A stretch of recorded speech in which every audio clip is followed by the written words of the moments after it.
Upon awakening, Qin Lu found himself as a lowly rogue cultivator in Wujifang.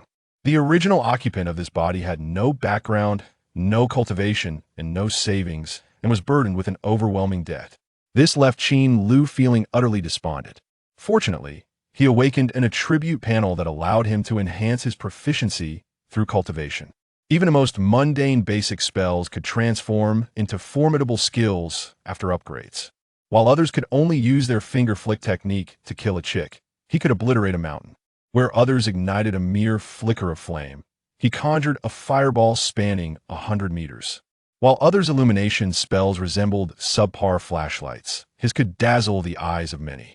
Other sword techniques merely strengthened the body, yet his were enigmatic and unpredictable. To establish himself in this place, the naturally cautious Qin Lu concealed himself at home, diligently honing his skills. Years later, he became invincible. Chapter 1. Burdened by Debt. A series of urgent knocks suddenly shattered the tranquility of the morning. "Open the door. Let me in." The boisterous and aggressive shouts were far from friendly, startling even the small dog that had been barking.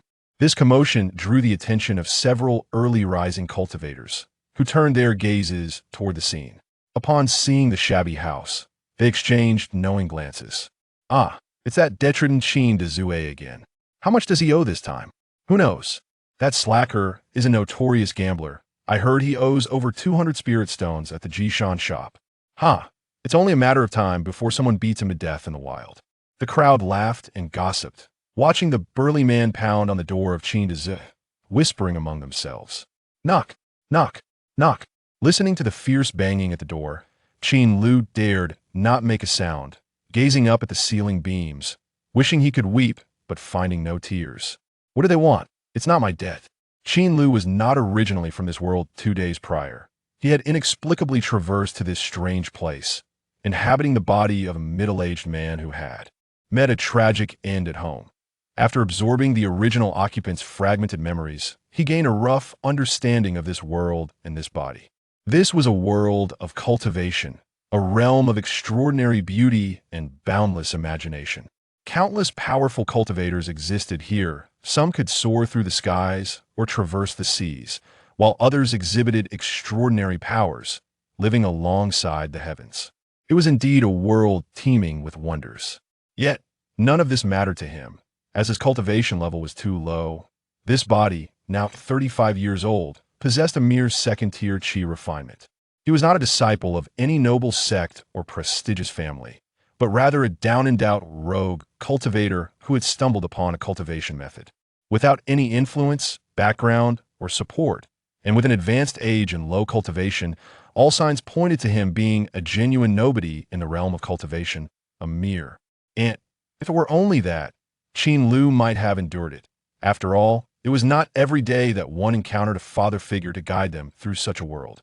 He initially planned to tread carefully, hoping to survive in this perilous world and die a natural death. However, the original occupant of this body, sharing his name, was far from virtuous.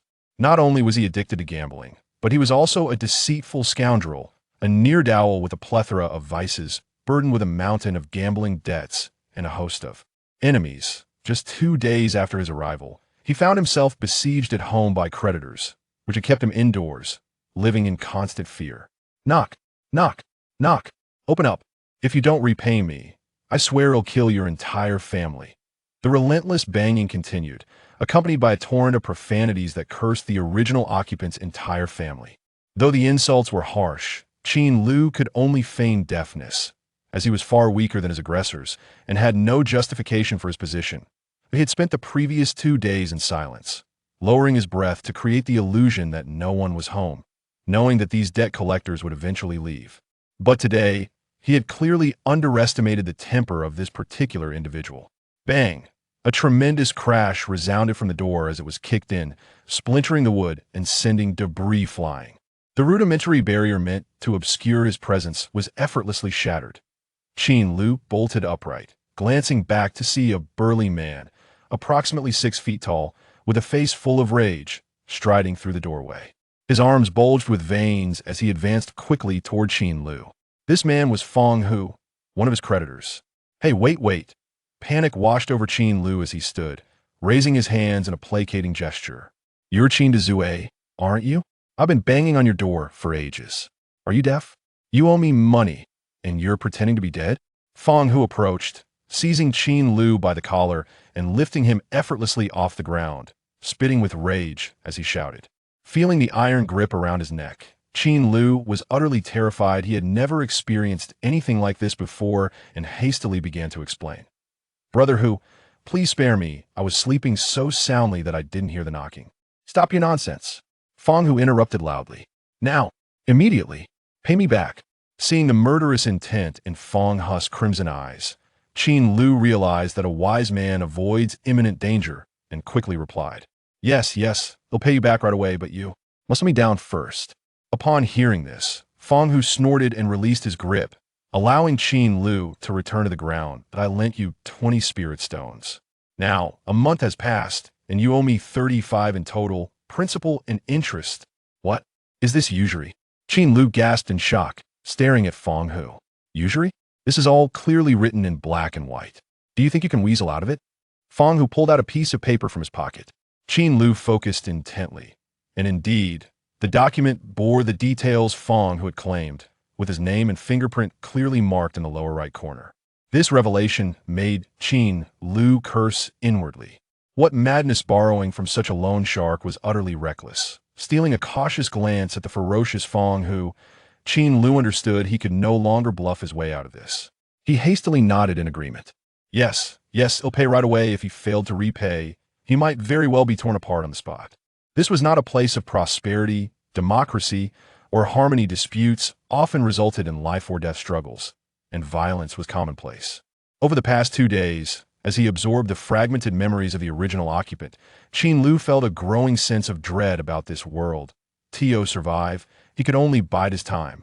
Turning slowly towards the bed, he moved the mat aside and carefully retrieved a gray cloth bag from a hidden corner beneath the floorboards.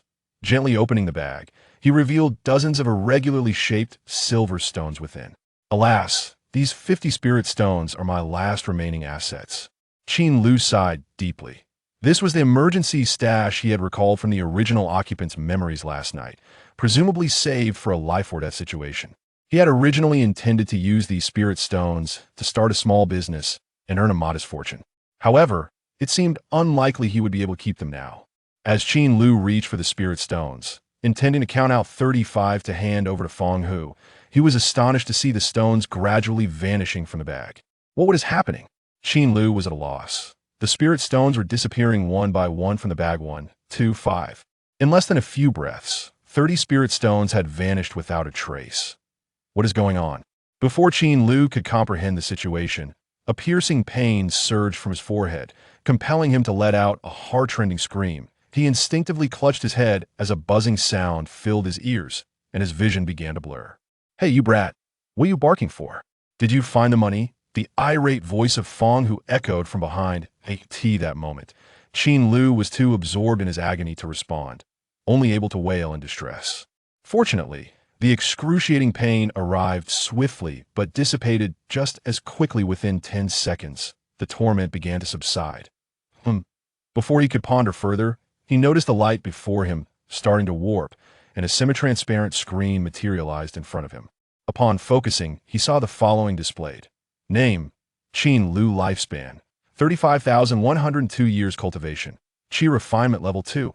60,100. Technique: Xianxiaaudiobooks Beginner. 82100. Skills: None. Talent: None. Staring at this panel, Qin Lu was utterly bewildered. What on earth is this? He could not resist rubbing his eyes, yet the translucent screen remained steadfast before him. Is this a game interface? A golden finger? Could have been activated by my contact with the spirit stone? Qin Lu pondered internally. Hey, did you find the money or not? Fang Hu slapped Qin Lu's shoulder from behind. The force of the slap jolted Qin Lu from his stupor, causing the panel to vanish. Rising to his feet, Qin Lu turned to face Fang Hu, finding no unusual glint in his eyes, and he muttered to himself. It seems this panel is visible only to me. What are you staring at? Hand over the money. Fang Hu pushed Qin Lu's shoulder once more, in response.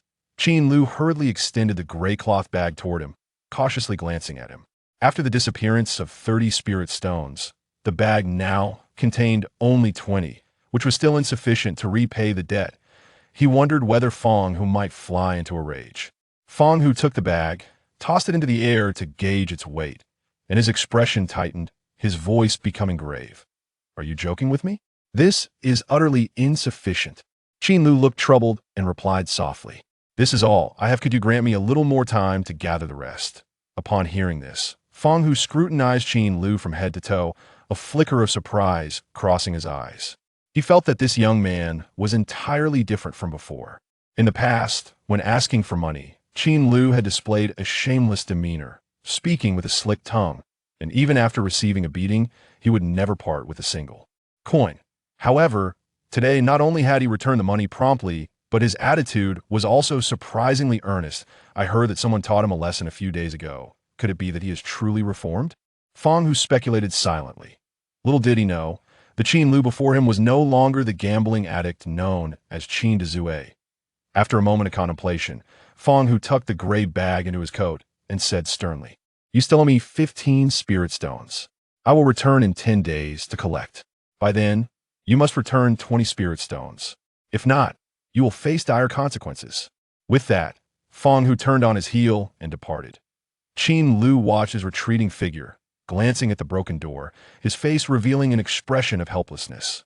He sighed deeply and lamented. Life is not easy. Chapter 2. The Attribute Panel. Standing at the doorway and reflecting for a moment, Qin Lu sighed, propped up the broken door that had been kicked down by Fong Hu, and leaned it against the entrance to keep it ajar. He slowly returned to his bed and took a deep breath. It was time to explore his newfound abilities. The moment he lost focus, that panel vanished. He wondered how he could summon it again. Just as this thought crossed his mind, his vision blurred once more, and within half a second, a simplistic game panel materialized before him. It appeared that as long as he focused his thoughts, the panel system would manifest. Gazing at the screen, he quickly scanned the attribute information, which was straightforward and remarkably clear. However, the data was somewhat disheartening. No skills, no talents. Fortunately, he still possessed a cultivation method. Otherwise, he would truly be a product of 3 deficiencies, a complete waste. Qin Lu had mentally prepared himself for this outcome, considering he was a 35-year-old cultivator stuck at the 2nd level of Qi refinement. What talents or skills could he possibly have? His gaze settled on the lifespan section. Lifespan, 35,102 years. The preceding 35 likely represented his current true age, while the following 102 indicated his age at which he would pass away. With this in mind, a smile crept onto Qin Lu's face, and he felt a surge of joy. After all, living beyond 100 years, even in his past life, was a rarity, let alone in this impoverished ancient era. From what Qin Lu understood, the average lifespan of ancient people generally ranged between 30 to 40 years. It was unlikely that an ordinary individual could boast such longevity. Perhaps it was due to his status as a cultivator. With this thought, Qin Lu's gaze shifted downwards to the cultivation method section. Cultivation method, xianxiaaudiobooks, entry level 82,100. The term, xianxiaaudiobooks, was not unfamiliar to Qin Lu, as it was the very book the original owner had found in the cave. It was this book that enabled him to cultivate spiritual energy and transcend the mundane, becoming a part of the world of cultivation. Entry level, what did that entail? 82 points, just 18 points shy of leveling up. But how could he increase his points? Qin Lu stroked his chin in contemplation. After pondering for quite some time without arriving at a conclusion, he decided to redirect his attention elsewhere to see what other functions might be available. With enthusiasm, Qin Lu delved into the so-called golden finger. However, after 20 minutes, a look of helplessness crossed his face, prompting him to cease this endeavor. After repeated trials, he discovered that this system offered no operational space beyond the panel itself. It resembled a game that hadn't fully loaded, displaying only an attribute panel with nothing else to offer. There were no lotteries, no sign-ins, no shop, and certainly no intelligent assistant. What good was this? Qin Lu lamented, realizing that this golden finger was not as invincible as he had imagined. Gurgle. Looking down at his stomach, Qin Lu sat up from the bed. He was hungry. Cultivators do require sustenance. As a Qi refinement practitioner, he needed 3 meals a day, and his appetite was considerable. After 2 days of research, Qin Lu found that although he was now a cultivator, his physical condition was not extraordinarily enhanced.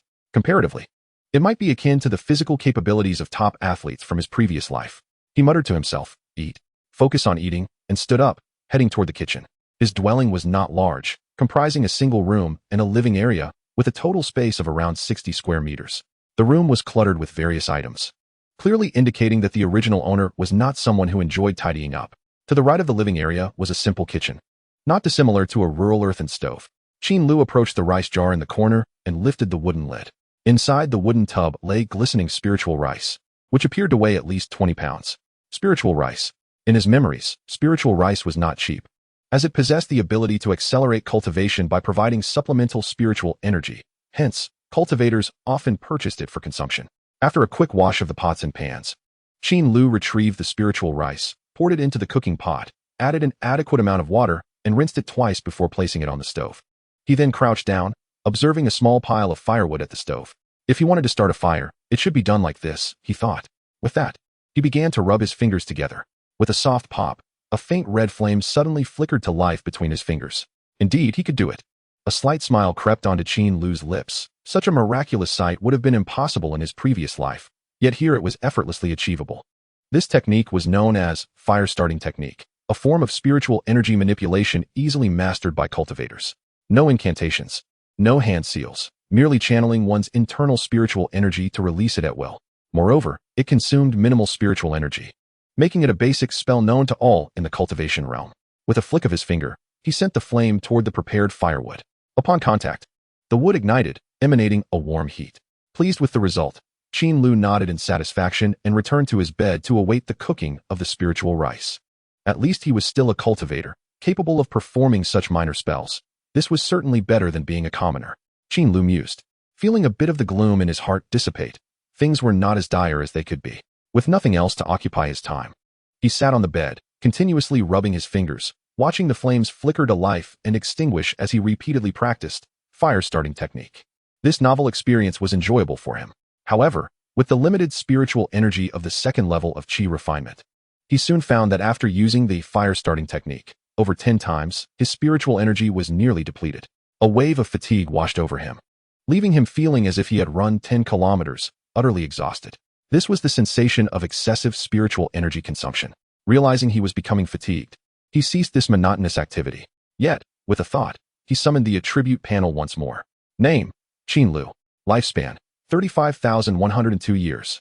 Cultivation level: Qi refinement level 2, 60,100. Cultivation method: xianxiaaudiobooks. Entry level 82,100. Skills: spell, fire starting technique. Entry level 11,100. Talent: none. Qin Lu raised an eyebrow, astonished. The once unremarkable attribute panel now featured a new skill: fire starting technique. Chapter 3, Spell Upgrade. A new spell.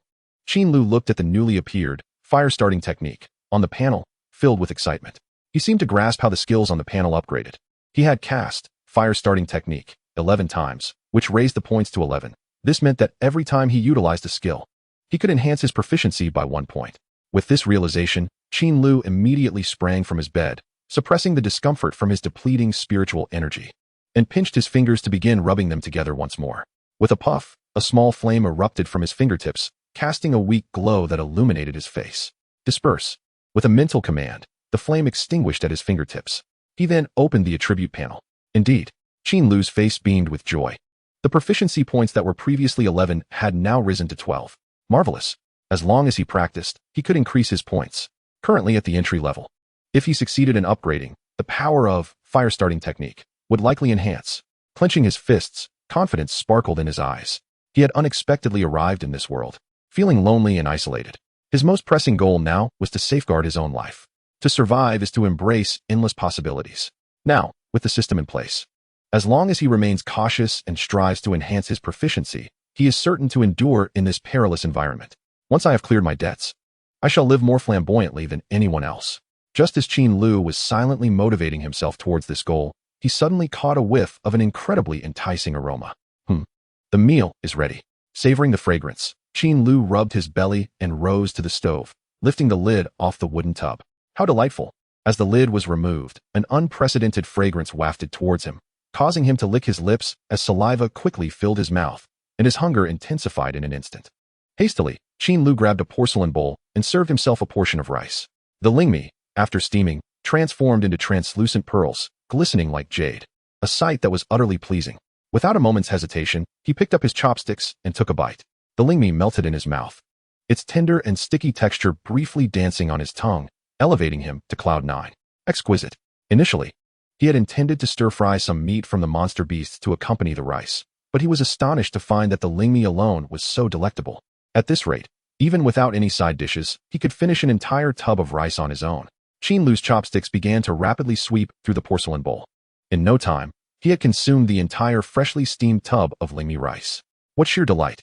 After the meal, Qin Lu reclined on his bed, stroking his pleasantly warm belly, overwhelmed with satisfaction. It seems this place isn't so terrible after all. At least the food is delectable. After finishing the rice, Qin Lu suddenly realized that the spiritual energy, which had been depleted due to the use of fire spell, was now slowly recovering. No way. Qin Lu abruptly sat up, a flash of memory igniting in his mind. After consuming lingmi, meditative practice would enhance digestion. He must not let this opportunity go to waste. With that thought, he immediately rose and made his way to the only yellow cushion in the room, sitting cross-legged. There was no need for recollection. Once seated, he naturally assumed the posture and hand seals, and the method of cultivation revealed itself in his mind as he closed his eyes. As the technique began to operate, the spiritual energy within Qin Lu commenced its flow. Is this the dantian? Having never experienced this before, Qin Lu was filled with wonder, feeling a warm current surge in his lower abdomen, which then began to traverse through his body. The sensation was profoundly pleasant, and he could not help but immerse himself in the experience, allowing his innate familiarity to guide the flow of spiritual energy. Before long, 2 hours had swiftly passed. Qin Lu slowly opened his eyes, feeling that his spiritual energy had fully returned, and a smile crept across his face. This was his first attempt at meditative cultivation, and it appeared to have gone exceptionally well. Moreover, the recovery of spiritual energy signified that he could continue practicing fire spell. Suddenly, Qin Lu's thoughts sparked, and he opened his attribute panel. Indeed, he had leveled up. Surprise illuminated his face once more. Cultivation method, xianxiaaudiobooks, beginner 83,100. The proficiency of xianxiaaudiobooks had slightly increased. This aligned perfectly with his expectations. With repeated practice, proficiency and levels could indeed be enhanced. This revelation struck a chord reminiscent of the exhilarating moments spent gaming for years, instantly filling him with motivation. Fate does not alter, and one cannot be saved by mere investment. Relentless effort is the true path. Qin Lu's expression grew serious, his gaze resolute. He immediately began to activate fire spell, depleting all his spiritual energy. Subsequently, he promptly entered meditation to restore his energy. After completing his meditation, filled with spiritual energy once again, he began to unleash fire spell anew. The cycle continued unabated. Time flew by swiftly, and before he knew it, night had fallen, transitioning from the early morning to the late hours. Night. Within the confines of his abode, Qin Lu's complexion turned pale, his spiritual energy nearly exhausted. A faint flicker of flame dancing between his fingers. Throughout the day, he had unleashed fire spell nearly 100 times continuously. Even the 2-hour meditation sessions had occurred at least 8 times. Such intense training had left his head throbbing, as if he had pulled an all-nighter for 10 consecutive nights. Extinguishing the flame between his fingers, Qin Lu supported his head with one hand and exhaled heavily. I cannot continue. It must stop here, or I may risk collapsing. However, based on the frequency of practice, I should have leveled up. Calculating the rate, the proficiency of fire spell had reached 100.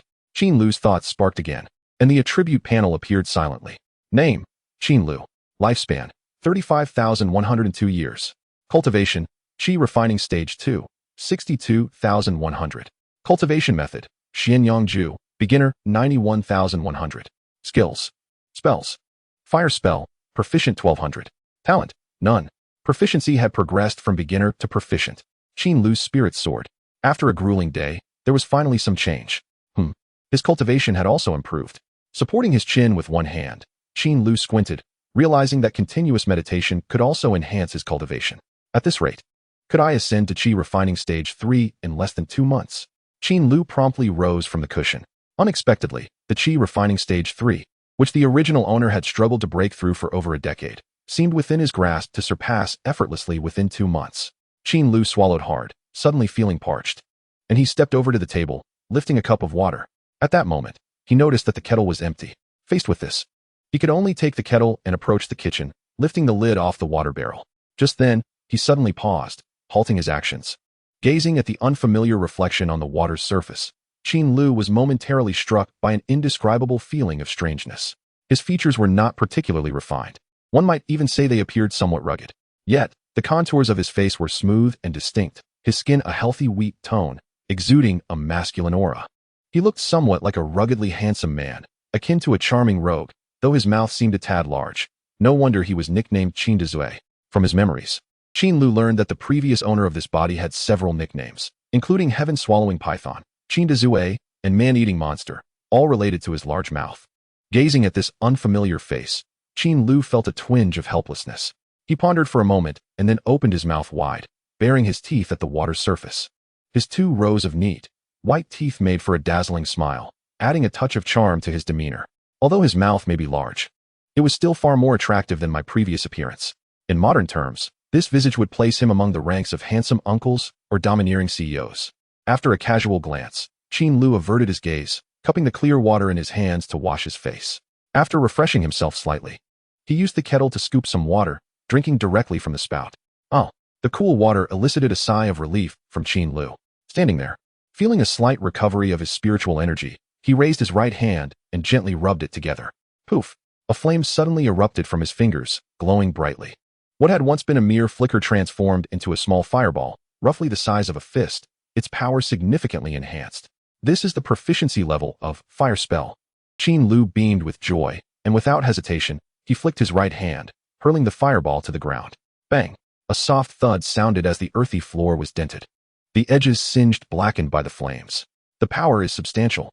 Observing the small crater on the ground, Qin Lu felt a swell of pride. But as his gaze gradually rose, his expression began to falter, because he saw the broken and slightly ajar wooden door. After Fong, who had kicked the door apart yesterday morning, he merely propped it up without making any repairs. At this moment, he noticed that the latch had broken and there was a conspicuous hole in the door panel. Qin Lu shook his head and murmured helplessly, "If someone comes knocking for debts tomorrow, there will be no escaping it."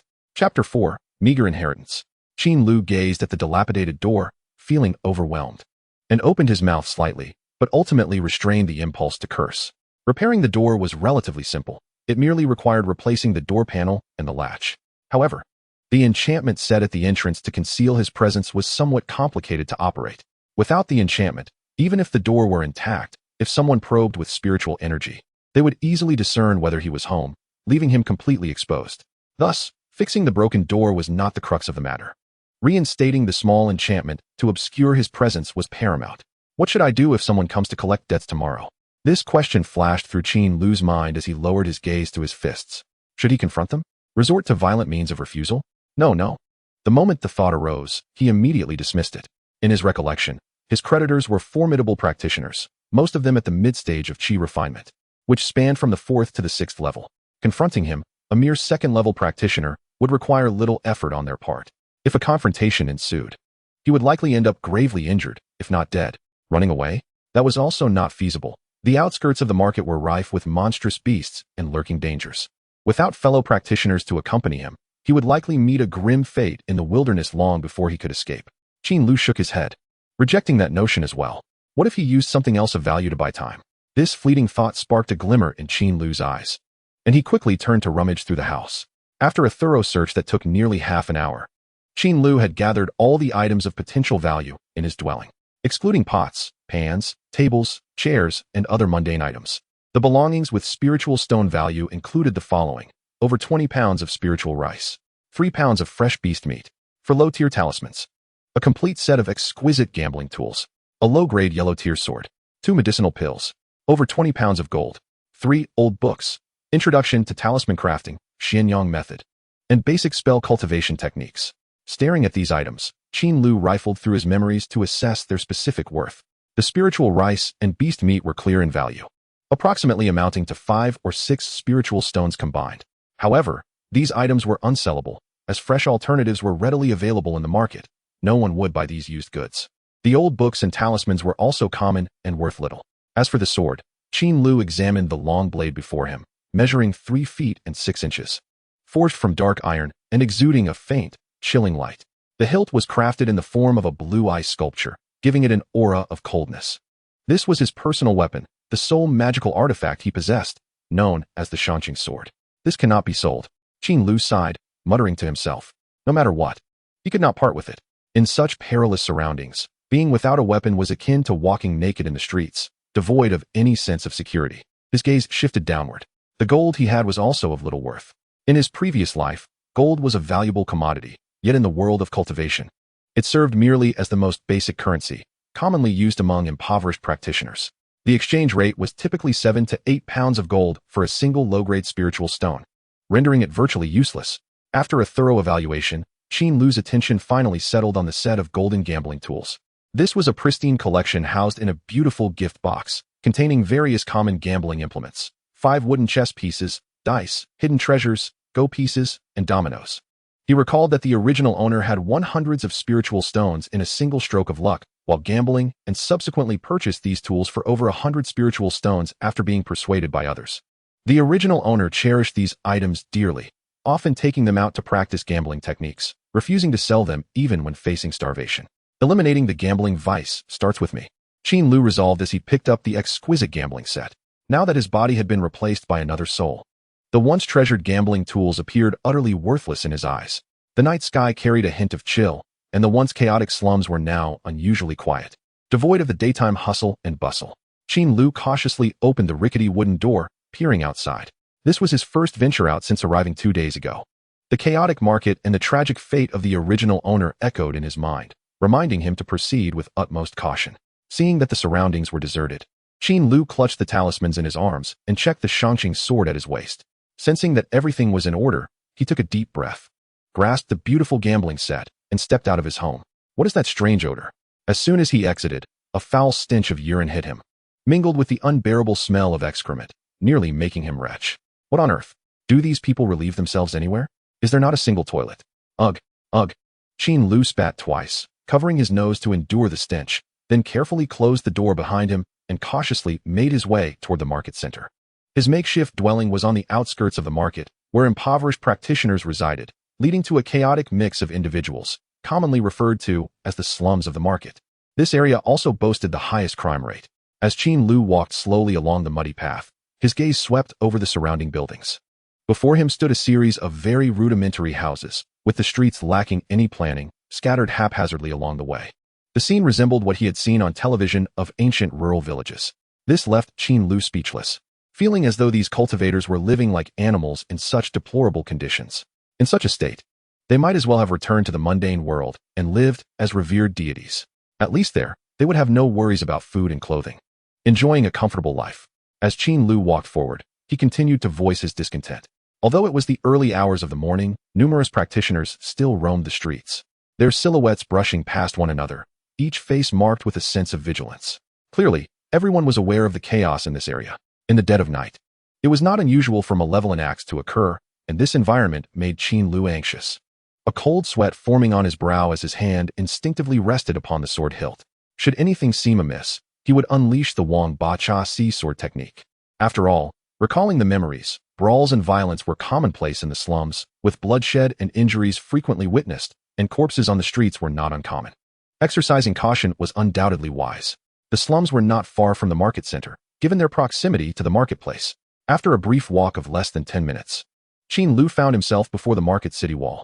The imposing gray-white structure stood about 4 meters high and several hundred meters long, with a 2-meter-wide opening for pedestrians to pass through. Above the city wall, a transparent luminous barrier encapsulated the entire market, clearly indicating the presence of an enchantment. Fengshi is a bustling marketplace where cultivators gather, offering a plethora of goods in exchange for their spirit stones. Within its confines, one can acquire an array of items, including magical artifacts, elixirs, refining materials, herbs, talismans, and materials from mystical beasts. Truly a treasure trove. The location where Qin Lu finds himself is known as Wuji Fong, a transitional marketplace situated in a remote borderland. As he approaches Wuji Fong, the foul stench of the slums gradually dissipates, causing Qin Lu's brow to unfurl in relief. He resolves to move into the marketplace once he acquires wealth, for life in the slums is untenable. He never anticipated that even in another realm, he would bear the burden of housing prices. The entrance to the marketplace is unguarded, allowing free passage for all. As the number of cultivators increases around him, Qin Lu steels himself, feigning calmness as he lowers his gaze and blends into the throng entering the marketplace. Upon passing through the archway, he beholds the vivid scene of the marketplace. Observing the familiar yet foreign streetscape before him, his eyes begin to scan the surroundings. Inside the marketplace, the ground is paved with clean, bright bluestone slabs, and shops lining both sides offer a variety of wares, though many have closed for the night, rendering the atmosphere somewhat desolate. Qin Lu, intrigued, surveys the area, noting that this place resembles the ancient cities he has seen on television. Clutching the exquisite gambling tools in his arms, he recalls the memories in his mind and sets off down one of the streets. This set of gambling tools was purchased at a casino, and if he were to sell it there, he might fetch a decent price. However, burdened with considerable debt, he dares not return to the casino, knowing that 8 out of 10 of his creditors are also gamblers, making a chance encounter all too likely. To avoid unnecessary trouble, he decides to visit a pawn shop to sell this superfluous collection. After navigating a winding path, he soon arrives at his destination. Glancing at the plaque inscribed with the words "Dui Wu Go," he checks for onlookers and steps inside. The pawn shop exudes an antique charm. With a tall counter immediately visible upon entry, a railing above it, and a small hole where a sleepy attendant rests his head. Qin Lu curiously observes the scene before approaching the counter and speaking up. "Young man, awaken. I wish to pawn something." His words jolt the drowsy attendant awake, who squints at Qin Lu with a begrudging expression before yawning lazily and asking, "What do you wish to pawn?" "A rare, exquisite set of dragon and phoenix redwood table toys. Men have praised them." Qin Lu replies softly. "What nonsense is this?" The attendant regards Qin Lu with skepticism, eyeing him suspiciously under the dim light of the night. "At this hour, are you up to no good?" "Absolutely legitimate. They are my personal collectibles," Qin Lu hastily clarifies, extending the gambling tools through the small hole. The attendant takes them without further ado and begins to inspect various gambling tools, eventually asking lazily, "So, do you wish to pawn it alive or dead?" Qin Lu's eyes flicker as he inquires, "What are the prices for each?" This item is not particularly valuable and lacks utility, but it is finely crafted. A live pawn would yield 30 spirit stones, while a dead pawn would fetch 50. Upon hearing the prices, Qin Lu's lips twitch in dismay. He had not anticipated such a steep reduction at the pawn shop. He recalls that the original purchase price was 180 spirit stones, and now it is reduced to 50, an irredeemable dead pawn price. Well, what will it be? The attendant taps the counter, urging Qin Lu. Gazing at the exquisite collectible, Qin Lu feels a sting of being cheated, yet the item holds no value for him. After a moment of contemplation, he grits his teeth and declares, "Dead pawn." Tightening his grip on the 50 spirit stones, Qin Lu strides out of the pawn shop, glancing around before retracing his steps. With this sum of spirit stones, he can at least rest easy knowing he won't have to worry about creditors knocking on his door tomorrow. Holding 50 spirit stones brings Qin Lu a sense of security. This amount should suffice for a while. After all, the situation he faced yesterday, where he owed dozens of spirit stones at once, is exceedingly rare. Suddenly, Qin Lu halts, standing still as he slaps his forehead. I almost forgot about the formation. The defensive formation at his home, designed to mask his aura, is still in a state of disrepair. If he does not repair it soon, he will have no privacy at home. As someone who prefers to keep his social circle on a need-to-know basis, he cannot endure the thought of being watched constantly.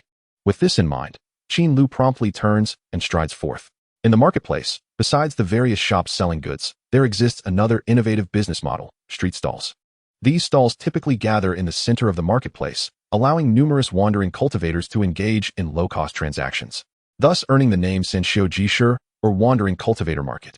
In no time at all, Qin Lu arrives at this lively hub. This area is a large, circular open space where many individuals sit on the ground. Each person has laid out a black cloth in front of them, displaying an assortment of goods. The stalls, though varied, are organized, with clear pathways left open, indicating some management is present. Despite the late hour, the atmosphere remains vibrant, with cultivators bustling about, and many stall owners calling out to attract customers. "Young brother, this is a meticulously crafted jibu fu.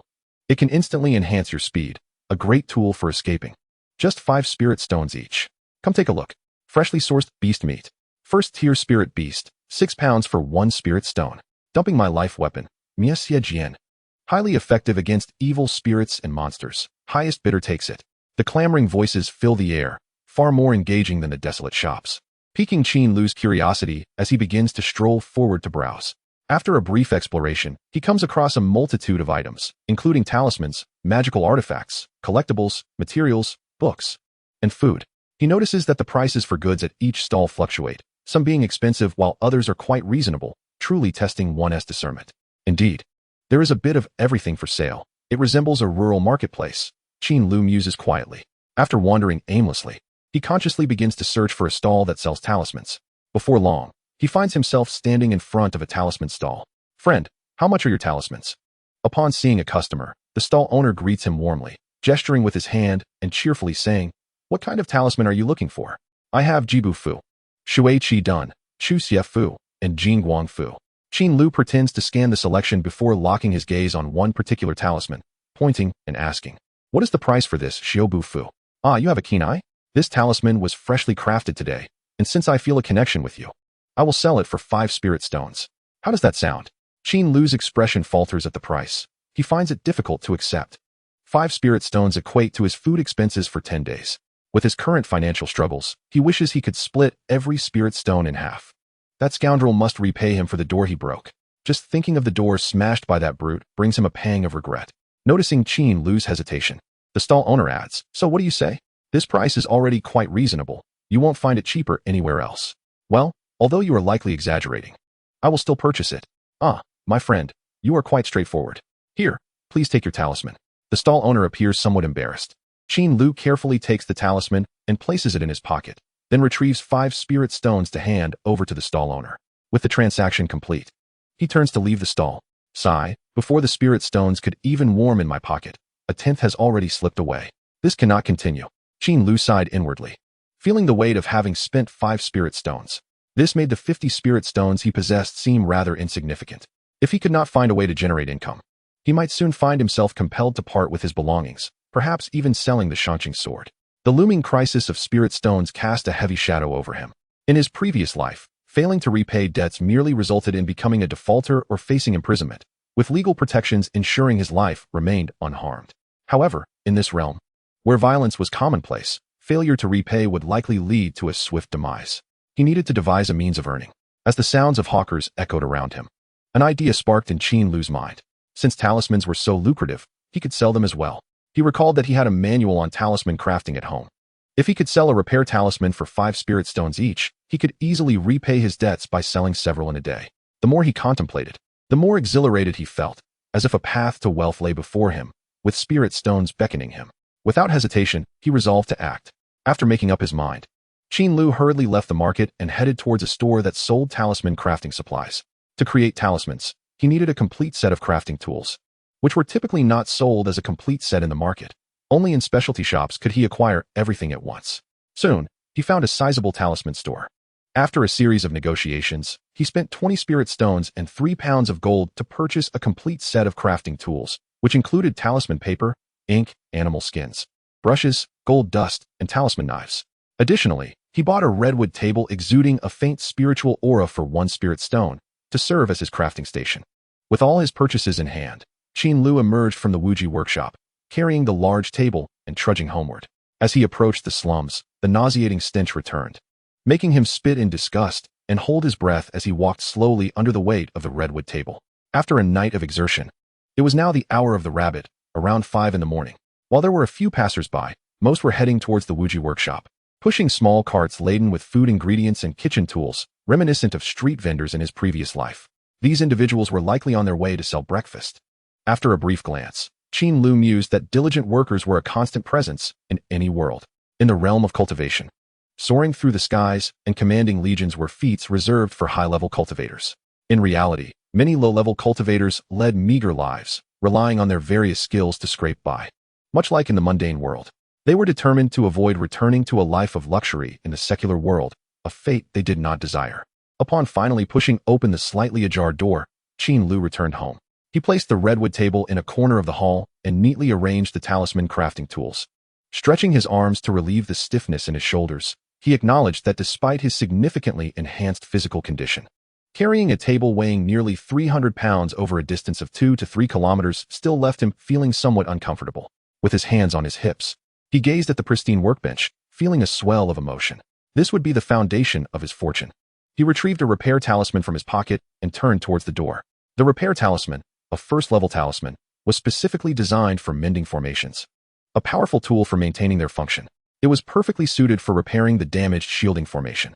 Standing at the entrance, he recalled the specific usage of the talisman. After a moment, he pressed the talisman firmly against the center of the wooden door, precisely at the focal point of the simple breath-holding formation. A surge of spiritual energy erupted, illuminating the entrance with a variety of runic patterns. In an instant, the damaged formation rippled like water, restoring itself to its original state. And the hole in the wooden door was mended as well. How truly wondrous. This display opened Qin Lu's eyes. Discarding the now useless talisman paper, he felt a wave of relief wash over him. satisfied that he could practice his craft at home without fear of prying eyes. Crafting talismans was a secretive endeavor, not to be exposed to others. After repairing the door, he turned to the corner of the hall and picked up a book titled Introduction to Talisman Crafting. Talisman crafting shouldn't be too difficult, he thought to himself as he settled at the new redwood table. Rubbing his temples and exhaling softly, he began to read the manual. It was not thick, containing only a few dozen pages. The initial sections provided a history of talisman crafting and important considerations, along with some preparatory steps. The latter part focused on various talisman drawing techniques and patterns. As Qin Lu skimmed through, he discovered that the manual detailed 15 types of talismans that could be crafted, namely, Xianxia talisman, Gushou talisman, Shuiqi shield, Qingxin talisman, Liahua talisman, Xiuxia talisman, Hushin shield, Jibu talisman, Shanguang talisman, Shiji talisman, Yinwu talisman, Zhongshin talisman, Fengshui talisman, Binghuai talisman, and repair talisman. The multitude of talismans brought Qin Lu increasing delight. However, a cautionary note in the text doused his enthusiasm like a bucket of cold water. Although all these talismans were classified as first level, they could not simply be crafted at will. A cultivator's level must reach a certain threshold to successfully create them. Currently, at the second level of Qi refining, Qin Lu was in the early stages and could only craft 3 types of talismans, Xianxia, Gushou, and Shuiqi shield. His low cultivation level indeed imposed numerous restrictions. Contemplating the descriptions of these 3 talismans, Qin Lu stroked his chin thoughtfully. The Xianxia talisman could cleanse the body and surroundings of impurities, making it a staple for many cultivators reluctant to bathe. Thus, it had high demand and was easy to sell. The Gushou talisman, when activated, could muffle sound, making it ideal for discreet activities, and could even be affixed in homes to reduce noise. The Shuiqi shield could conjure a defensive barrier of water, but its protective capacity seemed rather limited. Each talisman possessed unique functions. Before Qin Lu could further deliberate on which talisman to craft, a sudden loud knocking interrupted his thoughts. The familiar voice shouted, "Open the door! Open the door! Time to repay your debt." Hearing these words, Qin Lu shook his head in resignation and walked to the door, opening it. Upon seeing the door open so promptly, the visitor was momentarily taken aback, but quickly regained composure, his expression hardening as he barked, "Tunshin Mang, you owe me 10 spirit stones from a month ago. When will you repay?" Before he could finish, Qin Lu swiftly placed 10 spirit stones into the man's hand. Then, with a decisive bang, the door was slammed shut, leaving no room for further conversation. The man outside stood dumbfounded, staring at the spirit stones in his hand, his mouth closing as the words he had intended to say were swallowed back. Wasn't it said that Tunshin Mang was notoriously difficult to collect debts from? Why was it so straightforward today? The visitor stared at the wooden door in confusion. Having quickly resolved his debt, Qin Lu returned to his seat at the redwood table, his resolve solidifying. The Xianxia and Gushou talismans were of no use. Only the Shuiqi shield offered reliable protection. After all, one's life was of utmost importance. With clarity in his thoughts, he decided to craft the Shuiqi shield. With resolute determination, Qin Lu meticulously noted down the essential points and challenges of crafting talismans, subsequently commencing the preparation of various materials. The indispensable component for talisman creation is talisman paper, which necessitates the use of a sharp talisman knife to cut it or beast hide into suitable sizes.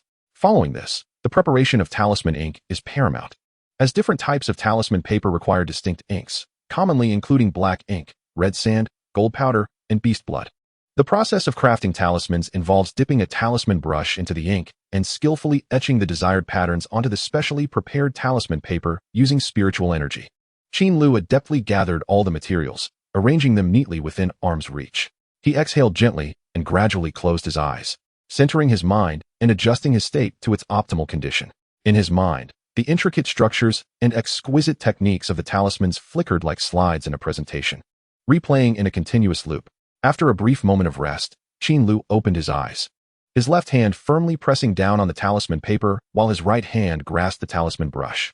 He delicately dipped it into the ink and began the meticulous task of drawing the talisman, acutely aware that this endeavor directly impacted his livelihood, leaving no room for error. As spiritual energy flowed into the talisman brush, its tip lightly touched the paper, gliding smoothly across its surface.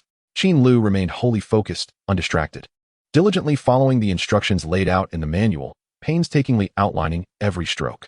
However, as time passed, his right hand inevitably began to tremble, and beads of cold sweat formed on his forehead, a testament to the immense pressure of precisely controlling his spiritual energy.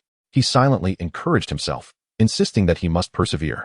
Enduring the debilitating sensation of near exhaustion, he suddenly swept his right hand with vigor, completing the final stroke of the water shield, talisman, and carefully set down the brush.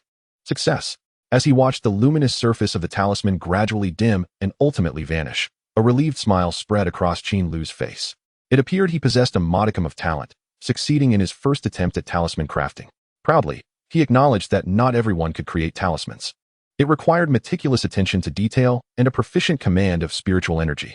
Unexpectedly, he achieved success on his first try. Gazing at the talisman paper before him, Qin Lu couldn't help but smile, realizing he had finally acquired a skill in this desolate place. Suddenly, a thought struck him, and he opened his attribute panel. Name: Qin Lu. Lifespan: 35,102 years. Cultivation: Qi Refinement Level 2, 62,100. Technique: Xianxiaaudiobooks, Beginner 91100. Skills: Spells: Fire Ignition, Proficient 1200. Talisman Crafting, Water Shield, Beginner 2100. Talent: None.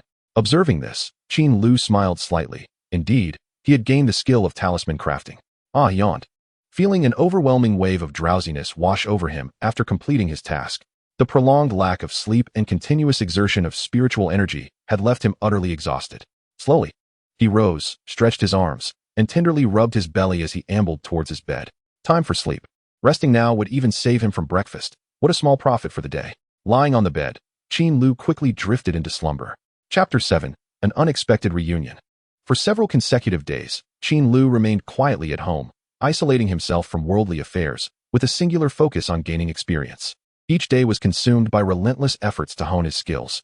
He understood well the adage that one cannot bite off more than they can chew. Thus, he dedicated this period to mastering a few skills he had already learned. Notably, his progress with fire ignition was promising. After several days of continuous practice, he successfully elevated his proficiency to mastery. The effects of this upgrade were markedly evident, as not only did the size of the fireball increase, but its speed and power also saw considerable enhancement. His specially crafted water shield talismans became increasingly familiar to him. Aside from 2 failures caused by distraction, he succeeded perfectly every other time. The number of water shield talismans had accumulated to 12, ready for sale at any moment. What delighted Qin Lu even more was that after adjusting his routine, the proficiency of his technique, Xianxiaaudiobooks, was steadily increasing and had reached 99 points. On the brink of a breakthrough, everything appeared to be progressing positively. However, during this time, yet another debt collector had come knocking, further depleting his already scant supply of spirit stones. As his spirit stones dwindled, a sense of anxiety began to rise within him. At noon, Qin Lu sat at his mahogany desk, fervently jotting down notes, occasionally pausing to ponder before resuming his writing.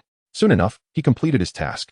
The paper bore 9 names, each followed by a corresponding number, neatly arranged in sequence. This list represented all his current debts. With a sigh, he regarded the total debt amounting to 300 spirit stones, and he couldn't help but mentally berate his past self. 300 spirit stones could easily allow one to live comfortably in Wu Jifang for a year or two. With a firm slap, Qin Lu affixed the white paper to the wall as a reminder. After staring at it for a moment, he reached into his pocket to touch the remaining spirit stones, his expression immediately turning sour. Of the 50 spirit stones exchanged for gambling tools, only 2 remained. He glanced at the dozen talismans on the table and then at the meager supply of spirit rice and beast meat, his demeanor growing serious. The spirit stones were running low. It seemed he would need to venture out today. Resolutely, Qin Lu began making preparations to depart. First, he gathered a black cloth, an essential item for setting up a stall.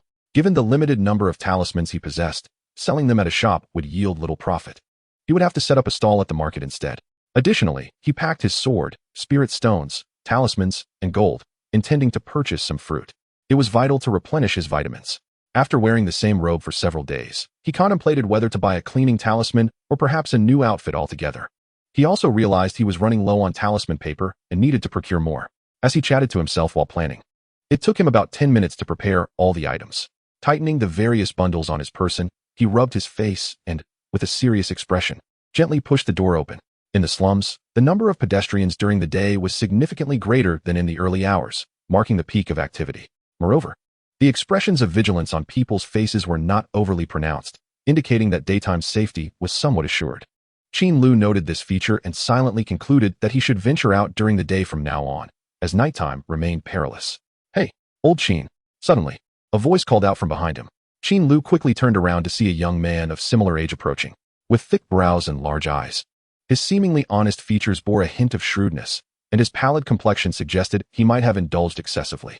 In an instant, Qin Lu's memory began to replay. This person was Chun Wan, one of the few friends the original owner had in the slums. "It's been a while. I thought you were dead," Chun Wan exclaimed excitedly while patting Qin Lu on the shoulder. Currently, Qin Lu felt no sense of camaraderie with him and could only respond vaguely. Yeah, I've been in seclusion." "In seclusion? Don't think I don't know you." Chun Wan scoffed, then cautiously glanced around before whispering. "I've heard that many people have been looking for you to collect debts. Are you on the run? Where have you been hiding?" "Just staying at home," Qin Lu replied. "Then doesn't that mean you're getting beaten up every day? You can't pay them back, can you?" Not too bad. "All right, I still have matters to attend to. Let us discuss over tea when I am free." Qin Lu had no inclination to engage in idle chatter with him and hastily quickened his pace to take leave. The original owner was notorious, surrounded by friends of a similar caliber, and Qin Lu wished to avoid any entanglements with them. How strange. Chun Wan gazed at Qin Lu's retreating figure, his face etched with confusion. How could old Qin seem like a different person? After bidding farewell to Chun Wan, Qin Lu lowered his head and cautiously entered the market, swiftly making his way to the scattered cultivators' bazaar. In stark contrast to the sparsely populated stalls of the early morning, the market was now alive with commotion, bustling with people and the din of vendors calling out, so loud that Qin Lu nearly felt as though he had stumbled into a concert. Goodness, there are so many people. I hope there is still space available. Qin Lu felt a pang of anxiety. It seemed he had arrived a bit late. Carefully maneuvering through the crowd, he began his search for a suitable spot to set up his stall, laden with bags of goods. Wujifang was a significant marketplace under the aegis of Wuji sect, located near the renowned Dongtu Ridge Beast Forest. Thus, many scattered cultivators and disciples from various sects frequented this place to rest before venturing into the forest for hunting and exploration. This contributed to the vibrant atmosphere of Wujifang. If there were no available space to set up a stall, he would have to resort to selling in shops. Unsure if they would accept his goods, Qin Lu wrestled with his thoughts, his gaze scanning the surroundings for a fitting location. Suddenly, his eyes sparkled. In a corner of the market, he spotted an elderly cultivator packing up his belongings, evidently preparing to depart. Seizing the moment, Qin Lu swiftly made his way over and stood before the old cultivator. The elder noticed Qin Lu's presence, smiled faintly, and continued to gather his stall items. The market had no strict regulations. As long as one did not obstruct the thoroughfare, the stationed cultivators of Wuji sect would not intervene too much. Generally, stalls were claimed on a first-come, first-served basis. Before long, the old cultivator lifted his black cloth, stood up, and said, "This spot is yours, young friend." Qin Lu felt warmth in his heart and returned the gesture with cupped hands, saying, "Thank you, fellow cultivator." The old man nodded slightly and vacated the stall. Just as Qin Lu approached to lay down the black cloth, a sudden force struck his shoulder, throwing him off balance and causing him to stumble forward. Bang! He fell heavily to the ground, every muscle aching. Qin Lu looked up, astonished, to see a fierce young man standing where he had intended to set up, gazing down at him with an arrogant expression. "What are you staring at? This spot belongs to me now," the young man barked. "You." Qin Lu sprang to his feet, his expression filled with indignation. This person had actually stolen his spot and assaulted him. "What? Do you wish to confront me?" The young man, Meng Chao, shrugged his shoulders dismissively. He usually set up his stall here but had arrived late today, finding no space. While wandering around, he had spotted an opening and, upon seeing someone about to claim it, had kicked away the weakling in the early stages of qi refinement to seize the position for himself. "What? Do you wish to confront me?" Meng Chao said with disdain. Qin Lu stood tall, gritting his teeth as he retorted, "I was here first." "By what right do you claim it?" "By what right?" Meng Chao raised his fist menacingly, sneering, "By the size of my fist. Now scram." Their quarrel drew the attention of several nearby cultivators, who turned to watch, their faces alight with amusement. Qin Lu glared at the young man who had usurped his position, anger boiling within him, countless impulsive thoughts racing through his mind. However, reason ultimately prevailed. He could sense that this individual had reached the latter stages of qi refinement. Should a skirmish ensue, he would certainly be at a disadvantage and might even face further humiliation. A wise man does not suffer losses in vain. In this chaotic world, one must tread carefully and prudently. Resolving to avoid conflict, Qin Lu picked up his black cloth and swiftly exited the area, but not before committing the young man's features to memory. He vowed to reclaim his dignity when the opportunity arose. He steeled himself, reminding himself not to underestimate the young or the middle-aged who may appear impoverished. His display of timidity only served to provoke laughter from Meng Chao and the onlookers, who pointed and jeered at Qin Lu's retreating figure. After his embarrassing departure, Qin Lu continued his search for a suitable stall location within the market. Soon, he discovered an available spot in a corner. After careful observation, he hastily set down his black cloth. He then arranged his crafted water shield talismans upon the cloth, securing them with small stones to prevent them from being blown away by the wind. Finally, he produced a wooden sign with the prices written on it and placed it beside his stall. Water shield, 2 spirit stones each, no haggling. After completing all preparations, Qin Lu finally breathed a sigh of relief. Observing the unfamiliar cultivators beside him, he thought for a moment and called out warmly, "Fellow cultivator. We are both setting up stalls today. It seems we are fated to meet." His voice attracted the attention of the nearby cultivator, who turned to look. However, upon glancing at the talismans Qin Lu was selling, he scoffed disdainfully and turned away, refusing to engage. This cold response left Qin Lu feeling awkward, as his smile stiffened in place. After a brief pause, he silently cursed, "Tisich, what a pretentious attitude." Unfazed by the indifference, Qin Lu chose not to pursue further conversation. Instead, he settled into a comfortable position on the ground, eagerly awaiting potential customers. The market was teeming with people, and despite his stall's placement in a corner, many passers-by were still present. Before long, an elderly cultivator approached. He appeared to be in his 60s or 70s, his complexion rosy and his demeanor still spirited. After glancing at Qin Lu's stall, he inquired, "What? Is this all you have, just the water shield? No other talismans?" "No, this is all I know how to make." Qin Lu replied, TSK, you're the only one in the entire market selling just one type of talisman. How do you expect to survive with such a limited selection?" The old man chuckled, which left Qin Lu speechless. This old fellow, if he wants to buy, then buy. If not, then he can leave. No need for all this chatter. Qin Lu thought to himself that he wished he could diversify his talismans, but his skills had not yet reached that level. With a sheepish smile, he replied, "I'm still practicing, still practicing."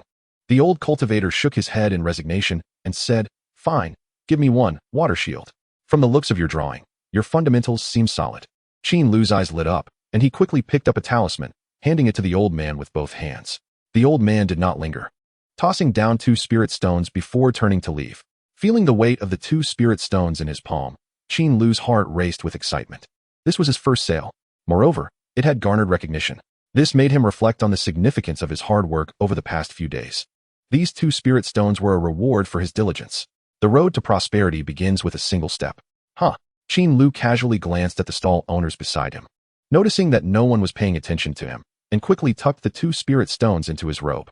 He patted his chest, a wave of satisfaction washing over him, alleviating some of the irritation he had felt from being robbed of his spot. With the completion of his first sale, Qin Lu officially opened for business. And without much delay, a second customer came by. As the sun began to set, the once boisterous market gradually quieted, and the crowd began to thin as many people returned home for dinner. After an afternoon of hard work, only 3 talismans remained. He had sold 9 talismans, earning a total of 18 spirit stones. Indeed, the reality aligned with Qin Lu's thoughts. Talismans for self-preservation were far more marketable than those for cleanliness or soundproofing. After a thorough afternoon of observation, he reached this conclusion, which subsequently guided his direction for crafting future talismans, primarily focusing on combat-related designs. The talismans he had produced that day were unlikely to sell, so he resolved to return the following day. As he murmured this to himself, he absent-mindedly patted his stomach, for he had come to the market without having eaten lunch and was now ravenously hungry. After hastily tidying up his stall, Qin Lu closed for the day. He had earned 18 spirit stones, with costs amounting to merely 7 or 8. He could net 10 spirit stones in just a few days, truly a lucrative venture. With a buoyant spirit, he passed several stalls, generously spending a few spirit stones on some beast meat and spirit fruits, then cheerfully headed toward the rice shop. His household stock of spirit rice was dwindling and required replenishment. Fresh beast meat was typically available at the market, as many cultivators lacking specific skills risked their lives in Dantu Ling to gather various materials from the beasts in exchange for spirit stones. Thus, fresh beast meat was almost always in supply. However, spirit rice, which required cultivation in spirit fields and meticulous care from spirit plant masters, could generally only be produced by significant sects. Independent cultivators had no means to engage in its cultivation. Among the numerous spirit rice shops in Wujifang, 8 out of 10 were owned by Wujimen, effectively monopolizing the market. Upon arriving at the rice shop and glancing at the price tags atop the piles of spirit rice, Qin Lu felt a pang of regret. Wujimen's premium spirit rice was priced at 1 spirit stone for 4 pounds. Given his current appetite, consuming 1 pound a day meant that 1 spirit stone would only last him 4 days. Curse those capitalists for their profits. Qin Lu silently grumbled, acknowledging the exorbitant prices. Yet, he had no choice but to purchase the rice. After a moment of contemplation, he retrieved 5 spirit stones. "I'll take 20 pounds of spirit rice," he ordered. "Very well," replied the shop assistant, neither warm nor cold, as he accepted the spirit stones and began to fill the rice bags at a leisurely pace. Observing the assistant's slow movements, Qin Lu felt exasperated but dared not urge him on, for the employees were typically disciples of Wujiman, assigned to manage the sect's business. They carried an air of superiority and were accustomed to their privileged positions. Wujifang was considered their territory, and Qin Lu felt hesitant to provoke them. Fortunately, the disciples were not difficult to deal with, and after a painfully slow process, the assistant handed over the filled bags of spirit rice to Qin Lu. With the spirit rice in hand, Qin Lu returned to the talisman shop, spending 5 spirit stones on a substantial amount of talisman paper. He passed a robe shop along the way but, due to his tight finances, could only spare a fleeting glance before reluctantly moving on. He then hurried home, feeling relatively satisfied with his day aside from having received a kick earlier. Chapter 9. The Urgency of Human Needs. Upon returning home to a tranquil atmosphere, Qin Lu quenched his thirst with a glass of water, draining it in one gulp. The refreshing water was as invigorating as soda, and the sensation prompted an involuntary belch. The cool liquid filled him with relaxation, akin to a euphoric high. As he gazed at the nearly empty water bucket, he fell into contemplation. It seemed he would need to find time to fetch more water. There was no running water here. The lower-tier cultivators had to draw water from the nearby Xiaotuo River. There was no concern over contamination, as adding a xianxiawan to ordinary river water would render it pure and imbued with a hint of spiritual energy. Food required spending, and water required spending as well. Sigh, these spirit stones were simply insufficient. Life was truly challenging. Qin Lu sighed, shaking his head in resignation, and dismissed his grievances about life as he stood up to organize the items he had purchased today. He then sat at his wooden table, took out a sheet of rice paper, and began to tally his accounts. Today's earnings totaled 18 spirit stones. He spent 5 spirit stones on spirit rice, 2 on spirit fruits and beast meat, and finally 5 spirit stones on talisman paper, totaling 12 spirit stones in expenses. This left him with 6 spirit stones. And with an additional 2, his total assets amounted to 8 spirit stones. What a paltry sum. It barely sufficed to cover one debt payment. How disappointing. Qin Lu scratched his head, his expression revealing his distress. The thought of the nearly 300 spirit stones he owed was overwhelming. After a moment of reflection, he devised a plan. Tomorrow, he would leave early to evade his creditors and, in the process, sell these talismans, allowing him to buy a few more days of respite. Selling talismans proved to be quite profitable.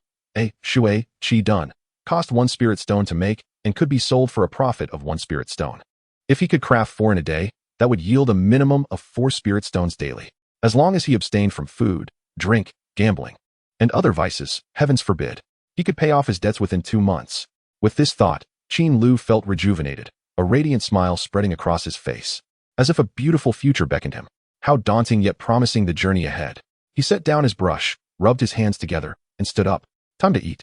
Amidst the oppressive shadows of his life, successfully selling talismans felt like a ray of sunlight, illuminating Qin Lu's path forward. Therefore, for dinner that night, he made an unprecedented effort to cook 2 dishes as a reward for his hard work. The mouth-watering spirit rice combined with exquisite meat dishes greatly whetted his appetite. And before long, he devoured everything on his plate. The future indeed looked bright. The universe remained uncertain, and each of us could emerge as a dark horse. As he lay on his bed, reflecting on life after finishing his meal, an unusual sensation suddenly surged in his abdomen, prompting him to sit upright. The urgency of human needs. His memories flashed back, and without hesitation, he grabbed some toilet paper and stepped outside. When Wujiman initially constructed Wujifang, they built numerous dry toilets within the slums to accommodate the living needs of independent cultivators. However, due to a lack of management, the conditions of these facilities were abysmal, and the stench was overwhelming. Many individuals preferred to use chamber pots at home instead. This resulted in a persistent foul odor permeating the slums. The previous occupant, who frequently visited gambling dens, had not owned a chamber pot, which now left Qin Lu with no choice but to venture out in search of a toilet.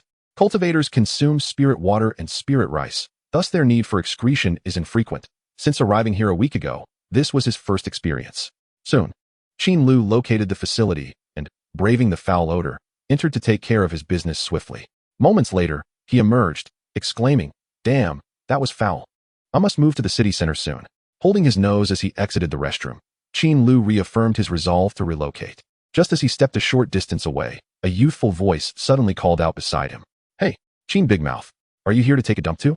Qin Lu turned, exasperated, to find a chubby boy of 13 or 14 years, with a round, endearing face and a figure that indicated he enjoyed good meals.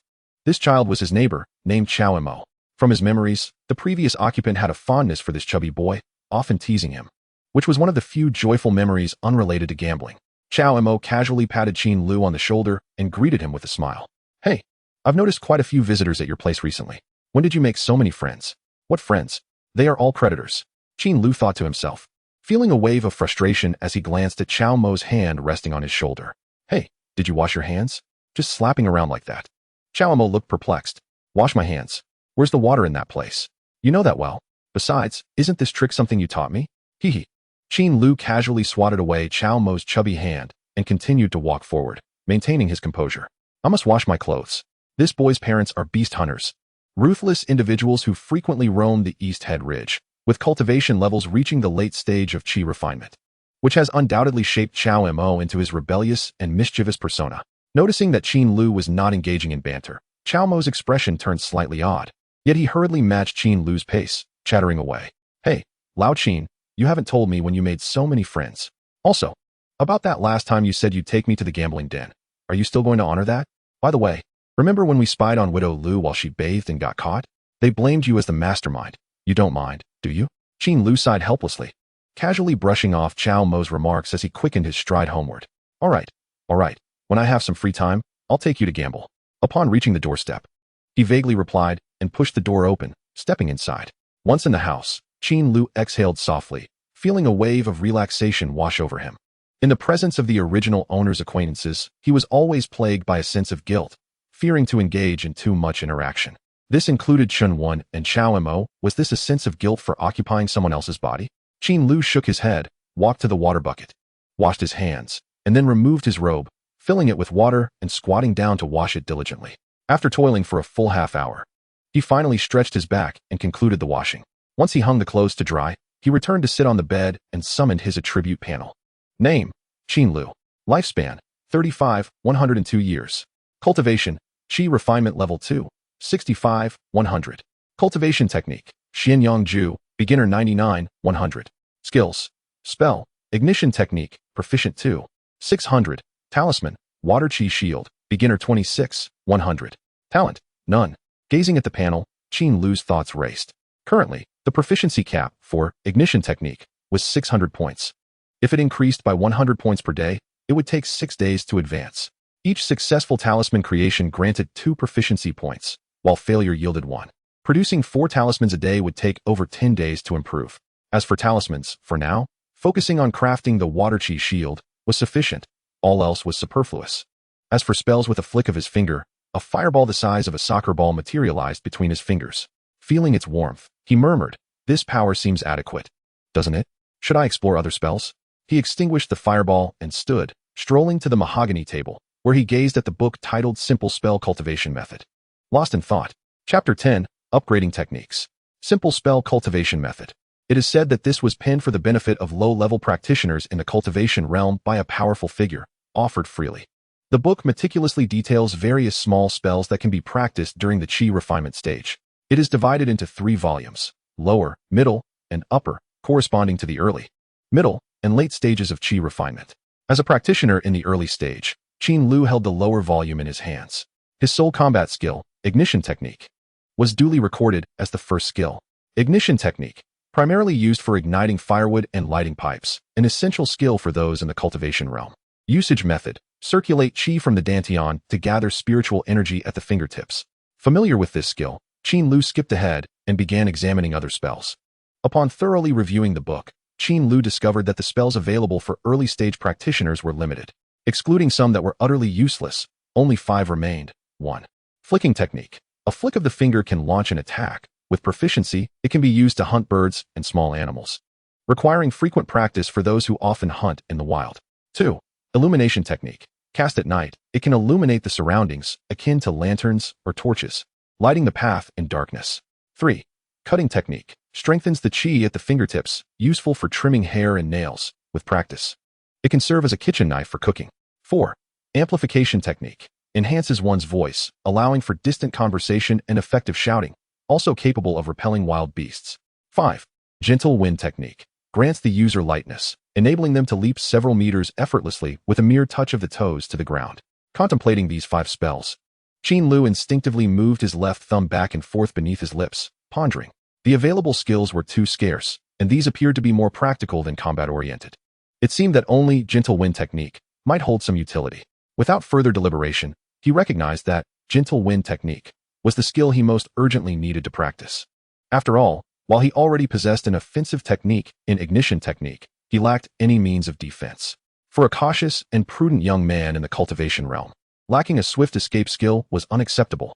With this thought in mind, Qin Lu began to study the usage of gentle wind technique. The book indicated that it was not particularly difficult. One merely needed to extract the relevant spiritual energy from the dantian and distribute it throughout the body to reduce overall weight, thus enhancing speed. However, while it sounded simple, execution proved challenging. Qin Lu commenced his practice within the confines of the room, striving to evenly distribute the spiritual energy. Suddenly, he accidentally knocked over the furniture. The sound of porcelain shattering filled the air as he fell unceremoniously. After a moment, he paused, wiping the sweat from his brow. This space is too cramped. Practicing gentle wind technique is nearly impossible. If only I had a courtyard, it would be much easier. In this manner, I cannot grasp it at all. I do not dare to practice outdoors. After all, the outside world is perilous, and expending spiritual energy in the wild could attract the attention of malicious foes, leading to unforeseen calamities.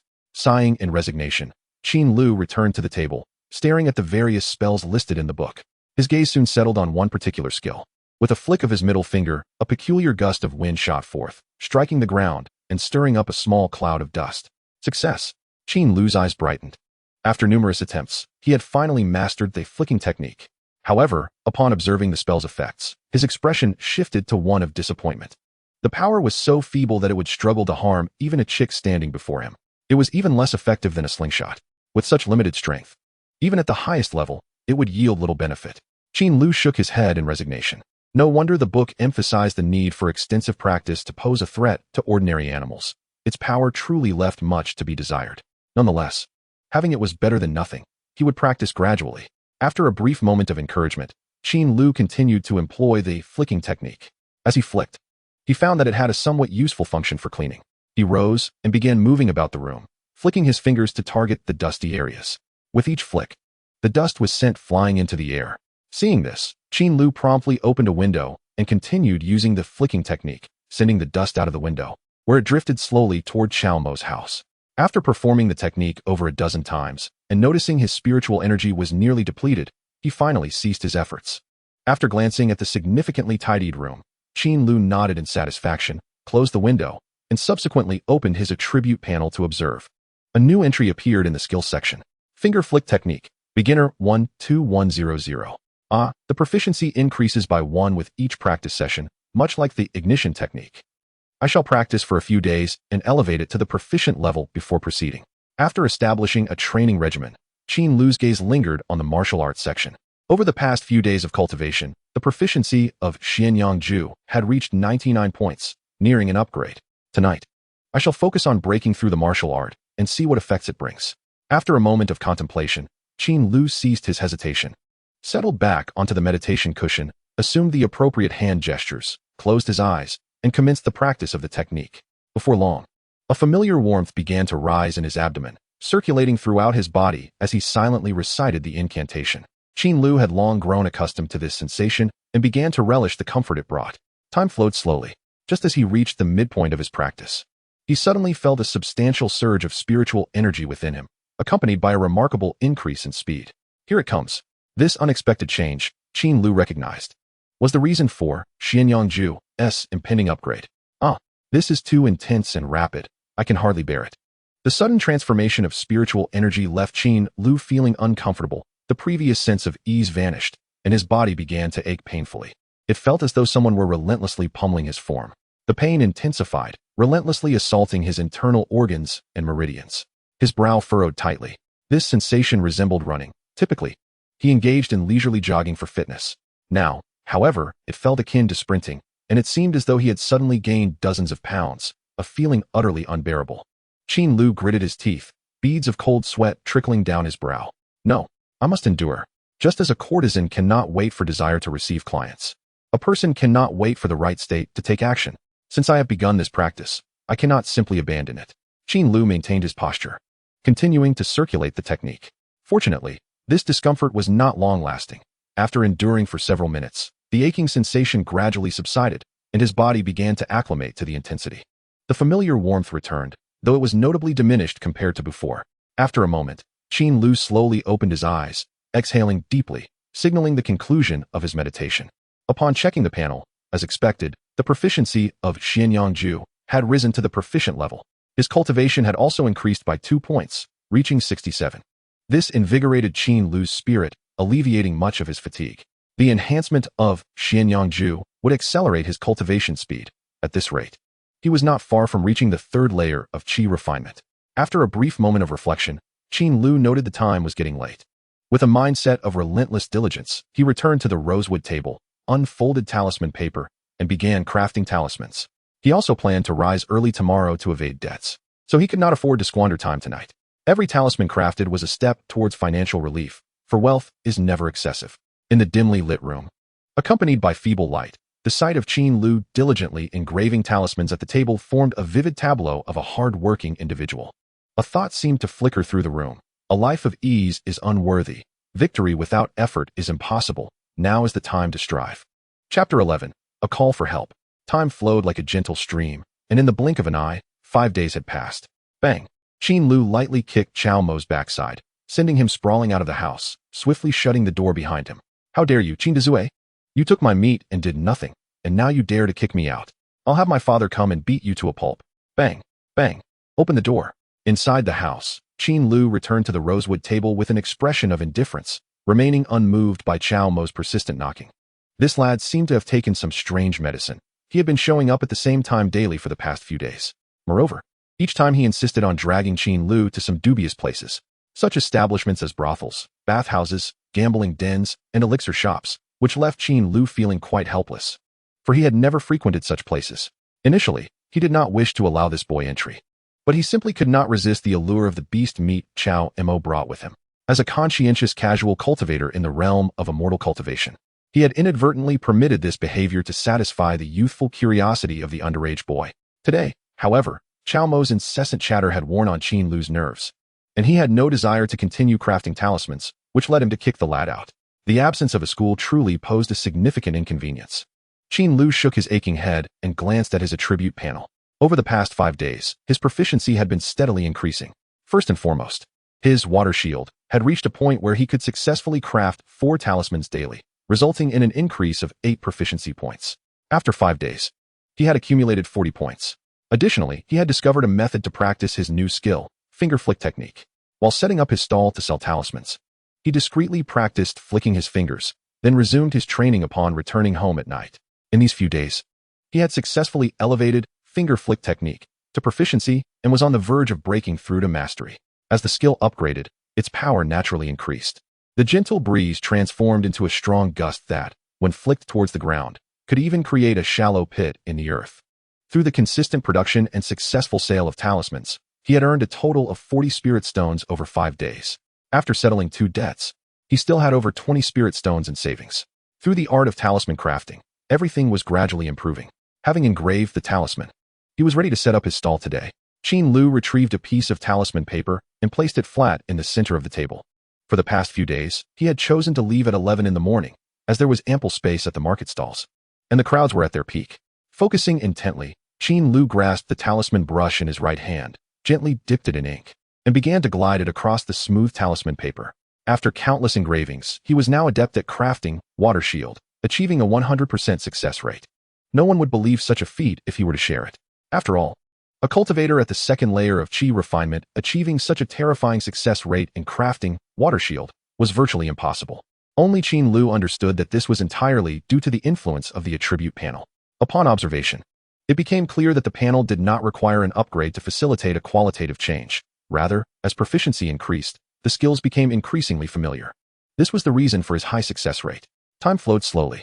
The brush glided gently across the paper, producing a faint sound. As success drew near, a flicker of joy appeared on Qin Lu's face. Suddenly, a series of loud knocks erupted, startling Qin Lu and causing his brush to slip. leaving a dark streak across the talisman paper. "Lao Qin, open the door," a voice called from outside. Qin Lu's expression tightened as he glanced at the now invalid talisman paper, knowing that he had lost 2 spirit stones. Anger surged within him. Just like that. They were gone. Why did they choose this moment to knock? How infuriating. He recognized the voice as that of Chunwan, a friend of the original owner. Suppressing the urge to curse, Qin Lu threw down the talisman brush, seething as he approached the door. Upon opening it, he found Chunwan standing outside. His features were unchanged, but what was shocking was his right hand, now bloodied, revealing that his entire palm had seemingly vanished. Seeing him in such a state, Qin Lu's anger dissipated significantly. Lao Qin, please, I need your help urgently. Lend me 10 spirit stones. It's a matter of great urgency. Chunwan grasped Qin Lu's shoulder with his left hand, urgency lacing his voice. Qin Lu, astonished, inquired, "What happened to you? How is it that you have lost your palm?" Chunwan's eyes revealed a look of terror as he anxiously spoke. "Alas, enough of that. I had a conflict with someone at Yichuan Yuan, and now he demands 30 spiritual stones as an apology. If I can't find them, my life will be in peril." Qin Lu's expression stiffened. Yichuan Yuan was a notorious establishment in Wujifang. From Chunwan's words, it was evident that he had stirred trouble over a romantic rivalry, suffering injuries, and now facing financial demands. Observing Chunwan's broken hand, Qin Lu felt a surge of sorrow and gently advised, "Alas, you should have refrained from indulgence. Such establishments are chaotic and perilous. Enough of that, Lao Qin. Please lend me 10 spiritual stones to tide me over." Qin Lu's face fell, his hands gesturing dismissively. "How could I possibly have money? You know my situation. I am already drowning in debt. I can barely protect myself. What shall I do?" Chunwan sighed repeatedly, his already pale face growing even more ashen. Qin Lu found himself at a loss for words, helplessly watching him depart. "I will ask others," Chunwan said, clutching his bloodied right hand as he hurried away. Watching Chunwan's retreating figure, Qin Lu's expression grew complex. Indeed, the security here was severely lacking. With people resorting to violence so easily, caution was paramount. Suddenly, Qin Lu noticed a drop of blood from Chun when had already formed a small pool at the entrance. After a moment of contemplation, he bent his middle finger and flicked it. Flicking technique. A gust of wind shot from his finger, striking the ground and sending the small pool of blood flying, leaving a small crater. Seeing no trace of blood remaining, Qin Lu turned, closed the door, and returned to his table, letting out a soft sigh. Those who elicit pity often harbor their own faults. There is little I can do. I must prioritize my own safety. The world is fraught with difficulties, and preserving one's own security is of utmost importance. Qin Lu shook his head, dispelling his worries, tossed aside the ineffective talisman, and retrieved a new one, placing it before him. Just as he began to apply ink to the talisman, a knock sounded at the door once more. "Knock, knock, back again," Qin Lu muttered, setting down his talisman brush and rising to the door. Upon opening it, his expression tightened. "It's you." Standing at the threshold was not Chunwan, but a fearsome man, towering at nearly 6 feet 3 inches, broad-shouldered and armed with a knife at his waist. Feng Hu. Chapter 12, The First Battle. Who else could it be? Feng Hu scoffed, crossing his arms and glaring coldly at Qin Lu. "The 10 days are up. There is nothing more to discuss. Repay me." "Very well." Qin Lu had certainly not forgotten this matter. He nodded slightly, retrieving the spiritual stones from his pocket and counting them before handing them to Feng Hu. After accepting the stones, Feng Hu counted them, his expression darkening as his eyes widened in disbelief. "What do you mean by this?" Qin Lu, taken aback, responded. "What do you mean? Am I not returning your stones? Have you forgotten what I said? You owe me 20 spiritual stones, not 15. Don't play the fool with me. Brother Hu, that is not how high-interest loans work. You clearly stated the terms in writing. Initially, you lent me 20 stones, and 1 month later, I would repay 35. I accepted that. I returned 20 stones recently, so repaying 15 now should clear my debt. Furthermore, I spent 5 stones to repair my door." Feng Hu stepped closer, his gaze fierce as he lowered his voice threateningly. "What about the 10 days I waited?" Sensing the malice emanating from Feng Hu, Qin Lu's heart raced. Yet he maintained his composure, replying softly, "You didn't write that in the agreement, so it doesn't count. Enough of your nonsense." Feng Hu roared, raising his fist to strike. In that instant, Qin Lu felt a surge of panic but was mentally prepared. He quickly activated the concealed talisman in his palm. A rush of spiritual energy erupted from the talisman, enveloping him in a light blue shield. Water shield. Bang! Feng Hu's punch struck the water shield, causing ripples across its surface and forcing Qin Lu to stagger back 2 steps. However, the shield absorbed the impact, leaving Qin Lu unharmed. Feng Hu, seeing Qin Lu counter with a talisman, laughed in disbelief. "You bold little brat. What cultivation level do you possess to face me head-on?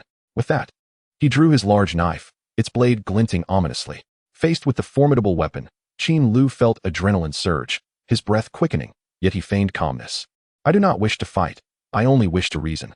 Humph. Once I place this knife at your throat, we shall see what reasoning you have left. Die. Fang Hu bellowed, charging at Qin Lu with his knife raised high. He was confident, believing that as a fourth-layer Qi refinement cultivator, he could easily overpower Qin Lu, who was merely at the second layer. But the next moment, he abruptly halted in shock, his expression transforming as he swung his knife downward. Whoosh! A fireball the size of a soccer ball was cleaved in two, crashing to the ground and creating two deep craters, flames flickering nearby. The shockwave from the fireball sent Fang Hu stumbling back. Staring at his trembling arm, he was filled with disbelief and stammered, "How can you use fireball technique?"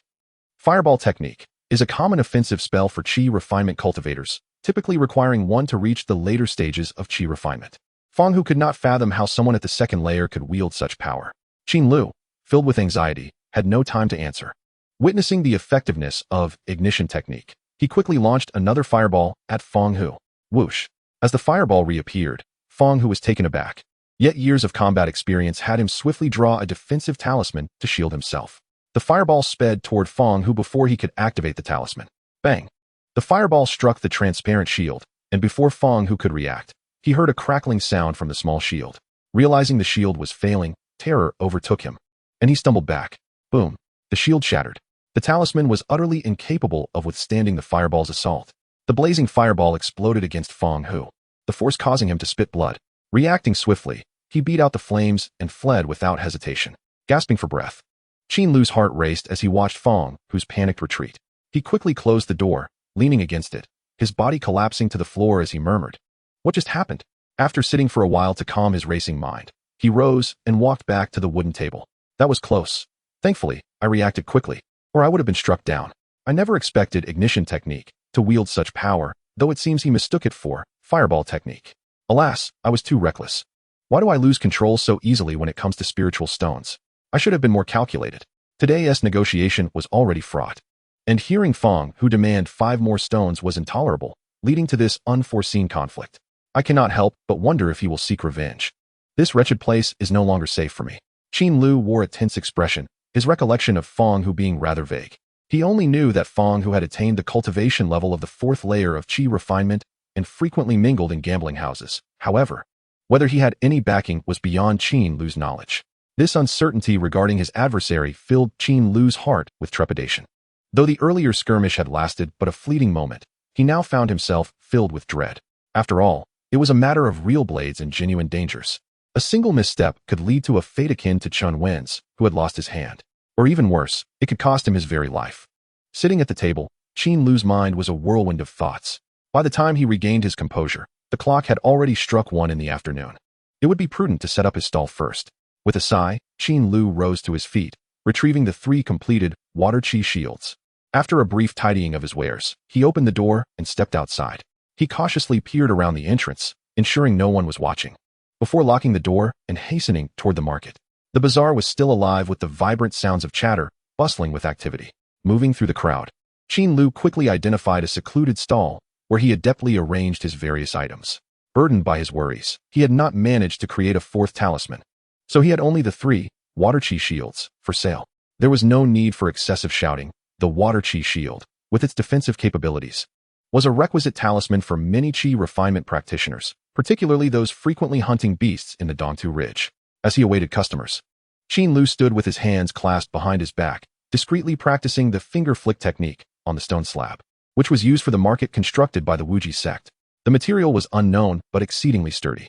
While he could normally create deep impressions in the ground with the finger flick technique, he could only leave a faint white mark on this slab, making it quite suitable for clandestine practice. Suddenly, a resounding crash startled Qin Lu, causing him to retract his fingers swiftly. The noise caught the attention of the nearby stall owners, who turned their gazes toward him. Qin Lu feigned indifference, calmly gazing into the crowd ahead, maintaining an expression that suggested he was uninvolved. The onlookers, puzzled, glanced a few times but, finding nothing amiss, returned their focus to their own stalls. Once the coast was clear, Qin Lu discreetly turned to inspect the stone slab behind him, discovering a deep dent the size of a fist, surrounded by jagged cracks and scattered debris. This left Qin Lu astounded. the mastery of the finger flick technique wielded such formidable power. Chapter 13. Paying rent. The 3 talismans did not remain unsold for long. In less than an hour, they were all purchased. After a brief tidying up, Qin Lu packed his stall and set off toward the general store in the bazaar, spending £1 of gold to buy some cooking essentials like oil, salt, soy sauce, and vinegar. Only then did he head home. He hurried back, but as he reached a corner near his home, a sudden chill ran down his spine, halting him in his tracks. His heart raced, and he instinctively retreated, concealing himself behind the corner. How could there be someone? At his doorstep stood a middle-aged man clad in blue, quietly standing with his hands clasped behind his back. Had Fong Hu sent someone for revenge? Qin Lu felt a surge of anxiety as he cautiously peeked around the corner to observe the blue-clad man. When he finally recognized the man's face, he was momentarily taken aback, realizing that he appeared somewhat familiar. Ah, it's him.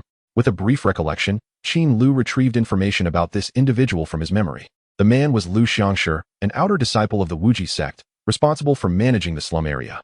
The original inhabitant had previously interacted with him. Understanding Lu Xianxia's identity allowed Qin Lu to relax his posture and step out from his hiding place, approaching him with measured steps. Since it was the Wuji sect seeking him, there was no need for further evasion. In their territory, if they sought trouble, hiding would be futile. It was better to confront the situation openly. Lu Guanshi, have you been looking for me? As he drew near, Qin Lu raised his hand in greeting. Lu Xianxia turned slightly at the sound, glancing at Qin Lu with a hint of impatience etched on his face, but refraining from speaking immediately. Only when Qin Lu was beside him did he speak in a calm tone. I presume you are aware of the reason for my visit today? Upon hearing this, Qin Lu's expression froze for a moment as his mind raced to decipher Lu Xianxia's words. Before he could comprehend, a youthful voice interrupted from beside him. Silly. Lu Guanshi is here to collect the rent. As soon as the words left the boy's mouth, a chubby child dashed out from a nearby house, grinning as he approached Qin Lu, making playful faces. Ignoring Chao Mo's cheeky grin, Qin Lu turned his attention back to Lu Xianxia, feigning realization. Oh, how could I almost forget? Yes, it is time to pay the rent for this month.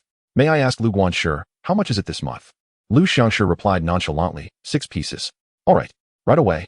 Qin Lu immediately retrieved 6 pieces of spirit stones from his pocket, respectfully handing them to Lu Xianxia. Although living in the slum was dire, it was not without cost. Each month, one had to pay spirit stones to the Wuji sect, euphemistically termed as management and security fees. Even for Qin Lu, who resided in a humble dwelling at the slum's edge and had built his house with his own hands, the monthly rent amounted to 6 spirit stones. While this seemed exorbitant, it was a mutually agreed arrangement. In the realm of cultivation, all practitioners required the absorption of spiritual energy for their training, and the density of this energy indirectly determined their cultivation speed. However, spiritual energy was not evenly distributed. Some areas were scarce, while others were abundant. The areas rich in spiritual energy were known as spiritual lands. Each spiritual land was highly coveted by various factions and sought after by practitioners as prime cultivation sites. Wujifang, in particular, was a premium spiritual land rich in spiritual energy. The exchange of goods, assurance of safety, prosperity, and accelerated cultivation were just a few reasons why countless solitary cultivators congregated here to establish their lives. After receiving the spirit stones, Lu Xianxia waved his hand lightly, causing the stones to vanish from his palm. Qin Lu's eyes widened in realization. This miraculous method of material disappearance was a function of the valuable storage bag. After stowing the spirit stones, Lu Xianxia wasted no time and turned to leave.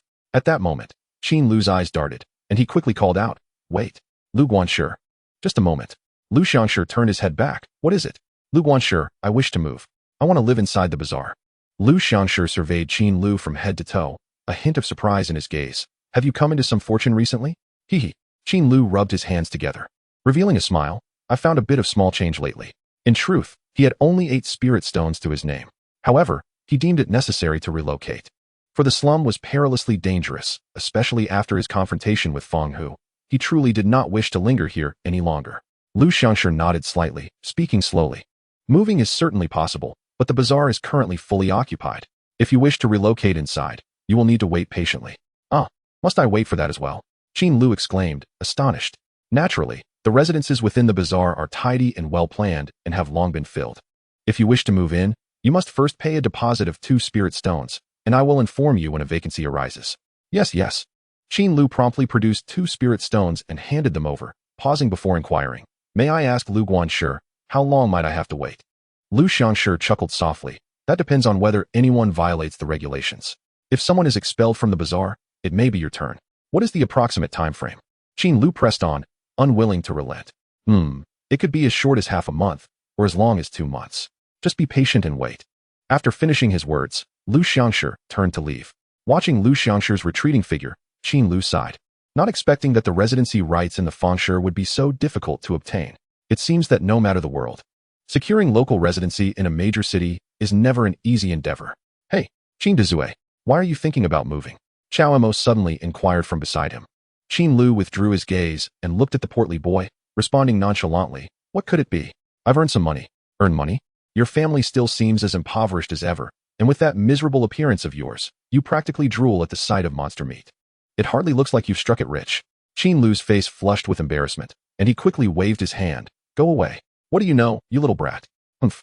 Let me tell you, my father has recently noticed a decrease in meat and is starting to suspect things.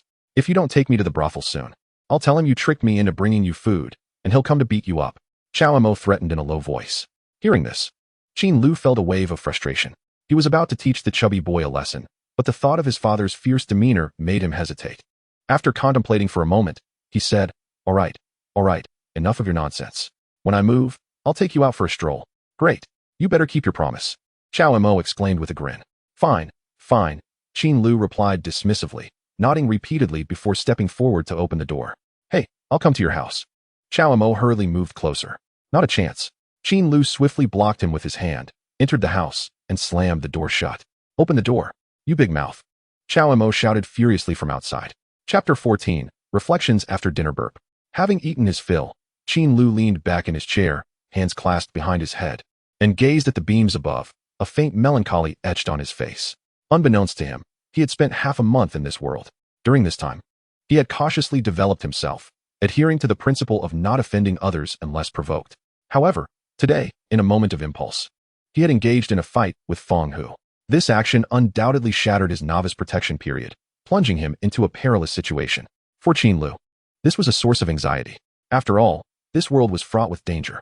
It seemed as though everyone harbored violent tendencies, and it was commonplace for individuals to be competitive and combative, as if they were all terrorists. His own strength was feeble, at merely the second level of qi refinement, rendering him incapable of contending with others. Wait. Suddenly, Qin Lu's eyes brightened. Today, I managed to drive away a mid-stage qi refinement cultivator, didn't I? Spitting out the toothpick. He straightened his posture, his eyes igniting with fervor. With just 2 fire spells, I nearly defeated Feng Hu. Given my current reserve of spiritual energy, I could unleash over 10 fire spells at once, which means, even if 4 or 5 people came at me, I could easily triumph. Qin Lu's eyes widened in realization. It appeared that his strength was not as weak as he had presumed. Yet, after a moment, his expression shifted from mild joy to grave seriousness. No, I can't assess fighting capabilities like this. If others were to swarm me, I might not even have the chance to cast a second fire spell before being overwhelmed. Rubbing his chin, Qin Lu's mind raced. Since I cannot move into Fengshi immediately, I cannot remain idle. Feng Hu is merely at the mid-stage of qi refinement. If I were to enhance my strength a little more, I should not have to worry about him causing trouble again. What can I do to elevate my strength? With that thought, he focused his mind, and the attribute panel immediately materialized before him. Name, Qin Lu. Lifespan, 35,102 years. Cultivation, Qi Refinement Level 2, 8100. Techniques, Xianyangju, Proficient 4200. Skills, Spells, Fire Spell, Mastered 5600. Flicking Technique, Mastered 1600. Talismans, Water Qi Shield, Beginner 66100. Talent, None. Glancing over the panel, Qin Lu murmured to himself. Both spells require 600 proficiency points, which is quite challenging. Their current power should suffice, no need for immediate upgrades. Once either the fire spell or flicking technique reaches mastery, it seemingly undergoes a qualitative transformation, with power skyrocketing exponentially. A single fire spell can even shatter defensive talismans. Regarding cultivation, the cultivation section currently stands at 80 points, needing only 20 more to advance to the 3rd level of qi refinement. Cultivation points can only be increased through meditative practice. Based on Qin Lu's observations, previously he could increase his points by 1 after meditating 5 times. After Xianyangju upgraded to proficiency, the same number of sessions yielded 1.5 points. Cultivation is the slowest to progress. Qin Lu shook his head slowly. This is not feasible. Each meditation session requires 2 hours, and 10 hours only grants 1.5 points. The advancement is too sluggish. It would take at least half a month to level up. After surveying the panel again, his gaze lingered on the talisman section. As for the water chi shield, I can produce 4 talismans daily. If I forego practicing spells, I should manage 7, allowing me to upgrade every 3 days. Yet, the effectiveness of defensive talismans seems limited. Qin Lu shook his head yet again. In combat, talismans solely used for defense do not directly enhance one's combat capabilities. What am I to do? Qin Lu sighed deeply, clasping his hands behind his head, leaning against the chair, and casting a distressed glance around his home. Suddenly, his eyes landed on an object on the table, a glimmer of excitement sparking in his gaze. It was a white porcelain vial. Of course, how could I have forgotten about this? Qin Lu smacked his thigh, chiding himself, and quickly reached for the vial, uncorking it. Instantly, a fragrant aroma surged forth. Flooding his senses, he tilted the vial, pouring its contents into his palm. The object was smooth, oval-shaped, a bluish-green hue, about the size of a pinky finger, radiating a faint aura of spiritual energy. It was indeed 2 elixirs. What kind of elixir is this? Qin Lu closed his eyes, rummaging through his memories. After a moment, he recalled that this elixir was called Zhu Ling Dan, a supplement for cultivators in the Qi refinement stage to enhance their meditation practice. Swallowing the elixir during meditation accelerates the absorption of spiritual energy, indirectly hastening the cultivation process. However, he could not recall how he had acquired it. Let us see what effects it has. Qin Lu decided, swiftly taking a piece of talisman paper from the table and preparing to grind ink for talisman crafting. After all, meditation restores spiritual energy. Since I am currently brimming with energy, it is more advantageous to use the energy before meditating. Having become quite familiar with the process of creating the water chi shield, and with no interruptions, he quickly crafted the talisman flawlessly. Once this was done, he shifted his weight and settled onto the cushion. After assuming the meditative posture, Qin Lu wasted no time and immediately tossed a fragrant Zhu Ling Dan into his mouth. The elixir dissolved instantly. In that moment, he felt a powerful energy erupt in his mouth, flowing down his throat, akin to a rushing river, swiftly making its way toward his dantian. So intense, Qin Lu was startled, promptly centering his mind and beginning to chant the incantation, activating his technique. As he did so, the spiritual energy within his body began to awaken, quickly merging with the invigorating elixir's potency, becoming denser and more robust. Soon, they moved through Qin Lu's meridians together as if hand in hand, exploring his body. What a delightful experience. The wonders of technology are truly remarkable. Qin Lu sighed quietly to himself, continuously circulating his spiritual energy. Time slipped by at an astonishing pace. An hour later, Qin Lu opened his eyes as scheduled. His heart stirred as he summoned his attribute panel. Upon reviewing the information, a glimmer of joy flickered in his eyes. The originally 80 points of cultivation had now ascended to 83. Remarkably, a single pill had equated to 20 hours of cultivation. This is splendid. If this continues, my time to reach the 3rd layer of Qi refinement will be significantly shortened. Qin Lu felt exhilarated, promptly rising to his feet and returning to the table to begin crafting talismans. He intended to exhaust the newly acquired spiritual energy and continue his meditation. In an instant, Qin Lu's fervent spirit was reignited, and he was filled with vigor. Chapter 15, Water by the River. Time discreetly slipped away, the night faded, and the dawn gradually emerged on the horizon, casting a gentle glow that illuminated the entire land. Unbeknownst to him, after a sleepless night, Qin Lu finally realized that it was dawn. After a full night of effort, he had successfully elevated his cultivation level to 87, even managing to forge 5 water shields. Truly, his efficiency was at its peak. Exhaling deeply, Qin Lu shook his arms and eased his sore shoulders, his face adorned with fatigue. As one ages, the body's functions begin to deteriorate. If one lacks restraint and fails to control their desires, significant issues may arise. At 35, Qin Lu, as a middle-aged cultivator, found that even a single night of indulgence left him with aches and pains that rendered him far from the vigor of youth. Leaning against his liver, Qin Lu slowly stood and tiptoed into the kitchen, intending to fetch water to wash his face and invigorate himself, only to discover that the water bucket was completely empty. Misfortune often begets further misfortune. Damn, Qin Lu muttered under his breath, resignedly picking up the bucket and stepping outside. He was off to fetch water. The water-fetching spot was known as Xiaotuahi, a river flowing from west to east, its waters clear and pristine, winding through the entire Wu Jifang territory, nurturing numerous cultivators who resided there. The nearest Xiaotuahi to Qin Lu's home was less than 200 meters away. Holding the water bucket, he stepped out of his door and walked in familiar strides toward the river. In the early morning, many residents of the slum were already awake, some squatting at their doorsteps washing up and engaging in light-hearted chatter. Others, like Qin Lu, also carried large buckets to the riverside. Clearly, everyone was on a mission to fetch water. "Oh, isn't that Qin? Why are you up so early today?" A voice called out from nearby. Qin Lu turned his head, the memory of this person unclear in his mind. Upon hearing the greeting, he could only manage an awkward smile. Yes. Early to bed means early to rise. What are you saying?"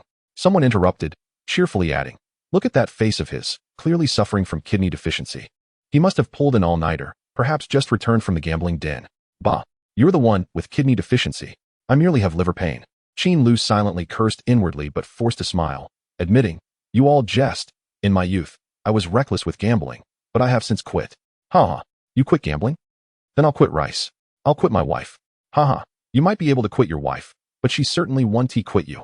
Qin Lu's words elicited laughter from several onlookers, evidently skeptical of his claims of having quit gambling.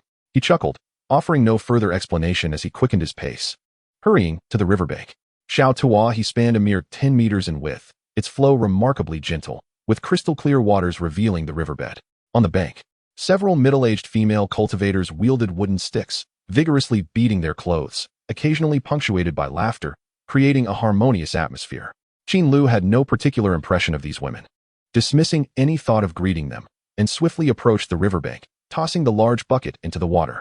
Splash! With a firm tug, he lifted a bucket brimming with water. In his past life, he would never have been capable of such a feat, but now, in this body of a cultivator, he effortlessly lifted nearly 100 liters of water. Adjusting his posture slightly, Qin Lu prepared to return home when suddenly a voice called out, "Hey, Qin, I remember you don't have a partner yet, right?"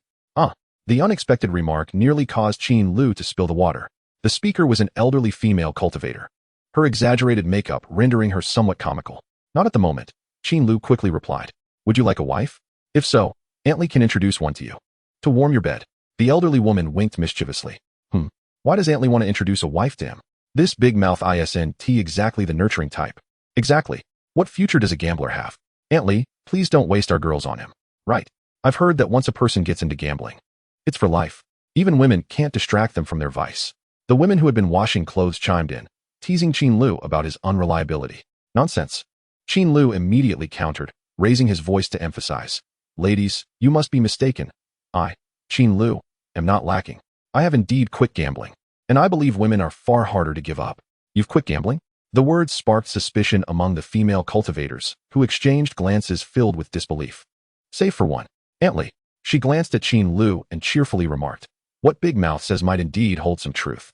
He has consistently set up his stall at the market on time lately, and it has been half a month since he last visited the gambling den, which is why I suggested introducing a wife for him." Hearing this, Qin Lu felt a wave of relief wash over him, immediately giving a thumbs up in appreciation. "Aunt Li, your observational skills are truly remarkable. So do you want a wife or not?" Qin Lu felt a stirring in his heart. He indeed felt somewhat tempted. Being alone was rather isolating. Every night, he slept alone, feeling the chill of solitude. Moreover, he often faced challenges without anyone to confer with, leaving him to ponder things alone, which could lead to trouble. If he had someone to accompany him, perhaps many of these problems could be easily resolved. Just as Qin Lu was about to voice his agreement, thoughts of the attribute panel crossed his mind. Such peculiar matters should not be widely known. This was his strongest trump card, and having someone by his side all the time could easily expose his secret. Weighing the pros and cons, Qin Lu pondered briefly, then gritted his teeth and earnestly stated, "I want one. Aunt Li, can you help me find someone?" "All right, your word is enough." Aunt Li promptly agreed. In the end, as Qin Lu walked home with the heavy bucket amidst the laughter of the women, he felt a lightness in his step. A 35-year-old man needs to relieve some pressure now and then, or he might burst. Upon returning home, he set the bucket down, added the prepared purification pills to enhance the water's clarity, and after a brief wash, feeling that it was still early, he resumed his cultivation with aspirations for the future. "Should I buy a pillow later? The woman shouldn't be too old, right? But since we are all cultivators, they shouldn't be too unattractive. In this world, is there a bride price for marrying a wife? I don't possess flight artifacts or market residency rights. My specialty is talisman crafting. Could that attract a lady?" Lost in these thoughts, Qin Lu entered a meditative state. Meanwhile, on the other side of the slum, Feng Hu, wrapped in white cloth, knocked on the door of one of the houses. Moments later, the door swung open, revealing a middle-aged man with inverted triangular eyes. He glanced at Feng Hu's chest, astonished. "Hu, what are you doing?" Feng Hu cried out, "Big brother, I've been attacked. You must help me take revenge." The man with triangular eyes flashed a fierce look and murmured, "Who dares to bully my brother?" "Humph, it's a gambler named Qin Lu." The man with the inverted triangular eyes repeated the name softly, then opened the door, saying, "Come in and speak slowly." A few days later, in the bustling and vibrant Xianxiao market, Qin Lu sat at his stall, leisurely eating fresh fruit while observing the continuous flow of cultivators awaiting customers. After a period of discreet inquiries, he had gained considerable insight into the market's rules. The entire market was under the jurisdiction of Wuji men, where cultivators patrolled the main streets to prevent fights and disturbances, akin to ancient governmental offices. The crowded Xianxiao market was particularly strict, with disciples of Wuji men patrolling the area. Any signs of fighting would be swiftly quelled, and offenders would be expelled from the market, losing their residency qualifications. Their approach to handling matters was rather simple and brutal. Therefore, setting up a stall in the market generally provided a safety guarantee, which was why Qin Lu felt so relaxed. The market buzzed with noise and vendors shouting, including the two stall owners beside Qin Lu, who were desperately competing for passing customers. Yet, Qin Lu remained quiet, refraining from calling out. Firstly, he was still unaccustomed to shouting and felt a bit embarrassed. Secondly, he had too few items on his stall, only talismans, making it hard to promote them. At that moment, a few talismans lay scattered on his stall, including the familiar water chi shield and another talisman with a completely different design, the cleaning talisman. During the past few days, he had secluded himself to continuously create talismans, finally advancing the water chi shield from novice to proficient level. Following this upgrade, the speed of crafting the water chi shield noticeably increased, and the quality improved while consuming significantly less spiritual energy. His progress was indeed apparent. To diversify his stall offerings, Qin Lu also began developing the cleaning talisman. With the experience gained from crafting the water chi shield, he successfully grasped the basics of the cleaning talisman with minimal effort. Thus, today, he ventured out to set up his stall with the completed cleaning talismans alongside the water chi shields he had saved from previous days. As he sat on the ground, consuming inexpensive fruit purchased with a few gold coins, Qin Lu felt a sense of ennui. Typically, he would practice his finger-flicking technique to pass the time. However, after upgrading the technique, its power had significantly increased, prompting him to refrain from practicing it in the market for fear of attracting the attention of Wuji men, who might demand compensation for damages to the stone slabs. Suddenly, Qin Lu's eyes lit up as he discarded the fruit in his hand, gazing at a young female cultivator standing before his stall, and eagerly exclaimed, "Dear friend, please feel free to take a look." After an hour of waiting, his first customer of the day had finally arrived. The female cultivator glanced around and coldly remarked, "What is there to see? You only have 2 types of talismans." Hee. Qin Lu scratched his head, offering an awkward smile without retorting. The female cultivator picked up one of the talismans and casually inquired, "What makes your water chi shield different?" "It's priced 50 taels higher than others." On the price tag, Qin Lu had raised the original price of 2 spirit stones for the water chi shield to 2 spirit stones and 50 taels of gold. "You have a discerning eye.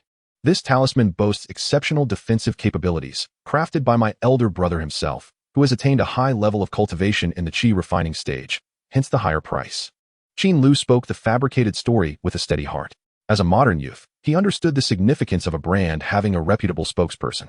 Given the limitations of his own cultivation, it was challenging to sell his well-crafted talismans at a good price. So he created a fictitious elder brother of high cultivation to enhance the allure of his talismans. The female cultivator nodded slightly and began to probe the talisman with her spiritual energy. Observing her lack of suspicion, Qin Lu quietly sighed in relief. Moments later, the female cultivator set the talisman down and stated, "Your talismans are indeed well made. How many do you have?" "I'll take them all." Hearing this, Qin Lu's eyes brightened, and his face erupted with joy. Finally, he encountered a generous customer. He had set up his stall 7 or 8 times already, but had never encountered such an open-handed cultivator. "Excellent. I have a total of 20. Qin Lu promptly retrieved the talismans from his bag and handed them all over to the young female cultivator, including those on the black cloth. After her careful examination, she remarked, "A few of these are slightly lacking. How about a total of 45 spirit stones?"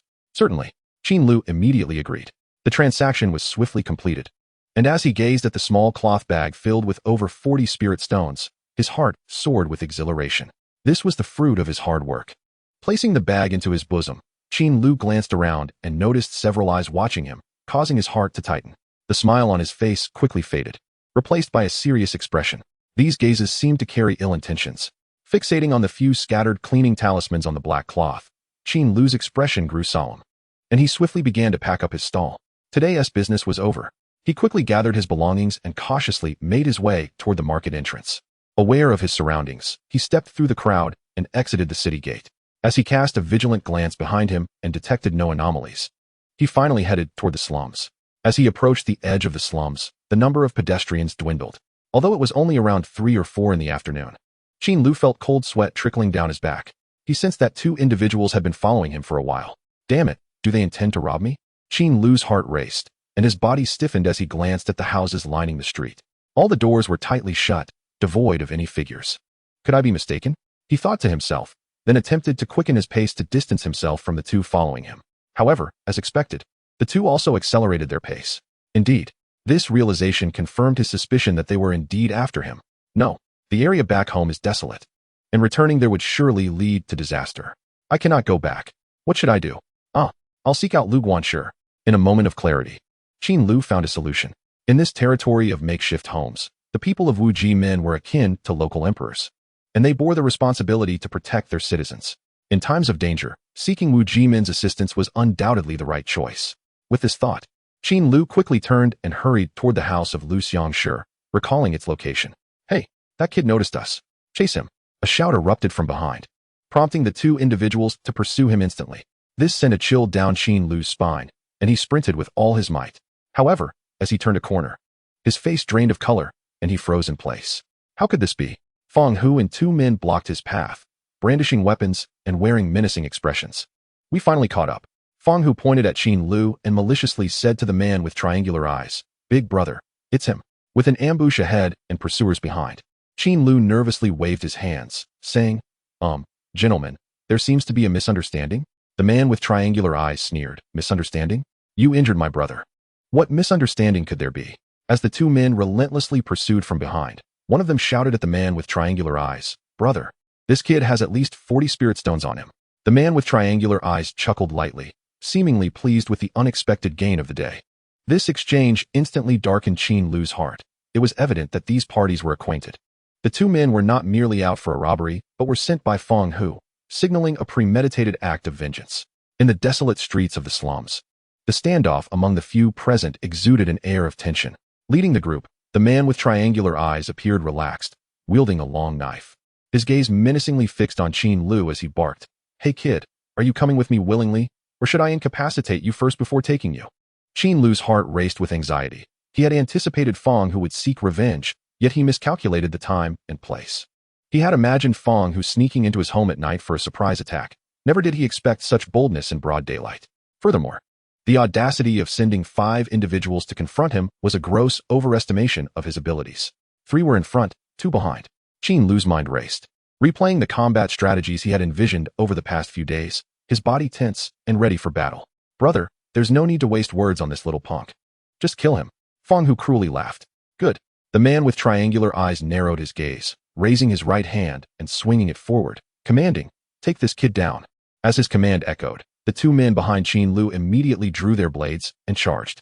The speed of cultivators was astonishing, as they sprinted towards him at a pace rivaling that of the finest athletes from his past life. In less than a breath, they covered the 20-meter distance and were upon Qin Lu. At that moment, with a soft sound, a fireball the size of a soccer ball erupted from Qin Lu's fingertip. Fireball technique. Having been prepared, Qin Lu seized the opportunity, flinging the flames towards the advancing duo. The sudden appearance of the fireball caused them to momentarily halt, their faces etched with shock. Boom. One of them, unable to evade in time, was struck directly by the fireball, abruptly halting in his tracks and being propelled backwards by the force of the impact. The fireball's potency was sufficient to shatter barriers. The unfortunate assailant crashed to the ground, coughing blood and charred all over, clearly gravely injured. This unexpected turn stunned the other assailant, who stood frozen in place. Fireball technique. How could he possibly know that? Before he could process this, the man with triangular eyes barked, "This kid is tougher than he looks." Everyone, attack together. His voice snapped the others back to reality, and the remaining 4 surged towards Qin Lu once more. The scene sent Qin Lu's heart racing, adrenaline flooding his system. As a modern citizen, his past experiences with fighting could be traced back to a playful broom duel in elementary school. He had only witnessed such knife fights in gangster films. Now, confronted by assailants from both sides, despite his preparations, he struggled to react swiftly. Sensing the presence of one assailant drawing dangerously close, Qin Lu felt a chilling breath of death upon him. Without thinking further, he extended both arms in a straight line, fingers curled, and unleashed his skill. With a snap, snap, two streams of eerie gusts erupted from his fingertips. Finger flick technique. Boom. A powerful gust struck the assailant behind him, capable of shattering the stone pavement of the market, creating a circular wound in his abdomen. Blood gushed forth from the deep wound, exposing bone and internal organs. The injured cultivator stared in disbelief at his own body, then collapsed to the ground, gasping for breath. In just 2 exchanges, both pursuers behind him lay severely wounded. The 3 who had been charging ahead froze in their tracks. Lao Chi, the man with triangular eyes, shouted in anger, his gaze fixated on the fallen assailants. Disbelief etched across his face. How can a mere second-layer Qi refiner wield such power? Suddenly, one of the cultivators beside him exclaimed nervously, "Brother, this kid is not normal. We should retreat." He had narrowly avoided an attack just moments before and realized the true strength of his adversary. Such prowess could not belong to a mere second-layer Qi refiner. Seeing the 3 hesitate to advance, Qin Lu gritted his teeth and activated another fireball. With a forceful throw, he hurled it towards the trio. The soccer-sized fireball surged forward with ferocity, prompting the 3 to scramble aside in fear of being struck. This time, they were prepared. The fireball crashed into the ground, causing no harm. "Brother, I don't want to die here. I'm out," one of the wounded cultivators shouted, swiftly retreating and fleeing without a backward glance. "You get your ass back here," Fong Hu yelled desperately at the retreating figure.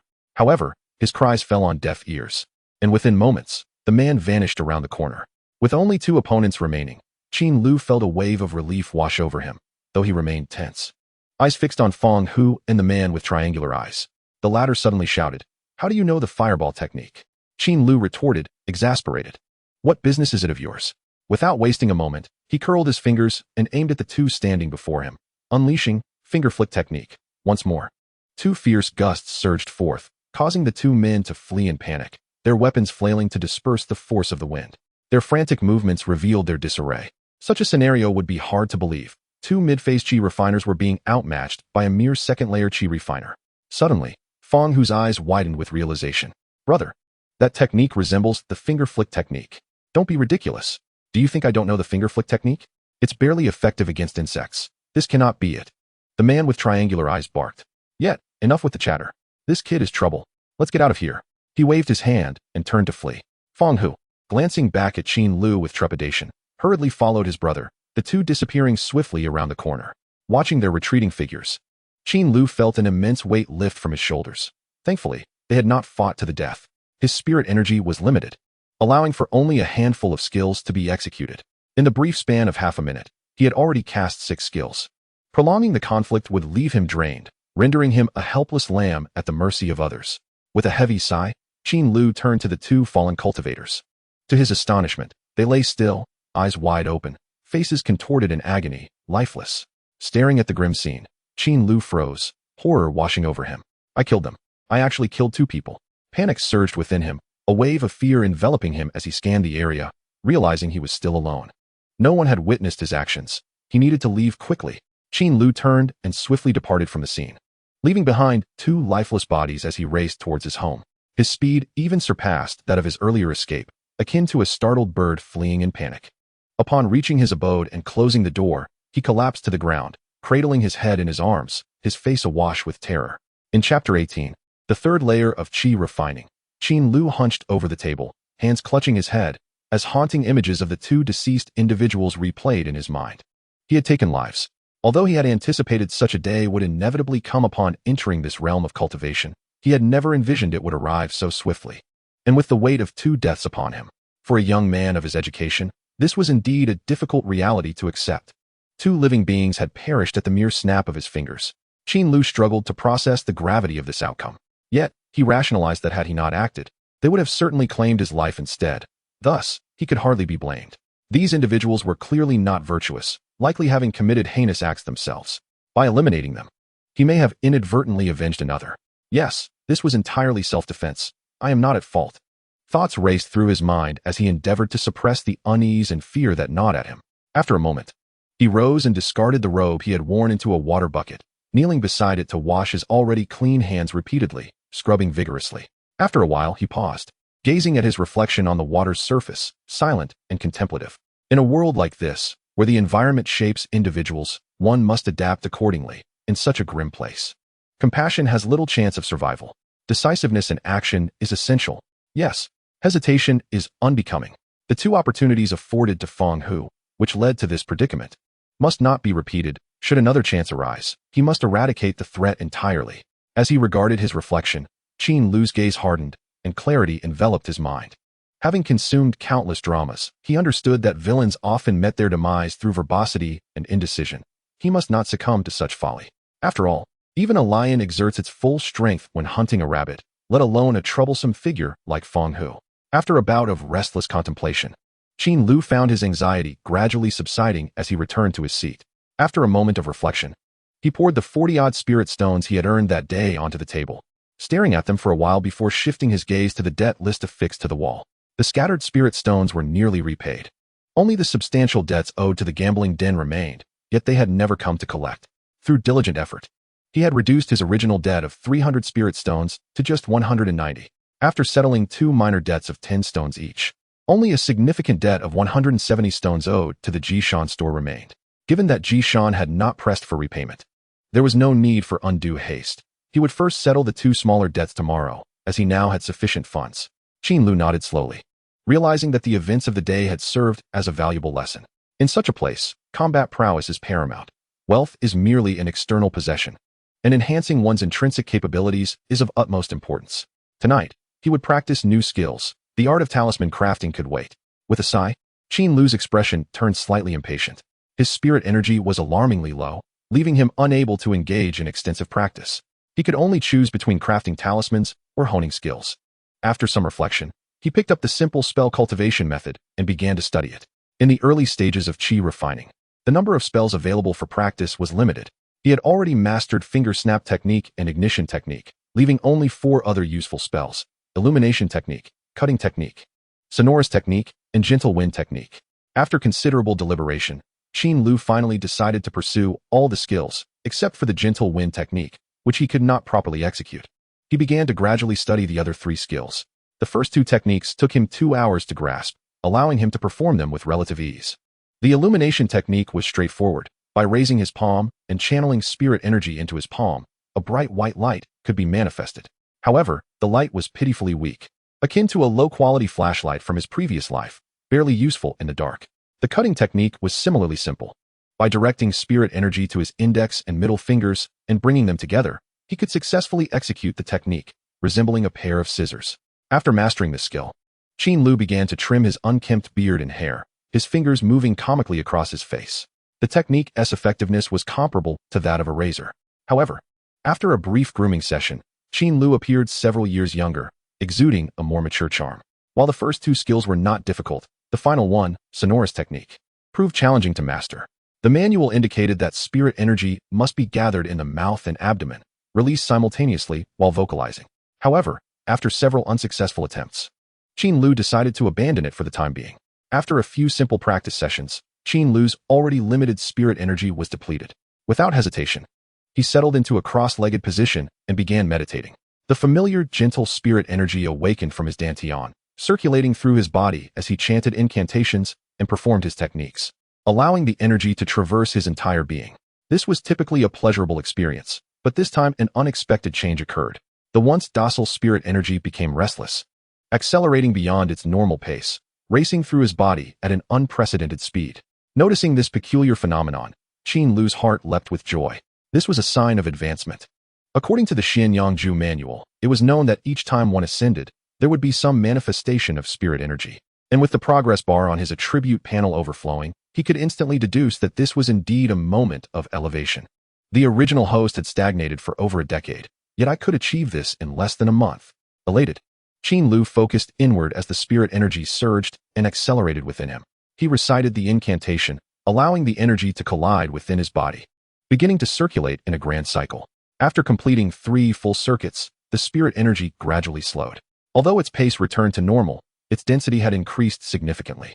Suddenly, Qin Lu felt a tremor throughout his body as a warm current surged from his feet, coursing through him and reaching the crown of his head.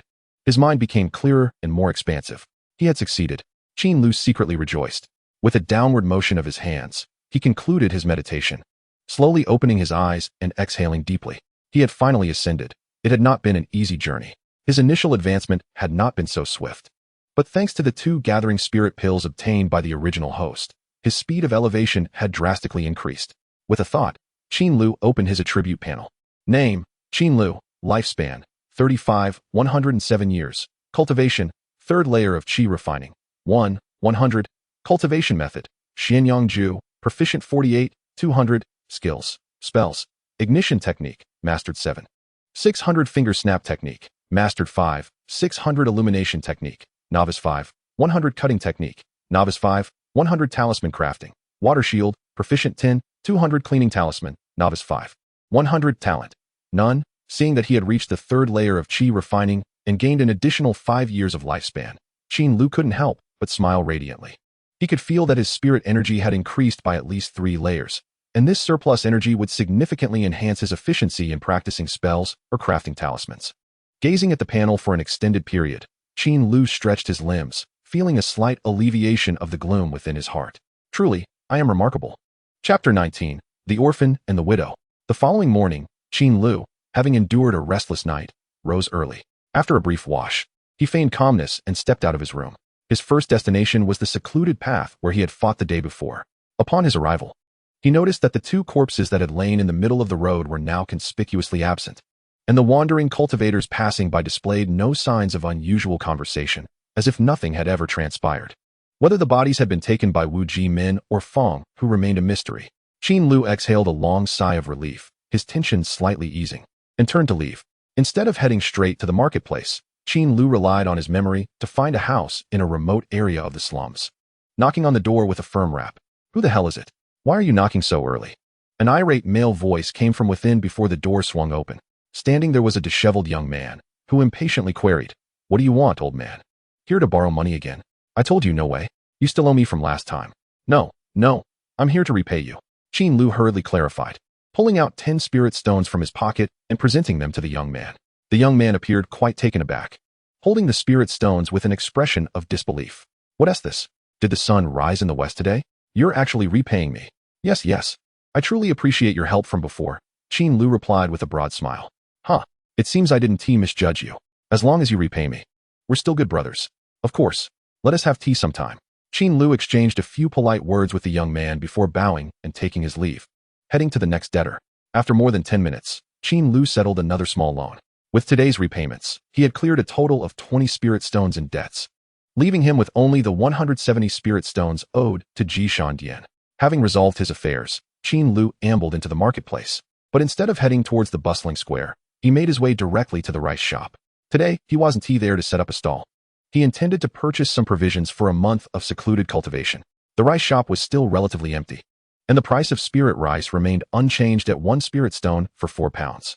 Since Qin Lu planned to stay indoors for a month, he bought over 30 pounds of spirit rice, spending a total of 8 spirit stones. With the rice secured, he knew he couldn't neglect the meat and vegetables. He then proceeded to the marketplace, where he spent 7 spirit stones to acquire a sufficient amount of beast meat and vegetables. After a little over half an hour, Qin Lu successfully gathered all the necessary supplies, leaving the marketplace with bags in both hands, feeling quite satisfied. This time, to be cautious, he wandered suspiciously through the marketplace for quite some time, taking various turns, fearful of being followed. Only when he felt secure did he exit the marketplace and head home. Upon his anxious return home, he carefully placed the supplies he had purchased and finally let out a sigh of relief. Just as he was about to lift a cup of water to drink, a loud knock sounded at the door. "Dezue, open up, it's me," came the voice of Aunt Li. Hearing her voice, Qin Lu's eyes brightened, and he hurriedly set down the cup and opened the door. Was she here to bring him a wife? Upon opening the door, he was greeted by Aunt Li, heavily made up, standing alongside a plump young boy, Chao Mo. "Dezue, I've finally found you a good family," Aunt Li exclaimed, peering curiously into Qin Lu's room, as if searching for something. "Really?" Qin Lu replied, visibly excited. "Quickly tell me, what kind of good family?" Aunt Li's eyes twinkled as she looked at Qin Lu, grinning mysteriously. "Do you know Xianxiaaudiobooks from the Northshed district?" Qin Lu shook his head repeatedly. "No, I don't know her." How could he, with his fragmented memories of this place, have any recollection of Xianxiaaudiobooks from the Northshed district? "Oh, you've struck gold this time. Xianxiaaudiobooks is young and beautiful, only 26 this year, exceptionally charming, and renowned for her beauty in our vicinity," Aunt Li said, winking playfully. Upon hearing this description, Qin Lu couldn't help but swallow hard, hesitating before asking, Is it possible that such a beauty would look at me? I have no house, no car. And I'm so poor. Wouldn't that be inappropriate? Under normal circumstances, you wouldn't have a chance. But a couple of months ago, Zhang Yangzi's partner passed away in the wilderness, leaving her a widow with a child. They need a man to support the family. And I told her for quite some time that you've turned over a new leaf and no longer gamble. That's why she's willing to meet you. Qin Lu's smile faltered, transforming into a look of shock. Aunt Li, wait, you mean she's a widow? And she has a child? Of course.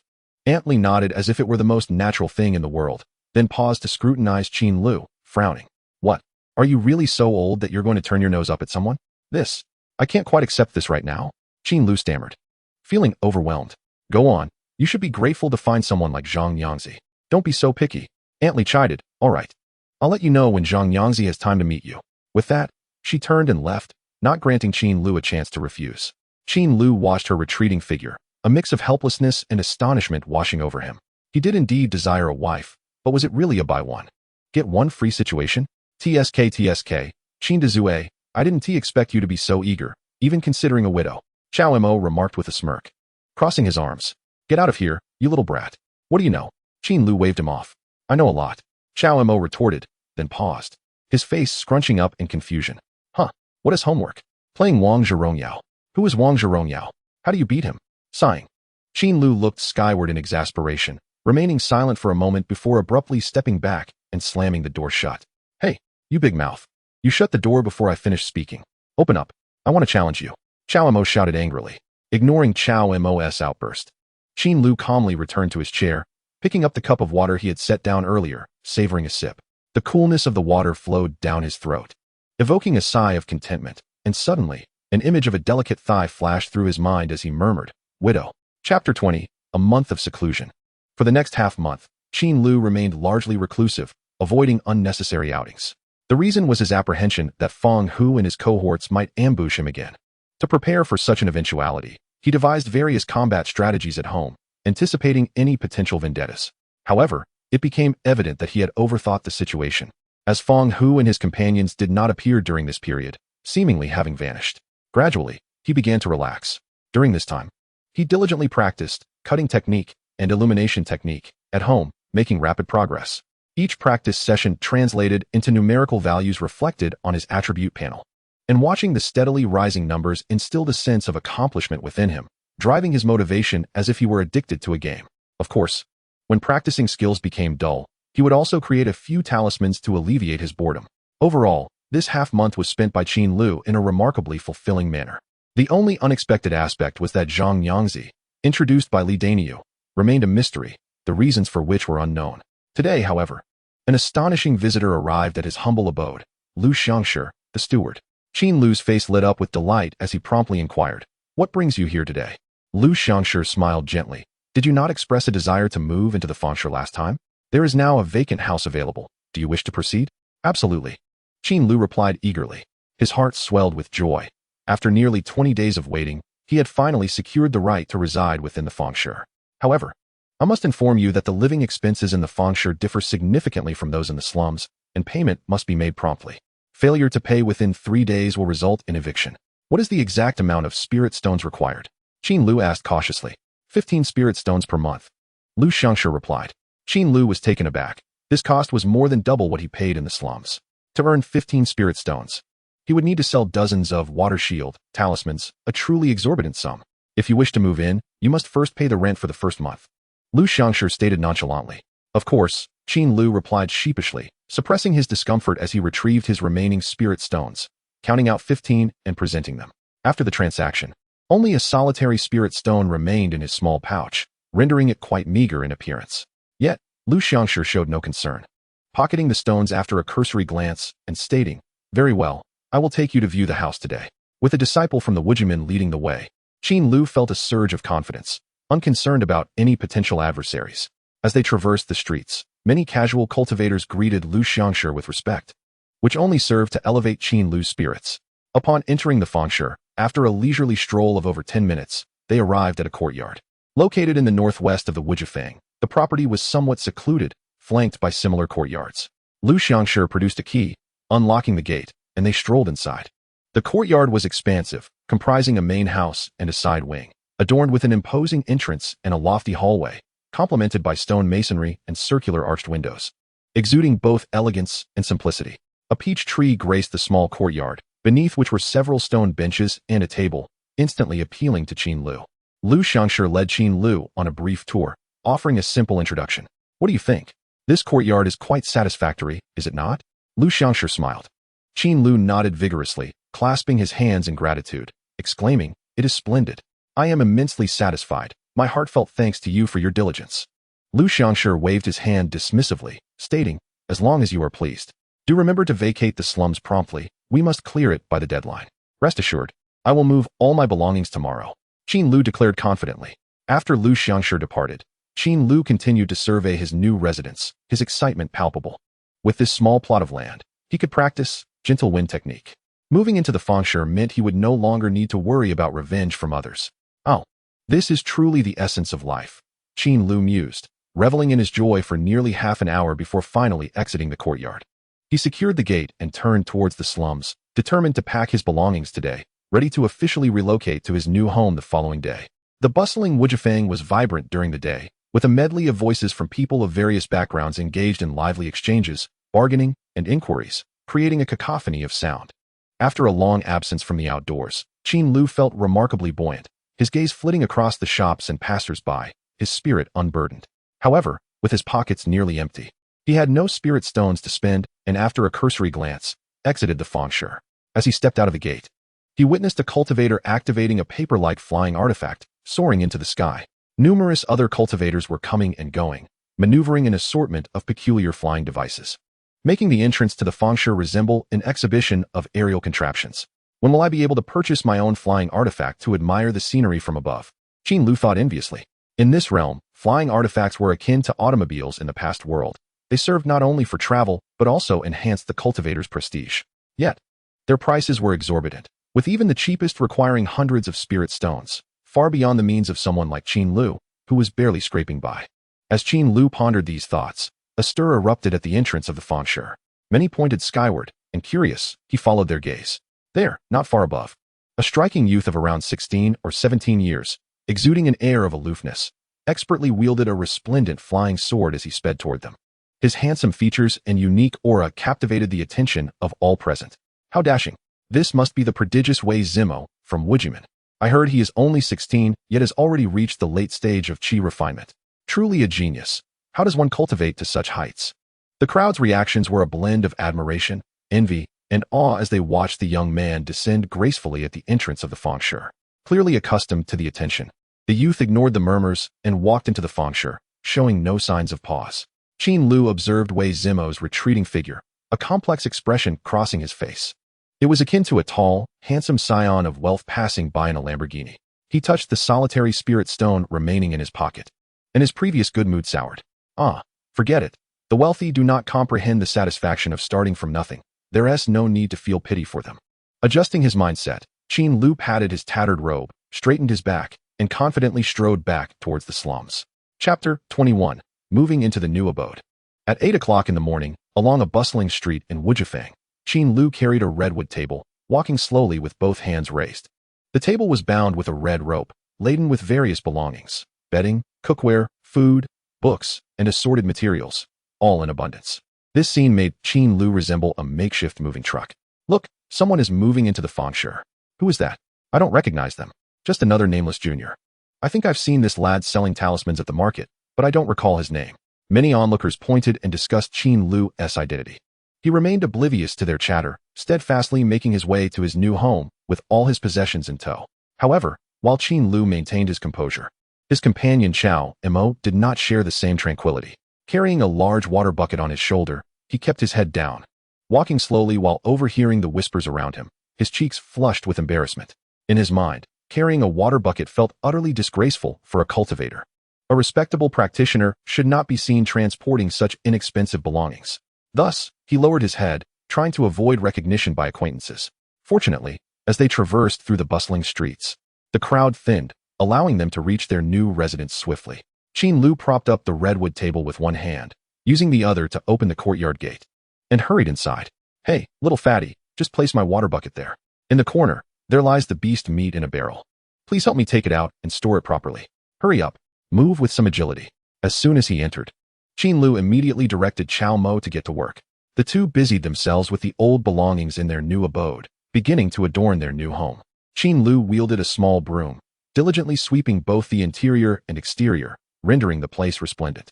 After nearly half an hour, they finally completed their tasks and sat together on a stone bench beneath a peach tree to rest. The environment here is truly delightful. I never expected this gambler to have the means to move to such a place. Admiration shone in Qiao Mo's eyes. The air was fresh. The house exuded an antique charm, starkly contrasting with the harsh conditions of the slums. Qin Lu wore a satisfied expression, clapping his hands cheerfully, proclaiming, regardless of the era, wealth reigns supreme. This is an unchanging truth.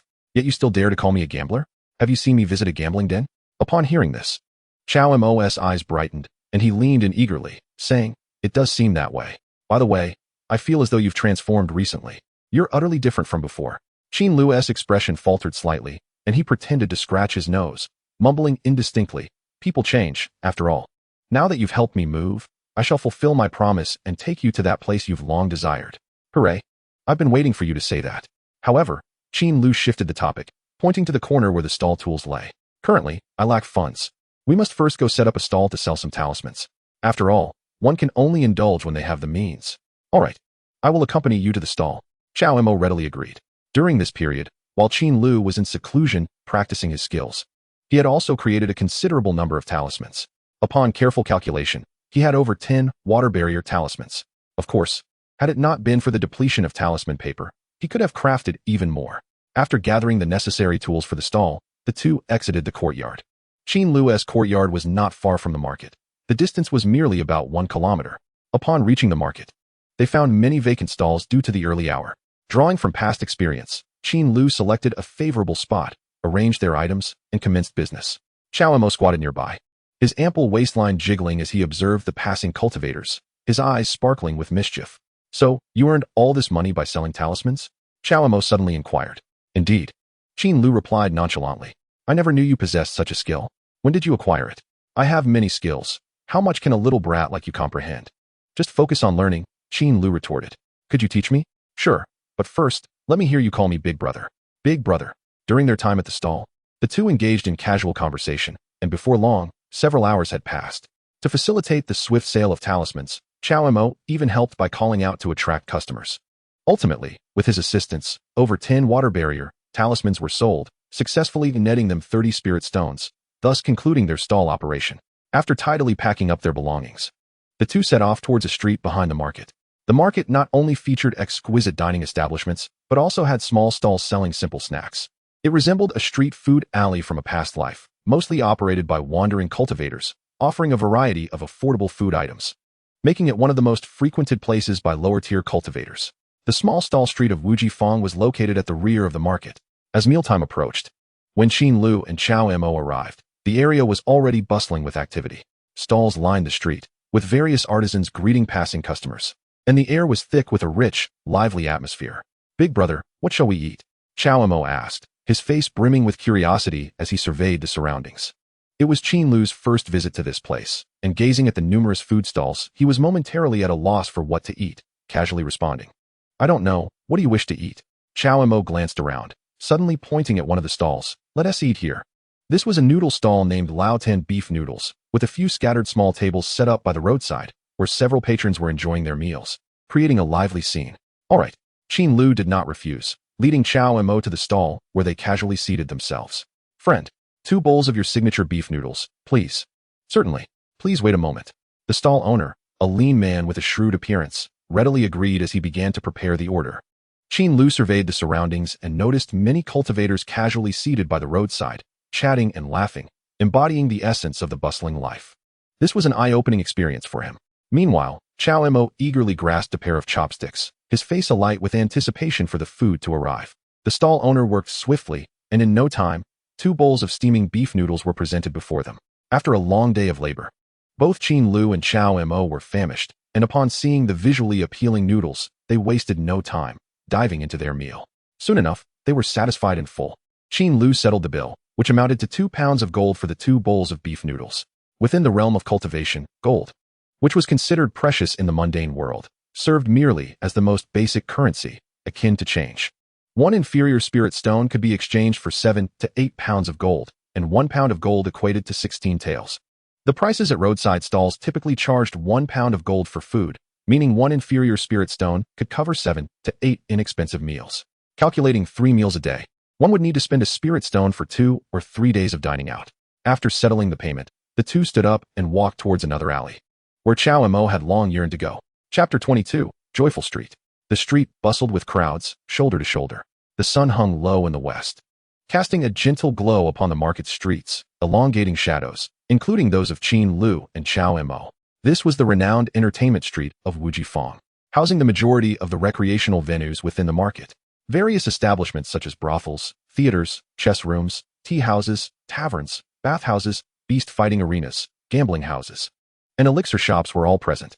A myriad of shops stood along the street, attracting many pleasure-seeking cultivators. Whether they were disciples residing in the market or forlorn wanderers from the slums, they were all frequent visitors to this place. As the saying goes, what is earned in the market is spent in the market. Once out, it's not meant to be brought home. This aptly describes this locale, which is often referred to as Joyful Alley. At this moment, Chow Mo rubbed his chubby hands together, his eyes darting around the shops, brimming with excitement. As he muttered to himself, "Big brother, shouldn't we be doing this at night? Are we too early? By the way, how late are we going to play tonight? I still need to return home. Otherwise, my parents will never forgive me. I'm feeling a bit nervous. Look at my sweaty palms. This is my first time. Wow. Big brother, look at that woman. Her outfit is so revealing. Isn't she cold?" Ignoring Chow Mo's chattering due to his nervousness, Qin Lu instead observed the array of shops, intrigued, as a familiar yet foreign sensation stirred within him. Although it was still early, and some less reputable establishments had yet to open, it did not detract from the lively atmosphere. Cheers, laughter, and melodies filled the air, showcasing the vibrancy of the place. Suddenly, Qin Lu felt a stirring in his heart and gazed toward a building ahead. 2 flagpoles stood at its entrance, adorned with the words "Small Bets, Win the World." At the entrance, a cloth curtain was slightly drawn aside, and on the walls flanking it, the character for gamble was prominently engraved.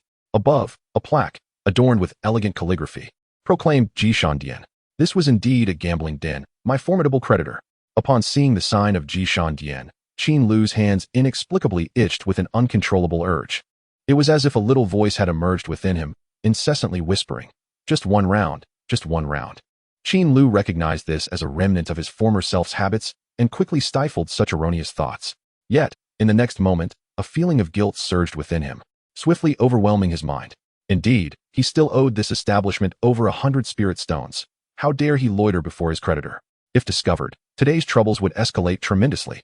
With that realization, Qin Lu hastily maneuvered away, casting a sidelong glance in the opposite direction, pretending to scratch his head to obscure his face, and quickened his pace, striding past the gambling house with determination. Unbeknownst to him, Chow Mo, bewildered, was pulled along rapidly. However, Qin Lu failed to notice that a pair of eyes on the second floor of Jishandian were fixated on his retreating figure, filled with malice and resentment, not averting their gaze until he vanished around the corner. Once past Jishandian, Qin Lu exhaled a sigh of relief, allowing himself to slow his pace and survey the numerous entertainment establishments that occasionally appeared along the roadside. Beside him, Chow Mo was utterly overwhelmed.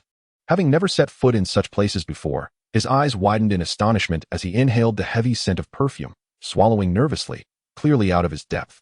"Brother, this establishment looks rather enticing. That woman seems to possess exceptional skills," Chow Mo suddenly remarked. Hearing this, Qin Lu cast a glance but, upon seeing the woman at the entrance, felt a wave of exasperation wash over him. "Hey, what peculiar taste you have. You find someone so plump appealing? Moreover, that is a madam catering to customers. She does not entertain patrons herself. What does a madam do?" Chow Mo's face displayed an expression of disappointment. Qin Lu felt a surge of speechlessness, contemplated for a moment, and then spoke in a grave tone. "Young man, you must understand. The women in such establishments are adept at draining one's very essence, captivating the heart and soul. For someone like you, a naive young lad, a single night could leave you utterly depleted." Chow Mo's complexion turned pale with panic as he hastily inquired, "What happens if one is depleted? What else could happen? Your cultivation would plummet, and your realm would regress. If it gets severe, you may never recover." Qin Lu shot a glance at Chow Mo's lower half, the implication unmistakable. Chow Mo instinctively covered himself with both hands, his face drained of color. "No way. Why didn't you tell me this earlier?" "Enough." Qin Lu patted Chow Mo's shoulder. leading him onward. Let's save such discussions for when you come of age. Today, I will take you to a better place. Oh, how delightful. Leaning against the wall, Qin Lu surrendered to the gentle waves, closing his eyes to relish this rare moment of indulgence. Xiao Mo mimicked him beside him, occasionally emitting a soft groan. Aside from them, many others were present, all sharing a similar expression, and they were all men. This place was, indeed, a bathhouse. Since arriving in this realm, Qin Lu had not taken a proper bath, which was quite unacceptable for a cleanliness-loving young man. Thus, seizing the opportunity presented by Xiao Mo, he made a special trip to the bathhouse, intending to enjoy a thorough wash. The bathhouse itself was rather unremarkable in its decor. However, beneath the bath pools lay a cleverly arranged formation that kept the water at a pleasantly suitable temperature, providing great comfort. In the area, some practitioners offered back scrubbing services, continuously inquiring if customers needed their backs scrubbed for a price of 3 pounds of gold. Leaning by the pool, Qin Lu suddenly recalled something and turned to Xiao Mo, saying, "By the way, regarding my move, that Aunt Li is still unaware. If she comes looking for me, just tell her I have moved to the market." While Qin Lu had little interest in the young and beautiful widow, xianxiaaudiobooks, he did not wish to sever ties with Aunt Li, the enthusiastic neighbor who often introduced women. After all, she might be his only opportunity for companionship in this place. Understood, Xiao Mo replied vaguely. Qin Lu nodded slightly but then, after contemplating, added, "Aside from Aunt Li, if anyone else comes looking for me, keep it confidential. Do not disclose my whereabouts." Qin Lu was unwilling to associate with the former's gang of idle companions. This was a new beginning, and he must learn to let go. "Okay," Xiao Mo softly affirmed. Seeing this, Qin Lu felt reassured, leaning against the bath pool, closing his eyes to enjoy the long-awaited sensation of relaxation. Time spent in joy always passes swiftly. By nightfall, the two emerged from the bathhouse. Xiao Mo, invigorated, wished to continue exploring the entertainment district, but Qin Lu, citing insufficient spirit stones, urged him home. After escorting the youth back, Qin Lu returned to the market, spending 20 spirit stones to replenish his materials for talisman crafting and daily necessities before finally heading to his new home. Little did he know, his presence in the entertainment district today had caught the attention of those with ulterior motives. Chapter 23, Jishan Gambling House. In the raucous casino, within the deliberately dim environment, throngs of practitioners surrounded various gaming tables, their voices filled with excitement. Come, come. Bet big to win big, bet small to win small. Once you place your bet, there's no turning back. 3 sixes of full house. Ha ha ha. I hold the supreme treasure. Who can stand against me? Many practitioners wore flushed faces, their hands clutching chips as they fixated on the gambling tools on the table, shouting fervently. This was indeed the place Qin Lu had once frequented the most, Jishan Dian. The entire establishment buzzed with commotion, everyone engaged in gambling. Only one individual stood apart from the crowd. Towering over 6 feet, he loomed at the second-floor window, idly toying with a chip while casting a dark gaze upon the bustling crowd below. This man was Feng Hu. At that moment, a middle-aged practitioner with a small mustache approached Feng Hu, clapping him on the shoulder, cheerfully asking, "Hey, Huzi, what are you staring at? I've noticed you've seemed off since this afternoon. What is going on?" The mustache practitioner was named He Liang, nicknamed He Lao Lu, a bouncer at Jishan Dian, familiar with the regular, Feng Hu. Feng Hu turned, slightly cupping his hands in greeting. "Sixth brother, you jest. I happened to see a nemesis pass by, which has put me in a foul mood." "A nemesis?" He Liang furrowed his brow, moving closer to Feng Hu's side, curious. "Have you offended someone significant recently?" "Not at all, just a petty scoundrel," Feng Hu replied, shaking his head slowly. He Liang stroked his chin, chuckling. "That's odd. With your temperament, you usually seek revenge. Why are you sulking here instead of confronting him?" At this mention, Feng Hu's thoughts drifted to the 2 brothers who had tragically perished in the street, his expression darkening further. He could hardly fathom that the ambush had concluded with 2 casualties on his side, while that Qin Lu had emerged unscathed. It was simply too bizarre. Qin Lu's inexplicable combat methods had terrified his older brother into abandoning thoughts of retaliation. Noticing Feng Hu's fluctuating demeanor, He Liang ventured, "What is the matter? Could it be that this young man possesses formidable cultivation?" "Not really. He is merely at the 2nd level of qi refinement." Feng Hu hesitated, his tone lacking conviction. "It's just that I'm perplexed by the strange techniques he employs, which seem quite potent, making him somewhat challenging to deal with." 2nd level of qi refinement. He Liang scanned Feng Hu suspiciously. "Seriously, Huzi, is this little fellow truly giving you trouble? How long has it been since you practiced?" Feng Hu scratched his head. Embarrassment etched on his face. It was indeed a shameful situation. In the midst of qi refinement, one would surely be ridiculed for failing to subdue an opponent at the earlier stage of qi refinement. However, Fang, who paused momentarily, suddenly struck by a thought, and spoke up. Ah, this person, Lu Gu, you should be familiar with him. He used to frequent your place for gambling. Oh, who is it? It's that fellow known as the Devouring Python, Qin Lu. Who? He Liang exclaimed uncontrollably, his face a mask of shock. Fang Hu, feeling somewhat perplexed by He Liang's reaction, stammered, Qin Lu. He Liang, known as Big Mouth, lowered his head, his expression fluctuating between uncertainty and disbelief. His mind racing with thoughts. How could this be possible? This is impossible. What is wrong, Lu Gu? Fang Hu inquired curiously. At that moment, He Liang regained his composure, a smile swiftly replacing his earlier shock. He patted Fang Hu's shoulder and said, It's nothing. By the way, I have some matters to attend to, so you enjoy yourself for now. With that, He Liang turned and left, leaving Fang Hu in a state of confusion. On the third floor of Jishan's shop, within a private room, the decor was understated. In the center stood a large redwood writing desk, where a middle-aged man with a hawk-like nose sat, deftly maneuvering a brush over rice paper. Just then, He Liang entered, closing the door behind him, and approached the man with the hawk-like nose. Shopkeeper, I have something to report. The man laid down his brush, fixing his gaze on He Liang, and spoke with an air of indifference. What is it? He Liang hesitated before replying. It concerns that Qin Dezue, who offended you some time ago. He has reappeared. Reappeared? The man scrutinized He Liang with a measured gaze, his voice low. What do you mean?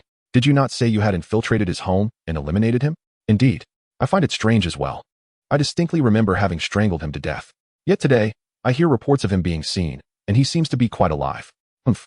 The man scoffed, his words sharp. What is there to discuss? Clearly, you failed to handle the situation properly, allowing him to escape. Lu Zi, your performance has become increasingly careless of late. However, I checked his breath after the deed, confirming his demise before I returned. He Liang's voice trailed off, revealing his waning confidence in his own words. Enough. The man interrupted, his tone cold and commanding. He is merely a reckless child. If you did not kill him thoroughly, then finish the job. You shall handle this matter and ensure no more disturbances arise. Yes. He Liang immediately bowed in acquiescence, his eyes glinting with lethal intent. As he exited the room, the man suddenly recalled something and called out to stop He Liang. Wait, is there anything else, shopkeeper? He Liang asked. I almost forgot. Has a little thief been causing trouble in the market recently? Yes, this little thief has been stealing from shops in the market every night, pilfering quite a number of spirit stones. Has Wu Jimin been enforcing strict measures? They have increased their patrols significantly, especially at night. In that case, the man mused, his voice low and contemplative, do not act rashly. If we are expelled from the market over this, it would be a loss too great to bear. What should we do then? He Liang queried. The man pondered before asking. When you went to eliminate him, did he see your face? He Liang shook his head. No. I used a sleep-inducing smoke to incapacitate him before entering. He does not know who attacked him. Very well. This fellow still owes us spirit stones. Use this as an excuse to approach him. If you can retrieve our money, do so. If not, find an opportunity to eliminate him. The man gestured sharply downward, his expression stern. Understood. He Liang replied promptly. Chapter 24. A promising future in the dead of night.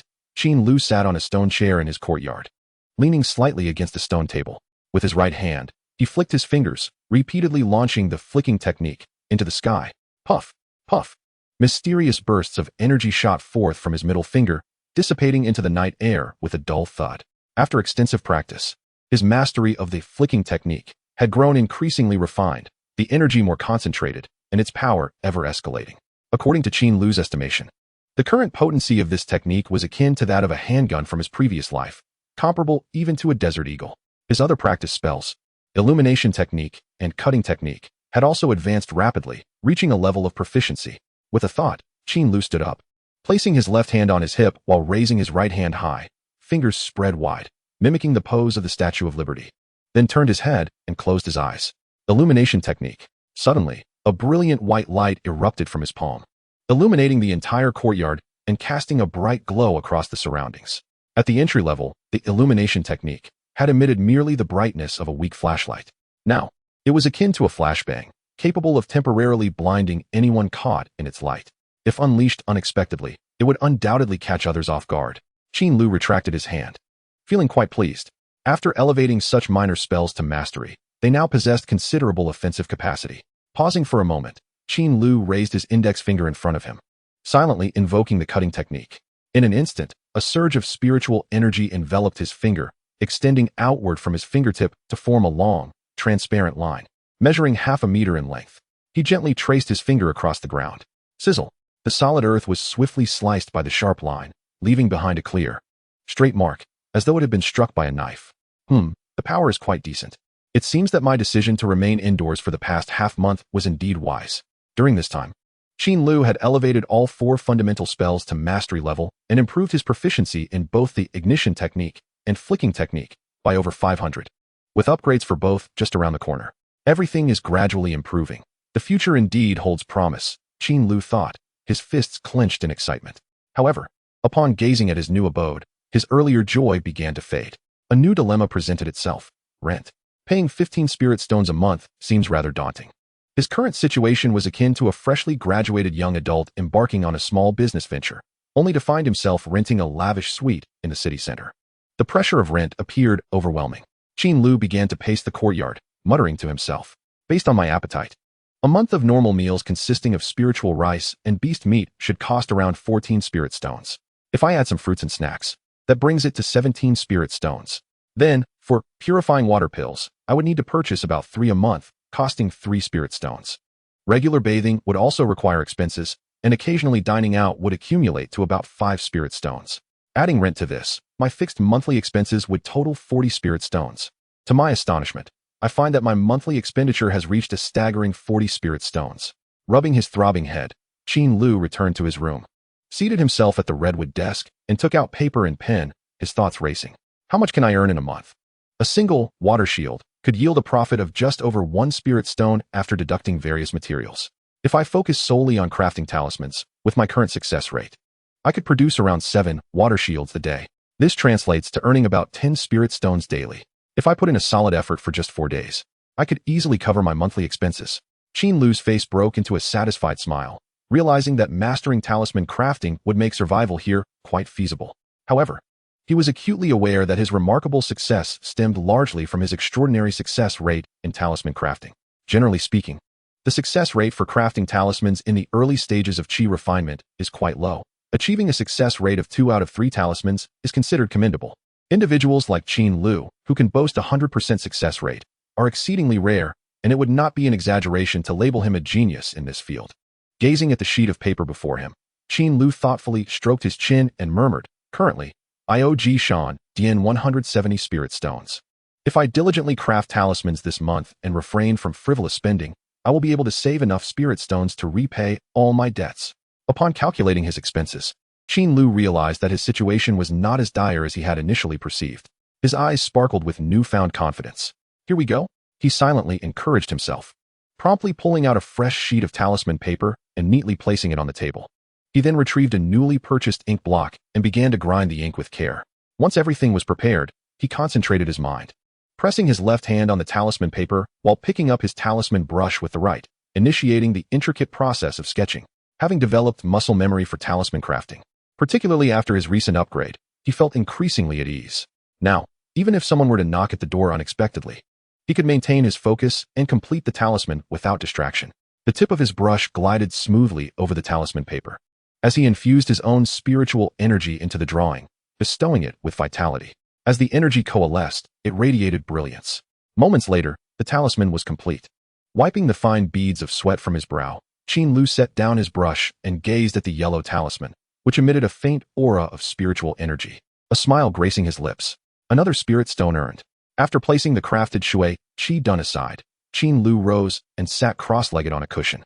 With a thought, he opened his attribute panel. Name: Qin Lu. Lifespan: 35,107 years. Cultivation: Qi refinement level 3, 23,100. Techniques: xianxiaaudiobooks. Proficient 182,200 skills. Spells: Fire Ignition Technique. Mastered 510600 Flicking Technique. Mastered 525600 Illumination Technique. Mastered 32600 Cutting Technique. Mastered 31600 Talisman Crafting. Shui Qi Dun. Proficient 42200 Cleaning Talisman. Beginner 30100. Talent: None. Observing the steadily increasing values, Qin Lu beamed with satisfaction. The Fire Ignition Technique and Flicking Technique were on the verge of leveling up. Given the extraordinary proficiency of these 2 minor spells, he couldn't help but wonder what would happen if they were to ascend to the next level. I dare not even imagine. He chuckled softly, closing the attribute panel. Shutting his eyes, and naturally entering a meditative state to practice his cultivation. Cultivation. Chapter 25. The 5 Major Powers. The next morning, Qin Lu opened his eyes promptly, sitting on the bed to rub his face and stretch leisurely. It was yet another brand new day. Since arriving in this world, devoid of the distractions of mobile phones and computers, his daily routine had gradually become regularized. Aside from cultivation and talisman crafting, he found himself with little else to occupy his time. This routine had also helped him regulate his biological clock, allowing him to rise consistently each day. After a simple morning wash and downing a large cup of warm water, Qin Lu stretched his body and leaned back in his chair, preparing to begin his work for the day. However, upon noticing the gray robe he wore, he paused, followed by a sigh. He had been wearing this outfit for an entire month. As the saying goes, a person lives by their face, a tree lives by its bark. It seemed he really needed to save some money to purchase a new set of clothes. Relying solely on the cleaning talisman was not a sustainable solution. Additionally, his boots were nearly worn out. In a dangerous situation, he might not be able to escape quickly, so new footwear was also necessary. He also needed to acquire some formidable talismans for self-defense. The world was far too perilous. Not to mention, a few qi refinement pills would also be essential. As Qin Lu pondered this, the oppressive feeling of financial strain resurfaced. Knock, knock, knock. At that moment, a series of knocks echoed from outside. Qin Lu turned to look, his expression peculiar. The sound of knocking did not resemble that of Chao Mo. Yet, apart from Chao Mo, who else could possibly be seeking him? Who is it? He called out, standing up warily. I am your neighbor next door. I have come to pay a visit today. As a new friend. A deep voice responded from outside. Coming. Qin Lu hastily replied, swiftly making his way to open the door. Standing at the entrance was a middle-aged man in his 40s, with a ruddy complexion, prominent eyebrows and eyes, and a square face. Dressed in a clean blue robe, he carried a bag of fruit in hand and exuded a gentle demeanor. Qin Lu did not dare to be negligent, promptly cupping his hands in greeting, esteemed friend. What an honor it is to welcome you. Please come in. Haha, no need for such formality. The man chuckled lightly, following Qin Lu into the courtyard. And they seated themselves at a stone table. After exchanging pleasantries, they soon introduced themselves. The man, named Lucien, lived in the adjacent courtyard to Qin Lu and had resided there with his family for several years. Upon noticing the arrival of a new neighbor, he had come to pay a visit. I didn't expect old Wang to be driven away only for you to move in so swiftly, Lucien remarked, stroking his beard with a hint of nostalgia. Curious, Qin Lu inquired, what did the previous occupant do to be expelled? It's a pity for old Wang. After a few drinks, he insisted on starting a fight, and unfortunately, he was seen by the patrol team of Wuji men, which led to his expulsion, Lucien explained. Qin Lu's heart raced with caution. He had not anticipated that a drunken brawl could result in such severe repercussions. Now that he had finally moved into the market, he could not allow himself to be forced out due to such incidents. Never mind, let us not dwell on that. Lucien quickly changed the subject, asking, what kind of business does Qin Dao engage in? Qin Lu replied honestly, I simply set up a stall to sell a few talismans.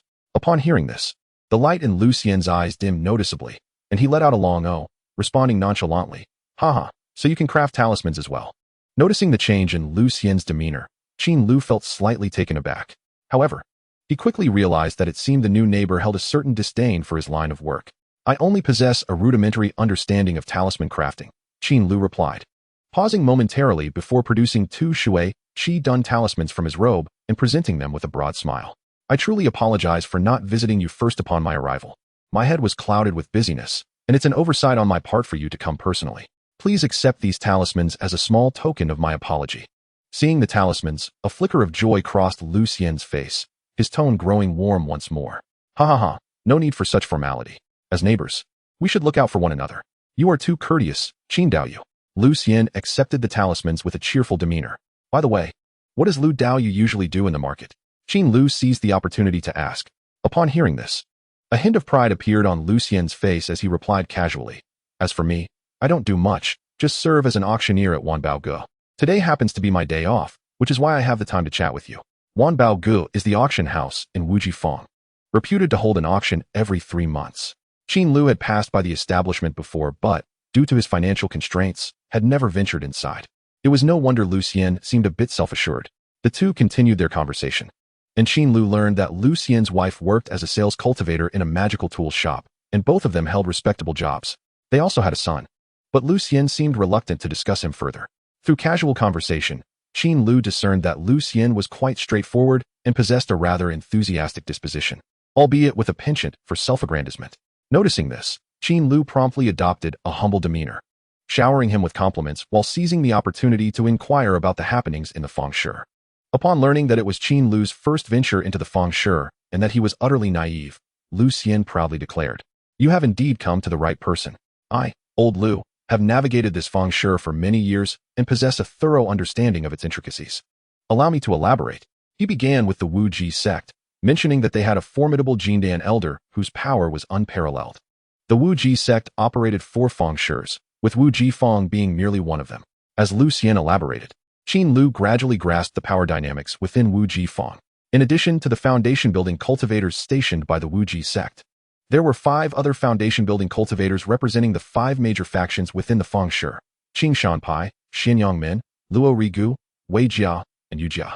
These 5 factions encompassed numerous shops and businesses within Wu Ji Feng, catering to various needs of cultivators. Notably, the Wanbao Gu auction house, where Lu Xian worked, was affiliated with Xianyangmen. In essence, for loose cultivators trying to make a living here, it was imperative to remember a fundamental truth: never provoke the 5 major factions. Qin Lu was taken aback by the intricate web of relationships within the fengshi. Today's revelations had truly broadened his horizons. Chuckling, Lu Xian stroked his beard and remarked, "Just blend in well. If a foundation-building elder takes notice of you, you might not have to worry about food and drink for the rest of your life." "Indeed," Qin Lu responded casually, but suddenly recalled something and inquired, "By the way, do you know the person living in the courtyard to the left?" "Oh, you must be referring to Nie Feng. He seems to work as a guard for the Wei family, but he is rather aloof, and I don't interact with him much," Lu Xian replied. "I see." Qin Lu nodded slowly, contemplating when it might be appropriate to pay a visit. Suddenly, Lu Xian stood up, clasped his hands in a gesture of farewell, and said, "All right, Qin Daoyu, let us pause our conversation for today. I must head back, and we can continue our discussion another time." Yes, Daoyu, take care." Qin Lu rose to see Lu Xian off as he left the courtyard. Once Lu Xian had departed, Qin Lu securely closed the courtyard door and returned to his stone chair. It seemed that the neighbors here were of a higher caliber, as foul language was not so casually thrown about. However, the presence of so many influential individuals in this small fong sure necessitated a cautious approach. Provoking even one could jeopardize his life. After a moment of reflection, Qin Lu shook his head, dismissing unnecessary thoughts, and returned indoors to commence his talisman crafting for the day. Chapter 26, The Gray Shadow Sword Technique. Talisman crafting, meditation, meals, and more talisman crafting followed in a repetitive cycle until the afternoon arrived. Having restored his spiritual energy, Qin Lu stood and stretched lazily. The once tedious routine of cultivation seemed less monotonous now that he could observe the statistics on his attribute panel. Gazing out at the courtyard, a thought struck him. With some free time today, it was the perfect opportunity to practice the Ruan Feng Shu. The Ruan Feng Shu would allow one to move as lightly as a swallow, enhancing agility and speed. It was the most practical spell among the many minor spells available during the early stages of Qi refinement and was precisely what Qin Lu longed to master. Unfortunately, his previous dwelling in the slums had been too cramped for practice. Now, however, this new courtyard might just be the ideal training ground. Stepping into the open space of the courtyard, Qin Lu let his hands fall naturally by his sides and closed his eyes slightly. Focusing his mind, he allowed his body to relax. Following the instructions in the booklet, he gradually dispersed the spiritual energy within him to every corner of his being. Sensing the moment was ripe, Qin Lu planted his foot firmly. With a whoosh, he leaped forward 2 meters, his form becoming significantly lighter. Thud! He landed again. Pivoting his direction, his body surged forth once more, exhibiting an ethereal grace. Qin Lu felt a surge of joy. This sensation of running infused with spiritual energy was entirely different from his previous experiences. Not only was his speed greatly enhanced, but his control over his body was also far more fluid. Thud! Thud! Thud! With each impact of his feet against the ground, Qin Lu began to circle the courtyard in a rhythmic sprint, akin to a fleeting shadow. He continued for a full 10 minutes before pausing, breathless, gradually calming his excitement. He took a deep breath and opened his attribute panel. To his delight, the spell section now displayed Ruan Feng Shu, with a proficiency level of 2. A satisfied smile spread across Qin Lu's face at the sight of the new skill. This technique must be practiced regularly. It was a vital skill for survival. After silently resolving to do so, Qin Lu resumed his training. 5 days later, at noon, after a light lunch, Qin Lu picked up the Shui Qi Dun talismans he had crafted over the past few days, gathered his stall tools, and headed out. Today was the day he would set up his stall. Locking the courtyard door behind him, he made his way to the market with ease. Upon arriving at the market, he noticed an unusually larger crowd than usual. Drawing on his experience, he quickly found a stall in a corner and set up his items. Observing the swelling throng, Qin Lu turned to an elderly loose cultivator at a nearby stall and asked, "Esteemed elder, why do I feel there are so many people today?" The old cultivator, appearing to be in his 60s or 70s, wore a faded long robe, his graying hair secured with an old hairpin. His stall was filled with tattered books, giving him the air of a down-and-out cultivator. Upon hearing the question, he glanced at Qin Lu's stall and replied nonchalantly, "Today is the Wan Bao Ji's monthly auction, a well-known event in the vicinity.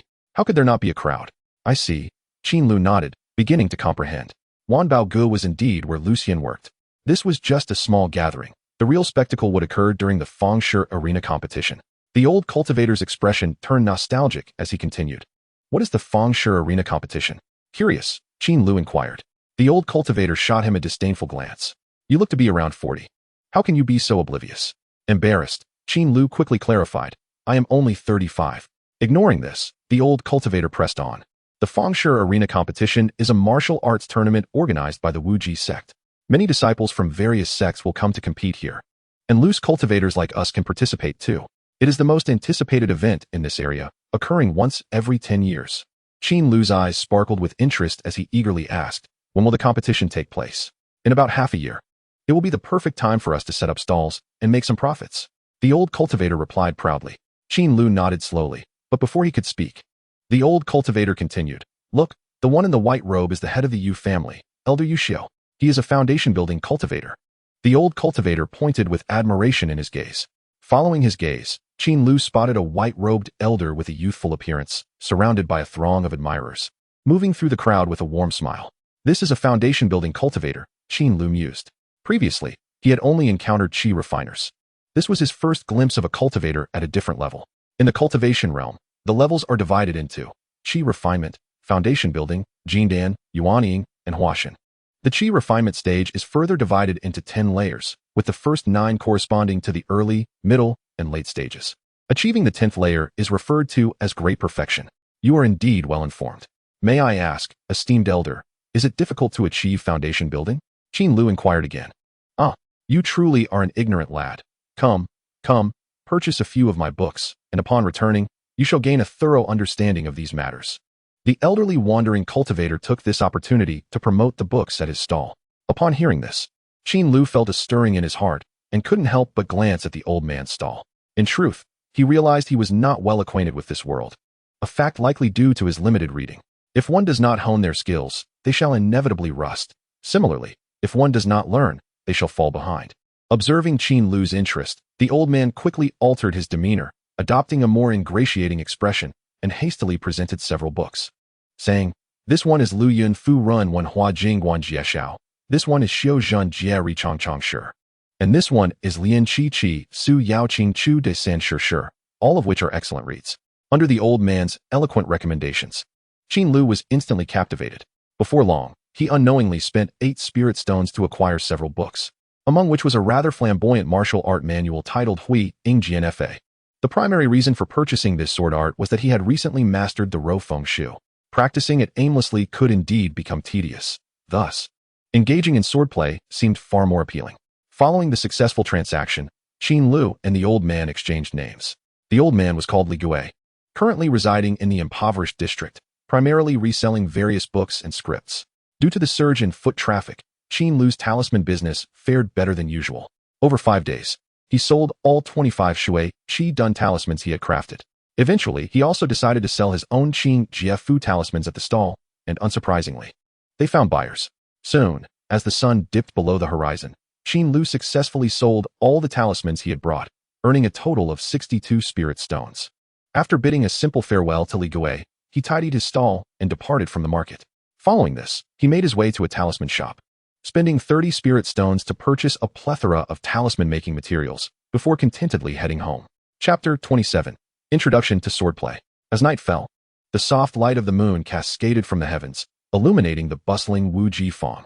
The moonlight enveloped the autumn night sky in a refreshing coolness.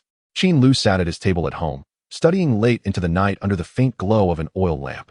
The few books he had procured from Li Gui's stall had utterly engrossed him, akin to an innocent child eagerly absorbing knowledge about the outside world. Through his studies, he had gained a clearer understanding of the vastness of this realm. Firstly, this world is immense, according to the texts.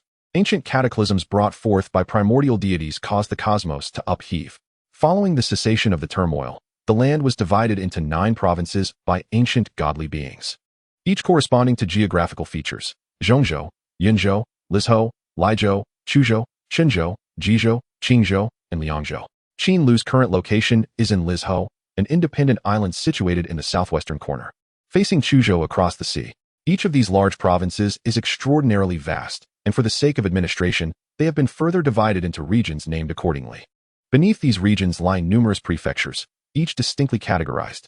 Qin Lu's precise position is Lu Yunfu within the Jiuzhen region of Lizhou. Within Lu Yunfu, many factions coexist, including various imperial dynasties and sects, among which Wuji Min is one.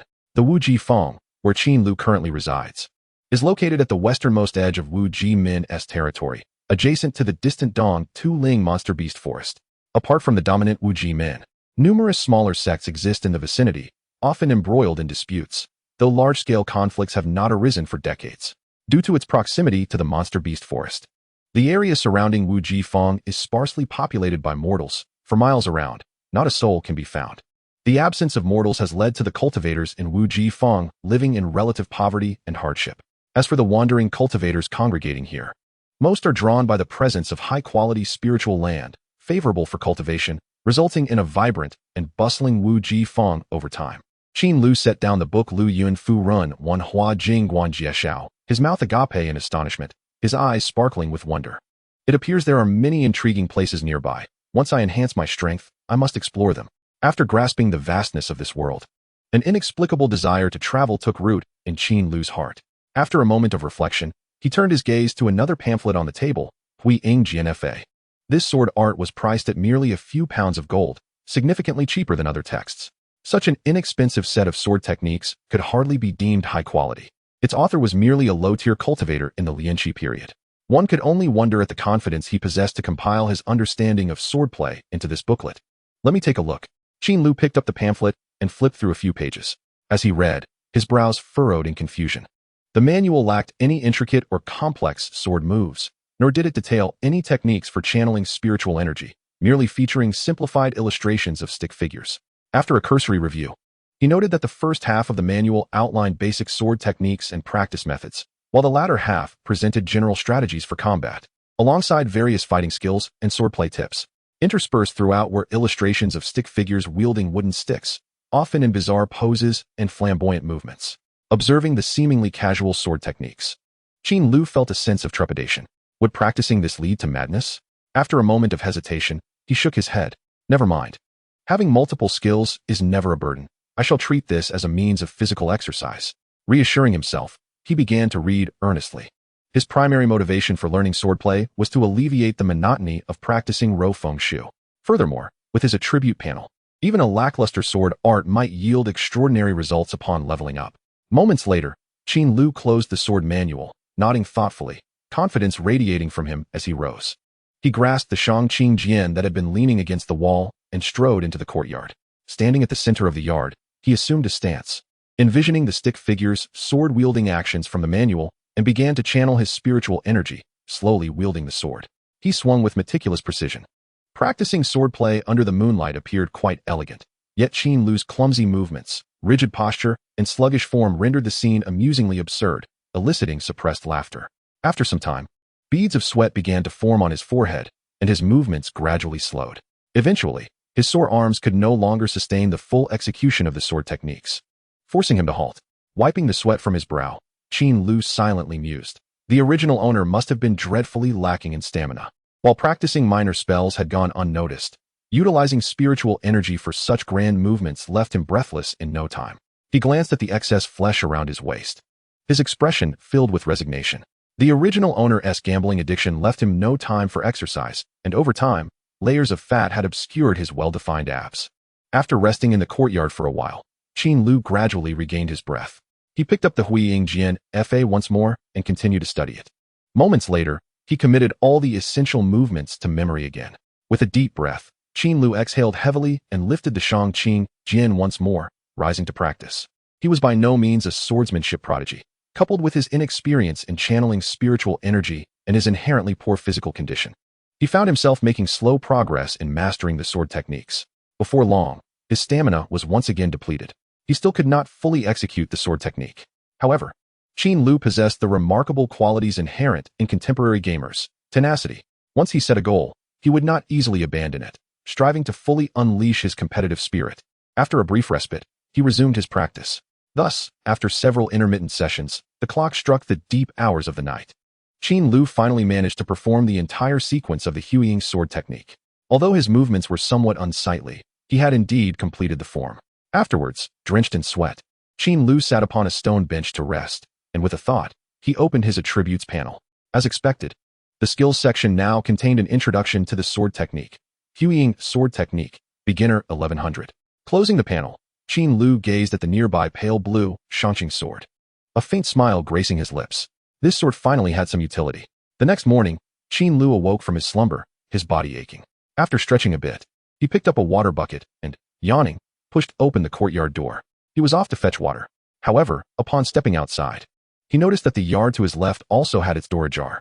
At the entrance squatted a tall and sturdy young man, one hand holding a cup and the other a willow branch, rinsing and brushing his teeth.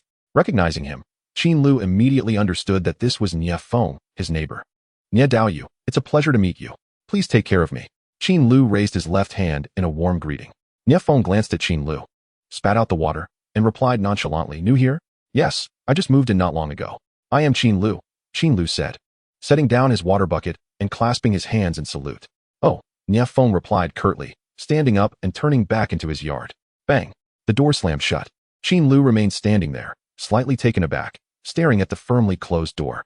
Although he had heard from Lucien next door that Xianxiafan was aloof and not fond of socializing, he hadn't anticipated such a lack of courtesy. "Just a Miro? I'll give you a punch later." Qin Lu adopted a fierce expression, shaking his fist at the courtyard door.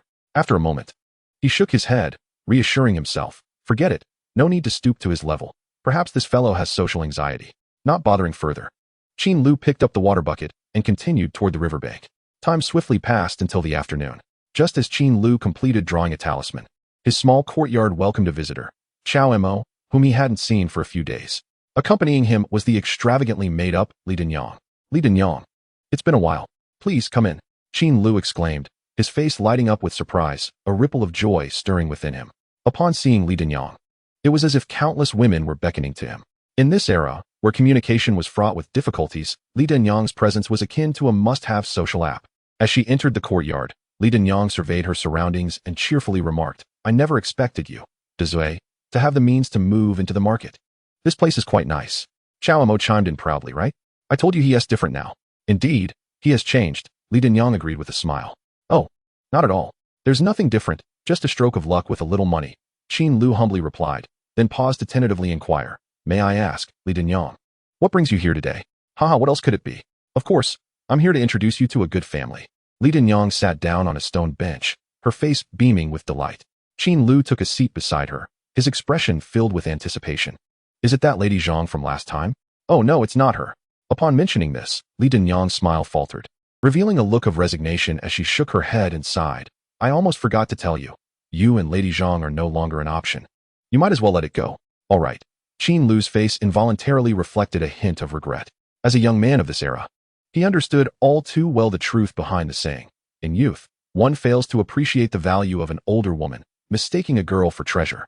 Only upon reaching middle age could one truly comprehend the essence of Cao Cao. While he had no particular interest in widows, learning that there was indeed no chance left made him feel somewhat disappointed. Speaking of which, now that you live in the market, your status has changed. Lady Zhang is no longer suitable for you. Today, I am here to introduce you to someone even more charming." Li Dinyang shifted the conversation with a grin. "Which family is it?" "Rest assured, it's a good family. Come, I'll take you to see them right now." Li Dinyang, with determination, stood up and pulled Qin Lu along as they headed outside. "Wait, isn't this a bit too hasty?" Qin Lu exclaimed in surprise. "What's the rush? Matters like this should be settled promptly." Li Dinyang replied without a second thought. But thus, Qin Lu followed Li Dinyang, who had just entered, as they made their way toward the market. On the way, under Li Dinyang's introduction, Qin Lu gradually learned more about the family they were about to meet. It was said to be a 20-year-old young lady, quite beautiful, with cultivation already at the 3rd level of qi refining. She lived with her elderly father, making a living by selling snacks. To ensure he did not lose face upon visiting, Qin Lu, under Li Dinyang's guidance, spent 2 spirit stones to buy some spirit fruits to carry with him. The 3 of them exited the market and headed toward the slums. By the way, Qin Gu, someone came looking for you at your old home yesterday, Xiaomo suddenly said. Who is it? I don't know. But they asked me if I knew where you were. Naturally, I didn't say a word, Xiaomo replied, his face displaying a sense of pride, as if seeking praise. Oh, I see. Qin Lu responded briefly, his mind drifting into contemplation. Who could be looking for him? Could it be some old friends of the original owner coming to borrow money? Or perhaps his substantial creditors? After pondering for a moment, Qin Lu shook his head, dismissing these unfounded thoughts, and ceased his idle speculation. He ruffled Xiao Mo's head, smiling as he praised. Well done. Such strangers shouldn't be told where I live. Xiao Mo blinked his little eyes, beaming with pride. Hee, you can count on me. Just as they chatted quietly, a sudden commotion erupted ahead. Let go of my mother. You little brat. You're asking for death. Ah, bang, boom. The chaotic sounds of shouting erupted from a nearby house, causing Qin Lu and his companions to exchange glances. They all knew well the tumultuous nature of the slums. Incidents like this occurred from time to time, but it was unexpected for them to witness it firsthand. Acting on the principle of caution, Qin Lu immediately grasped Xiao Mo's arm and said to Li Dinyang, Auntie, perhaps we should avoid getting involved. It would be wiser to keep our distance. Such matters can easily attract enemies, and we must not meddle. But upon seeing the house, Li Dinyang turned pale and exclaimed, Ah, that's Lady Zhang's home. Without another word, she dashed toward the house. Huh.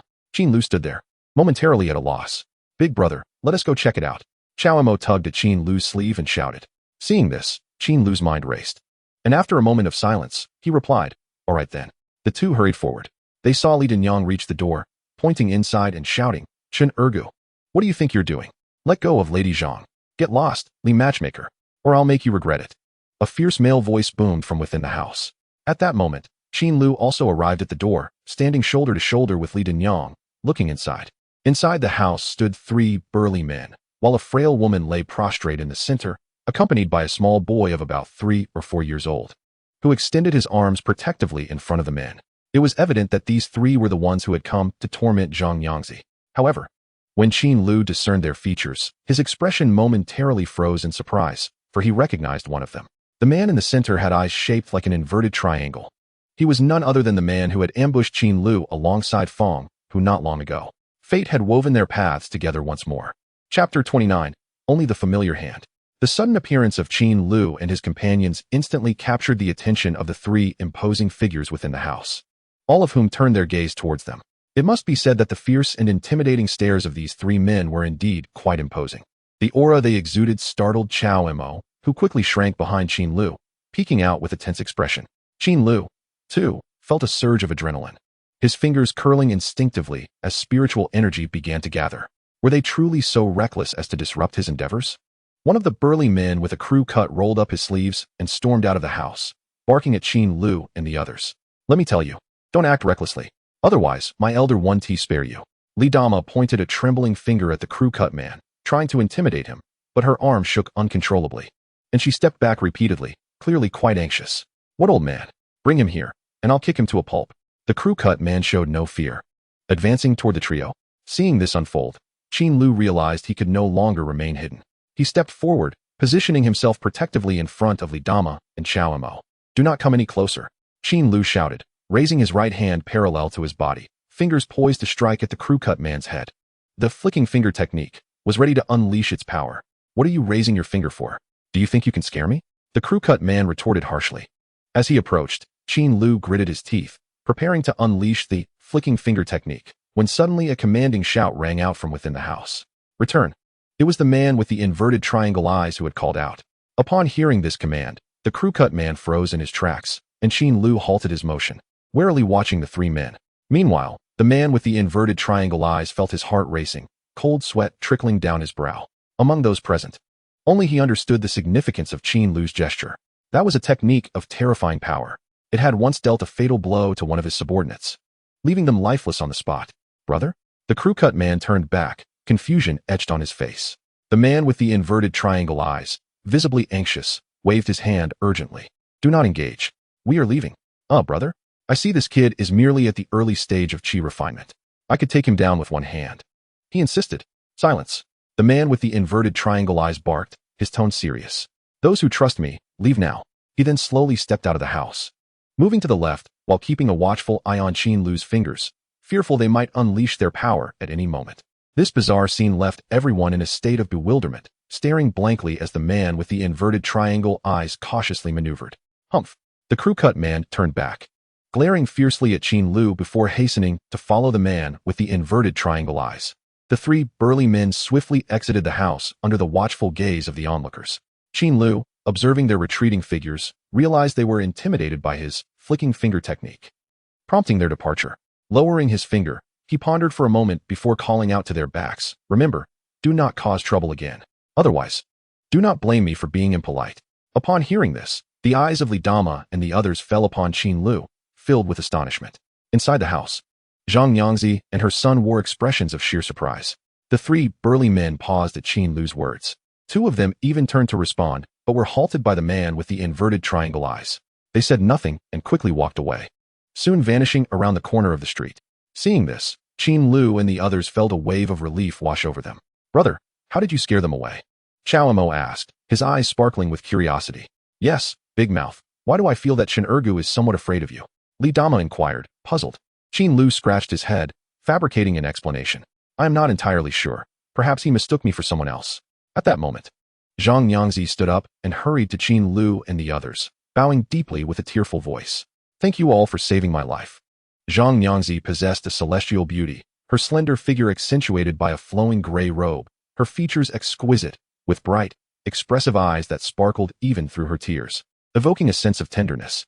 This enchanting visage stirred something within Qin Lu. "No need for such formalities, Xianxiaaudiobooks," he replied, as Lidama interjected, indignant.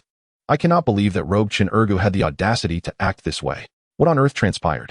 "Please, come inside," Xianxiaaudiobooks urged, leading the group to a table within the house. As she recounted the events, Qin Lu gradually pieced together the story. Xianxiaaudiobooks, originally named Zhongmeng, had lost her partner over 2 months ago due to a tragic accident while hunting in the beast forest.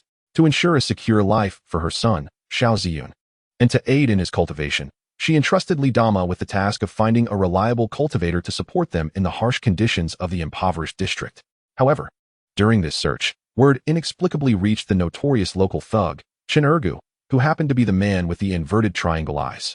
Qin, possessing a 6th-level Qi refinement cultivation and surrounded by a gang of so-called brothers, was a menacing force in this slum.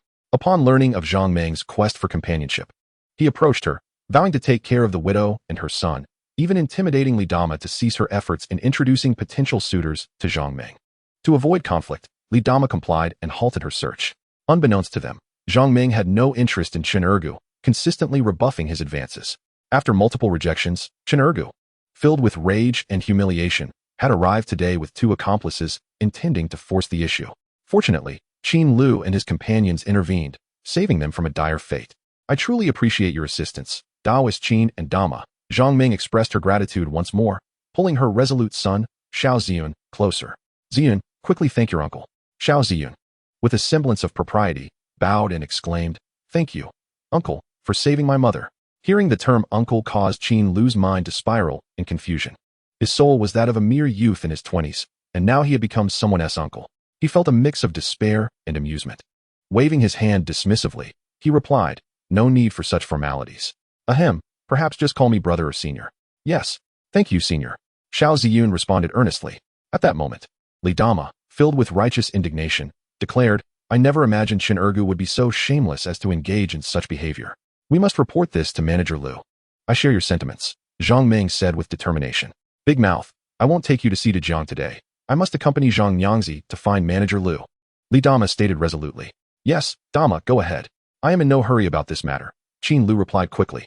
He then placed the bag of fruits he had brought on the table and added, "These spiritual fruits are a gift for Xianxiaaudiobooks. Xiaopang and I shall take our leave now." "There's no need to be so polite," Zhongmeng quickly declined.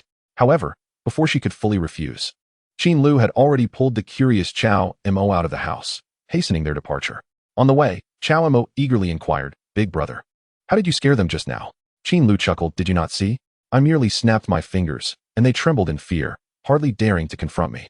"Snapping fingers? What kind of technique is that?" Qin Lu glanced around, ensuring no one was in sight. Then he bent his fingers and flicked them towards the ground. Boom. A powerful force erupted from his fingertip, creating a deep pit in the ground with a resounding crash, sending fragments flying and dust swirling. That is what I call snapping fingers, Qin Lu remarked calmly, pointing at the crater. Xiaomo stared in astonishment at the gaping hole, exclaiming, "How is this even possible?" Qin Lu smiled mysteriously, continuing to walk with his hands behind his back, and replied nonchalantly, "It's nothing extraordinary, merely a matter of skill." Chapter 30, A Widow's Visit. Chop, chop, chop. The sound of a knife cleaving through meat resonated in the yard. Qin Lu stood before the chopping board in his kitchen, wielding a knife as he repeatedly struck down upon a large piece of monster meat. Unlike ordinary animal flesh, the meat of these beasts was not only heavy, but also possessed remarkably tough muscle fibers.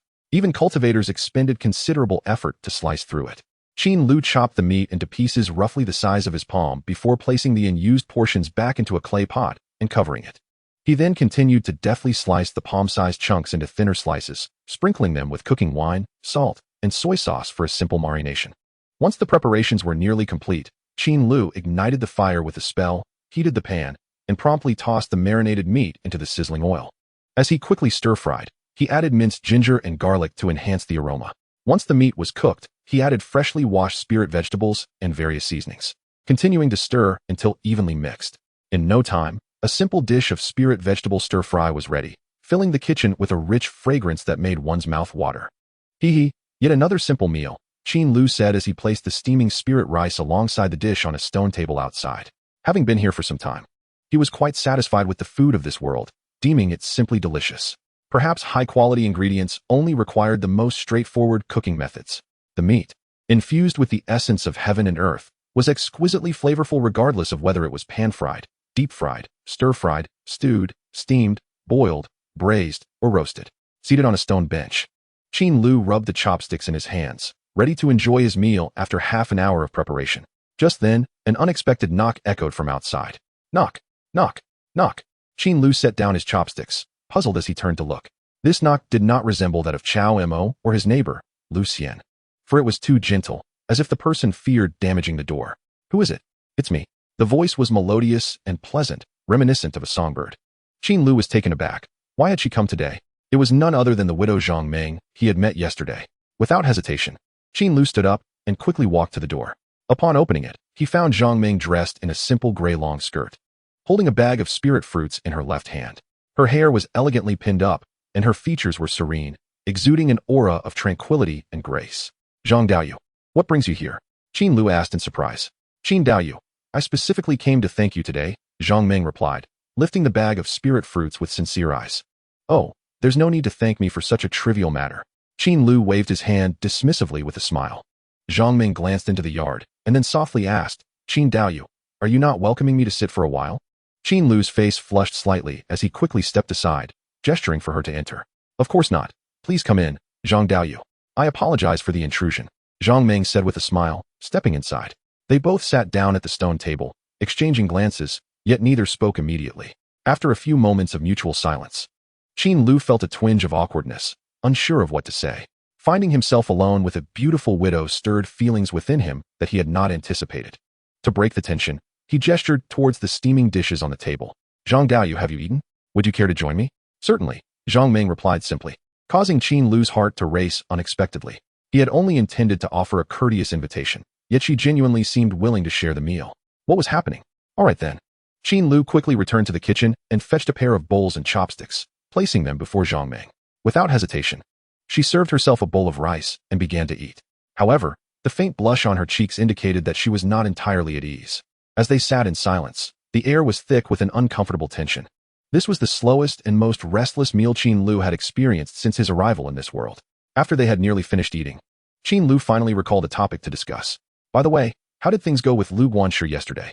Zhang Meng sighed upon hearing this, gently setting down her utensils, her eyes reflecting fatigue as she replied slowly. "Lu Guanshi said there were no casualties, and he would not intervene. He merely advised us to resolve the matter ourselves, and only to seek him out if it escalated to a fatal situation." As expected, Qin Lu frowned, feeling somewhat helpless. He had anticipated such an outcome. From his observations, while Wu Ji-min was the governing authority here, it did not involve itself in every matter. To some extent, it allowed scattered cultivators to fend for themselves. They would only intervene if a serious incident threatened the stability of the market's management or disrupted established order. Most trivial issues went ignored. Observing the troubled expression on Zhang Meng's face, Qin Lu felt a surge of compassion. In the slums, cultivators without skills risked their lives hunting beasts in Dongtu Ridge to earn a meager income. For a widow like Zhang Meng, who had lost her partner and had a child to care for, life was undoubtedly challenging. After a moment of contemplation, Qin Lu asked, "Since Lu Guanshi is not taking action, what do you plan to do next?" Zhang Meng paused at his question, lowering her head as she murmured, "Chen Ergu will not easily let this matter rest, even with your assistance. I am too weak to engage with such a person. All I want now is to move away." Move away?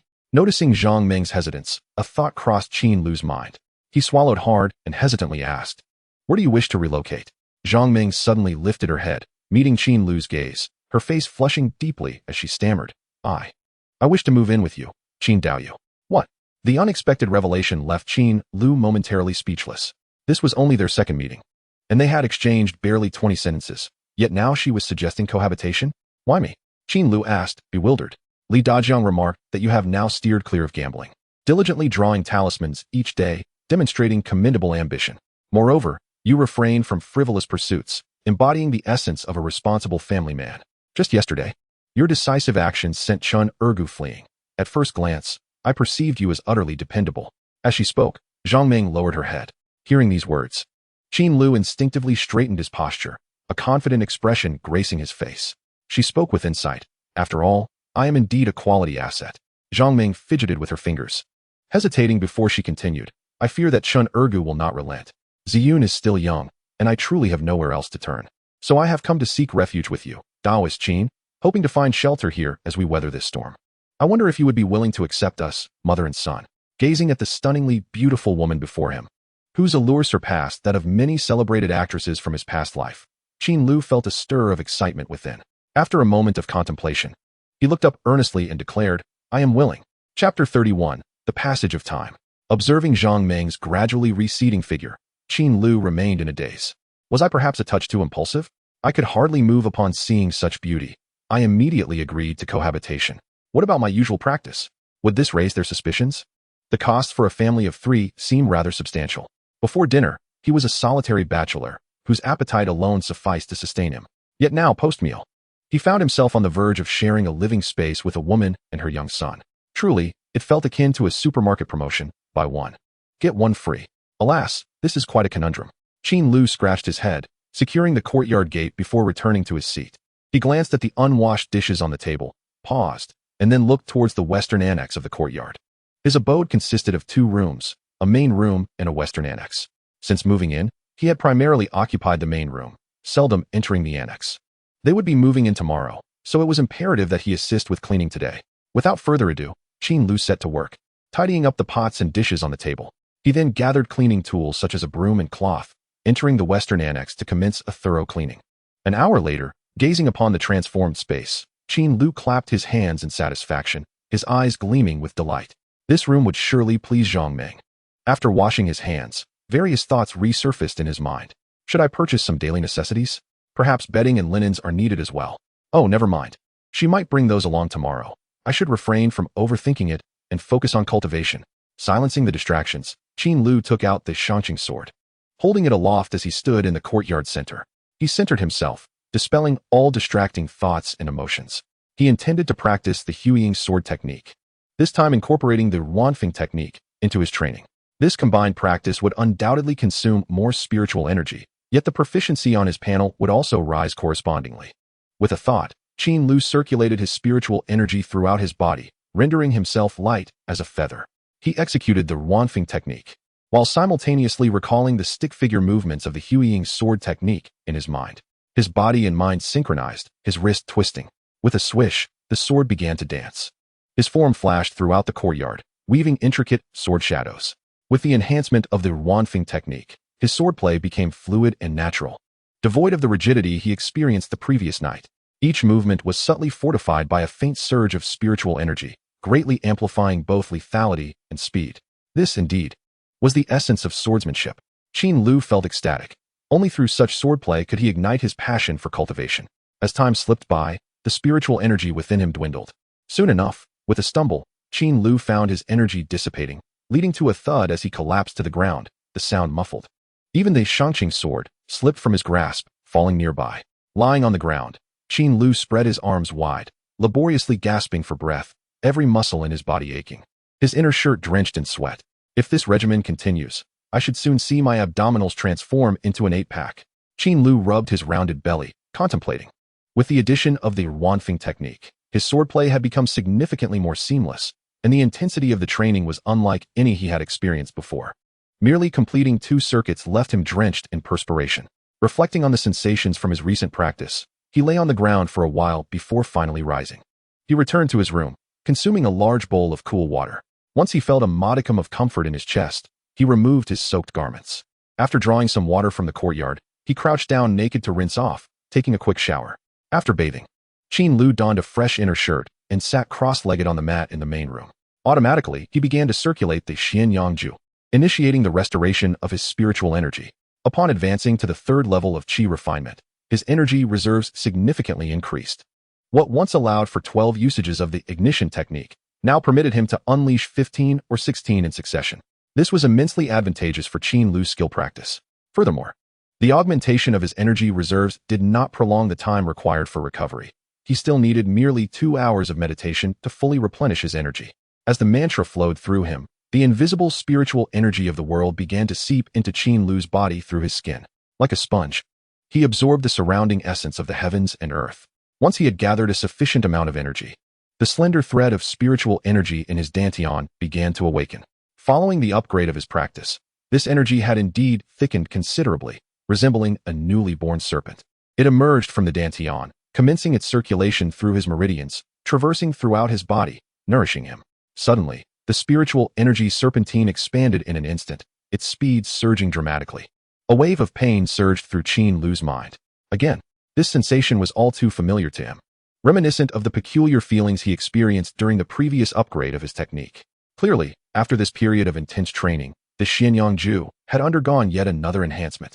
Drawing on past experience, Qin Lu clenched his teeth, enduring the onslaught of intense discomfort. Sweat began to bead, soaking his freshly changed inner shirt anew. The pain intensified, yet Qin Lu maintained his seated position, his form unwavering. 20 minutes later, the sensation of pain rapidly receded, replaced by a warm current. His brow gradually unfurled. Moments later, his meditation concluded. Qin Lu opened his eyes and exhaled a breath of stale air. With a thought, he accessed his attribute panel. Name: Qin Lu. Lifespan: 36, 107 years. Cultivation: Qi Refinement Level 3, 34, 100. Techniques: xianxiaaudiobooks, Proficient 1, 600. Skills: Spells: Ignition Technique, Proficient 525, 600. Flicking Technique, Proficient 540, 600. Illumination Technique, Proficient 32, 600. Cutting Technique, Proficient 31, 600. Confronting Technique, Beginner 46, 100. Talismans: Water Shield, Skilled 110, 200. Cleaning Talisman, Beginner 30, 100. Sword Techniques: Huiying Sword Technique, Beginner 8, 100. Talent: None. Observing the various skills displayed on the panel, Qin Lu could not help but smile contentedly. Compared to over a month ago, his current prowess could indeed be deemed that of a competent loose cultivator. At that moment, his gaze inadvertently fell upon the age section. Shming, 36,107 Su. Huh, it seems that I have aged a year. When did my birthday pass? Qin gazed at the number 36, and his mind involuntarily recalled how Xiaozy and addressed his uncle. Sigh. He slowly shook his head, helplessly exhaling. At this age, one must admit that it feels somewhat old. Truly, like an old lady celebrating the new year. Each year seems less than the last. Chapter 32. Cold Exterior, Warm Heart. The next morning, Xianxiaaudiobooks arrived at Qin's courtyard, laden with bags of all sizes, accompanied by the bewildered child, Xiaozy. Qin opened the door. Greetings, senior. The little one bowed deeply, exclaiming loudly. Ah, what a well-behaved child, Qin smiled, gently ruffling Xiaozy's hair. However, upon noticing Xianxiaaudiobooks standing somewhat awkwardly beside him, his tone faltered, and he stammered, please. Come in. A hint of embarrassment crept onto Qin's face as he promptly invited the two inside, turning to lead the way. Xianxiaaudiobooks' face also flushed slightly as she silently followed behind Qin, carrying several bundles. Meanwhile, Xiaozy, filled with curiosity, gazed around their new abode. his eyes sparkling with childlike wonder. Upon reaching the door of the west wing, Qin pushed open the wooden door. The room was modest in size, approximately 20 square meters. It was immaculately clean, furnished with a table, chairs, and bedding, with a few miscellaneous items tucked away in the corners, exuding an air of simplicity. Zhengdoyu, you shall reside here from now on, Qin stated. I apologize for the trouble. Zhengming bowed deeply in gratitude. Let this be the arrangement for now. Please settle in. And do not hesitate to call upon me if you require anything, Qin said, bowing slightly as he exited the room. Wait. Zhengming quickly called out, hastily setting down her burdens. She crouched down to rummage through her belongings, and soon emerged with an embroidered pouch. Hastening to present it to Qin, I am immensely grateful for your kindness in allowing me to reside in the xianxiash, keeping me away from those ruffians. Please, accept this token of gratitude. Just as Qin was about to politely decline, he was met with the steadfast gaze of Zhengming, realizing that this offering of spirit stones would be difficult to refuse. After contemplating, he smiled and replied, Very well, I shall accept it. He took the pouch, feeling its weight, and sensed that it contained no fewer than 10 spirit stones, certainly a significant portion of Zhengming's savings. Thank you. Zhengming beamed, her smile radiant. With the acceptance of the spirit stones, the awkwardness between the two lessened considerably. You both should take some time to rest. At noon, I will prepare a meal to welcome you properly, Qin said cheerfully.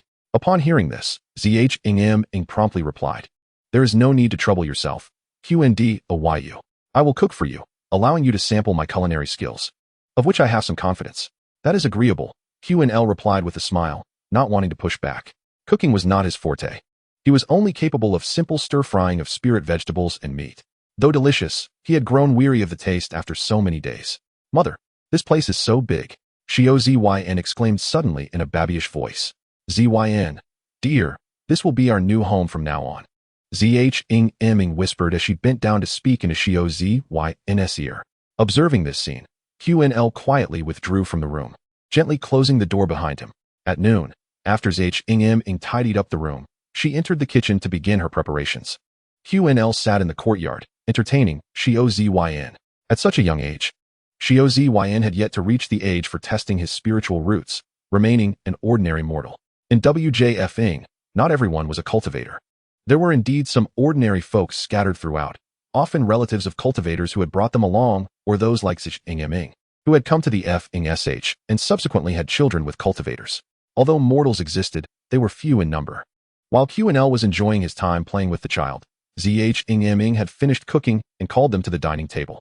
As it was a welcoming feast, Qin had requested Zhengming to prepare a few extra dishes, resulting in a lavish spread of 3 dishes and a soup. The three gathered around the table to dine.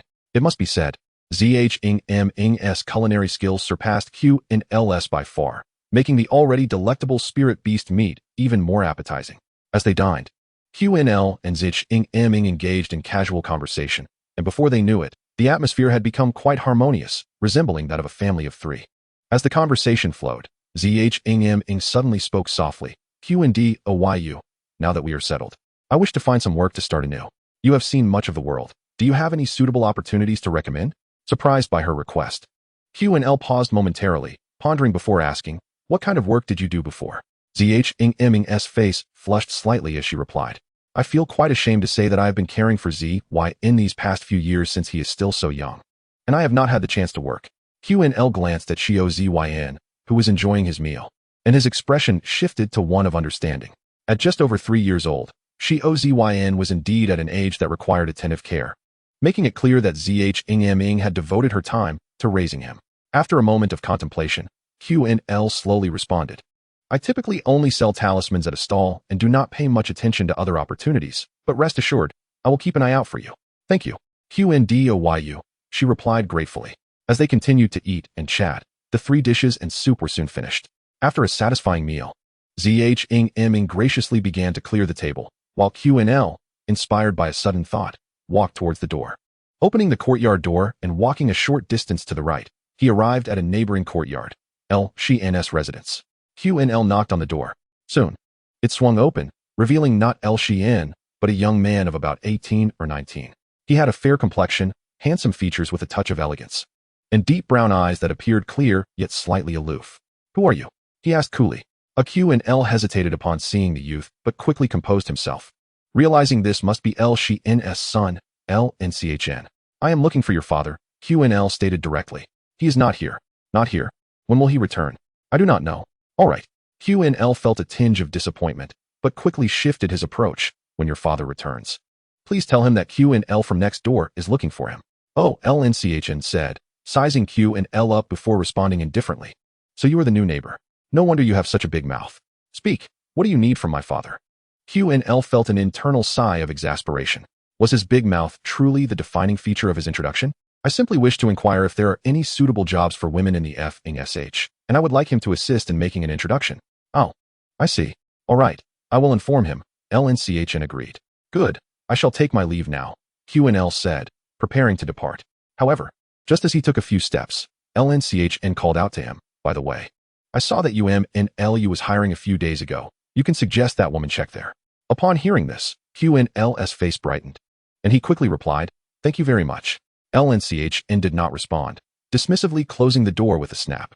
Watching the door shut, Qin couldn't help but smile to himself, thinking, this lad appears to have a cold exterior but a warm heart. Returning to his courtyard, Qin promptly found Xianxiaaudiobooks and relayed the information, suggesting she visit the establishment the following day. She expressed her gratitude once more. The two then engaged in light conversation before parting ways to attend to their respective tasks. Thus marked the first day of their cohabitation. Chapter 33, Skill Upgrade.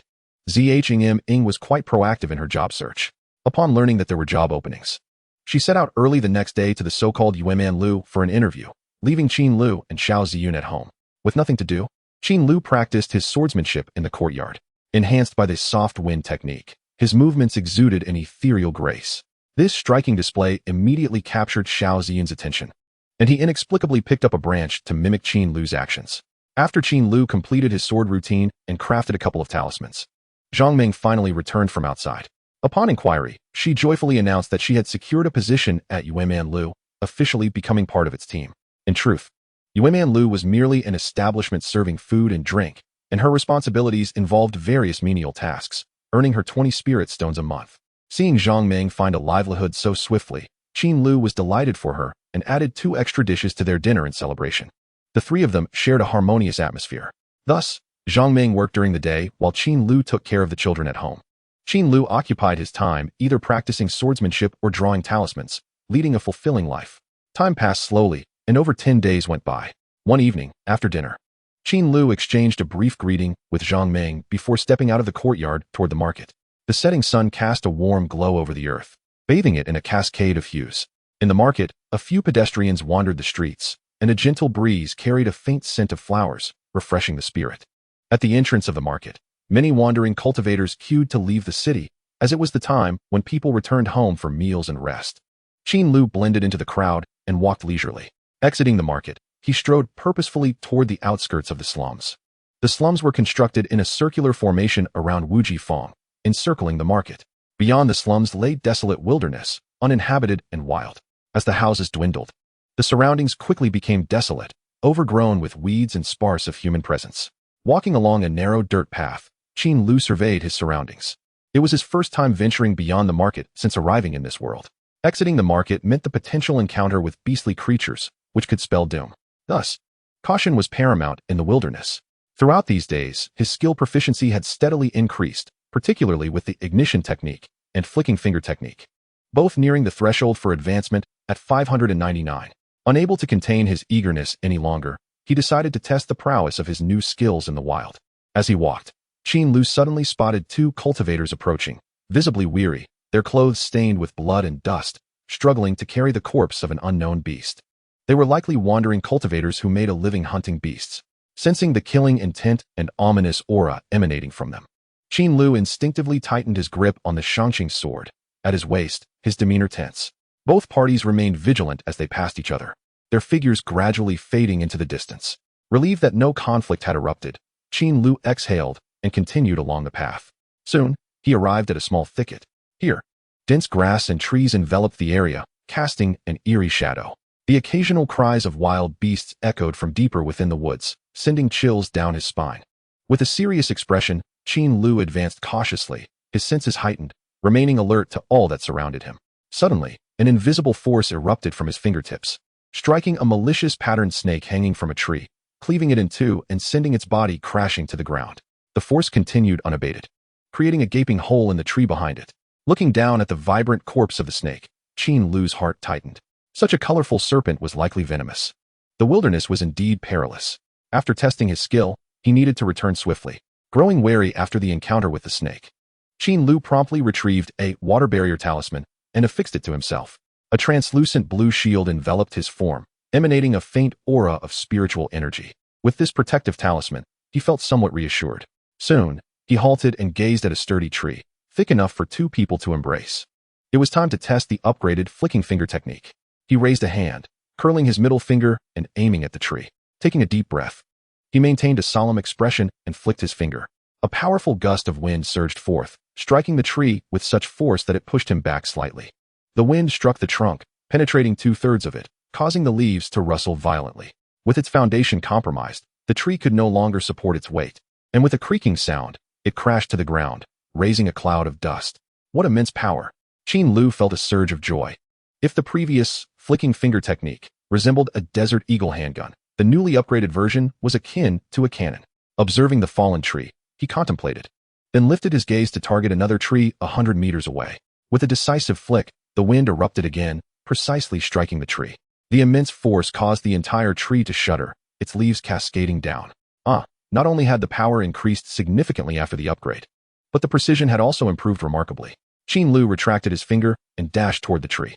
Upon reaching it, he discovered a large hole had formed in the trunk, wood shavings scattered about as if struck by a heavy sniper rifle at close range. It appeared that the damage inflicted by the flicking finger technique diminished with distance. Yet this level of power was already sufficient. How terrifying it would be to face a cultivator. A smile crept onto Qin Lu's face. The potency of this technique had finally afforded him a modicum of self-defense. Suppressing his excitement, he stood still, focused his thoughts, and snapped his fingers. With a resounding crack, a fireball the size of a soccer ball materialized above his fingertip, radiating a blaze of light. Qin Lu casually waved his hand and absorbed the fireball back, completing a practice session of his spell. With a thought, he glanced at his attributes panel. Both skills had undergone changes. Ignition technique, Master 13,000. Flicking finger technique, Master 23,000. Now he had achieved the master level in ignition technique. Qin Lu murmured softly, his body tense, heart racing with anticipation. With another snap, a warm surge of spiritual energy enveloped his fist, and to his astonishment, flames ignited upon it. The pale yellow flames danced, emitting a scorching glow. Sensing no pain from his fiery fist, Qin Lu's eyes sparkled with excitement as he turned to a massive boulder nearby and thrust his right hand forward. A torrent of flames erupted from his fist, propelled by a tremendous force, crashing against the boulder. Boom! The rock emitted a plume of white smoke, hissing loudly as the mist gradually dissipated, revealing a massive crater at its center. Debris scattered everywhere, and the surrounding area charred. Staring at the shattered boulder, Qin Lu slowly raised his right hand, gazing at his fist in astonishment. Is this the Fire Fist Ace? Chapter 34, The Talisman Shop. The two spells, after their upgrade, greatly pleased Qin Lu. Subsequently, he practiced other skills in the forest, fumbling around for more than half an hour before returning in the direction of the Fangshi. Along the way, due to the frequent passage of various wandering cultivators, the surrounding ferocious beasts had long been cleared away, leaving no large wild animals daring to approach. The return journey was as calm as still water. By this time, night had fallen, and a full moon rose from the east, casting its bright light upon the ground, creating an extraordinarily tranquil atmosphere. Observing the faint lights of Wuji Fang in the distance, Qin Lu felt a surge of excitement within him. This wilderness expedition could be deemed entirely uneventful. Aside from wasting a water shield, due to fear, he had not suffered any losses. Upon sighting the market, Qin Lu couldn't help but quicken his pace, beginning to dash forward. As he ran, he activated the gentle wind technique, further increasing his speed by 20%. His velocity surpassed even that of the peak athlete Bolt, and in the blink of an eye, he covered a distance of 100 meters. Feeling this extraordinary physical prowess, a wave of exhilaration surged within Qin Lu, prompting him to exuberantly shout, "I am Superman." Ha! His voice instantly attracted the attention of a distant wandering cultivator, who turned to him with a disdainful expression. "Are you crazy? Why are you shouting like that?" It was not until he approached the entrance of the Fangshi that Qin Lu finally stopped, panting heavily. After catching his breath, he leisurely walked toward his home. The market was as lively as ever, with various wandering cultivators emerging after dinner to indulge in the bustling nightlife of Wujifang. Qin Lu had no desire to linger and hastily returned home. To his surprise, besides Zhang Meng and her child, there was another person in the house, Chao Mo. He was seated, conversing with Zhang Meng. "Hey, little fatty, what brings you here?" Qin Lu greeted as he entered. Chao Mo, upon seeing Qin Lu return, was quite excited and hurriedly approached him, exclaiming, "Big brother, you're back. What did you come to find me for today?" Qin Lu smiled and inquired, "What's up?" Chao Mo paused for a moment before urgently saying, "Could you lend me some spirit stones?" Qin Lu glanced at him with a smile, slowly walking to the stone table, taking a large sip of water before responding, "What? Do I look like an easy target?" Chao Mo, the clever and mischievous little fatty, had a mind full of improper thoughts, and Qin Lu was wary of casually lending him spirit stones. If he were to lend money for Chao Mo to indulge in debauchery and lose his virginity, Qin Lu would undoubtedly feel guilty. "No, I really have something urgent." Chao Mo's expression turned troubled, and he even spoke with a faint quiver in his voice. His reaction caused Qin Lu's smile to gradually fade. Noticing that Chao Mo was no longer joking, Qin Lu set his cup down and furrowed his brow, asking, "What is going on? How many spirit stones do you need?" "I want to borrow 100 spirit stones." "What?" Qin Lu immediately stood up, astonished. "What do you need 100 spirit stones for?" Chao Mo lowered his head and slowly explained, "I want to buy a healing elixir." "What kind of elixir?" "A healing elixir. My mother is injured." Qin Lu was momentarily taken aback, looking somewhat surprised. He sat down again and frowned. "What exactly happened? Speak clearly." "Okay." Through Chao Mo's narration, Qin Lu gradually understood the situation. It turned out that Chao Mo's parents had encountered a second-tier demon beast while hunting at Dontu Ridge. After a fierce battle for their lives, they managed to escape. However, Chao Mo's mother sustained serious injuries and was on the verge of death. Upon returning home, the family spent all their savings on healing elixirs, but the situation remained dire. Thus, Chao Mo sought Qin Lu's assistance, hoping to borrow spirit stones to purchase a high-quality healing elixir to save his mother's life. "I see." After listening, Qin Lu murmured to himself, instinctively reaching into his pocket. The pouch contained over 20 spirit stones, which was all he had. This amount was vastly insufficient compared to the 100 spirit stones Chao Mo wished to borrow. Observing Qin Lu's conflicted expression, Chao Mo anxiously queried, "Big brother, I truly have no other options. Are you able to help me out?" Qin Lu pondered for a moment, then suddenly broke into a smile, waving his hand grandly. "Of course. How could it be inconvenient? A mere 100 spirit stones is nothing." "Really?" Chao Mo's face brightened. "Indeed. Come, I will take you to buy the elixir right now." Qin Lu stood up and returned to the main room, gathering all the talismans from the rosewood table before stepping out of the courtyard. "Qin de Gu this." Zhang Meng looked at Qin Lu, her eyes flickering with hesitation. After spending some time together, the way they addressed each other had changed. "I have to help little fatty S mother in this situation. I cannot stand idly by. Stay at home, I will be back shortly." Qin Lu replied simply, then left the courtyard with Chao Mo. The two headed toward the talisman shop in the market. With only about 20 spirit stones, Qin Lu knew he lacked sufficient funds to purchase the elixir. To acquire the valuable elixir, he had to sell all the talismans he had crafted during this time. Given the urgency of the situation, he could not afford to sell them slowly at a stall. He needed to sell them all at once at the shop. Soon, they arrived at a talisman shop, which was a place Qin Lu often visited to buy materials for talisman creation. Qin Lu approached politely and inquired, "Shopkeeper, do you buy talismans?" "Of course." "What talismans do you wish to sell?" The shopkeeper glanced at the two and casually replied. Qin Lu took out a stack of talismans from his pocket and presented them, saying, "I want to sell Water Shield. What price can you offer?" "Water Shield?" A flicker of disappointment crossed the shopkeeper's eyes as he casually picked up the talisman and remarked, "Alas, this defensive talisman for early chi refinement has generally low quality and is hard to sell for a good price."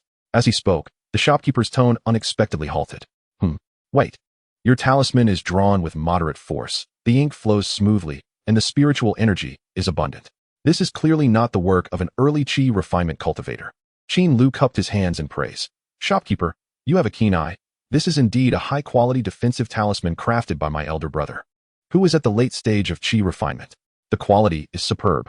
Upon hearing this explanation, the shopkeeper displayed an expression of realization. Only a late-stage chi refinement cultivator could produce such a high-quality water shield. Meanwhile, Chao Mo wore an odd expression. He was fully aware that Qin Lu had personally drawn these talismans, and there was no elder brother. He did not understand why Qin Lu had fabricated such a person. Despite his confusion, he refrained from voicing it and quietly observed the dialogue between Qin Lu and the shopkeeper. "This talisman is quite good. Let us go by market price." 2 spirit stones per talisman, the shopkeeper stated blandly. Hearing this, Qin Lu's heart sank, and he grimaced. That can't be right, shopkeeper. If I took this talisman to the market, I could at least sell it for 2 spirit stones plus 60 taels of gold. Your price. The shopkeeper shook his head, smiling cheerfully. I can't help it, my friend. This small business of mine also needs to make a profit. How about this? I will give you an extra tael of gold for each talisman. What do you think?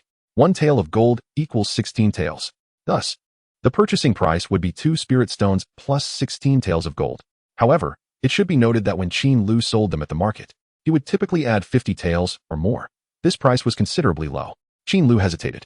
Yet, when he glanced at the anxious expression on Xiao Mo's face, his heart softened. After some thought, he directly told the shopkeeper, deal.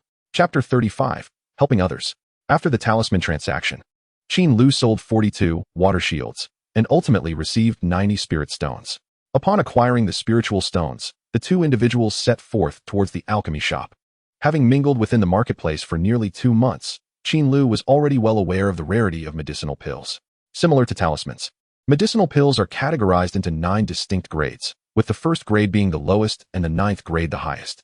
Despite possessing the same grade, there exists a significant disparity in pricing between talismans and medicinal pills. Some low-grade first-level talismans can typically be purchased for merely 1 or 2 spiritual stones, rendering them exceedingly affordable. Conversely, even the most basic medicinal pills commence at a price of 20 spiritual stones. For instance, the Gathering Spirit pill that Qin Lu had consumed previously cost 35 spiritual stones for a single unit. The exorbitant cost of medicinal pills can ultimately be attributed to the scarcity of alchemists. Cultivating an alchemist is an arduous endeavor, requiring practitioners to possess exceptional innate talent in alchemy while also necessitating substantial financial investment in fire control training. It is only through years of diligent practice that one may become a qualified alchemist. Most casual cultivators find themselves incapable of shouldering the steep costs of alchemical materials and the exceedingly low success rates of alchemy. Thus, even those with talent may succumb to the harsh realities of life. Statistically, among 1,000 cultivators, perhaps 100 may become talisman makers and 10 may become weaponsmiths. Yet it is exceedingly rare for even a single alchemist to emerge. As they traversed the path, Qin Lu learned from Xiao Mo, through inquiry, that he sought to purchase the life restoration pill to aid his mother in healing her wounds. The life restoration pill possesses remarkable restorative capabilities, capable of mending the injuries of those on the brink of death, making it one of the finest first-grade medicinal pills. Shortly thereafter, the 2 arrived at one of the few alchemy shops in Wujifang. The shop, situated in the most bustling street, occupies a considerable area and is formed by the merging of 2 establishments, named Shundanpu. At that moment, numerous cultivators were inside selecting medicinal pills, creating a lively atmosphere. After casually surveying the space, Qin Lu confidently walked in. Welcome, welcome. May I inquire what medicinal pill you seek this fine evening? Upon entering, a young attendant approached them with enthusiasm. Qin Lu wasted no time and directly inquired, Friend, what is the price of the life restoration pill in your establishment? The young attendant's eyes brightened, and he slightly bowed, responding, Currently, our life restoration pill is priced at 108 spiritual stones. Hearing this price, a pang of anguish shot through Qin Lu's heart. The pill was indeed exorbitantly priced. However, in front of Xiao Mo, he did not hesitate, promptly retrieving the spiritual stones from his pouch. After counting the stones meticulously, he handed them to the attendant. Then, please fetch me one. The young attendant, taken aback by the customer's generosity, who did not even attempt to negotiate the price, felt a surge of delight. He hurriedly accepted the spiritual stones and replied, Certainly. Please hold on a moment. Qin Lu responded lightly. The attendant turned and went to the counter to retrieve the medicinal pill. While Qin Lu stood casually with his hands behind his back, a serene expression on his face, exuding an air of superiority akin to that of a wealthy patron. It seemed as though the sum of over 100 spiritual stones was of no consequence to him. His demeanor immediately attracted the attention of several cultivators present, who began to whisper amongst themselves about him, which only served to bolster Qin Lu's confidence. After all, it was a rare occasion to display such extravagance, and he intended to relish it. Meanwhile, Xiao Mo silently observed Qin Lu, his eyes filled with gratitude. In no time, Qin Lu received the medicinal pill and subsequently exited the marketplace, hastening towards Xiao Mo's residence. Upon returning to the impoverished district, the familiar stench of urine assaulted his senses once again. The surroundings remained as foul as ever. The journey of 2 to 3 kilometers took them less than 10 minutes to complete. At that moment, Qin Lu noticed that the lights were on in his former dilapidated house. Has someone new moved in? He inquired curiously. Yes. A little old man came a few days ago, Chao Mo replied. Qin Lu nodded lightly, not dwelling on it, and followed Chao Mo into his home. Chao Mo's modest abode was considerably larger than Qin Lu's old residence, consisting of 2 rooms. Chao Mo pushed open one of the doors, exclaiming, "Father, Mother, I am back." Upon entering the room, Qin Lu looked up to see a woman lying on the bed, unconscious and pale, clearly in a dire state. Bloodied rags surrounded the bed. Beside her sat a tall, bearded man whose once fierce countenance was now filled with bitterness and exhaustion, devoid of vitality. They were none other than Chao Mo's parents, Chao Yunxi and Qi Xiaofeng. "Ada, where have you been? And Qin Dezue, what brings you here?"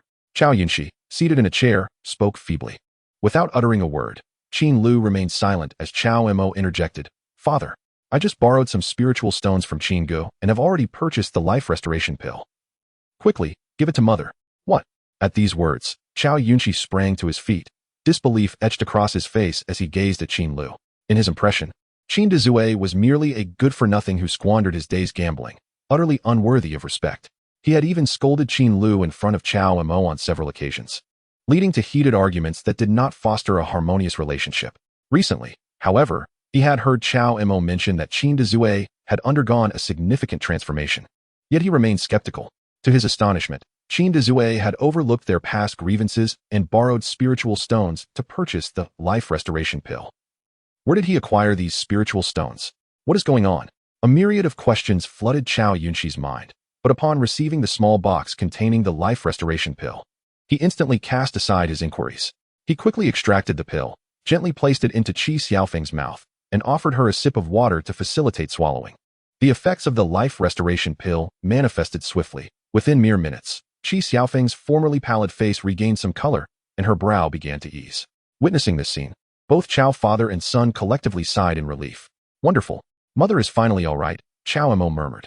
Chao Yunxi immediately turned to Qin Lu, solemnly bowing in gratitude, saying, "Brother Qin, I sincerely thank you for putting aside past grievances and saving my wife's life today. I shall repay this debt of spiritual stones without fail." Qin Lu scratched his nose and waved his hand with a smile, replying, "Chao Gu, you are being too courteous. We were once neighbors, after all. It is only natural to help one another. Such minor grievances are inconsequential and have long since been forgotten." Indeed, Qin Lu had not dwelled on the past, as the conflicts with Chao Yunxi were not experiences he had personally endured. Thus, he could easily let bygones be bygones. His nonchalance only served to amplify Chao Yunxi's feelings of shame, prompting him to declare, "Brother Qin, you truly possess a grand spirit. Should you ever require anything in the future, do not hesitate to ask. I, Lao Chao, will traverse mountains of knives or seas of fire to assist you." "Ha ha. Having your words is more than enough," Qin Lu cheerfully responded. Chao Yunxi was known for his formidable presence in Dongtu Ling and had already reached the latter stages of qi refinement. Having his promise of assistance could very well prove beneficial in the future. After engaging in further conversation, Qin Lu decided to take his leave, citing the need not to disturb Qi Xiaofeng's rest. Grateful, the Chao family escorted Qin Lu to the door before parting ways. As he began to return to the marketplace, the joy of having helped others filled him with elation, causing his steps to feel lighter. However, as he approached a dimly lit corner, an ominous male voice suddenly echoed from behind him. "Tung Tian Mang, you truly excel at hiding. Finding you is no easy feat." The sinister tone sent shivers down Qin Lu's spine, and he whipped around. There, in the shadows, stood a figure, idly toying with a small dagger, its blade shimmering with faint silver light as spiritual energy coursed through it. The surrounding darkness obscured Qin Lu's view of the person's features. "Who are you?" Qin Lu, feeling a surge of anxiety, exclaimed loudly, his heart racing. You can't even recognize my voice." The shadow's movement with the dagger momentarily paused, revealing a hint of surprise in its tone. Qin Lu's fragmented memories of the former master surfaced. Many details eluded him, and he couldn't recall this person's voice at that moment. Was this an enemy of the former master? A friend? Or perhaps someone he had recently offended? Several thoughts flickered through Qin Lu's mind as he pondered. Noting Qin Lu's silence, the ominous voice echoed again. It seems you truly do not remember me. Why not come a little closer and take a look?" The eerie figure, the chilling voice, and the dagger's movements left Qin Lu feeling uneasy. Charging recklessly into the unknown could spell disaster. Suddenly, a flash of inspiration illuminated his mind. "Reveal your true form." He placed one hand on his waist and raised the other high, fingers splayed towards the shadow in the corner. Instantly, spiritual energy gathered in his palm. warming slightly before a brilliant white light erupted forth. Light spell? The white radiance exploded, illuminating the surroundings, revealing the figure in the corner with startling clarity. He appeared to be in his 30s, sporting a small mustache, with unremarkable features, but his fierce expression was now one of bewilderment. Ah! The mustached cultivator let out a cry, quickly turning his head to shield his eyes. The blinding light rendered him momentarily sightless. Yet, in that brief encounter, Qin Lu's memory was jogged. This was He Liang from the Jishan shop. Oh, so you are the one here to collect debts. Upon recognizing He Liang, Qin Lu instantly understood the situation, allowing himself to relax slightly. This person was not an enemy, but a creditor. Ah! He Liang continued to yell, the intense light causing his eyes great pain, tears streaming down his face. Observing this, Qin Lu felt a twinge of embarrassment, unsure of how to respond. That was a bit of an unfortunate incident. Ah, so it's you, sixth brother. Qin Lu awkwardly acknowledged. Damn, what did you do? I will make sure to deal with you later. He Liang wiped his tears, gripping the dagger tightly and growling fiercely.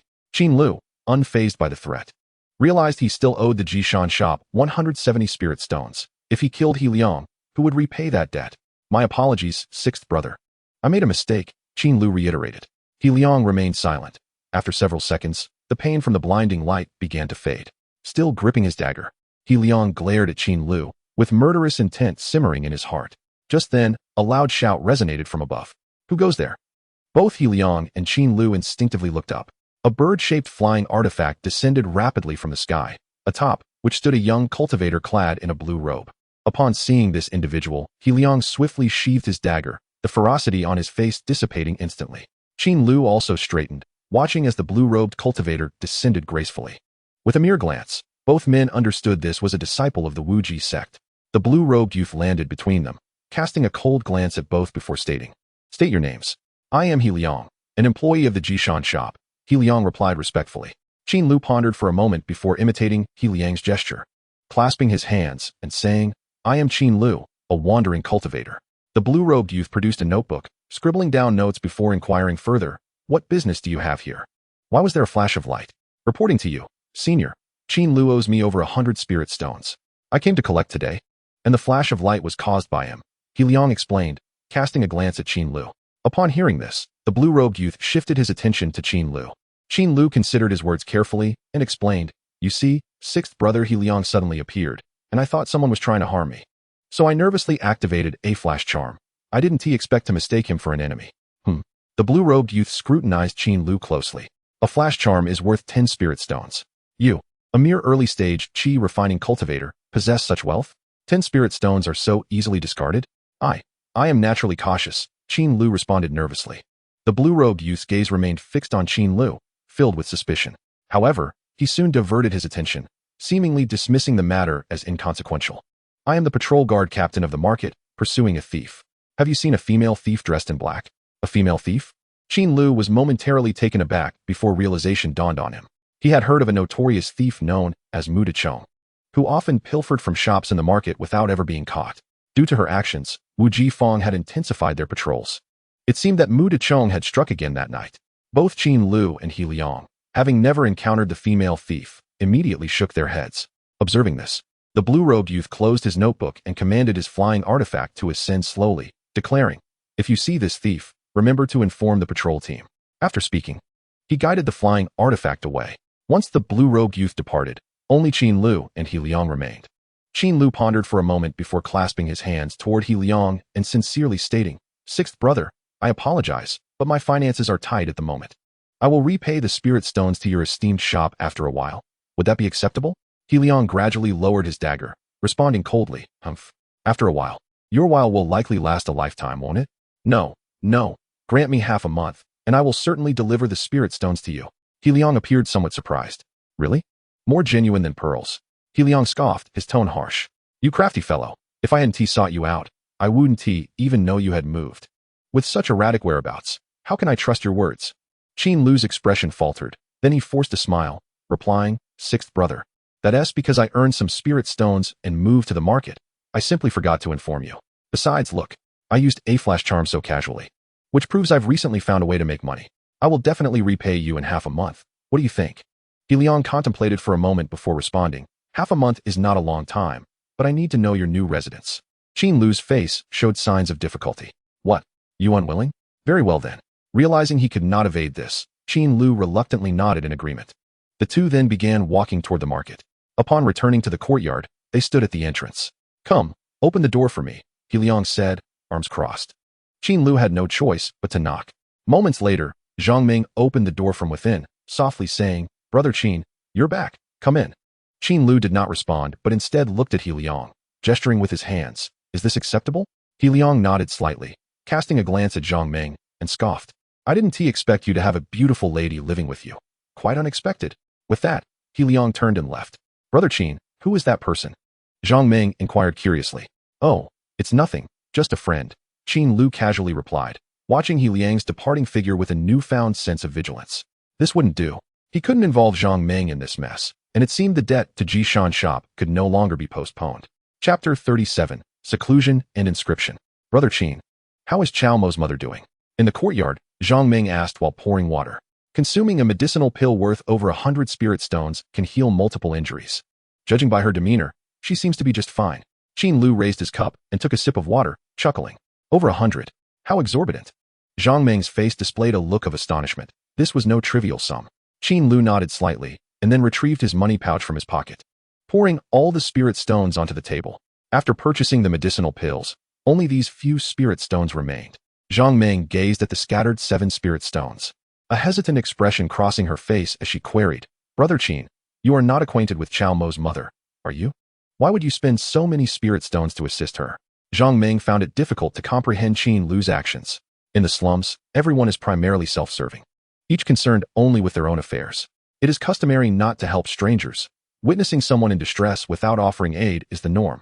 It was indeed the first time Zhang Ming had encountered someone like Qin Lu, who would spend such a considerable amount on assistance. Sigh. That lad, Chao Mo, seems to share a certain affinity with me. Besides, one should help in times of crisis, not merely in times of poverty. In matters of life and death, if I can assist, I shall. Zhang Ming hesitated slightly, her words trailing off. Observing Zhang Ming's expression, Qin Lu contemplated briefly before responding. Are you concerned that these few spirit stones will hinder our future endeavors, making our lives more difficult? Yes, Zhang Ming nodded gently, conceding. With 7 or 8 spirit stones converted into regular food, the 3 of them might manage only 5 or 6 days. Without any additional spirit stone income, even with the provisions from the kitchen, they would face starvation within 10 days. Ha! Qin Lu laughed heartily, waving his hand reassuringly. These spirit stones are indeed insufficient, but fret not. During this period, I shall be painting talismans for sale. Rest assured, we shall not face any difficulties in securing food. Zhang Ming nodded again. Yet the worry on her face remained unabated. Enough. You need not worry. Leave everything to me, and do rest early. Qin Lu said with a smile as he stood up. All right. After a brief farewell, they each returned to their respective rooms. Sitting at the redwood table, Qin Lu shook his head with a smile. He understood Zhang Ming's concerns. Through their interactions over time, he had come to understand her character quite well. Zhang Ming was strong-willed, resilient, and held a profound regard for her beloved son, perhaps having experienced hunger in the past. She was particularly sensitive to spirit stones and led a frugal life. According to Qin Lu's knowledge, the 10 spirit stones she had given him that day were indeed her entire savings. This revelation explained why she had so eagerly requested to move in together, as 10 spirit stones would hardly sustain anyone for long. During this period, Zhang Ming had been quite considerate, taking on the cooking responsibilities and managing the household chores herself. This afforded Qin Lu more time to practice spells and craft talismans. Their modest life had been rather harmonious. However, as time passed, Qin Lu found that his feelings towards Zhang Ming had shifted, devoid of any desires. He had always been courteous, never overstepping boundaries. Enough of this. I shall not dwell on such matters. Crafting talismans is of utmost importance. Qin Lu resolutely shook his head, casting aside any distracting thoughts, and raised his gaze to the 2 remaining sheets of talisman paper on the table. Only 2 left? It seems I shall need to procure more tomorrow. Crafting talismans is a meticulous endeavor. Aside from the initial preparations, the most challenging aspect lies in rendering the intricate lines and characters. Each stroke must be flawless, demanding immense focus and control over spiritual energy, which is both time-consuming and mentally taxing. However, for Qin Lu, such challenges had become manageable. Just 2 days prior, his proficiency in crafting the water shield talisman had reached a masterful level. Following this advancement, the quality of the talismans improved significantly, and the consumption of spiritual energy and time diminished greatly. Most importantly, he had developed muscle memory for crafting talismans. Now, he could create the water shield even with his eyes closed, a remarkable feat that alleviated any concerns of making mistakes. After pondering for a moment, Qin Lu pulled out a sheet of talisman paper, placed it at the center of the table, and picked up the talisman brush, his expression resolute. Let us commence the crafting of talismans. Meanwhile, the lively alley of Wujifang echoed with laughter and chatter, creating a vibrant atmosphere. Yet, in a room on the third floor of the Jishan shop, a different ambience prevailed. You say you have found Qin Dazue? The hawk-nosed man seated in the middle was scribbling something, his tone casual. Standing straight, He Liang's expression was serious. Yes, I happened to encounter him on my way back from the slums to the market tonight. And what happened after you saw him? Did you eliminate him? No, shortly after. A cultivator from Wujiman appeared. Upon hearing this, the hawk-nosed man furrowed his brow, setting down his brush, and spoke softly. Are you implying he has found Wujiman as his backing? No. That cultivator merely passed by on patrol. He did not come specifically to aid Qin Dazue. Oh, in that case, once the patrolling cultivator departs, you could have killed him, right? Did you take action? He Liang stammered. I did not dare to act. Did not dare? The hawk-nosed man looked at He Liang with confusion, asking, as a sixth-layer qi refining cultivator, why would you hesitate against a second-layer cultivator? No. Judging by his appearance, he should be at the third layer now. Humph. The hawk-nosed man scoffed, looking displeased at He Liang. Whether second layer or third layer, they are all early-stage qi refiners. What difference does it make? No. It is not merely a matter of cultivation level. I sense something peculiar about that lad. He Liang hesitated before continuing. He seemed a bit strange, which is why I refrained from acting. What was strange? Previously, I heard Fong who mentioned that this lad knows a few unusual spells, so I intended to catch him off guard and eliminate him directly. However, to my surprise, he was highly vigilant and unexpectedly unleashed a peculiar move that emitted numerous white lights, rendering me unable to see anything. He Liang recounted with lingering trepidation. It was essential to note that he had lost his sight for several seconds. Had Qin Lu taken action during that moment, he would undoubtedly have been in grave peril. White light. The hawk-nosed man furrowed his brow, inquiring, what kind of white light? It was a strong beam of light. I cannot discern what it was. He Liang paused momentarily before recalling something, then added, by the way, it was also because of that white light that the patrol team was drawn in, and later, that lad even lied to the Wujiman cultivator, claiming it was a flash talisman. I observed it clearly. It could not possibly be a talisman. There is even this matter. It seems this lad indeed harbors some secrets. The hawk-nosed man leaned back in his chair, his voice low and serious. What happened next? He proposed to repay us, stating that within 15 days, he would personally deliver the more than 100 spirit stones he owes us.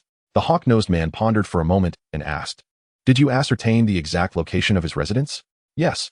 That lad has even moved into the market. He Liang's eyes flashed with intensity as he declared, shopkeeper, shall I gather a few brothers and pay him a visit tonight? Humph. No rush.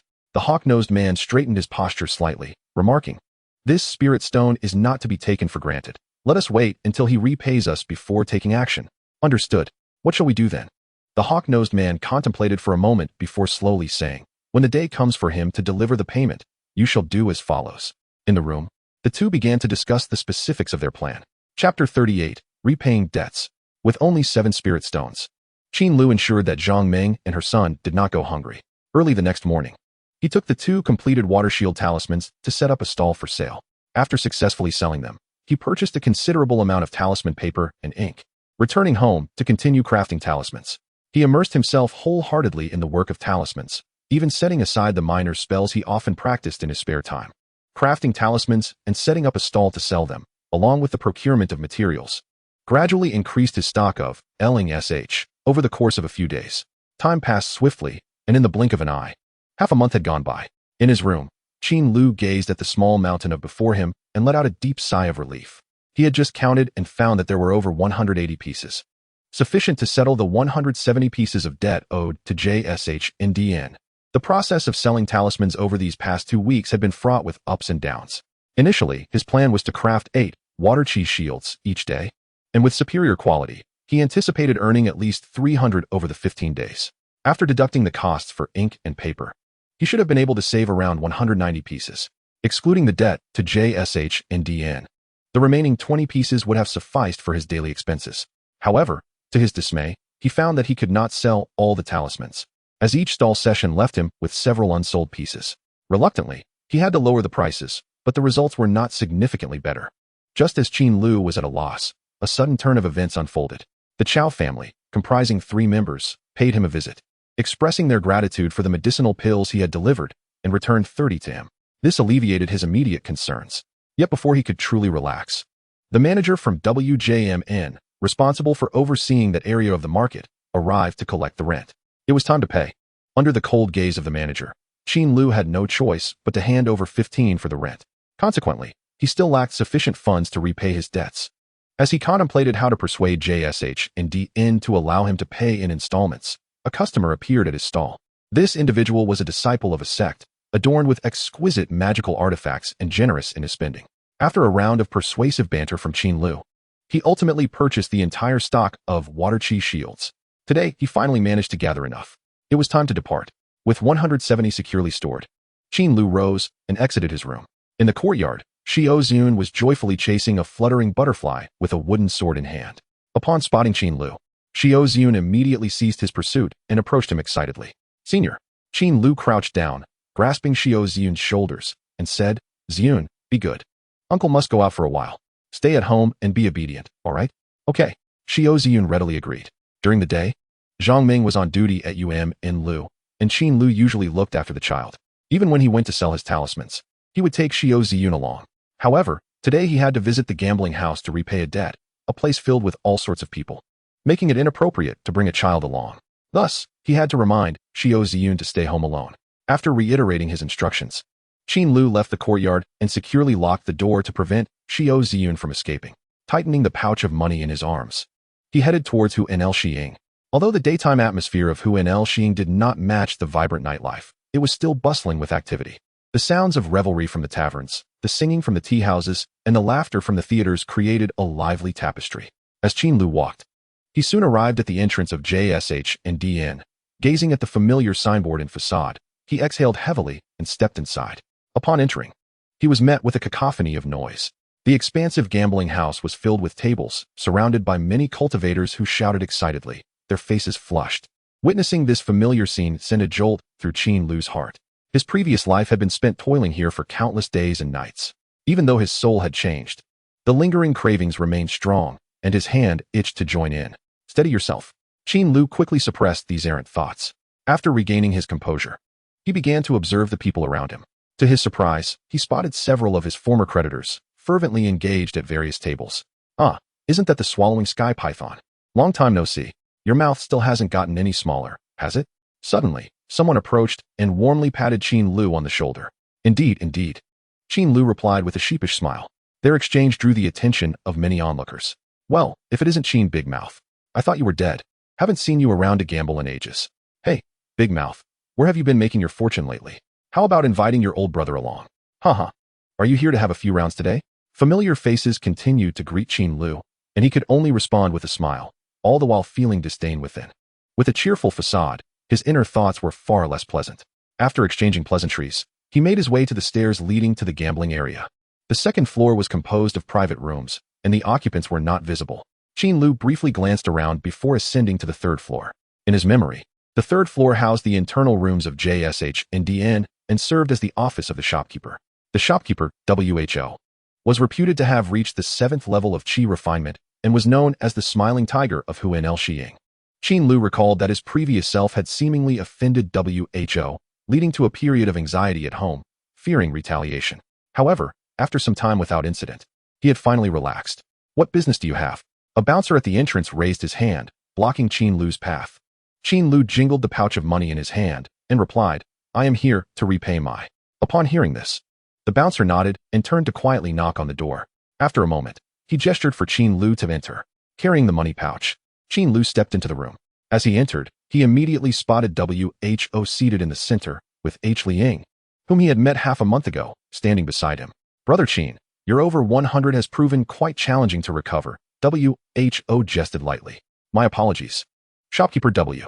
I have indeed encountered some difficulties lately, which has delayed my payment," Qin Lu said as he approached and placed the pouch on the table, slightly bowing.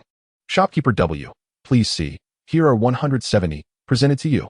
"Haha, Brother Qin has really struck it rich." WHO laughed heartily, lightly tapping the table with his fingers. Behind him, H. Liang, perceiving the cue, stepped forward to open the pouch and meticulously counted the contents. After a while, he bowed slightly and said, "No problem." "Good," WHO exclaimed. his gaze fixed intently on Qin Lu as he cheerfully added, "Brother Qin, you truly are a man of your word. You are always welcome to visit our establishment." "Ahaha, I will certainly come by when I have the chance." Qin Lu replied nonchalantly, pausing before adding, "Now that the debt has been settled, may I take my leave?" "Not in such a hurry, please wait a moment," Who said, narrowing his eyes with a smile. Chapter 39. The gambling house trap. Qin Lu was already well aware of Who's reputation as the smiling tiger. Now, confronted with that same smile, a sense of unease washed over him. Cough, cough. Qin Lu cleared his throat, straightened his posture, and clasped his hands in greeting. "What advice does shopkeeper W have for me?" What guidance could I possibly offer? It is merely that Brother Qin has repaid such a significant sum in one go, displaying sincerity. As such, I, W, cannot let this go unacknowledged." Who said with a light chuckle, then raised his right hand and waved gently.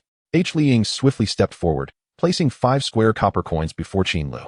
"These chips are a gift for you, Brother Qin, a small token of appreciation. Please take them and enjoy a game." This, Qin Lu was momentarily taken aback. He had not anticipated Who's generosity. These copper coins were the standard tokens used at JSH and DN, with a conversion rate of 1 copper coin equating to 1. After glancing at the handful of coins and contemplating, Qin Lu replied directly, "I'm sorry, shopkeeper, but I have quit gambling and do not partake anymore. I appreciate your kind gesture." S words left both Wu Hao and He Liang momentarily stunned, clearly taken aback by his statement. Wu Hao was the first to regain his composure and cheerfully remarked, "What is the harm in a little gambling? Life is meant for enjoyment. One should indulge in food and drink. A small wager adds a touch of excitement, so why complicate matters? Therefore, I wish to set aside some spirit stones for a bit of indulgence." Qin Lu responded earnestly, "Well, consider this small amount of chips as a gift from me. It hardly qualifies as gambling. Take it and place your bets as you wish." "That does make some sense," Qin Lu replied with a slight nod. After some contemplation, he smiled and said, "In that case, I shall exchange this copper for a wager. After all, it amounts to 5 spirit stones." Wu Hao's expression shifted once more, surprised by Qin Lu's unexpected turn of events. It was well known that Qin Lu had previously been prone to reckless gambling, to the extent that the shop had lent him over 100 spirit stones. To think that after a brief absence, he had transformed so significantly. Suddenly, Wu Hao's demeanor grew serious, and he admonished, "Are you attempting to flout the rules of my establishment, Qin? Do me a favor and at least play a few rounds before exchanging." Qin Lu felt a sense of unease. Something about Wu Hao seemed off. Why was he so eager to part with spirit stones? However, seeing Wu Hao's insistence, he brushed aside his concerns and picked up the chips from the table. "Very well. I shall go and play a bit. I take my leave." With that, he turned and departed. As Qin Lu's figure faded from view, Wu Hao's face darkened with malice. "This kid has indeed changed, but if he is willing to gamble, I refuse to believe he won't become reckless. Are we prepared? Rest assured, everything is in place. Today, this kid will surely meet his end here." He Liang added fiercely, his expression filled with menace. Back on the first floor, Qin Lu observed the chaotic gambling den. Tossing a few copper coins in his hand, his mind made up as he approached one of the tables. This was a betting table for guessing the points of dice. The semicircular table had a dealer shaking the dice, surrounded by eager gamblers placing their copper coins on the designated betting areas. Big Mouth has arrived. What will you bet on this time?" A young gambler chimed as he drew closer to Qin Lu. Initially reluctant to gamble, Qin Lu thought little of it and casually tossed the 5 copper coins onto the small number area. "Bet on small. All right, after losing all day, I'll join you." The young gambler nonchalantly tossed down a few more copper coins. "Bet confirmed," the dealer called out, shaking the dice cup, the sound echoing through the air. The cup was meticulously designed, rendering it impossible to see inside, even with spiritual energy. After a moment, the shaking ceased. "Open." The dealer slowly revealed the dice, showing a result of 2, 3, 3, small. The outcome sparked an excited reaction from the young gambler, who exclaimed, "Not bad, Big Mouth. I knew you wouldn't let me down." Qin Lu remained silent. The house paid out, and Qin Lu received 10 copper coins. The young gambler eagerly inquired, "What will you bet on next, Big Mouth?" Qin Lu glanced around, and, feeling a surge of confidence, tossed all 10 copper coins onto the leopard area. "What? You've made a mistake. That's the leopard." The young gambler exclaimed in surprise. The odds for a leopard were significantly low, making the payout 24 times the bet. No one would stake their entire fortune on such a wager. "I haven't made a mistake. It is indeed a leopard. If not now, when?" Qin Lu replied nonchalantly, exuding an air of confidence, as if the spirit stones held no real importance. Unbeknownst to him, his peripheral vision had been scanning the gambling den for any lurking enforcers. He noticed a few individuals closing in on him, and a bead of cold sweat trickled down his spine. Something felt amiss. His instincts were screaming that today was not ordinary. Ah, forget it. Since I've lost all day, I'll gamble one more time. The young gambler gritted his teeth and threw down another handful of copper coins. Bet confirmed. The dealer called again, casting a cautious glance at Qin Lu. The dice rattled once more, and the dealer unveiled the results under the eager gazes of the crowd. 555. Leopard. Wow. It truly is a leopard. My goodness. Big Mouth's luck is extraordinary. This scene drew a crowd of onlookers eager to join in. The most thrilled was the young gambler, who erupted with joy. The dealer maintained an impassive facade, seemingly unfazed, and began distributing the payouts. Qin Lu's 10 copper coins blossomed into over 200, forming a small mound. Yet, he wore no smile. A flash of realization struck him, and his expression grew grave. Something was not right. In the back alley of Jishan's shop, 5 burly men wielding knives stood ready, led by He Liang. Be careful. This kid is peculiar. Once he emerges, we will strike him down without hesitation. We have set up a soundproof array here. The woodjiman will not discover anything. Understood? He Liang emphasized, brandishing his sharp blade. Yes. The others responded in unison. Meanwhile, in the gambling den, Wu Hao observed quietly from a distance, signaling his associates to prepare for action. As long as Qin Lu placed another bet, he would surely win. Once he wins again, we shall pounce and label him a cheat, dragging him to the alley for a swift execution. The soundproof array is in place. Even if a commotion arises, it will go unnoticed. This plan avoids drawing the attention of the other gamblers while preventing any pursuit from the woodjiman. A perfect 2-for-1 deal.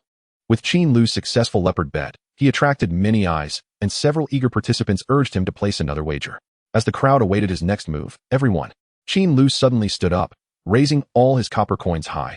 Then, under the gaze of the crowd, stuffed them into the pocket of the nearby young gambler. From this day forth, I, Qin Lu, shall no longer gamble. I shall leave my final stroke of luck at the gaming table to this brother who believes in me. His proclamation rendered the entire room momentarily silent. In the next instant, it erupted into chaos. Hey, Big Mouth, have you thought this through? That's over 200 spirit stones you're just giving away. I told you Big Mouth struck it rich. Otherwise, how could he disregard such spirit stones? Come on, Big Mouth, share a little with me. The room buzzed with astonished exclamations, and the gazes directed at Qin Lu were laced with shock. After distributing the copper coins, Qin Lu did not linger. He strode confidently toward the exit. This action bewildered the enforcers poised to strike, prompting them to glance back at Wu Hao for guidance. Wu Hao's face was now ashen. Seeing this, he could only subtly shake his head, signaling them not to act. As Qin Lu neared the door of the gambling den, a sense of relief washed over him. After a moment's contemplation, he abruptly turned, raising his arm and declaring, I shall have no part in gambling or drugs. Chapter 40, A New Life. Qin Lu sprinted back to his courtyard. Sitting there, he gulped down cold water, taking nearly half an hour to regain his composure. The events of the day at Jishan's shop had been utterly bizarre. Both Wu Hao's insistence on gifting chips and the unusual odds of winning indicated that it was a setup. A conspiracy. There was definitely something amiss. But why target me? I repay my debts punctually. Is that not enough to keep me safe? Boom. Qin Lu's anger flared as he slammed his fist onto the table. While he did not fully grasp the situation, one thing was clear. Wu Hao was out to get him, regardless of the circumstances. One must exercise caution in the recent times. It would be prudent to venture outdoors less frequently, for the world outside is fraught with peril. Moreover, one must remain vigilant against potential troubles that may come knocking at one's door. It appears purchasing some protective talismans is in order. My personal cultivation also requires urgent enhancement. Currently, I am only at the 3rd level of qi refinement, which is indeed too low. I wonder if Zhang Meng and her son will be affected by my troubles. A myriad of chaotic thoughts swirled in Qin Lu's mind, causing his brow to furrow deeply. A potent sense of crisis surged within him. He sat in the courtyard, tapping his fingers lightly against the table, contemplating strategies and lost in profound thought until Zhang Meng returned from outside, startling him from his reverie. Qin Degu, what were you just thinking about? Zhang Meng inquired as she approached, carrying a bag of fruits to sit across from him. Nothing much, just some random thoughts, Qin Lu replied, offering a slight smile to indicate all was well. After a pause, he inquired curiously, by the way, why did you finish work so early today? Typically, Zhang Meng would finish around 6 o'clock, yet now it was merely 3 or 4 in the afternoon, considerably earlier than usual. Zhang Meng retrieved a spiritual fruit, peeling it as she chuckled softly. Tonight, the second young master of the Wei family is hosting a grand banquet at the establishment, renting out the entire hall. The restaurant doesn't require so many staff, so they sent us home early. Qin Lu nodded slightly, understanding the situation. The Wei family is indeed one of the 5 major powers in the market, possessing the financial means to reserve an entire venue. Oh, today, A rogue cultivator had a rather amusing incident while dining at the restaurant, Zhang Ming continued, sharing a humorous story from her duties at the tavern. Over time, Zhang Ming had noticeably relaxed in Qin Lu's presence. Their interactions were filled with laughter, and their bond grew ever closer. As they chatted, Qin Lu couldn't help but smile at her joyful expression, his earlier tension dissipating. A man truly needs a home. There was nothing amiss in sharing a dwelling with Zhang Ming. He felt content. In the monotony of his cultivation life, without someone to converse with, he would surely go mad. Since Zhang Ming and her son arrived, he felt a significant lightness in his heart, as though he had found a sliver of solace in this world. Qin Gu, Zhang Ming suddenly spoke softly. Her words snapped Qin Lu back to reality. And he looked at her, asking, "What is it?" "You were staring at me just now," Zhang Ming said shyly, lowering her head. "Oh." Qin Lu realized he had been captivated by her enchanting smile and momentarily lost his train of thought. He stammered, suddenly at a loss for words. Zhang Ming broke into a radiant smile, rising from her seat. "I'll go prepare dinner now. Once Yin wakes, we can eat." Qin Lu responded softly. As Zhang Ming turned to head to the kitchen, Qin Lu found his gaze drawn to her graceful figure. "Wow, her figure is truly remarkable," he mused. "What am I thinking?" This thought startled Qin Lu, and he quickly averted his gaze, looking up at the peach tree overhead, his face slightly flushed. Could it be that having settled my debts has brought about this sense of relief? Is it that basic needs stir desires? No. Women will only hinder my progress in cultivation. Enhancing my skills is paramount. Qin Lu swiftly suppressed his wayward thoughts. After a moment, he summoned his attribute panel, which appeared silently. Name, Qin Lu. Lifespan, 36, 107 years. Cultivation, Qi Refinement Level 3, 85, 100 Skills. Spell, Ignition Technique, Master 23. 000. Flicking Technique, Master 33, 000. Illumination Technique, Proficient 32, 600. Cutting Technique, Proficient 31, 600. Gentle Wind Technique, Beginner 90. 100. Talisman, Water Shield, Proficient 242, 600. Cleaning Talisman, Beginner 46, 100. Sword Technique, Gray Shadow Sword Technique, Beginner 99. 100. Talent, None. Rubbing his chin, Qin Lu's thoughts began to flow. Recently, he had focused solely on talisman crafting, neglecting the practice of spells, resulting in slow progress. However, he was ready to upgrade his sword technique. His cultivation was also nearly sufficient. It seemed prudent to save money for a medicinal pill and strive for the 4th level of Qi refinement. From today onwards, all my debts are repaid. Every coin I earn henceforth is mine. Qin Lu clenched his fist, gazing at Zhang Ming bustling in the kitchen and Xiao Ziyan sleeping in the room. A surge of ambition swelling within him. Life in its current state was quite satisfactory, and he had no desire to disrupt it. After contemplating for a moment, Qin Lu picked up the xianxia sword from the corner and began practicing the long-neglected gray shadow sword technique. His swordsmanship remained fluid and graceful. However, midway through his practice, his movements suddenly stuttered, as if he had hit a snag, rendering him uncertain of how to proceed. His form stiffened considerably. Yet, within 10 seconds, his body regained its fluidity. This hiccup was undoubtedly due to the skill upgrade. The newly enhanced gray shadow sword technique had evidently ascended to a higher level, becoming not only more ethereal, but also exponentially more lethal. With each stroke, he exuded the aura of a sword master. In the dead of night, Qin Lu sat at his desk, wielding a brush to write, intending to clearly delineate his upcoming goals. He planned to draft a work schedule and adhere to it rigorously. However, midway through his writing, a sudden knock at the door interrupted him. Rising to open it, he was taken aback to find Zhang Ming on the other side. Her attire decidedly light and revealing.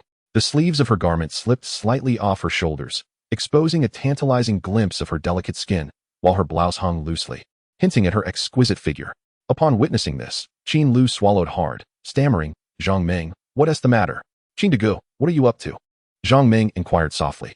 "Nothing much," Qin Lu replied, feeling his breath quicken as his body stiffened in response to her presence. "May I come in for a moment?" Zhang Ming asked, her head bowed, fingers nervously twisting the hem of her clothing, her voice barely above a whisper. Observant eyes would notice the flush of embarrassment adorning her cheeks. Ahem. Qin Lu coughed awkwardly, struggling to articulate, "Of course. Please, come in." Zhang Ming entered the room quietly. Casting a shy glance at Qin Lu, her eyes shimmering with allure. This happiness arrived rather abruptly for Qin Lu, whose heart raced uncontrollably. He glanced toward the door, swiftly closing it behind him, then turned to follow Zhang Ming to the bed. "Qin Gu, I have had previous partners. I hope you won't think poorly of me," Zhang Ming said, her chest rising and falling rapidly, a blend of seduction and innocence in her demeanor. "I would never," Qin Lu assured her. That night was truly exquisite. Chapter 41, Unreasonable. The next morning, the alluring Zhang Ming lay nestled in Qin Lu's embrace. The two exchanging tender words in an atmosphere thick with intimacy. After a while, the flustered Zhang Ming rose hastily to wash up. Qin Lu reclined on the bed, resting his head on his arms as he admired her retreating figure, a nostalgic smile gracing his lips. Haha, quite delightful, Qin Lu mused. Drawing from his past experiences with two girlfriends and the lessons gleaned from films of Neon Country, he felt quite seasoned in matters of intimacy. Although the original owner had a penchant for gambling, he was also quite indulgent, often rescuing fallen female cultivators after winning at the tables. With rich experiences in both physical and spiritual realms, combined with Zhang Ming's spontaneous cooperation, the night had been nothing short of enchanting. They experienced a harmonious night. The balance of yin and yang dissipated Qin Lu's previously tense emotions. The spirit of Jianan still lingers, and the legacy of Wei Wu continues to flow, ultimately leading one to become like Chao the Thief. Qin Lu couldn't help but sigh, yet he held no regrets in his heart. At the age of 36, if measured by ancient marriage norms, he could easily be the father of an 18-year-old girl. Pursuing another 18-year-old would indeed be somewhat inappropriate. Zhang Ming, now 26, possesses beauty and a pleasant disposition, making her a fitting companion for Qin Lu. Although she is a widow, he does not mind, having become accustomed to the complexities of second marriages and raising children in his previous life. Moreover, in the turmoil of the marketplace, seeking warmth and companionship is a norm. They are merely cohabiting. Once Zhang Ming left for work, Qin Lu finally arose to wash up.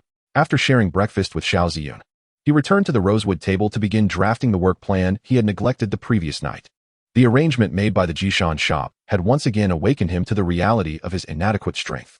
Despite possessing a couple of impressive spells, he would likely be unable to land a hit on a late-stage qi refining cultivator. As one's realm increases, so too do their reflexes and agility. Therefore, enhancing his cultivation is of utmost importance. However, Qin Lu is quite disciplined regarding his training. Initially, perhaps it was the stimulation from the attributes panel that drove him to work tirelessly, but after 2 months, that initial excitement faded, leaving behind a steadfast sense of discipline. His daily meditation has become unbroken. Upon observation, he noticed that many loose cultivators lacked a sense of urgency regarding their training.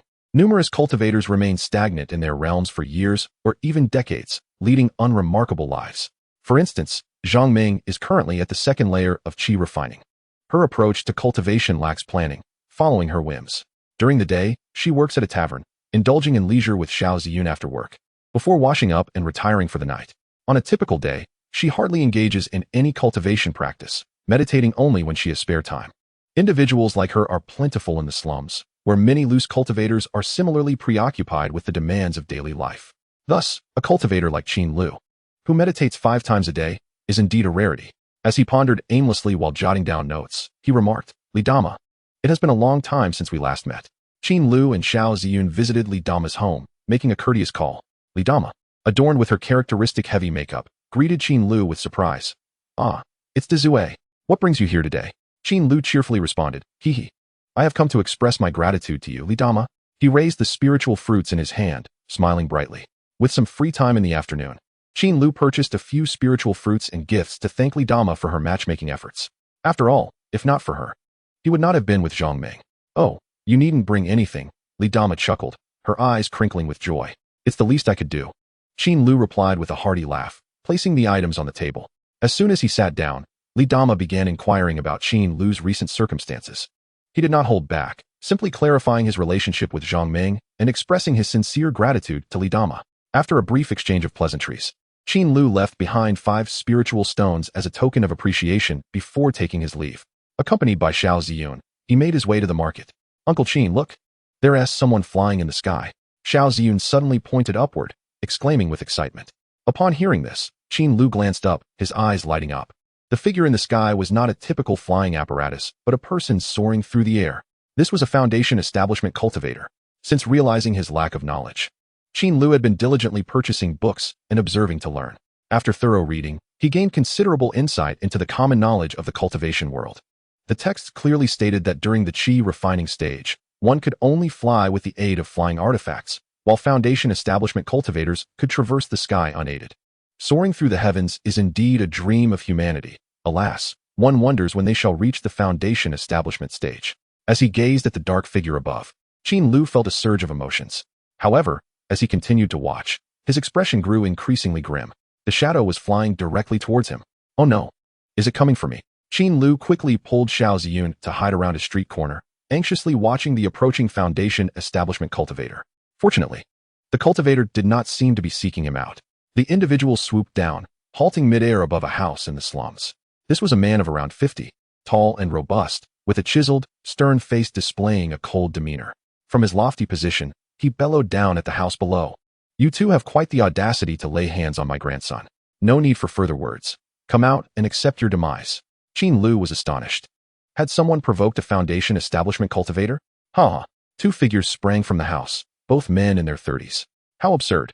Your grandson attacked us in the demon beast forest, and we fought back for our lives. Now a Foundation establishment cultivator comes to bully us? One of the men shouted angrily. The cultivator's expression remained icy as he retorted. Even if he fought with you, you should not have severely injured him. If I had not left him a defensive artifact, would he not have perished at your hands? There is no rationale for enduring blows without retaliation. Another man shouted back, you permit your Qingshan sect to kill, but we are not allowed to fight back? Exactly. If he chose to strike, he must be prepared for death. The other echoed. Their heated argument attracted a crowd of loose cultivators who emerged to observe the commotion. In no time, a considerable number of cultivators had gathered, astonishing Qin Lu as he noticed the once quiet street, now bustling with people. The air was thick with murmurs. The Foundation establishment cultivator's face turned a deeper shade of anger as he exclaimed, you two have quite the sharp tongues. You dare harm my grandson. I shall not let you off lightly. With that, he surged towards the courtyard. Qingshan sect is imposing its will. Do you dare disregard Wujiment? The two men, taken aback by the cultivator's sudden aggression, shouted in terror. Yet, the next moment, their voices were abruptly silenced. A flash of light appeared, and two heads fell with a thud. The gathered crowd of loose cultivators fell into stunned silence, many displaying signs of panic. With a swift motion, the Foundation establishment cultivators soared from the house, clutching the lifeless bodies and darting towards the marketplace at an astonishing speed. After a brief moment of silence, the crowd began to murmur. The Sun family brothers have made their living hunting beasts and have always been amiable. Who would have thought they would meet such a calamity today? Alas, the Qingshan sect is truly tyrannical. There is no recourse. Humph. It is undoubtedly the grandson's intent to commit murder, forcing the Sun brothers to retaliate, yet somehow they are blamed for it. Such a pity. Everyone should remain cautious. Qin Lu gazed at the severed heads on the ground, a chill creeping up his spine as a wave of anxiety washed over him. A single misstep, and life can vanish without reason. Chapter 42, Fourth Layer of Qi Refining. With a sharp sound, a beam of sword light flashed, emanating a faint wave of spiritual energy. In the courtyard, Qin Lu practiced his swordplay, bare-chested and clad in only a pair of shorts. The Xianxia sword danced in his hands, its blade like a white serpent flicking its tongue, slicing through the air with a hissing sound, akin to a swimming dragon darting through the realms, exuding an ethereal quality. Since witnessing a Foundation-building cultivator commit murder in the slums 7 days ago, he has returned to diligently practice his swordsmanship. He strives to enhance his proficiency in sword techniques and bolster his combat capabilities. The two minor spells, Dianhua Shu and Danji Shu, have had their mastery requirements significantly raised after reaching the Grandmaster level, necessitating a daunting 3,000 points, prompting Qin Lu to temporarily set them aside and tackle other spells. After a period of intense training, both the Hui Ying Jianfa and Rou Feng Shu have ascended to proficient levels. Most exhilarating for Qin Lu is that his cultivation has reached 99 points of proficiency, mere steps away from a breakthrough. After a brief moment, Qin Lu paused, taking a seat on a stone chair, panting heavily as sweat dripped from his brow. Uncle, are you tired? Xiao Ziyun inquired, brandishing a wooden sword, her large eyes sparkling with curiosity. Indeed, Uncle will take a break for now. You may continue practicing, Qin Lu replied, affectionately ruffling Xiao Ziyun's hair, a smile gracing his lips. Then you should wipe your sweat, she suggested, extending a towel towards him. All right, he accepted, wiping away the perspiration while gazing at the little one with tender fondness. Though merely 3 or 4 years of age, Xiao Ziyun displayed none of the unruliness typical of children in his past life. Instead, he was exceptionally well-behaved and endearing. Most importantly, he possessed a remarkable aptitude for swordplay. He often lingered in the courtyard, observing the sword practice, and over time began to wield the wooden sword alongside the others. Astonishingly, his swordplay had become quite impressive, leaving Qin Lu astounded. It was hard to fathom that a child not yet 4 could wield a sword with such fluidity, leading Qin Lu to ponder if he was perhaps a reincarnated sword deity. Once his breathing steadied, Qin Lu returned indoors, settling cross-legged on a mat. He intertwined his legs, positioned his hands in the correct mudra, closed his eyes, and silently recited incantations, initiating his meditation practice. Now, he aimed to break through to the fourth level of Qi refinement. As he channeled his cultivation technique, the white spiritual energy within him, akin to a small serpent, gradually awakened and began to circulate throughout his body. The energy flowed smoothly. After half an hour, however, the spiritual serpent suddenly became agitated and accelerated, heralding an impending breakthrough. With prior experience, Qin Lu remained unfazed, focusing his mind and continuing to circulate the energy. Before long, a wave of warmth surged from his feet, rising towards the crown of his head before dissipating slowly. Opening his eyes, he pressed his hands down and exhaled a breath of turbid air, concluding his meditation. A glance at his status panel confirmed his cultivation had indeed reached the fourth level of Qi refinement. So this is the fourth level of Qi refinement, Qin Lu mused, raising his fist before him, fingers tightly clenched, feeling the changes throughout his body. The mid-stage of Qi refinement was indeed different. A look of delight spread across Qin Lu's face as he distinctly felt his reservoir of spiritual energy had increased by nearly 50%. This indicated that whether practicing spells, drawing talismans, or training with the sword, he could enhance his efficiency by 50%. Excitedly, Qin Lu exited the room and made his way to the courtyard. Under Xiao Ziyun's puzzled gaze, he began an array of peculiar physical activities, including moving stone tables, standing high jumps, shuttle runs, long jumps, and throwing stones skyward. After a while, he paused his physical assessments, sitting on the stone chair with a satisfied smile on his face.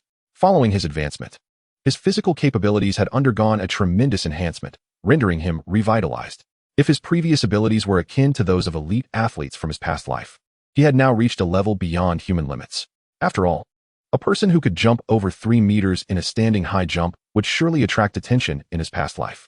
Just as Qin Lu was reveling in his newfound strength, Xiao Mo, the plump comrade, unexpectedly paid him a visit. "What brings you here?" Qin Lu, in high spirits following his advancement, inquired cheerfully. "I was bored at home." Xiao Mo waved his hand in exasperation. "Is your mother's injury healed?" "Long since healed. Today she and my father went to Dongtu Ling, and they might return in a couple of days, so I came to find you," he explained.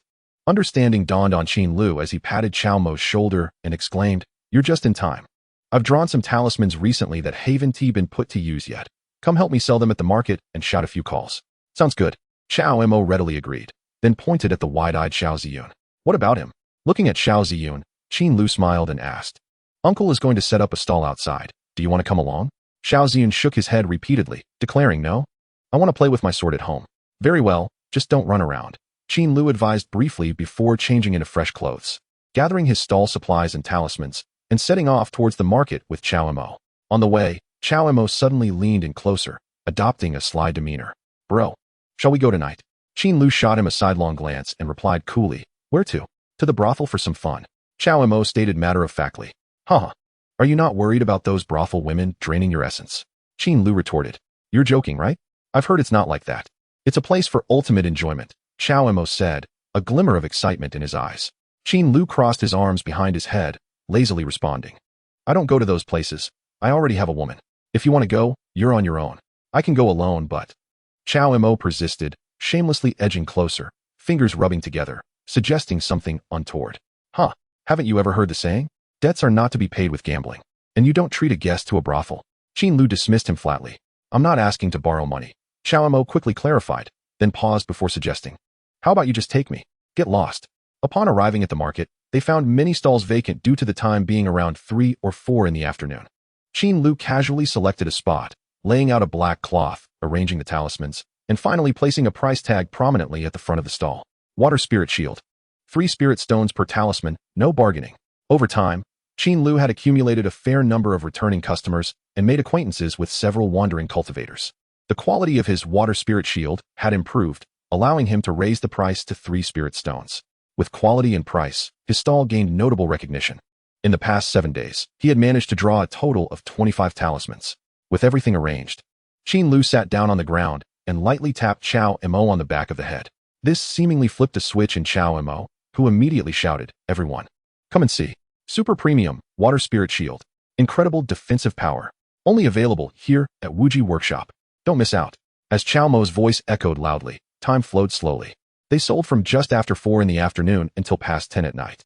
Ultimately, of the 25 talismans, Only 3 remained unsold, netting them over 60 spirit stones. Seeing that night had fallen, Qin Lu stood up to pack their stall items, patting Chao and Mo on the back. You worked hard today. As a reward, I'll take you out for a bit.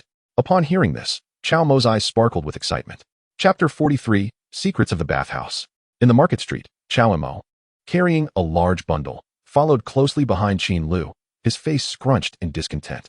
Big brother, you said you'd take me out. But all we did was buy these talismans and clothes. Chao and Mo lamented, thoroughly disappointed. Originally, he had hoped Qin Lu would take him to the brothel or some other place for leisure, but instead, they had spent an hour wandering the street, purchasing a heap of inconsequential items. Most importantly, none of those items belonged to him.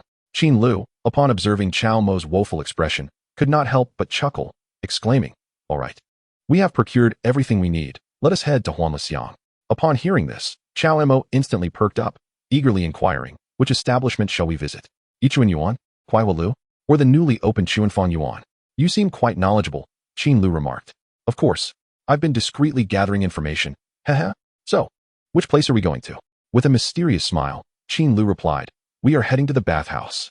A look of disappointment washed over Chao Mo's face, and he quickly became dejected once more. However, Qin Lu paid him little mind, continuing to stroll forward with his hands behind his back. The night in Huanlixiang was far more vibrant than during the day.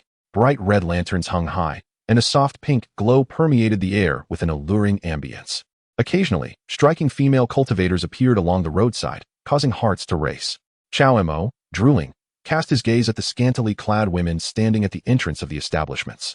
Qin Lu wore a smile on his face, keenly observing his surroundings, reveling in the splendor of the nightlife within the realm of cultivation. To avoid unnecessary trouble by passing the Jishan shop, Qin Lu had chosen a new route this time. As they walked, a young female cultivator suddenly approached, wrapping her arm around Qin Lu's, exclaiming, oh, if it isn't Dao Yuqin, you haven't visited our shop in ages. You must come in for a cup of spirit tea tonight. This unexpected encounter left Qin Lu momentarily stunned. The young woman was dressed provocatively, her ample bosom mostly exposed, with flawless skin and a beautiful face enhanced by exquisite makeup, radiating an unusual allure. Her distinctive aura suggested she was a fallen cultivator. Dao Yu. What? Do you not remember me? Have you forgotten your sister after finding a new love? The young woman feigned tears, her demeanor slightly exaggerated. Noticing Chao Mo's astonished expression, Qin Lu felt his cheeks flush and quickly withdrew his arm from her grasp. I'm sorry, you must have mistaken me for someone else. He then hurriedly pulled Chao Mo along, eager to leave. Yet, the young woman persisted, crying out, Dao Yuqin, how could you be so heartless? How could your sister possibly mistake you? We have shared the experience of Wushan. After all, let us go, let us go? Qin Lu urged repeatedly. With a mix of amusement and disbelief on Chao Mo's part, the two made their way to the bathhouse. Perhaps due to the late hour, the bathhouse was less crowded. The fee was 1 spirit stone per person, with no time limit on soaking. Having been there before, Qin Lu swiftly paid at the counter and proceeded to undress, donning a modest cloth before entering the bath. Inside, there were a few scattered cultivators clustered around the bath. As Qin Lu scanned the area, his eyes brightened when he recognized a familiar face. Lu Xian. At that moment, Lu Xian was lounging at the edge of the bath, his head tilted back, eyes closed, appearing to be in bliss. Hey, old Lu, Qin Lu called out, approaching with Chao Mo. Lu Xian was startled awake, quickly opening his eyes and glancing around in panic. Upon realizing it was Qin Lu, he let out a heavy sigh of relief. You scared me. It's just you. Qin Laudi. After more than a month of living nearby, the two had become quite familiar. As Qin Lu settled into the bath, he inquired, what is the matter? Old Lu, why do you look so flustered? Do you have enemies lurking here? Lu Xian chuckled sheepishly. I have no enemies. I thought my wife had come looking for me. Oh, Qin Lu responded, nodding in understanding. Lu Xian's wife was known for her fiery temperament, strong opinions, and held a dominant position in their household. Moreover, her cultivation level was significantly higher than Lu Xian's, making him quite submissive at home. Does your wife even restrict your visits to the bathhouse? Qin Lu asked curiously, as it seemed rather trivial. Every family has its own struggles, Qin Laudi. Lu Xian sighed. Qin Lu studied him for a moment and speculated. You wouldn't happen to have gone to rescue a fallen cultivator from a brothel, would you? Were you ever caught? Lu Xian's expression stiffened, a fleeting look of embarrassment crossing his face as he quickly denied. What nonsense. I, Lu Xian, am a gentleman. How could I go to such places? I love my wife dearly. I believe you. Qin Lu laughed heartily, then pointed at Lu Xian and teased Chao Mo. Hey, you were eager to visit a brothel, right? You should definitely ask your Uncle Lu. Look at his wary demeanor. He's undoubtedly an expert. Xiao Mo's eyes lit up, and he leaned closer to Lu Xian, whispering excitedly, Uncle Lu, I'm still a virgin. I'd like to consult you on which brothel in Huanlixiang is the best. I have no idea. Lu Xian replied loudly, his expression turning serious. Upon hearing this, Qin Lu and Xiao Mo fell silent, casting skeptical looks at him. Realizing the situation, Lu Xian coughed softly, a hint of embarrassment on his face. Before leaning in and whispering, if I had to choose, it would definitely be Qianfan Yuan. The female cultivators there are truly enchanting. The three men began to engage in hushed conversations by the edge of the bath. After their soak, they emerged from the bathhouse. Engrossed in their conversation, Lu Xian invited both to join him for a back massage, quickly strengthening their bond. At that moment, all three appeared invigorated. Qin Lu relaxed his shoulders and said to Xiao Mo, all right, it's getting late. I'll escort you home. The chaotic slums housed a mix of people, and it could be somewhat dangerous for a boy as young as Xiao Mo to return alone in the dead of night. To Qin Lu's surprise, Xiao Mo immediately declined. No need, I can go back by myself. Recently, there have been many patrols outside the market, and no one dares to cause trouble anymore. I can manage on my own. Qin Lu nodded slightly, agreeing with him. Recently, the notorious female thief had become increasingly brazen, reportedly stealing from one of the 5 major factions, the Yu family. This had incited the wrath of the Yu family's patriarch, who ordered the capture of the thief, leading to an unprecedented level of safety in the marketplace due to the patrols. Well then, take care, Qin Lu advised. Don't worry, big brother. Xiao Mo bid farewell and turned to leave on his own. Meanwhile, Qin Lu and Lu Xian made their way home together. By the time they exited the lively Huanlixiang, it was already past 1 in the morning, and the streets began to grow desolate and quiet. Especially as they approached their residence near the city wall, in the secluded corner of the marketplace, the surroundings became increasingly forlorn. The two continued their light-hearted banter as they walked, unaware that a group of individuals armed with knives awaited them at the street corner, their intentions sinister. Chapter 44. A snap of the fingers and a flurry of attacks. In the darkness, 4 shadowy figures crouched at the corner of the street, clutching gleaming knives. Whispering amongst themselves, Hilaolu, one tall cultivator grumbled, when is that kid supposed to arrive? We've been waiting for 2 hours. He Liang's expression tightened as he hurried to explain, I don't know. Usually, he comes back around the hour of the pig. Perhaps he out with that chubby kid. Which is why he's late. Humph. The tall cultivator, holding his knife to his chest, scoffed, if he doesn't show up in another half hour. I'm going back to sleep. That won't do. You took 50 spirit stones from our boss. How can you take the money without doing the job? He Liang retorted angrily. Humph. I can hardly be bothered with you. If you do not arrive within half an hour, I shall take my leave. The tall cultivator displayed no concern whatsoever. You, He Liang, in a fit of agitation, pointed a finger at the tall cultivator, hesitating for words. Ultimately allowing his hand to drop. He dared not act against this cultivator, for the man's cultivation had reached the 7th level of qi refinement.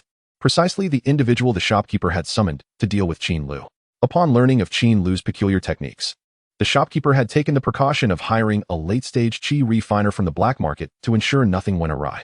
Little did he anticipate that this individual would possess such a foul temper, ready to abandon the task at the slightest provocation. Just as He Liang pondered how to persuade him to wait a while longer, a sudden voice of excitement erupted from his subordinate beside him. 6th brother, he has arrived. This proclamation immediately captured everyone's attention, next craning towards the distant end of the street.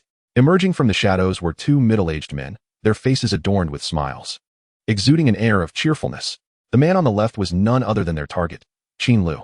Among the 4 men in black, 3 were hired thugs from Jishan shop, while the 4th was a professionally priced assassin from the black market. Upon sighting their target, they all fell silent, each drawing their blades and preparing for a stealthy ambush. As Qin Lu and his companion drew nearer, a sense of unease swept through He Liang's heart, prompting him to whisper urgently, you must heed my words. That lad possesses a technique that emits light. If he raises his hand, remember to close your eyes. Too much needless chatter. Silence. The tall cultivator snapped back in a low voice. He Liang immediately fell silent, refraining from further speech. The group, armed with their artifacts, remained hushed. Just as Qin Lu and his companion approached, the tall cultivator sprang into action, charging forth with his blade. In an instant, the 3 behind him reacted swiftly and followed suit. As they surged forward, He Liang fleetingly thought, truly professional, their movements are utterly silent. When Qin Lu noticed 4 men in black rushing at him from the roadside, he was momentarily stunned, his smile frozen in place. They were merely 30 meters apart. Who are you? Lu Xian reacted quickly, issuing a furious shout, his body tensing in response. Fortunately, upon hearing the shout, Qin Lu jolted back to reality and promptly discarded the heavy burden he had been carrying. With a swift motion, he bent his right fingers, gathering his spiritual energy. Clearly, their intentions were malicious.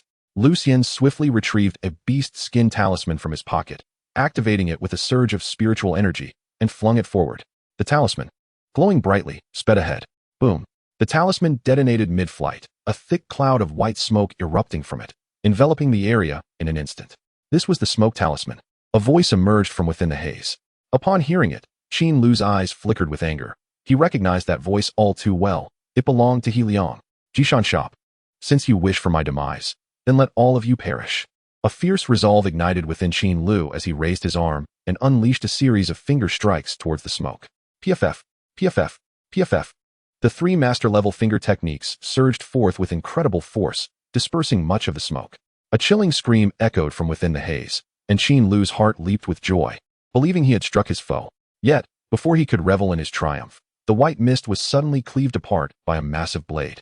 And forth emerged a towering cultivator. At that moment, the distance between them was merely 3 meters. The tall cultivator showed no hesitation, with a powerful stride. He charged directly at Qin Lu, completely disregarding Lu Xian. He raised his blade high, aiming a lethal strike at Qin Lu. Bang! Relying solely on his primal instinct for survival, Qin Lu acted without thought, his foot stomping down on the ground. Gentle wind technique. The spell manifested effortlessly, momentarily doubling his speed as he retreated swiftly. However, the disparity in their speeds was insurmountable. Even with the gentle wind technique, he could not create enough distance. In the blink of an eye, the tall cultivator was upon him. In that fleeting moment, the blade descended. Qin Lu could only watch helplessly as the blade sliced through the air before him. Swoosh! The energy from the blade struck his chest fiercely, sending a wave of excruciating pain surging through him, causing his body to tremble. Although the blade did not cut him, the overwhelming spiritual energy still caused blood to erupt from his chest, staining his clothing crimson. Qin, little brother! Lu Xian exclaimed in alarm, panic etched across his face. The ruthlessness of the assailant exceeded his expectations, as there was no warning before the attack aimed directly for Qin Lu's life. Bang! Qin Lu, gravely wounded, collapsed to the ground. Seeing their target down, the tall cultivator remained silent, his cold gaze fixed on Qin Lu. With another step forward, he continued his assault. The blade aimed straight for Qin Lu's brow, clearly intent on ending his life on the spot. As Qin Lu beheld the towering figure charging at him, perhaps due to a surge of adrenaline, his fear dissipated entirely, leaving his mind remarkably clear. He swiftly raised his finger, gathering his energy for a decisive strike. Boom! The proximity of the finger technique was terrifying. Even as the tall cultivator attempted to block the attack with his blade, he was forced back by the sheer force. Qin, die! At that moment, a small bearded cultivator suddenly charged in from the side, wielding a long knife, his eyes filled with a frenzied thirst for blood. This individual was none other than Liang. Upon seeing him, a fierce determination ignited within Qin Lu. He raised his arm, swiftly aiming for Liang's head. PFF. A powerful gust of wind shot forth from his fingers, its velocity too swift for Liang to react. Bang! The wind struck against Liang's protective spiritual barrier, causing it to tremble violently. How is this possible? Liang gasped in shock, staring at the quaking barrier, his advance faltering without him realizing it. The protective shield could not withstand this boy's casual strike. PFF. Ignoring the excruciating pain coursing through his body, Qin Lu unleashed another strike, hitting Liang directly. Crack! Liang's protective barrier shattered with a crisp sound, leaving him utterly exposed. At that moment, terror flooded his features, and he trembled as he stumbled backward. Die! Qin Lu glared fiercely at him, a roar of rage escaping from his throat. Bang! The fierce wind surged forward, and Liang's head exploded like a watermelon. Blood and brains splattered everywhere, resembling a mass of pulp. Chapter 45, Eradicating Evidence. Gazing at Liang's lifeless body, Qin Lu felt no emotional turmoil. Qin, little brother. Watch out. Suddenly, Lu Xian's panicked warning rang out beside him. Yet, Qin Lu needed no reminder to know that the tall cultivator was charging at him once more. It was as if he had entered bullet time, his surroundings crystallizing into clarity. He raised his right hand abruptly, fingers splayed wide. His internal energy surged rapidly, drawing from his dantian and coalescing in his palm. In an instant, a blinding white light erupted from his hand, illuminating the area brilliantly. Indeed, it was true. The tall cultivator gasped in surprise, instinctively tilting his head to avoid the blinding glare. Though he regarded the assault on a nascent qi refiner with disdain, he had heeded Liang's earlier advice. Thus, upon witnessing Qin Lu adopt this posture, he instinctively averted his gaze. just as he managed to evade the brilliant light. A chilling sensation surged in his heart, and without hesitation, he closed his eyes and swung his blade forward. Swoosh! A fireball the size of a boulder was cleaved in two. Boom! The split fireball struck the ground, instantly creating two deep craters, accompanied by flames that erupted fiercely. A Deqing-level fireball technique. This is impossible. The tall cultivator's eyes widened in astonishment. Such a colossal fireball could only be unleashed by someone at least in the late stage of Qi refinement. He was merely at the fourth layer of Qi refinement. How infuriating! Seeing that this technique failed to harm his opponent, Qin Lu felt a surge of anger. This was an amalgamation technique he had painstakingly researched for a long time. Illumination technique, combined with ignition technique. He never anticipated that his inaugural use would end in failure. At this moment, Qin Lu had already risen to his feet. Although the wound on his chest pained him, it was not life-threatening. He cast a glance towards the opposite side of the arena, where Lu Xian was locked in a fierce struggle with another figure clad in black. Neither able to gain the upper hand, Qin Lu exchanged wary glances with the tall cultivator. The latter's arm trembled slightly. The earlier slash that had cleaved the fireball had drained him of energy. After a moment of contemplation, he laughed heartily. Hey, kid, you possess such powerful skills. Would you be interested in? Bang! Before he could finish his sentence, Qin Lu flicked his fingers. The tall cultivator's heart raced at the sight of this technique, and he swiftly sidestepped to evade. Yet, given the proximity of the attack, even with his late-stage Qi refinement, he could not completely dodge it. An eerie, formless gust of wind struck him hard in the abdomen. Clang! A crisp sound echoed from the tall cultivator's midsection, accompanied by a flash of golden light. A defensive artifact. This blow caused a look of panic to spread across his face. The kid's attack could actually cause his defensive artifact to tremble. Hey, wait! The tall cultivator shouted in alarm, raising his hands. Bang! Bang! Bang! Qin Lu disregarded his words, unleashing the flicking technique in rapid succession, akin to a barrage from a heavy sniper aimed at his adversary. The tall cultivator's expression shifted dramatically as he dodged. He hastily retrieved a golden defensive talisman and slapped it onto himself. A shimmering golden shield enveloped his body. However, he had barely a moment of respite when the continuous onslaught of flicking technique struck again. Bang! Bang! Bang! Crack! 3 successive strikes shattered the golden shield. With the shield destroyed, the tall cultivator's face finally showed fear. He twisted his body and began to flee. But Qin Lu would not let him escape so easily. Gritting his teeth against the pain in his chest, he pursued relentlessly, continuously launching flicking technique. 2 more strikes obliterated the tall cultivator's personal defensive artifact. Wow! Struck hard. The tall cultivator spat out a mouthful of blood and fell to the ground in disarray. Turning to face the approaching Qin Lu, he hastily raised his hands in desperation. Brother, please stop. I am from the black market's Zhu Ming Pavilion. Bang! Before he could finish, his head exploded violently. The entire battle unfolded in what felt like no more than a minute. Huh. Qin Lu gasped for breath, and upon confirming the tall cultivator's demise, he promptly turned to rush towards Lu Xian, who was still engaged in combat. Just as he drew near, the last black-clad figure let out a desperate scream. Don't kill me. I surrender. Spare my life. PFF. With a single, flicking technique, Qin Lu struck down the terrified black-clad figure instantly. As the smoke cleared, all 4 black-clad figures lay dead, leaving the street once again steeped in silence. At that moment, Qin Lu's legs buckled, and he collapsed to the ground. Pale and gasping for air. Qin Laudi, are you all right? Lu Xian rushed over to assist him. Qin Lu shook his head slightly, indicating he was not gravely injured. He understood that his weakness stemmed from the injury combined with the sudden depletion of his spiritual energy. Lu Xian glanced at the gruesome corpses and could not help but ask, Qin Laudi, how did you manage to kill these people? Qin Lu offered a wry smile. I'll explain it to you later. Lu Xian nodded gently, then quickly added, we should leave immediately. If the Wuji sect discovers we have killed people, we will surely be expelled from the market, and it is likely we would pay with our lives. Qin Lu contemplated for a moment and softly suggested, in that case, let us eliminate the evidence and deal with these corpses first. How do we handle them? I have a fire technique. Once my spiritual energy recovers slightly, I can reduce them all to ashes. All right, I trust your judgment. Unbeknownst to him, Lu Xian had already begun to defer to Qin Lu's leadership. Then you can start piling the bodies together. Understood. Lu Xian had emerged unscathed from the earlier battle and was still brimming with energy, excitement evident on his face. His hands moved deftly, quickly gathering the 4 corpses into a heap while stripping them of any valuables. These would be spoils of war. Humph. Gazing at the pile of corpses before him, Qin Lu's eyes hardened, and with a thought, he unleashed the ignition technique. A massive fireball struck the pile, and flames roared to life. The temperature soared, and within moments, the lifeless bodies were reduced to ashes. Having completed this task, Qin Lu grabbed the large bundle from the ground, and with Lucien's assistance, hurried home. Bang, bang, bang. Lucien knocked vigorously on the door. After a moment, sounds of rustling came from within the courtyard, followed by Zhang Meng's voice. Who is it? Xiao Meng. It's me, Qin Lu replied weakly. Creak. The door opened, revealing Zhang Meng's figure. Upon seeing Qin Lu's bloodied chest, her expression shifted dramatically. What happened, Qin Dage? She rushed forward to support him, her entire body trembling with anxiety. Zhang Meizi, there's no need to panic. Qin Laudi has just sustained a minor injury. After some rest, he will be fine. Lucien reassured her. Lu Qianbei, what on earth happened? Zhang Meng asked urgently. We shall discuss it tomorrow.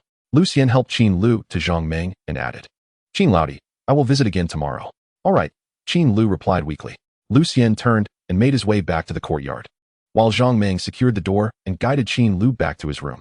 Zhang Meng began to assist Qin Lu in removing his long robe, her hands trembling as she hurriedly peeled off each layer of clothing.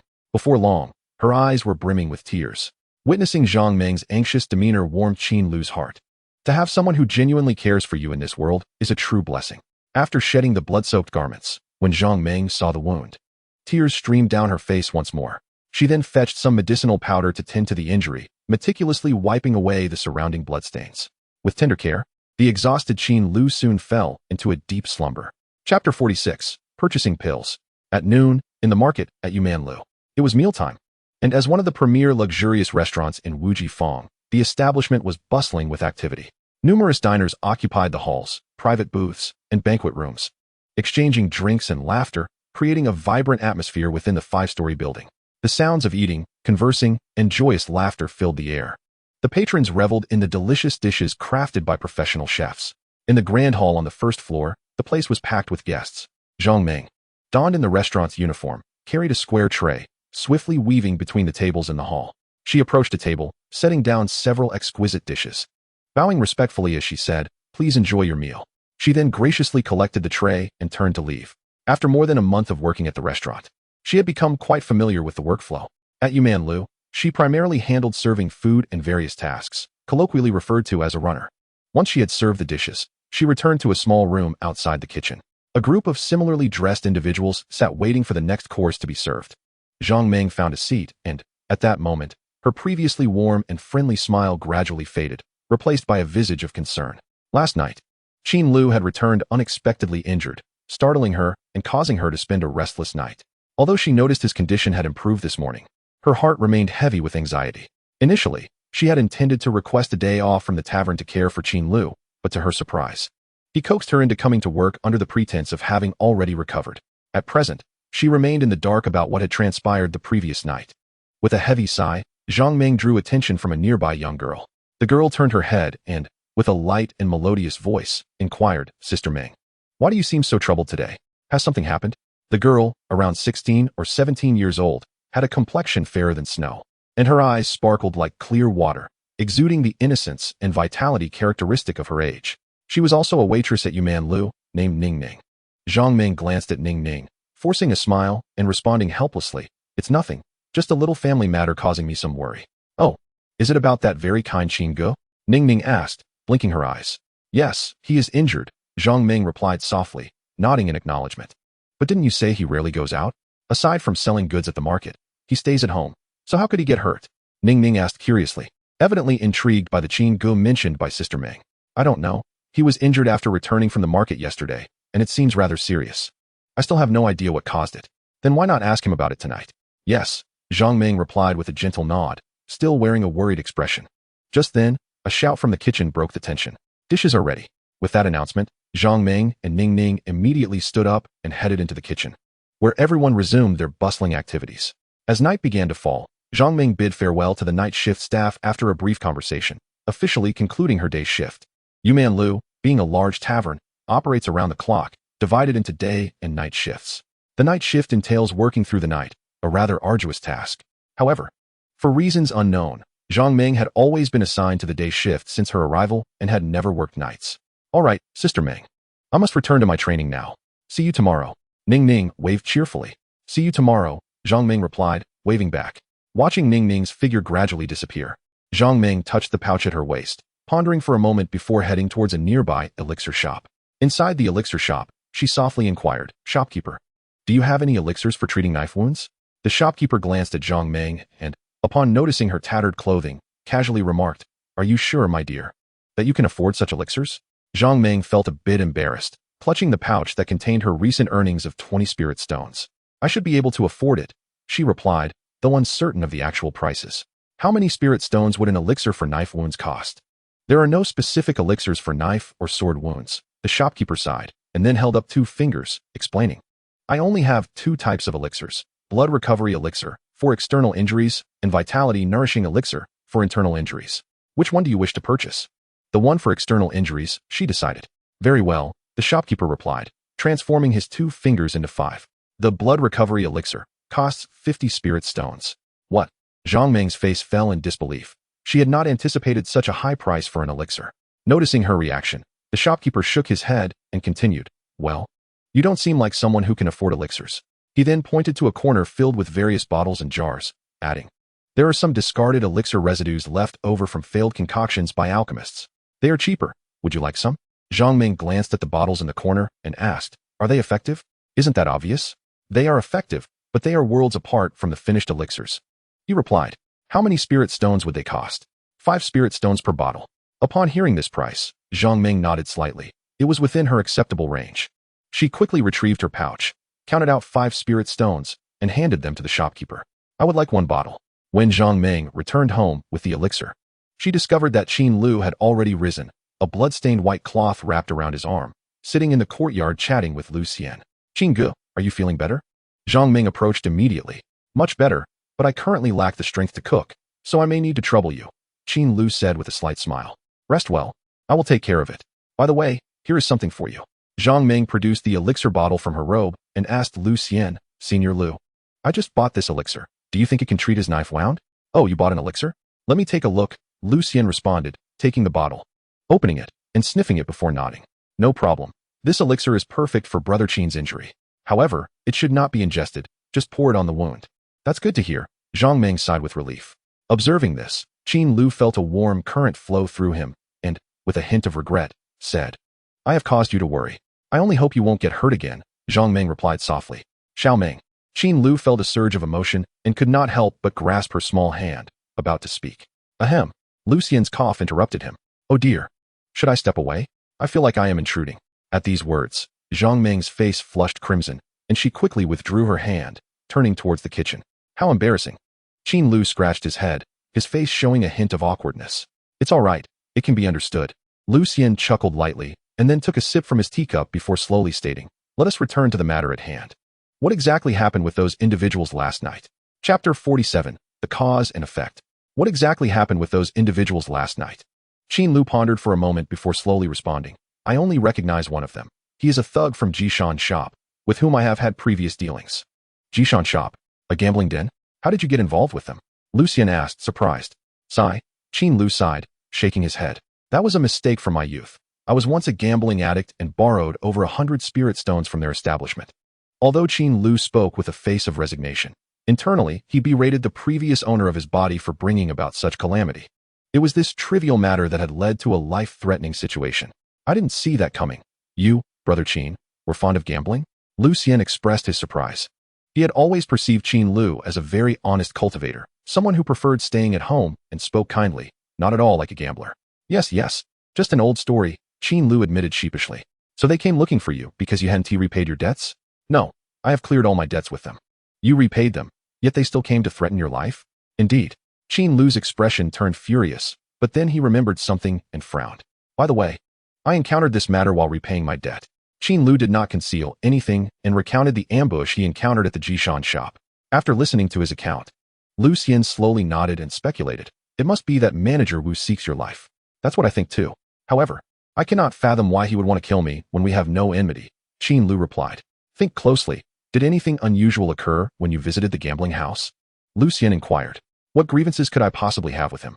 Before he could finish his sentence, a sudden realization flashed through Qin Lu's mind, a memory surfacing from the depths of his consciousness. "Wait, I once spoke disrespectfully to him." "Oh, what transpired?" Lu Xian asked, intrigued. "It seems that I was quite intoxicated at the time, and I pointed at him while cursing, even berating his parents and relatives. As he spoke, Qin Lu lowered his voice, feeling a tinge of embarrassment. The former host truly had a penchant for self-destructive behavior. What level of cultivation did you possess then? Was it comparable to your current strength? Lucian pondered. Not at all. Back then, I was merely at the second level of qi refinement. I am far stronger now. That doesn't add up. Given his status, he would not tolerate such humiliation for long. Why wait until now to seek revenge? Upon hearing this, Qin Lu's eyes widened in shock. His thoughts immediately flashed back to the moment he first traversed into this world.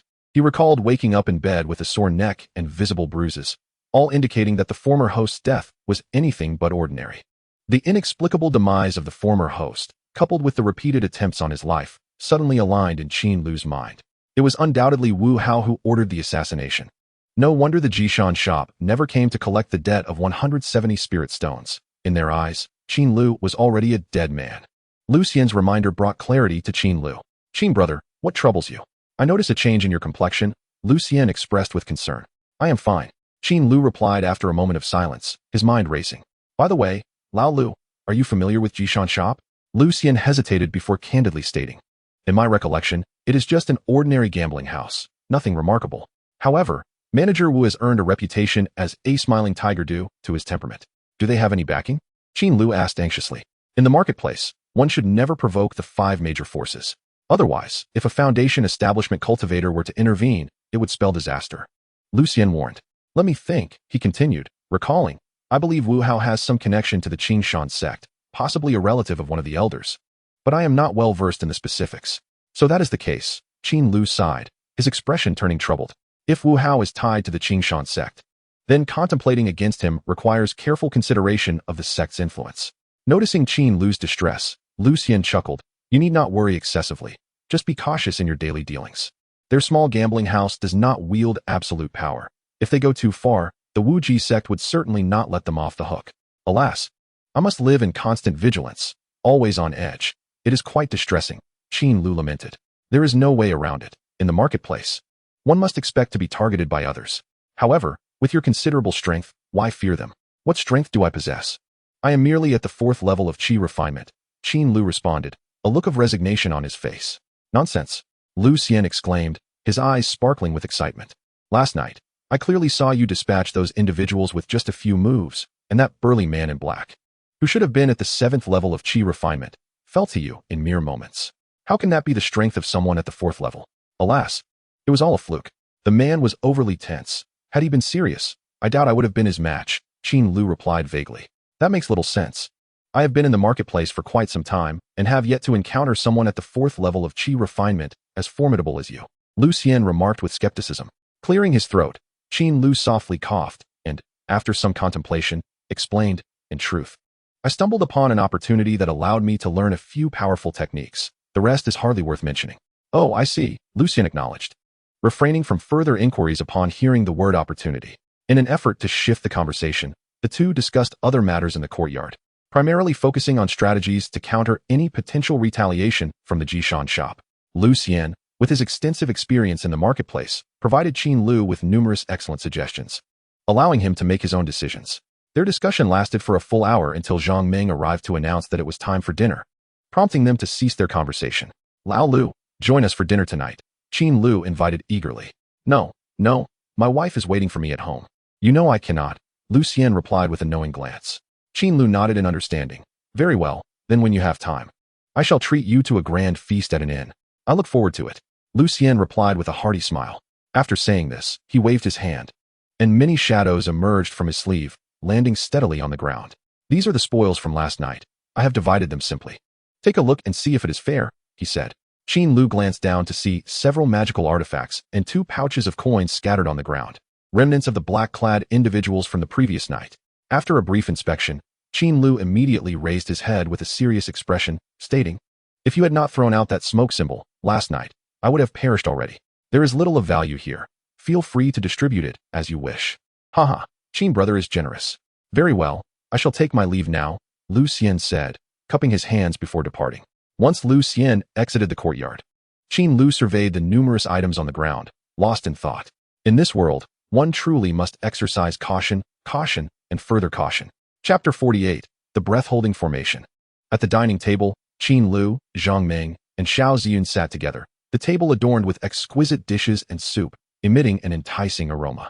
Due to her frequent sword practice, Xiao Ziyun's appetite had notably increased, and she was currently engrossed in her meal. Meanwhile, Qin Lu and Zhang Meng conversed while eating. Qin Lu did not hold back, recounting his conflict with Jishan Shop in detail, including the reasons behind his injuries from the previous night. Alas, Zhang Meng sighed deeply upon hearing this, a look of concern on her face. I never imagined they would be so petty. Qin Degu, we must ensure Ziyun's safety. Rest assured, I will look after Ziyun. You must also be cautious, Qin Lu reassured her. Zhang Meng nodded gently, though the worry in her eyes remained unchanged.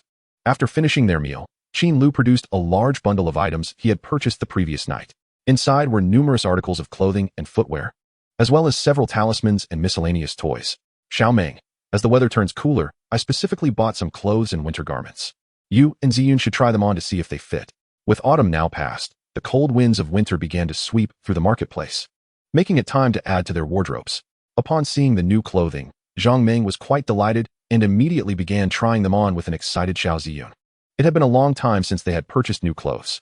Observing the joyful mother and daughter, Qin Lu felt a warmth in his heart. After a moment of reflection, he took 2 talismans from the bundle and stepped outside to the courtyard wall. The talismans were named Warning Symbol, worth 5 spirit stones. They served as a basic defensive talisman, aptly named for their ability to alert the bearer of impending danger. Qin Lu surveyed his surroundings, searching for a suitable place to affix the warning symbol. Every courtyard in the marketplace was equipped with a formation that concealed one's aura, not only shielding against the probing of cultivator spiritual energy, but also alerting the inhabitants with a sound if someone were to forcefully intrude. The courtyard of Qin Lu was no exception. However, he felt that the formation was not entirely secure. So he purchased 2 xianxiaaudiobooks to place outside the courtyard, preparing for unforeseen circumstances.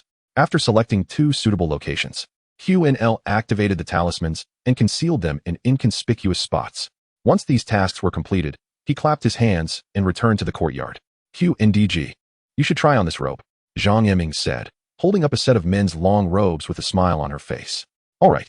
Although they were merely ordinary garments and not magical robes, the 3 of them still found joy in the moment. In the dead of night, after Zhang Yiming attentively applied a healing ointment on Qin Lu, the 2 returned to their respective rooms. Despite having confirmed their relationship, Zhang Yiming would still spend the night accompanying Xiao Ziyun due to his young age. Meanwhile, Qin Lu, owing to his injuries, soon fell into a deep slumber. The courtyard, being situated in a remote area of the market, was usually silent at night, save for the occasional barking of dogs, creating an atmosphere of solitude. However, tonight was suddenly filled with commotion. Clatter. After her, the chaotic footsteps echoed from the end of the street, accompanied by the shouts of men. The uproar prompted many dimly lit houses to flicker with light, and some bold cultivators even opened their doors to peek outside. The distant shouts did not reach Qin Lu, but he was abruptly awakened by an unsettling sensation in his heart. He sat up abruptly, fully awake. This sense of unease was precisely the signal emitted by the xianxiaf. Someone had intruded into the courtyard. With a vigilant expression, Qin Lu slowly rose from his bed. He grasped the shangqiaugn that lay beside him and stealthily approached the door. Although he felt anxious and apprehensive, his arms no longer trembled as violently as before. Having endured 2 life-and-death battles, his mental fortitude had significantly strengthened. Qin Lu tightened his grip on the sword and cautiously opened the door. Suddenly, a flash of light. The sword appeared from thin air and struck with lightning speed. Before Qin Lu could react, the blade was already pressed against his neck. Cold sweat broke out all over him as he hurriedly lowered his sword, stammering, "Dao Yu, please remain calm." The speed of this individual far surpassed that of an ordinary cultivator in the later stages of qi refining, leaving him with no capacity to resist. "Do not speak, just stay alive." A cold, emotionless female voice came from beside the door. A woman. Qin Lu swallowed hard, feeling the chill at his neck, and promptly sealed his lips. Soon, hurried footsteps approached from a distance. "We must capture her tonight. Everyone pursue." Pay attention to the sound of the formation breaking. Numerous cultivators shouted, their voices growing louder and then gradually fading away. Upon hearing these cries, Qin Lu instantly realized that they were undoubtedly pursuing this woman. Wait. His expression suddenly darkened. Those bold enough to chase someone so loudly in the middle of the night could only be from the patrol team of WJTing. And this sword-wielding fugitive was a woman. She could not possibly be the infamous MDCHing. Curiosity piqued, Qin Lu glanced to the side. He saw her clad in black attire, her figure exceptionally alluring, with her hair and face concealed by black cloth, leaving only a pair of furrowed brows and vigilant eyes exposed. With a hiss, the woman retracted her sword and sheathed it. The threat to Qin Lu's neck was gone, and he breathed a sigh of relief, cautiously observing her. A peculiar thought crossed his mind. Logically, her intrusion should have triggered the courtyard's breath-holding formation, alerting him with sound. Yet, he had only sensed the unease from the xianxiaf, and the formation had remained silent, devoid of any warning function. "You are quite perceptive to have noticed my presence," the woman in black remarked, her demeanor relaxing as the patrol team gradually distanced itself, her voice losing its earlier harshness. Are you MDCHing? Qin Lu ventured to inquire. Humph. The woman in black snorted coldly. Silence. I do not appreciate that moniker. Upon hearing this, Qin Lu's heart raced. This individual was indeed the notorious MDCHing, who had stirred unrest in WJTing. Realizing her true identity extinguished any notion of resistance within him. For it was well known that MDCHing had evaded capture by the numerous patrols in the market for over a month. Her cultivation level was at least in the later stages of qi refining, if not already at the grand completion stage. As a cultivator at the 4th level of qi refining, he stood no chance against her. How did you discover my presence? MDCHing inquired further, curiosity evident in her tone. I placed YJing-F outside the courtyard. You must have triggered it, which alerted me to your intrusion. Qin Lu replied cautiously. I see. MDCHing visibly relaxed, a hint of relief in her voice. That is fortunate. My artifact is functioning properly. Qin Lu remained silent, realizing she was referring to the artifact that enabled her to silently breach the breath-holding formation. All right, I merely sought refuge in your courtyard. I shall take my leave now. With that, MDCHing made a swift leap out of the courtyard, her movements graceful and swift, disappearing into the night sky in no time. Qin Lu watched her depart before turning back and shutting the door with a sense of resignation. What a bizarre turn of events. Chapter 49. Offensive artifacts. The following morning, Zhang Im-ing rose early, prepared breakfast, and returned to Qin Lu for her shift. This made Qin Lu reflect on the capitalist nature of the cultivation world, which seemed even more outrageous than in his previous life, where establishments operated tirelessly without a day off. After ensuring Xiao Zyin had finished his breakfast, Qin Lu provided him with some toys to occupy himself while he settled back at the redwood table. On the table lay 2 money bags and 3 artifacts, his spoils of victory. Qin Lu eagerly tore open the money bags, pouring the entire collection of spirit stones onto the table. Clatter. The spirit stones clashed against the surface, producing a delightful sound. A small mountain of thumb-sized spirit stones formed before him. A glimmer of joy flashed in Qin Lu's eyes as he reached out to count them. After a brief moment, a smile spread across his face. He had amassed a total of 187 spirit stones, a substantial fortune for him. The saying, killing and arson bring wealth, while repairing roads brings no corpses, rang true. After a moment of reflection, he shifted his gaze to the 3 artifacts. 2 of them were weapons used by the black-clad woman during their encounter, resembling ghostly blades, one of which bore minor cracks, indicative of its inferior quality. The 3rd artifact was a short, exquisitely crafted dagger, entirely crimson and measuring a mere few inches in length, with an exceptionally sharp blade. Beside it lay a small white circular stone. Recalling the memory, Qin Lu picked up the stone in his hand and gradually infused his spiritual energy into it. The moment his energy connected with the stone, a sharp red light illuminated from the dagger's hilt, and with a soft sound, the dagger levitated abruptly. Gazing at the hovering dark red dagger, Qin Lu was elated. This was indeed an artifact. The SHNGQing was incomparable. The SHNGQing could only become slightly sharper when infused with spiritual energy and lacked any other functions, unlike this dagger, which could float. With a thought, the dagger began to move rapidly, circling the room with a gentle humming sound. Indeed, this small stone was the controller. Qin Lu guided the dagger to whirl above his head. The dark red dagger resembled a remote-controlled aircraft from his previous life. As long as he held the controller, he could command it to fly, maneuvering its speed and direction at will. After playing for nearly half an hour, Qin Lu finally decided to stop. Gazing at the spiritual stones and magical artifacts upon the table, a faint smile graced his face. With an abundance of spiritual stones, it signified that he could temporarily refrain from venturing out to earn a living. Staying indoors also meant safety. Feeling the wound on his chest, now free from the seepage of blood, Qin Lu exhaled slowly, realizing that the so-called discarded elixir indeed possessed some healing properties. At this rate, within 5 days at most, his injuries would be fully healed. He murmured to himself that it would be best to remain at home and avoid going out. Time flowed slowly, and before long, More than half a month had passed. Throughout these past days, Qin Lu had stayed at home, avoiding outings. As anticipated, on the fourth day, his injuries had completely healed. Thus, he resumed his rigorous practice to enhance his proficiency. Meditation was a given, as he maintained a steadfast routine of meditating 6 times daily. Diligently absorbing the spiritual energy of heaven and earth, his cultivation progressed rapidly, yielding an impressive increase of 45 points. The proficiency of the xianxiaaudiobooks was also steadily rising, nearing the threshold of mastery. As for the xianxiafanfa, Qin Lu chose to practice it 3 times a day, at noon, dusk, and evening. His progress was remarkable, having already achieved over 100 points in proficiency. With only a small distance remaining to reach the level of mastery, his practice of spells was relatively sparse, limited to the occasional training of Zhao Ming Shu and Xie Ge Shu during his free time. In the moments of leisure, he utilized all the remaining talisman paper and ink, crafting a total of 35 shuai done. His life at home was exceedingly fulfilling. With a flicker of thought, Qin Lu opened his attribute panel.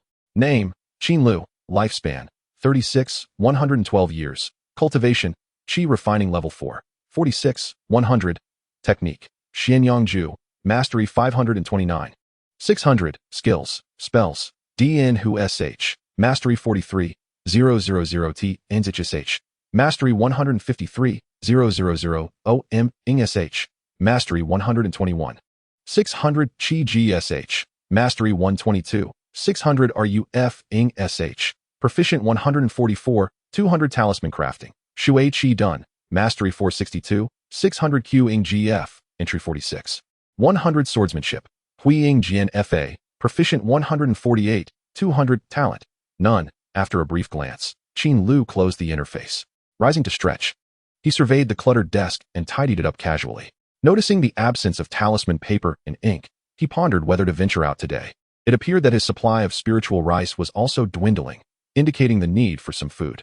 Resolute in his decision, Qin Lu donned a thick outfit, gathered all the items necessary for his stall, and secured the Shangqing Jian at his waist before stepping out of his room. In the yard, Xiao Ziyun was practicing with a wooden sword, displaying a remarkable mastery in his movements. The ground was strewn with remnants of peach blossoms and the remains of various insects and butterflies, evident signs of his diligent sword practice. Recently, Qin Lu had begun to feel an increasing sense of unease, observing Xiao Ziyun with an ever more peculiar gaze, for the child's progression in swordsmanship was astonishingly swift, far beyond that of a typical child. Moreover, he appeared utterly engrossed, spending his days swinging the sword in the yard, neglecting the childish antics common to his peers. Consider this, a child just starting kindergarten, wielding a wooden sword and executing an incredibly graceful and fierce form of swordplay. Anyone witnessing such a sight would undoubtedly be taken aback. After watching for a while, Qin Lu, though aware of the answer, still spoke up. Ziyun, Uncle is heading out for a while. Would you care to join me? I'm fine at home, Xiao Ziyun replied innocently. Very well, Qin Lu responded, having anticipated this answer. After offering a few brief instructions, he exited the yard and made his way toward the market. The frigid weather did not dampen the bustling atmosphere of the market. At midday, the place was alive with people coming and going, the sounds of bargaining filling the air. Qin Lu clutched his bundle tightly, navigating through the throngs of market-goers in search of an appropriate vacant stall. Suddenly, his eyes brightened. Among the various vendors, he spotted a familiar face. He promptly turned and approached. Upon getting closer, Qin Lu squatted beside him, cheerfully greeting, "Brotherly, it's been a while." This individual was none other than the wandering cultivator Li Gui, who had previously sold Qin Lu a considerable number of books and sword techniques. "Ah, Taoist Qin. Long time no see. What brings you here today? To lend the old man a hand with business?" Li Gui gestured toward the array of worn books on his stall, suggesting Qin Lu purchase a couple. "Ha ha." Qin Lu chuckled lightly, swiftly unfurling a black cloth on the ground, raising an eyebrow with a playful smile. "What shall I buy? Today I've come to set up my stall as well, and I'm short on space, so you'll have to squeeze a bit." Li Gui was momentarily taken aback before Qin Lu had already laid out the black cloth and arranged the talismans and price tags with ease. Seeing this, Li Gui could only sigh in resignation and shift his stall slightly, creating a small gap. The two squeezed into a confined space. "Oh well, chatting with a friend while setting up the stall is also a way to pass the time," Li Gui said with a gentle smile, stroking his beard. Qin Lu's eyes flickered as he suddenly inquired, "Would you care to buy a shuai qi done?" Li Gui's expression faltered, the smile fading from his face as he coldly replied, "Not buying." Chapter 50. The bitter cold of winter. A sudden chill swept through the air, piercing through their clothing and sending shivers down their spines. Both Qin Lu and Li Gui, seated on the ground, instinctively tightened their garments. This wretched weather is getting colder by the day. In a few days, the market stalls will surely be mostly empty, Li Gui remarked, rubbing his hands together for warmth and exhaling misty breaths. Qin Lu nodded in agreement. The weather in this region was incredibly frigid, and even cultivators could not afford to underestimate it. After all, tales of rogue cultivators succumbing to the cold on the roadside were not uncommon. Some impoverished cultivators, unable to afford warm robes, could only remain indoors, enduring the bitter chill of winter. Relying on ordinary cotton garments, it was exceedingly difficult to withstand this bizarre, bone-chilling wind. Seated shoulder to shoulder, Qin Lu and Li Gui's stalls were nearly touching, yet their customer traffic differed drastically. Qin Lu's shui, Qi Dun had already established a reputation, and today marked his first outing after a lengthy absence, so it was not long before numerous cultivators gathered around as soon as he set out the black cloth. This kept him quite busy. In stark contrast, Li Gui's stall was largely devoid of customers, with only the occasional cultivator glancing over before turning to depart. Consequently, each time he caught sight of Qin Lu, a look of envy would cross his face. Your shui, Qi Dun truly is sturdy. No wonder it sells for 3 spiritual stones each. Thanks to your talismans, I might have perished at Dontu Ridge a couple of days ago. Ha ha, Taoist, may fortune shine upon you, ensuring you live a long life. Qin Lu responded nonchalantly. Indeed, I am a man destined to establish my foundation. I shall not perish so easily. All right then, help me with 2 more shui Qi Dun. Certainly. After sending off a robust man of Qi refinement level 3, Qin Lu leaned against the curb, allowing himself a moment of relief. This wave of customers had been managed for the time being. Li Gui, filled with admiration, remarked, Taoist Qin, your talisman business is truly flourishing. Haha. It's just average, Qin Lu replied with a hint of pride, then glanced at Li Gui's bookstall, cheerfully asking, since I've made some money today, what new books have you managed to acquire lately? Upon hearing this, Li Gui was instantly filled with overwhelming joy, his face, lined with wrinkles, blossoming like a chrysanthemum. Come, Huandoyu, take a look at this book, Gzhnlying. It chronicles the numerous geniuses of the Gzhn realm. And here is the Xianxiaudiobooks, if you wish to understand the sect's influences. This is a must-read. Li Gui unfurled his eloquence, passionately introducing the books to QNL. In the realm of cultivation, ordinary books are modestly priced, typically costing only 1 or 2 spirit stones. Some common titles can even be purchased for just a few pounds of gold. After QNL repaid all his debts, the burden of spirit stones dissipated. Coupled with the spirit stones he had collected and the talismans currently for sale, his wealth had surpassed 300 spirit stones, successfully reaching the threshold of comfort. Thus, he was not at all stingy, and within a short while, he spent 10 spirit stones to acquire 5 or 6 books. As he placed the books into his satchel, a sudden thought struck QNL, and he inquired, by the way, do you have the G New York FSH Shi Li in FNGF in the middle volume? You wish for this book? Li Gui was momentarily taken aback. Indeed. QNL nodded fervently. The lower volume of G New York FSH Shi Li in FNGF contained only some practical skills, including techniques such as DNZHSH and DNUSH. At the time, QNL was in the early stage of Qi refinement, thus could only practice such spells. Now that he had advanced to the mid-stage of Qi refinement, it was only natural for him to seek new spells for further study. As Li Gui recited the name of the book, he began to search his stall. However, after a while, he displayed a look of helplessness, spreading his hands apologetically. I'm truly sorry, but this volume has just sold out. That is fine, QNL replied. Rest assured, I can help you find it quickly. Just leave me your address, and I will deliver the book to you. Li Gui was unwilling to miss any opportunity for a transaction. Seeing this, QNL casually provided his address. Li Gui repeated it twice to memorize it. I shall visit you with the book in a few days. By the way, Huandoyu, take a look at this book, it is my prized possession. Li Gui suddenly lowered his voice and swiftly pressed a book into QNL's hands. Noticing Li Gui's somewhat lewd expression, QNL felt a flicker of doubt and lowered his head to glance at the cover.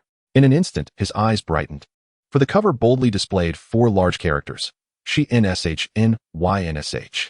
This is an erotic book, QNL exclaimed in surprise, his voice barely above a whisper. Haha, Li Gui chuckled mischievously, raising his eyebrows suggestively. What a disgrace. QNL's expression abruptly darkened, and he exclaimed sternly, my idol is Gu Nshngrn. How could I read such a book? I study the spring and autumn annals. Who is Gu Nshngrn? And what are the spring and autumn annals?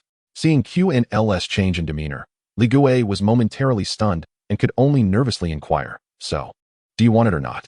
Humph. Qin scoffed, then glanced around before quietly asking, how much? The two who successfully made a transaction wore satisfied smiles. As dusk approached, Qin realized that he still had more than half of the 35 talismans he had brought with him unsold. The flow of people in the market gradually diminished. After some contemplation, Qin concluded that it would be challenging to make further sales today. So he began to pack up his stall. Just as he intended to bid farewell to Li Gui and leave, another customer approached his stall. The newcomer donned an exquisite black and white patterned long robe, appearing to be in his 50s, with an air of heroism in his brow and a demeanor full of vitality. Do you still have Shu Qdn? He inquired with a smile. Of course. How many would you like? Qin immediately halted his packing and responded. The middle-aged man replied, all of them. All. Qin was slightly taken aback and paused before saying, I still have around 20 talismans. Are you certain? Absolutely certain. The middle-aged man chuckled. 20? That's nothing. I can buy even more. Qin scrutinized him closely.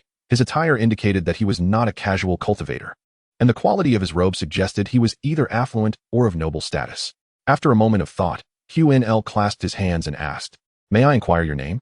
I am Xianxiao, a manager at TNSHG. TNSHG? Qin's heart skipped a beat. As a casual cultivator making a living in the market of talismans, he was well aware of this establishment, for it was the largest talisman shop in WJFing. What could Manager Yin wish to discuss? Qin asked. Xianxiao crouched down to meet Qin's gaze, smiling warmly as he said, Nothing much. I simply noticed that your talismans are quite well crafted, and I wanted to discuss a business opportunity. Chapter 51. The Creation of New Talismans. In Huanel Xing, at In Guti House. Qin sat across from Xianxiao at a table by the window on the second floor. Come, Qin. Try the spirit tea from our shop. It is a variety from NSH known as ZHYQing, which refreshes the mind and clears the eyes. While smiling, Xianxiao poured a cup for Qin. Manager Yin, you are too kind. Qin replied, picking up the teacup and observing it closely. He noted that there were faint strands of spiritual energy dancing joyfully within the tea. Having lived in this world for quite some time, most of Qin's existence had been spent below the poverty line, and he had never tasted spirit tea before. He took a whiff of the fragrant leaves, blew on the hot liquid, and then drank it in one go. Instantly, he experienced a blend of bitterness, astringency, and sweetness. Qin smacked his lips, unable to discern the flavors. Setting down the cup, he promptly steered the conversation back to business. Manager Yin, you mentioned that your store wishes to purchase my Shu Qdn on a long-term basis? Indeed. We have tested your Shu Qdn and found its defensive capabilities to be exceptional. With a long duration, it can be considered of the highest quality. Even typical late-stage qi refinement cultivators may struggle to produce something of this caliber. As he spoke, Xianxiao regarded Qin with a hint of admiration. This individual was truly a genius in talisman crafting, managing to produce a Shu Qdn that rivaled those created by perfected late-stage qi refinement cultivators, which was simply astonishing. What price does your esteemed shop offer for this? Qin inquired, pressing for the crucial detail. Xianxiao took a small sip of tea, smiled slightly, and then presented an offer that Qin found irresistible. 3 spirit stones. Qin exclaimed in delight, Is this true? Certainly. As long as you produce a quality Shu Qdn, you may bring it to TNSHG for sale, and it will always be priced at 3 spirit stones. Xianxiao stated leisurely. Upon hearing this, Qin's face lit up with joy, but he soon pondered seriously. Manager Yin, is 3 spirit stones already the highest price you can offer? Will your shop still make a profit at such a rate? That is not something for you to worry about. Just focus on providing your talismans. Xianxiao replied with a grin. After considering the matter, Qin gradually nodded. This was indeed not his concern. Since TNSHG was willing to purchase at 3 spirit stones, he might as well sell directly to them. This would save him time and effort in setting up a stall. Then it's settled. Once I finish crafting the talismans, I shall visit your store. Heh. A pleasure to collaborate. Xianxiao replied with a gentle smile. Very well, then. I shall take my leave. Qin began to rise. Please do not rush. Xianxiao interjected, pausing for a moment. I have one more matter to discuss with you. Please. Manager Yin, go ahead. Heh. It is not a significant issue. Our shop is currently seeking to acquire defensive talismans. In addition to the early stage, Shu Qdn, we are also interested in mid-stage, HSH and ZHO, and late-stage, J Nguing F. If you are capable of producing these 2 types of talismans, do feel free to bring them to the shop, and I assure you we will provide a satisfactory price. Upon hearing this, Qin readily agreed. No problem. Upon exiting the Nangwa tea house, Qin Lu did not head directly home. Instead, he commenced an extensive shopping spree in the bustling market, acquiring spiritual rice, beast meat, spiritual vegetables, talisman-making materials, cleansing pills, winter blankets, and various other necessities. This shopping endeavor consumed over an hour and cost him more than 90 spiritual stones. After securing his purchases, Qin Lu made his way home, his hands laden with bags and 2 blankets slung over his back, a sight that rendered him somewhat comical. He resolved internally that he must procure a storage bag. Noticing the bemused and mocking glances of passers-by, he steeled his determination. Upon returning home, Zhang Ming had already returned from her duties. Upon seeing Qin Lu burdened with so many items, mother and son hurried to assist him in unloading the goods. Once all the provisions were organized, Qin Lu washed his hands and began to savor the steaming hot meal. The atmosphere among the three was warm and cheerful. After dining, Qin Lu took a brief respite before returning to the mahogany table, retrieving the long-neglected introduction to talisman crafting. It was time to delve into the mid-level talismans. The manual indicated that cultivators in the early stages of qi refinement, due to their limited ability to control spiritual energy, could only craft 3 basic talismans: the water shield, the cleansing talisman, and the soundproof talisman. Upon reaching the mid-level of qi refinement, 5 additional talismans could be crafted: the repair talisman, the exorcism talisman, the swift step talisman, the protective shield, and the blazing fire talisman. Contemplating the descriptions of these talismans, Qin Lu was drawn into deep thought. Though the options were plentiful, his energy was limited, and he could not afford to study them all. He had to choose to specialize in 1 or 2 talismans. Otherwise, he would merely end up with a superficial understanding of them all. The Tianshu Pavilion specifically requested the protective shield, making it essential for him to learn. As for the swift step talisman, it was worth considering. The exorcism talisman, meant for combating spirits, seemed unnecessary. The blazing fire talisman was also redundant since he already possessed the fire ignition technique. Thus, he decided to focus on mastering the protective shield first. After a moment of contemplation, Qin Lu shook off the distractions and began to carefully study the section on crafting the protective shield. The talisman crafting process was fundamentally similar. Yet the nuances of spiritual energy transportation, its weight, speed, the engraved symbols, and the required spiritual energy differed significantly from the water shield. With a deep breath, Qin Lu committed the specific symbols and crafting techniques to memory. He then retrieved a piece of talisman paper and set to work. Channeling his spiritual energy through his right hand, he gently infused it into the talisman brush, dipping the tip into a small amount of talisman ink. With his left hand pressing down on the talisman paper, he began to draw the chaotic and intricate symbols. Drawing from his previous experience with the water shield, his movements were fluid and graceful. Suddenly, with a soft pop, the talisman paper emitted a faint sound, startling Qin Lu into releasing it and leaning back slightly. The talisman paper spontaneously ignited into flames, turning to ash in an instant. His first attempt had ended in failure. After a slight shake of his head, he waited for his spiritual energy to recover somewhat before continuing to draw. Time slipped away rapidly. With consecutive attempts, the talisman paper ignited twice more. Fortunately, after 3 failures, Qin Lu finally succeeded in crafting a protective shield. The interface displayed new data: protective shield, entry level 1100. This filled Qin Lu with exhilaration. Just as he was basking in his accomplishment, a sudden knock at the door interrupted him. "Come in."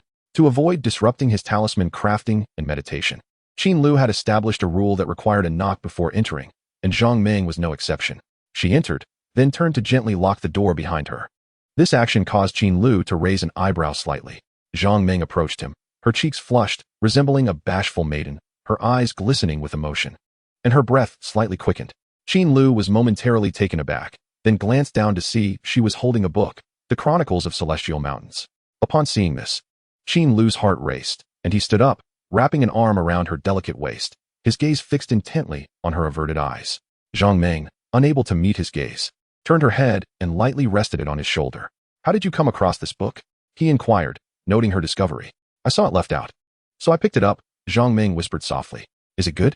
Qin Lu asked with a gentle smile. "Yes," she replied.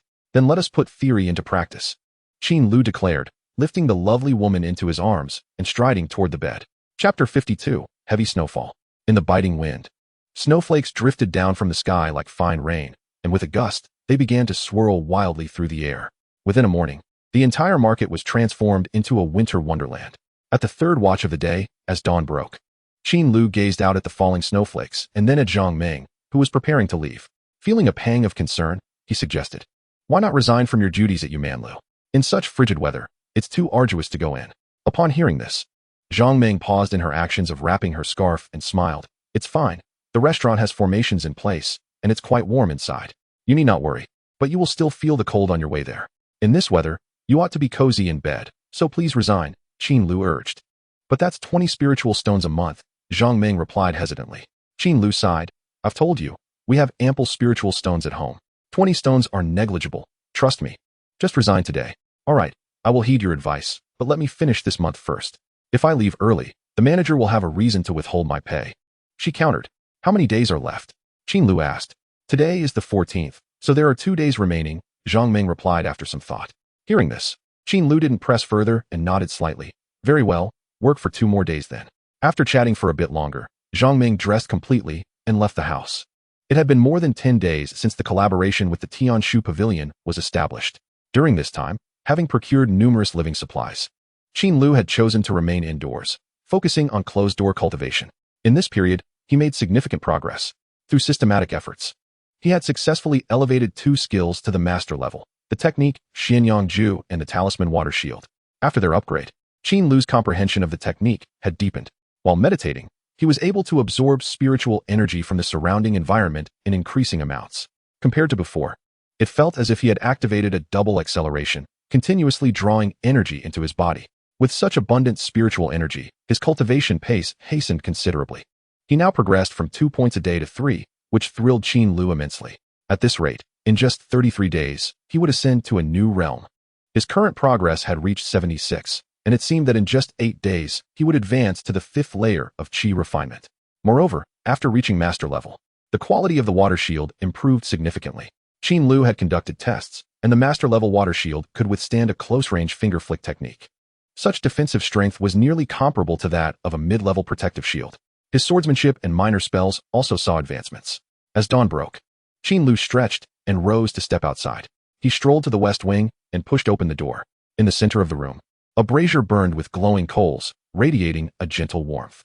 Xiao Ziyun was bundled in a thick quilt, soundly asleep, with a small wooden sword he cherished placed beside him. Having not undergone spiritual energy infusion, he was merely a mortal, and in this harsh winter weather, he could only remain in the warm room throughout the season. Qin Lu stoked the charcoal fire, slightly opened the window for ventilation, and then activated the ignition technique, letting the flames dance in his hand. The searing fire flickered gracefully, and soon, the warmth it generated filled every corner of the room, making it increasingly cozy. After ensuring the heating was adequate, Qin Lu stepped out of the west wing. He made his way to the kitchen, intending to cook a pot of hot porridge to warm his belly. Suddenly, he halted, glancing at the corner of the kitchen where the firewood was nearly depleted. The firewood had run out. It seemed prudent to venture out to purchase some, and he could also sell the talismans. The frigid weather had significantly reduced the number of pedestrians on the street, lending an air of desolation.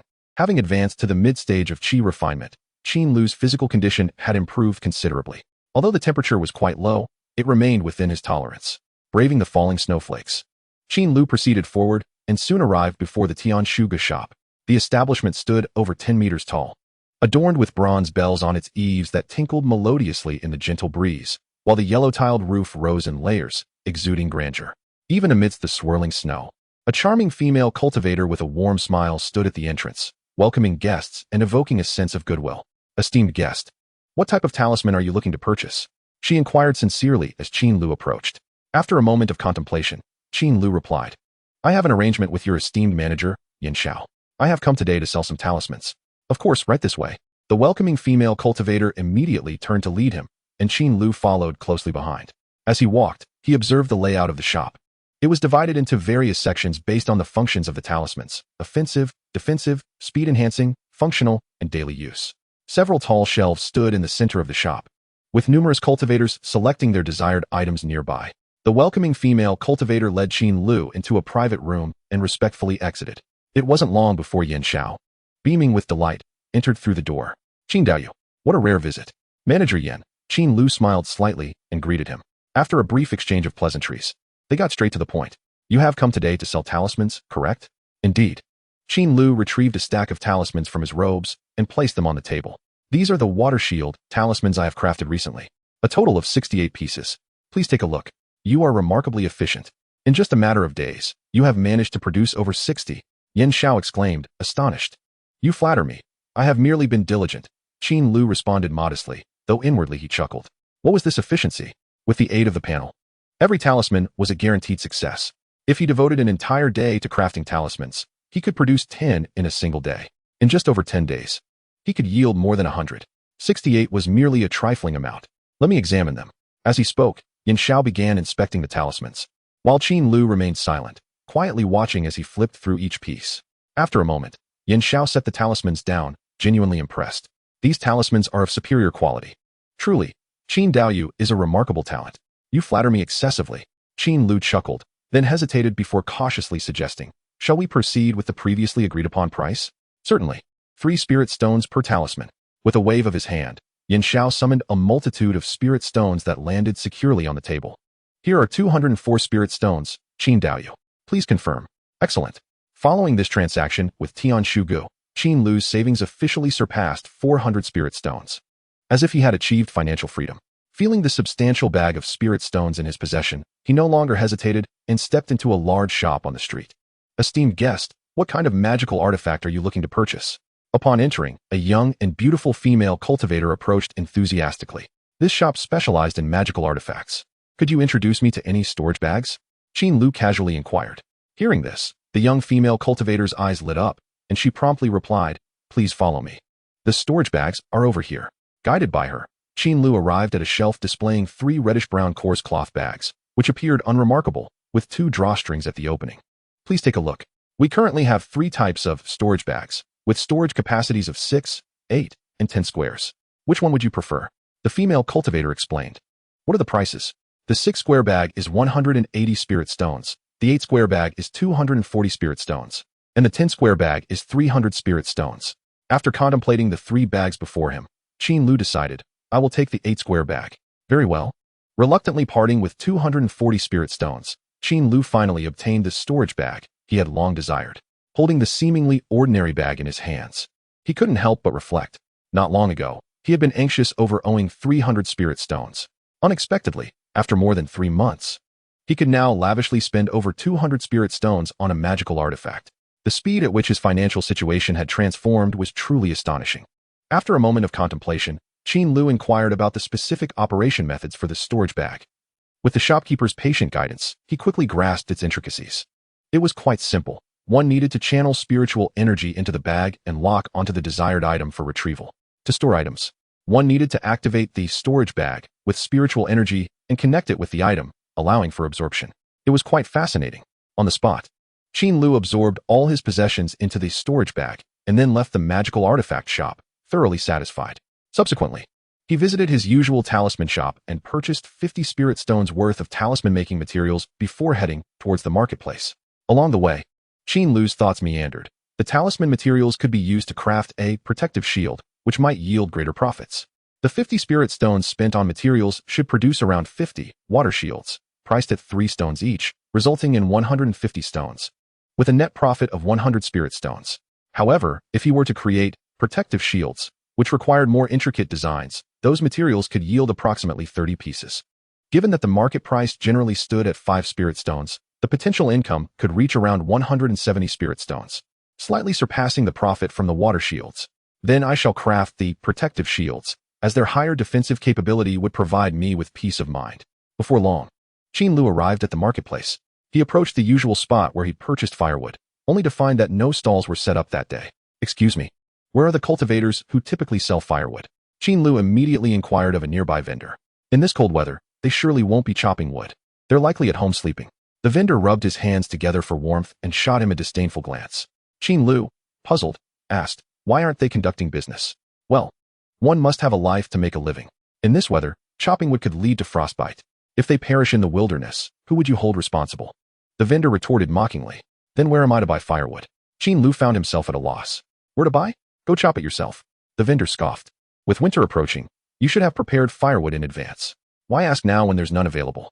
Qin Lu's expression stiffened, somewhat displeased with the vendor's tone. But he still clasped his hands and thanked him for his clarification. He then turned to leave the marketplace. Indeed, he had forgotten about the firewood. Now that the usual firewood vendors were sheltering at home from the cold, there was an immediate shortage. Although he could use the ignition technique to cook, the consumption of spiritual energy was cumbersome and far less convenient than using firewood. As Qin Lu walked, he pondered his predicament and ultimately decided to venture out of the market to procure some firewood himself. The snow continued to fall gently, blanketing the market in a shimmering white.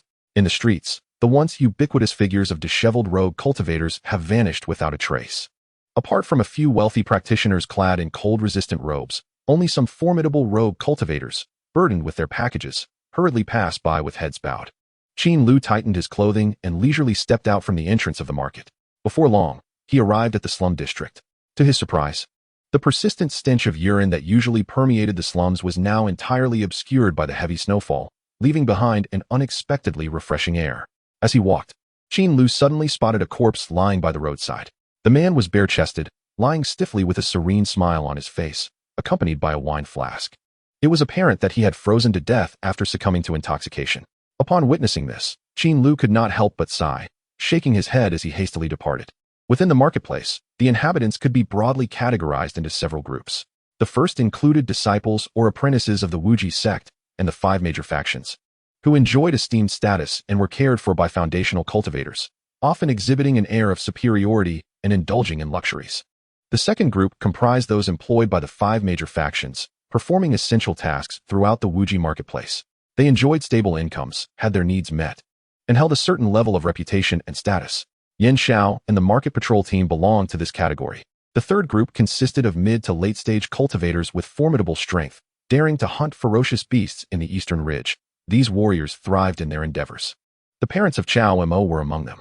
The fourth group relied on skilled trades, possessing particular talents such as talisman crafting, auctioning, or working various menial jobs in shops. Qin Lu, Zhang Ming, and Lu Xian were part of this cohort. The fifth group represented the lowest tier of the marketplace, lacking cultivation, skills, employment, or courage. They often resorted to gathering herbs, chopping firewood, selling books, or performing odd jobs, enduring the most arduous existence. Most of these individuals resided in the slums as low-tier rogue cultivators. Upon entering the wilderness forest, Qin Lu realized he was not the only one who had neglected to stockpile firewood. Several other rogue cultivators clad in thick garments were present, wielding magical tools or ordinary axes, laboriously chopping trees. A sense of vigilance marked their expressions. They maintained a considerable distance from one another. Reminiscent of spacing in a men's restroom, each focused on their task in silence. Qin Lu, too, exercised caution and sought out a less crowded area to commence his woodcutting. However, unlike the others, he utilized his index finger rather than a magical tool or a mundane axe. Cutting technique. Spiritual energy enveloped his finger and swiftly elongated, transforming into a slender and remarkably sharp line in under 2 seconds, resembling a futuristic warrior's laser sword. The upgraded cutting technique proved to be immensely powerful while consuming minimal spiritual energy, making it ideal for chopping wood. With a swift flick, Qin Lu effortlessly sliced through a tree trunk the size of a bowl. Pleased with the outcome, he began to segment the wood into suitable sizes, subsequently storing them in his storage bag. Just as he immersed himself in his task, the sudden sound of battle erupted behind him. Chapter 54, The Clash of Two Factions. Kill him. Hack him to death. You're courting death. The fierce battle cries startled the rogue cultivators engaged in woodcutting, causing them to lift their gazes. In the distance, about 20 individuals were embroiled in combat.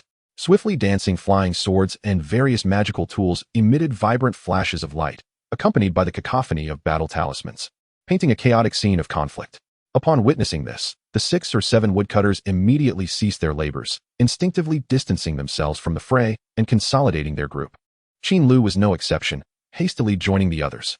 As they gathered, the collective anxiety among them eased, and they began to discuss the ongoing battle from a safe distance of several hundred meters. Those two factions must be the Bai Mei gang and the Meng Hu gang. Indeed, it is them. They've been quite unruly lately. Their feud has persisted for quite some time, but I wonder what triggered today's conflict? I heard it's about the charcoal trade. During this weather, whoever has charcoal will profit. The 6 or 7 cultivators engaged in lively discussions. Qin Lu listened attentively and soon grasped the situation. The Bai Mei gang and Meng Hu gang were organizations formed by low-tier rogue cultivators.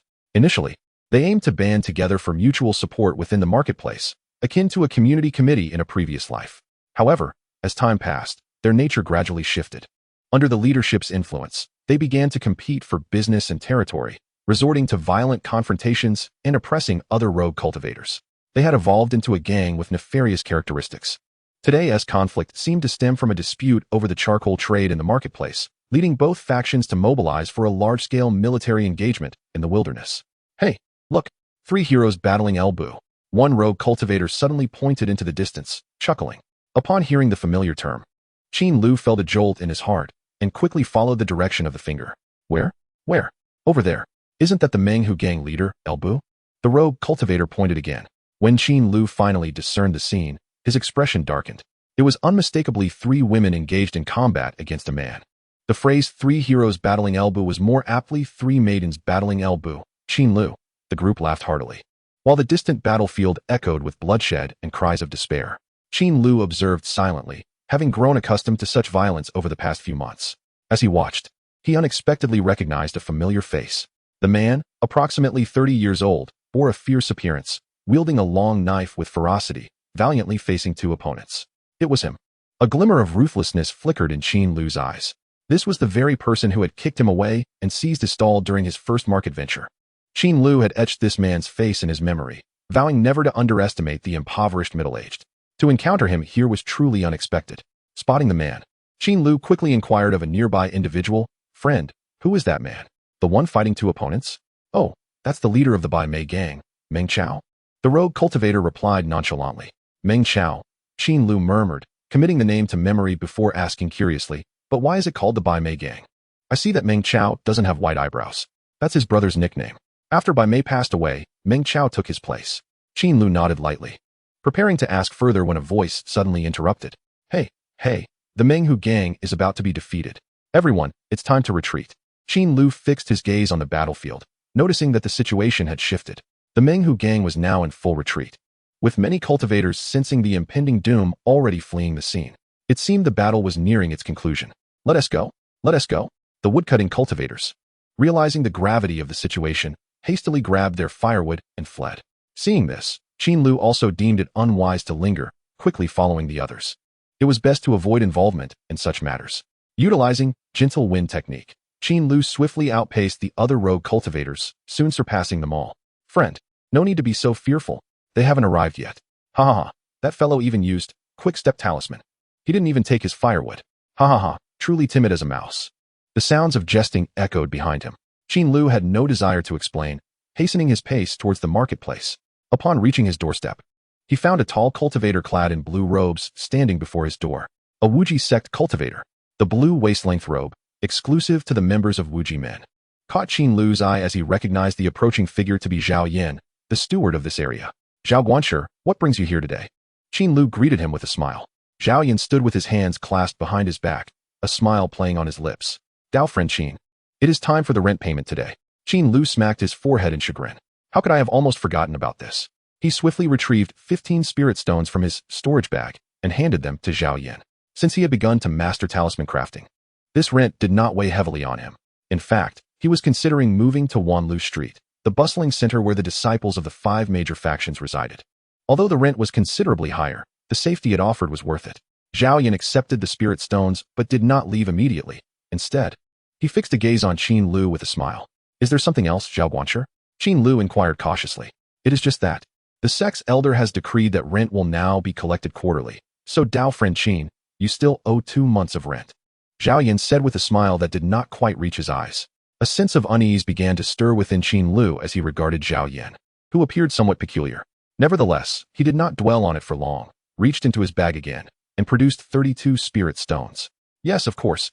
I appreciate your efforts in coming here, Zhao Guanshi." Qin Lu forced a smile. "No trouble at all," Zhao Yan remarked, casually pocketing the extra 2 spirit stones. After exchanging a few pleasantries, he turned to leave. Once Zhao Yan had departed, Qin Lu stepped into his courtyard, first placing the firewood in the kitchen. He then proceeded to cook a pot of meat porridge. Just as he was busy, Li Gui unexpectedly visited. "Li Dao friend, why are you dressed so lightly on such a frigid day?" Qin Lu asked, noticing Li Gui's thin attire. "It's nothing. I will be heading home soon. Here.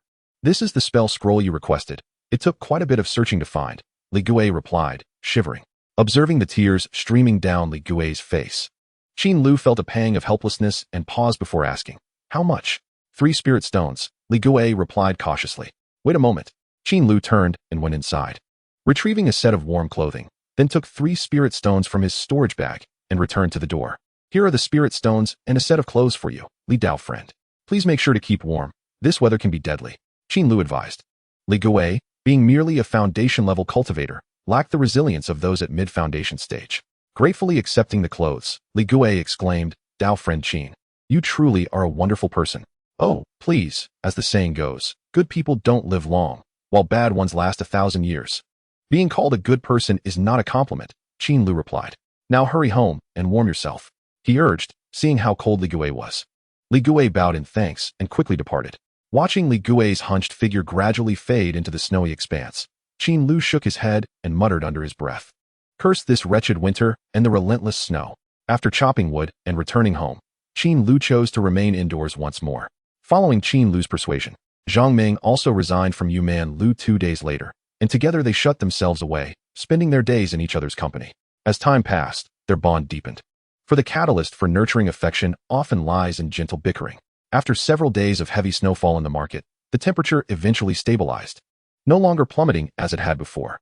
Following a methodical approach to his cultivation, Qin Lu indeed ascended to the 5th level of foundation cultivation on the 8th day. In the realm of cultivation, each advancement is often accompanied by a bottleneck. Some bottlenecks are so formidable that many cultivators spend their entire lives trying to break through, only to perish in despair. However, with the attribute panel at his disposal, Qin Lu experienced no such hindrances. Once he achieved proficiency, advancement came naturally, granting him a significant advantage. That night, after a fierce battle, Qin Lu lay in a deep slumber, one arm wrapped around Zhang Ming. Suddenly, a wave of anxiety surged within him, jolting him awake. Warning talisman. Instantly alert, he sprang from the bed. Someone was approaching the courtyard. Zhang Ming, startled by the sudden movement, groggily opened her eyes. "What?" However, before she could finish, Qin Lu placed a finger upon her lips. "Hush."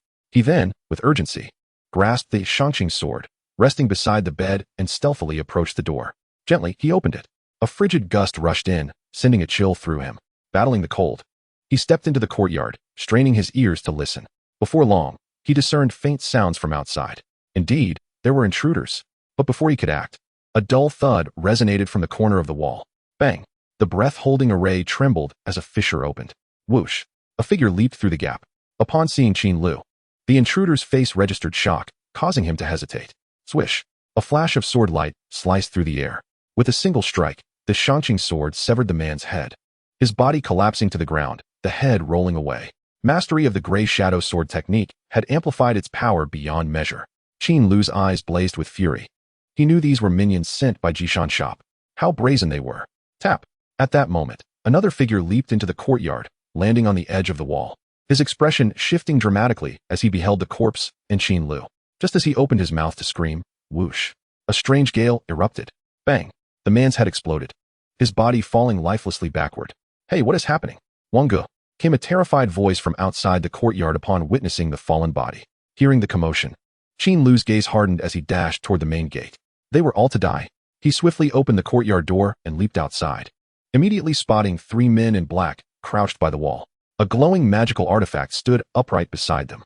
Clearly, this artifact was capable of easily breaching the breath-holding array. Seeing these black-clad figures, Qin Lu gritted his teeth, raised his left hand, and began to gather spiritual energy for a finger flick. Whoosh! Whoosh! Whoosh! Whoosh! Whoosh! A flurry of attacks surged forth, instantly tearing one slow-reacting black-clad man in two. The remaining 2, sensing danger, hastily slapped a defensive talisman onto themselves, the shining, golden light talisman. Qin Lu's foot struck the ground with force, and he invoked gentle wind technique, charging directly at them with the xianxia sword. As he ran, he flicked his fingers, unleashing 3 strikes. Whoosh! Whoosh! Whoosh! The flicking finger technique struck one man's golden shield, shattering it instantly. "You bastards!" One of them drew a talisman, preparing to activate it for an attack.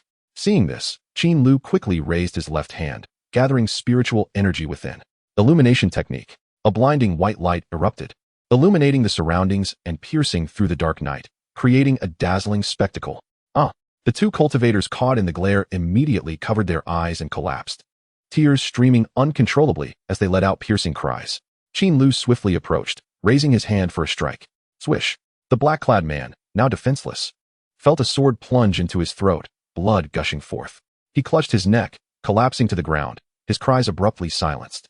Qin Lu turned to the other fallen black-clad man, who was moaning in pain, and with a flick of his fingers, he unleashed a barrage of strikes that shattered the man's shield. "Since you dare to come, you must pay the price." Qin Lu's gaze hardened as he swiftly slashed his long sword twice. With a swift motion, the arms of the cloaked figure severed from the shoulders, blood gushing forth. His agonized scream abruptly ceased, the intense pain rendering him unconscious. Qin Lu stood amidst the carnage, his chest heaving, breaths coming in quick succession. Without a moment's thought, he sheathed his sword and unceremoniously discarded the bodies and remnants into the courtyard. He then hastily tidied up the traces of battle and blood. After securing the door, he returned to the courtyard. At that moment, Zhang Ming stood at the entrance of the main room, her face pale as she beheld the gruesome scene and the wrathful Qin Lu. Before she could speak, Qin Lu interrupted her, commanding, "Fetch the elixir from last time." Hearing this, Zhang Ming hurriedly turned and soon returned with a blue porcelain vial, handing it to Qin Lu. "What is happening here?" she asked, panic evident on her face. "These individuals are from Xianxiaaudiobooks, seeking revenge," Qin Lu replied tersely, uncorking the vial and pouring the elixir over the cloaked figure's shoulder to staunch the bleeding. "What do we do now?" Zhang Ming, having never witnessed such brutality, was at a loss. "You need not worry. Leave the rest to me," Qin Lu said after a moment's contemplation. He continued, "Watch over Ziyun and ensure he remains undisturbed, lest he sees this." "Understood," Zhang Ming replied, promptly retreating to the side room and closing the door. Alone in the courtyard, Qin Lu took a moment to calm his emotions. After a brief pause, he splashed some water onto the cloaked figure's face to awaken him. The cloaked figure gasped upon opening his eyes, clearly traumatized by the horrific scene he had just experienced. "Silence." Qin Lu pressed the tip of his sword against the figure's neck, drawing forth a thin line of blood. "Who are you? Who sent you? Answer correctly, and you may live."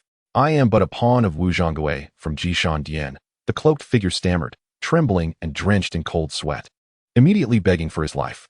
"I have had enough of Jishan relentless assassination attempts. I have done nothing to provoke them, remaining within the confines of my home.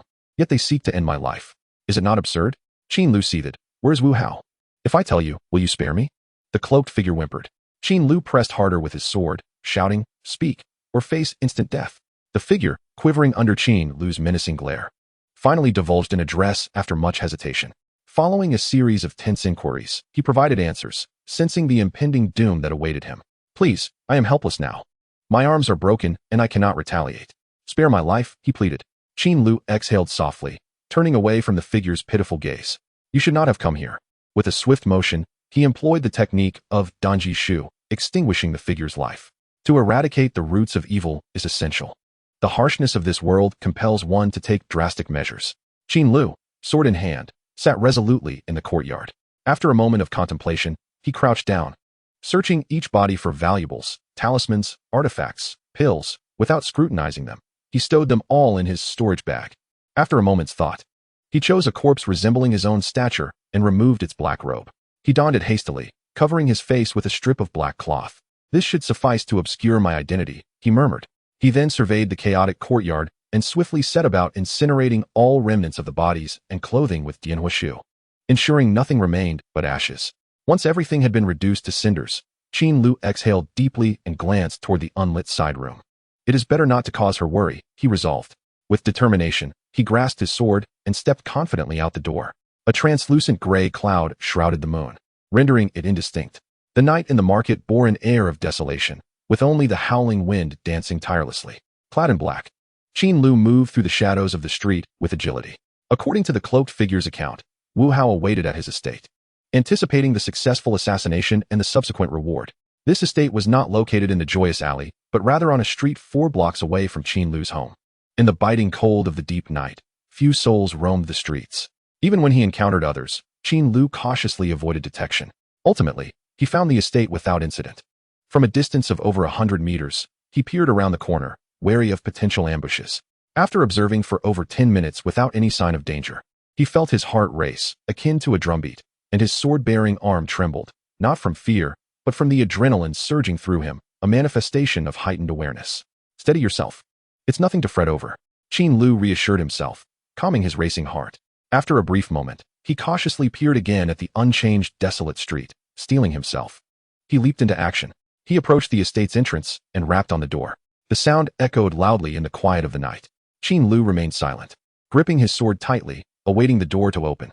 Footsteps approached from within, growing nearer. The door creaked open, revealing a woman resembling a cultivator.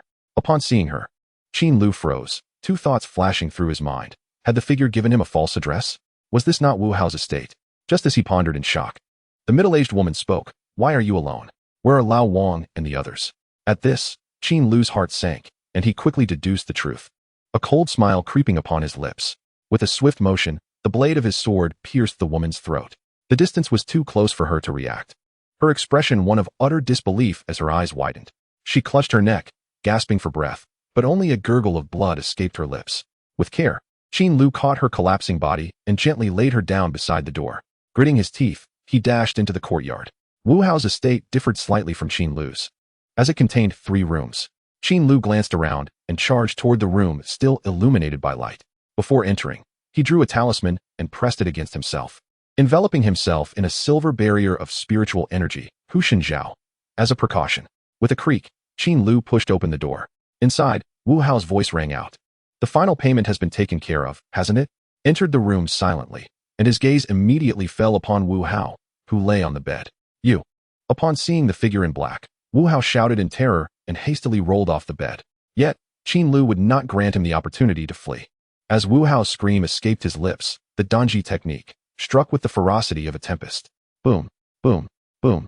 Wu Hao reacted swiftly, retrieving a defensive talisman from his hiding place and activating it. Unfortunately, his shield was as fragile as paper against the relentless Danji technique.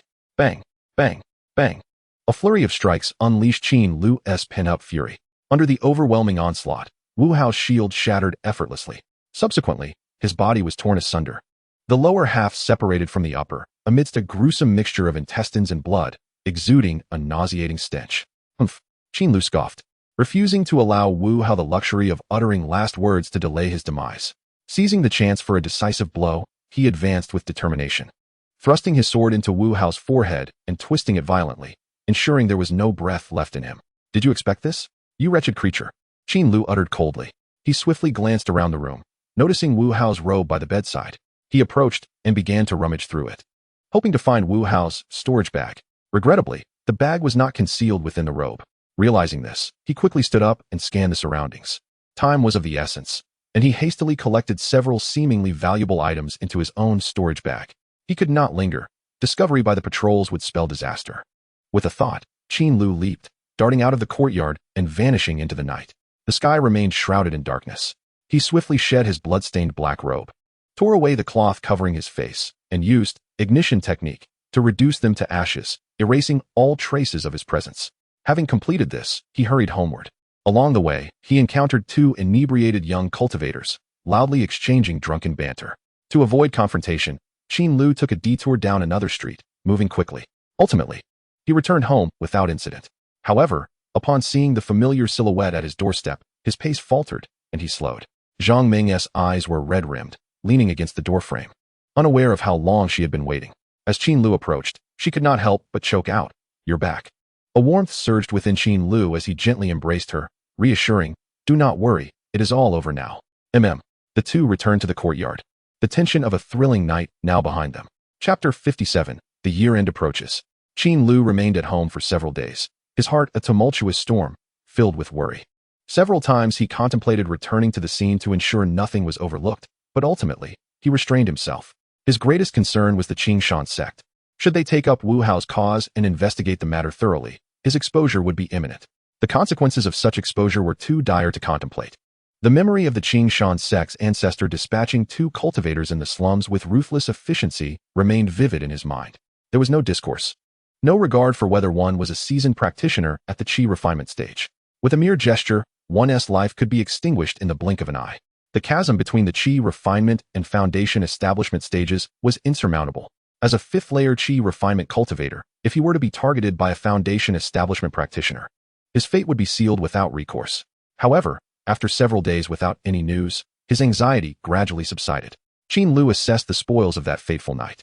In truth, they were meager. The combined total of the black-clad cultivator spirit stones amounted to little over 100, rather paltry. He had acquired several magical artifacts and 2 medicinal pills, all of little worth. The most valuable item was likely the disc-shaped artifact capable of activating the breath-holding array. However, Qin Lu intended to keep it for personal use, as it might prove useful in the future. As for the other artifacts, they held no value for him, and he planned to sell them off at the artifact shop once the heat of the matter had died down. Over these days, the weather had finally warmed considerably. Qin Lu noted that the temperature was now a mere -10 degrees, far less frigid than before. Although he still donned a winter coat, it was of little consequence to a cultivator. Xiao Ziyun had also gotten out of bed, occasionally running into the courtyard to practice his increasingly refined swordsmanship. Whoosh! Xiao Ziyun wielded a wooden sword, dancing it up and down with a serious expression etched on his youthful face. Qin Lu set a chair in front of the door, holding a cup of warm water infused with goji berries and red dates, sipping it slowly. Since Zhang Ming had ceased her duties, their bond had deepened, and Qin Lu had begun to prioritize his health. While drinking the nourishing water, he guided Xiao Ziyun in his sword techniques. However, as he watched, Qin Lu couldn't help but sigh, recalling Zhang Ming's words from a few days prior. The little one was already 4 years old, reaching the age for spirit root testing. Soon, she would take him to assess his spirit root and determine if he possessed the potential for cultivation. 2 possible outcomes would lead to 2 distinct paths. If he possessed a spirit root, there would be a chance to embark on the path to immortality, and Zhang Ming would save money to purchase suitable cultivation methods for Xiao Ziyun.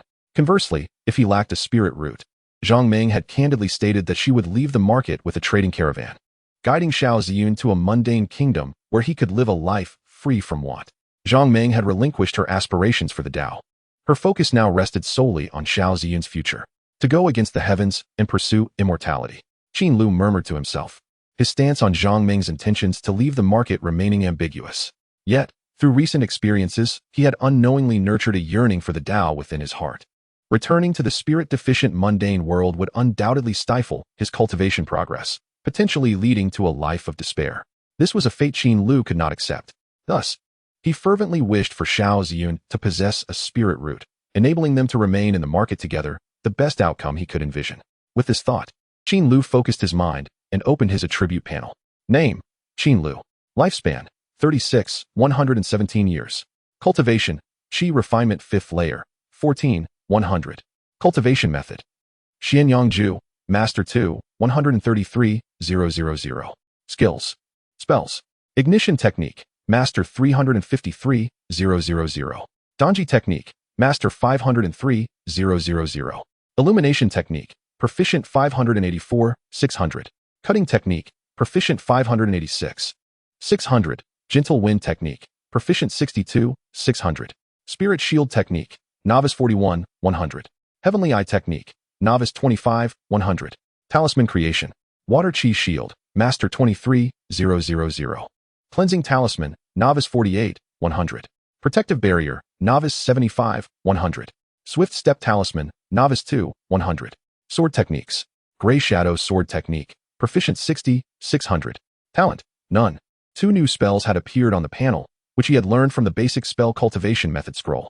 The tome of spells recorded in the middle volume is extensive, yet the majority consists of offensive incantations such as Shu Ji Nsh, F Ing Jsh, and B Ing D Ing Sh. Qin Lu, however, believes that his master level D Ing Sh possesses sufficient power, thus opting not to delve into further offensive spells. Instead, he chooses to study a defensive spell, Ling D Nsh. This technique merely requires one to extend a single palm forward, channeling spiritual energy to conjure a shield that stands before him, warding off attacks. Yet, the novice-level shield is quite diminutive, barely larger than a palm, rendering it rather ineffective. Nevertheless, Qin Lu remains patient, fully aware that as his level increases, the efficacy of the shield will also enhance. Thus, he practices Ling D Nsh intermittently, aiming to elevate his proficiency to mastery.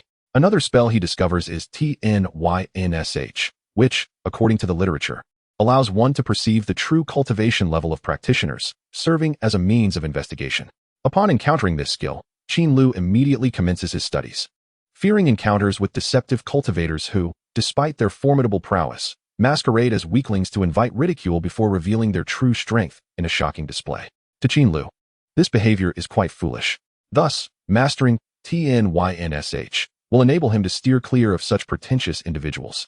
After considerable contemplation regarding talismans, Qin Lu ultimately selects the JBF, which accelerates movement. After all, swiftness may be paramount for survival. Engaging in the study of offensive spells and talismans could inadvertently foster a spirit of conflict, potentially leading to a grim fate on the streets one day. Observing his attribute panel, a satisfied smile graces Qin Lu's face. His strength surpasses that of an average practitioner at the 5th level of Qi refinement. Just as he revels in this realization, Zhang Ming unexpectedly steps out of her room, clad warmly with a scarf around her neck, clearly preparing to venture outside. Are you heading out? Qin Lu inquires, puzzled. Indeed. Zhang Ming replies with a slight smile, her gaze falling upon Xiaoziun, warmth illuminating her expression. Tomorrow marks the new year, so I am going out to purchase some festive supplies. New year. Qin Lu's eyes widen in surprise as he sets down his cup. Bewildered. Are we celebrating the new year as well? Zhang Ming glances at him incredulously. What kind of question is that? Of course, we must welcome the new year. With that, she prepares to leave. Wait, do you have spiritual stones? Should I bring the CHWDI? Qin Lu asks hastily. No need. There isn't much to carry. I can manage. I have the spiritual stones ready. Zhang Ming waves her hand dismissively. Be careful out there. Did you take your dark red dagger? Qin Lu adds. Rest assured, it's safe in my possession. Zhang Ming responds with a smile as she opens the courtyard door and steps outside. Watching her departure, Qin Lu leans back in his chair, gazing up at the azure sky, a sense of nostalgia washing over him. It has been 4 months since he arrived here, and the new year is upon them. Chapter 58, The Dawn of a New Year. The time has come to New Year's Eve, at 5 in the afternoon. The small courtyard, adorned by Zhang Ming's deft hands, has transformed remarkably. The entrance is embellished with the gods of literature and war, and the peach tree is draped with red ribbons, while the interior has been filled with numerous new items, creating a festive atmosphere. Boom. A firecracker cracks softly in the courtyard. Dressed in new clothes, Xiaoziun is currently busy setting off firecrackers, his face alight with excitement. Even his beloved wooden sword is set aside for the moment. Boom. The sound of firecrackers heralds the arrival of a new year, as the spring breeze ushers warmth into the festive atmosphere. Qin Lu sits at the stone table, munching on fruit while casually flipping through a newly acquired calendar. Oh dear, I must prepare dinner. Time is running short. Zhang Ming suddenly exclaims, rushing out from the main room with a cloth and bucket in hand, having just finished cleaning. There's no need to cook. Let's dine out tonight. Qin Lu smiles, setting down the calendar. Zhang Ming pauses, turning with mild hesitation. Are we going out for the New Year's dinner? Absolutely. Qin Lu stands, cheerful. Did you not mention that UM&LU would be open on New Year's Eve? Let us forego cooking and simply enjoy a meal out. But UM&LU is quite expensive, she protests. Even if it is, we can afford it. Moreover, today is a special occasion. After a year of hard work, we deserve to indulge. Mother, I want to go out too. Xiaoziun suddenly chimes in, his voice tinged with eagerness. Seeing this, Zhang Ming sets down the bucket and cloth, nodding slightly. Very well then. After a quick tidying up, the trio steps out of the courtyard, heading towards UM&LU. The snow along the roadside has begun to melt, leaving the streets quite damp. Yet this does not dampen the spirits of the passers-by. With the weather warming and the spring festival approaching, the joyous atmosphere brings smiles to many faces. As they exchange glances, smiles and nods of acknowledgement are shared, with some even returning polite gestures, embodying a harmonious society. Witnessing this scene, Qin Lu's spirits soar. This is how it should be. Why engage in endless conflict? It is essential to coexist peacefully, reducing strife, abandoning the negative mentality of fighting in the cultivation world. They should establish a culture of mutual support and harmony. If everyone can live amicably, there would be no need for him to remain cooped up at home, monotonously practicing. Oh, Zhang Ming suddenly recalls, when we return, we must purchase some beast meat. Your appetite has increased significantly lately. The meat at home is running low. Qin Lu pauses momentarily, then nods with a smile. Since advancing his swordsmanship to mastery, not only has his skill improved, but his physique has also undergone subtle changes. After more than 2 months of rigorous training, the layer of belly fat has vanished, leaving him with a remarkably well-proportioned figure. His demand for meat has surged, sometimes consuming 4 to 5 pounds a day. Consequently, the stock of beast meat at home has been dwindling rapidly. As they stroll and chat, Xiaoziun gazes around with wide eyes, filled with curiosity. The marketplace is adorned with numerous red lanterns and colorful ribbons, bustling with people, embodying the festive spirit. Before long, they arrive at UM&LU. Qin Lu is familiar with this 5-story restaurant, having passed by it frequently, though he has never stepped inside. Guided by Zhang Ming, they enter the establishment and quickly find a spot in the bustling hall. Upon entering, several cultivators greet Zhang Ming warmly, to which she responds with a bright smile, these being her former colleagues. The atmosphere in the restaurant is lively, filled with the sounds of chatter and clinking dishes, creating a vibrant ambience. What would you like to eat? Zhang Ming suddenly asks. Qin Lu, absorbed in admiring the restaurant's decor, responds casually, I'm fine with anything. Hearing this, Zhang Ming wastes no time, ordering several signature dishes from the waiter nearby. Once the order is placed, the waiter heads to the kitchen. While Zhang Ming begins to share stories about her experiences working here, Qin Lu listens with a smile, occasionally interjecting with questions. Just as they are enjoying their conversation, a young female cultivator approaches them. I thought that silhouette looked familiar. It's you, Jiaming. Turning at the sound, Zhang Ming's face lights up upon seeing the girl. Xiaoning, it's been ages. Are you working tonight? The girl, Ning Ning, holds a tray and grins. Yes. My father went out to set up a stall, and I was quite bored at home, so I decided to come and help out. You two are quite hardworking. Zhang Ming replies with a chuckle. Hee, without diligence, all endeavors will be in vain, Ning Ning remarked, glancing at the calm and smiling Qin Lu beside her, and playfully said, is this the Qin Gij that Sister Ming often mentions? Indeed, upon hearing this, Zhang Ming introduced Qin Lu. This is Ning Ning, a friend I met at the tavern. Ning Dao Yu, Qin Lu replied with a smile and a slight bow. It is a pleasure to meet you. Suddenly, Ning Ning asked with a playful grin, I heard that you are quite timid, uncle? The moment those words escaped her lips, the smile on Qin Lu's face froze. While he could accept the label of timidity, being called uncle was somewhat uncomfortable. He could only tolerate being addressed as such by the likes of Xiao Ziyun. That little brat, a young man with a soul of merely 20, was unexpectedly called uncle by a girl a few years younger than himself. Yes, Qin Lu awkwardly chuckled. Xiaoning, Zhang Ming blushed and hurriedly pushed her away, quickly serving the dishes. Hee, I'm off. Ning Ning waved her hand and laughed as she walked away. Don't mind what Xiao Ning said. I never said you were timid, Zhang Ming said with a helpless expression. It's nothing, just a child speaking nonsense. Such behavior is typical. A good beating would do the trick. Qin Lu smiled lightly. Zhang Ming, after this little episode, the dishes they ordered soon arrived. Qin Lu began to relish his first New Year's Eve dinner in the realm of cultivation. One must say, the culinary creations of a professional chef are far superior to anything they could whip up themselves. The delectable dishes prompted Qin Lu to reflect on the culinary delights of this world, which truly should not be neglected, for this meal, no matter how many spirit stones it cost, was worth it. The tavern was filled with laughter and merriment, and time slipped away swiftly amidst the patrons' hearty feasting. Thus, the new year commenced. Yet, unbeknownst to anyone, a colossal storm poised to engulf all cultivators in Wujifang was on the brink of eruption. Chapter 59, The First Day of the New Year. On the first day of the new year, Qin Lu, accompanied by Xiao Ziyun, lit firecrackers in the courtyard to celebrate the arrival of the new year, bidding farewell to the old and welcoming the new. Subsequently, Zhang Ming led Xiao Ziyun to pay respects to an ancestor named Fa Su Jinjun, demonstrating great reverence. During this time, Zhang Ming invited Qin Lu to join the ritual, but he politely declined, feeling indifferent to such customs.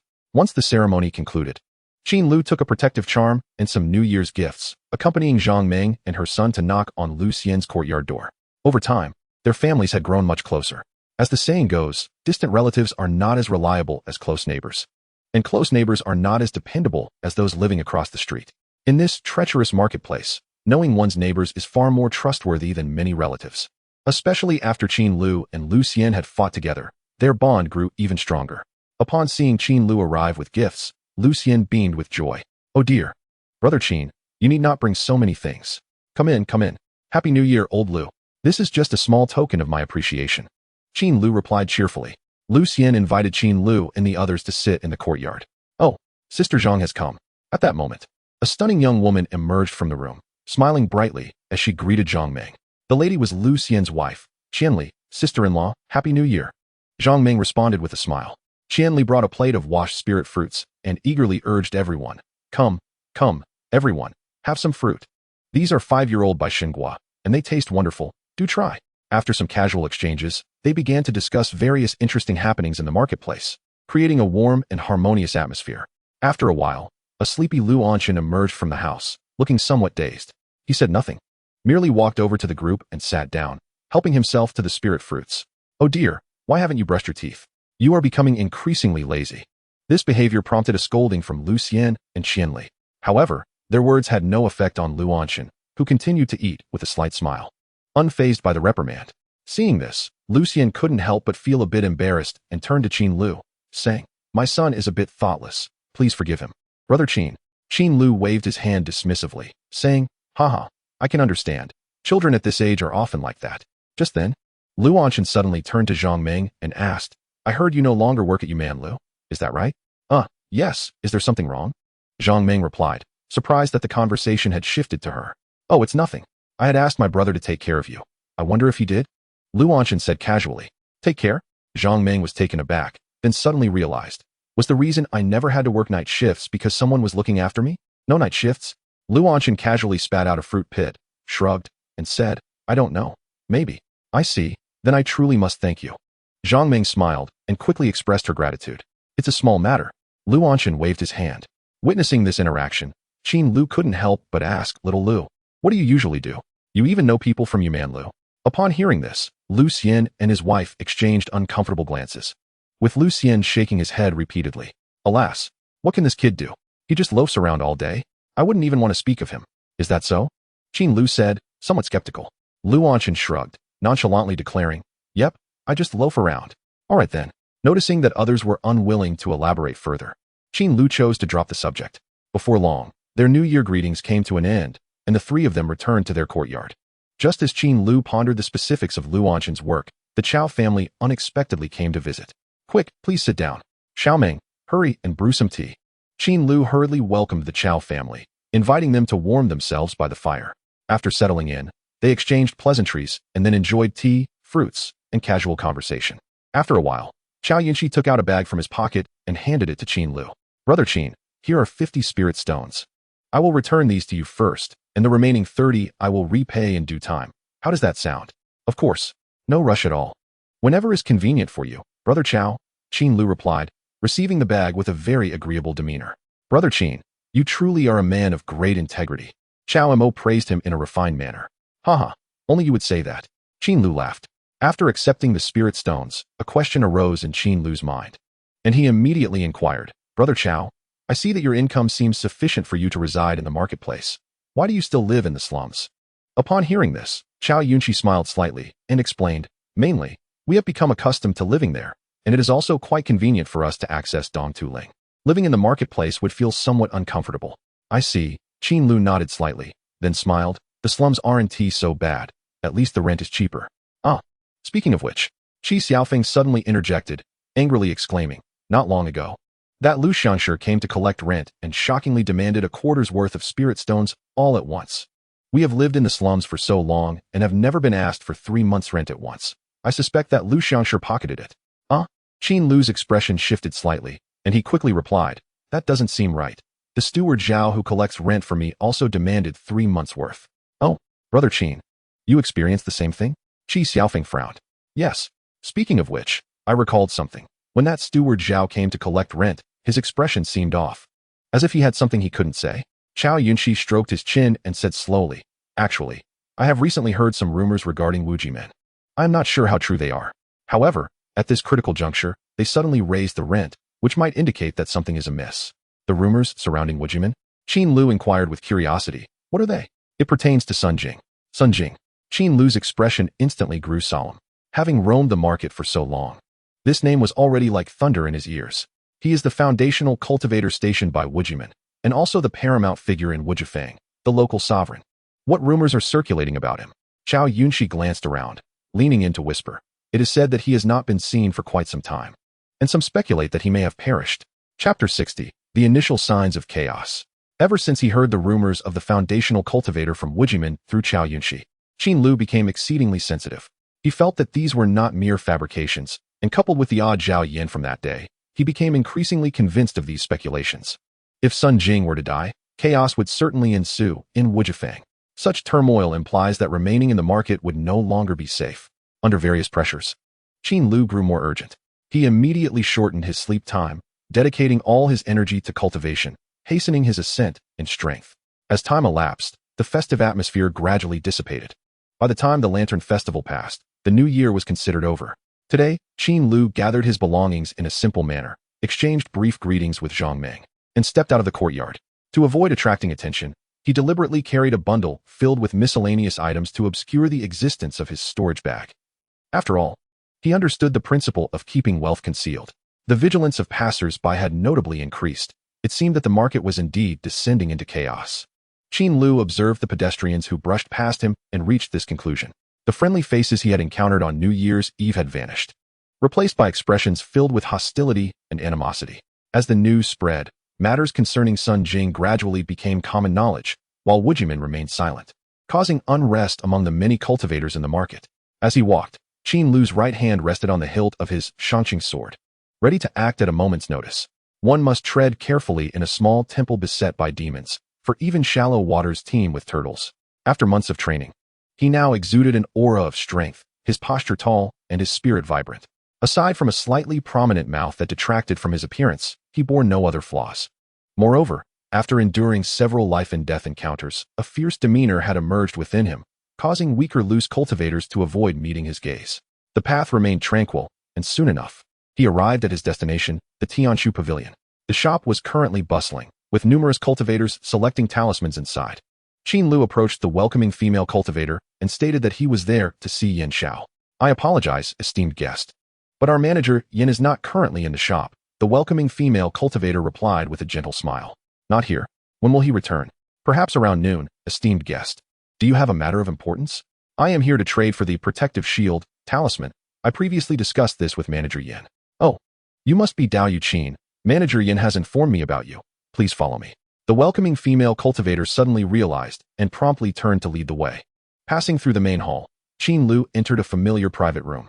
He did not have to wait long before an elderly female cultivator arrived to conduct the transaction. As the price had been previously agreed upon, the exchange proceeded without a hitch.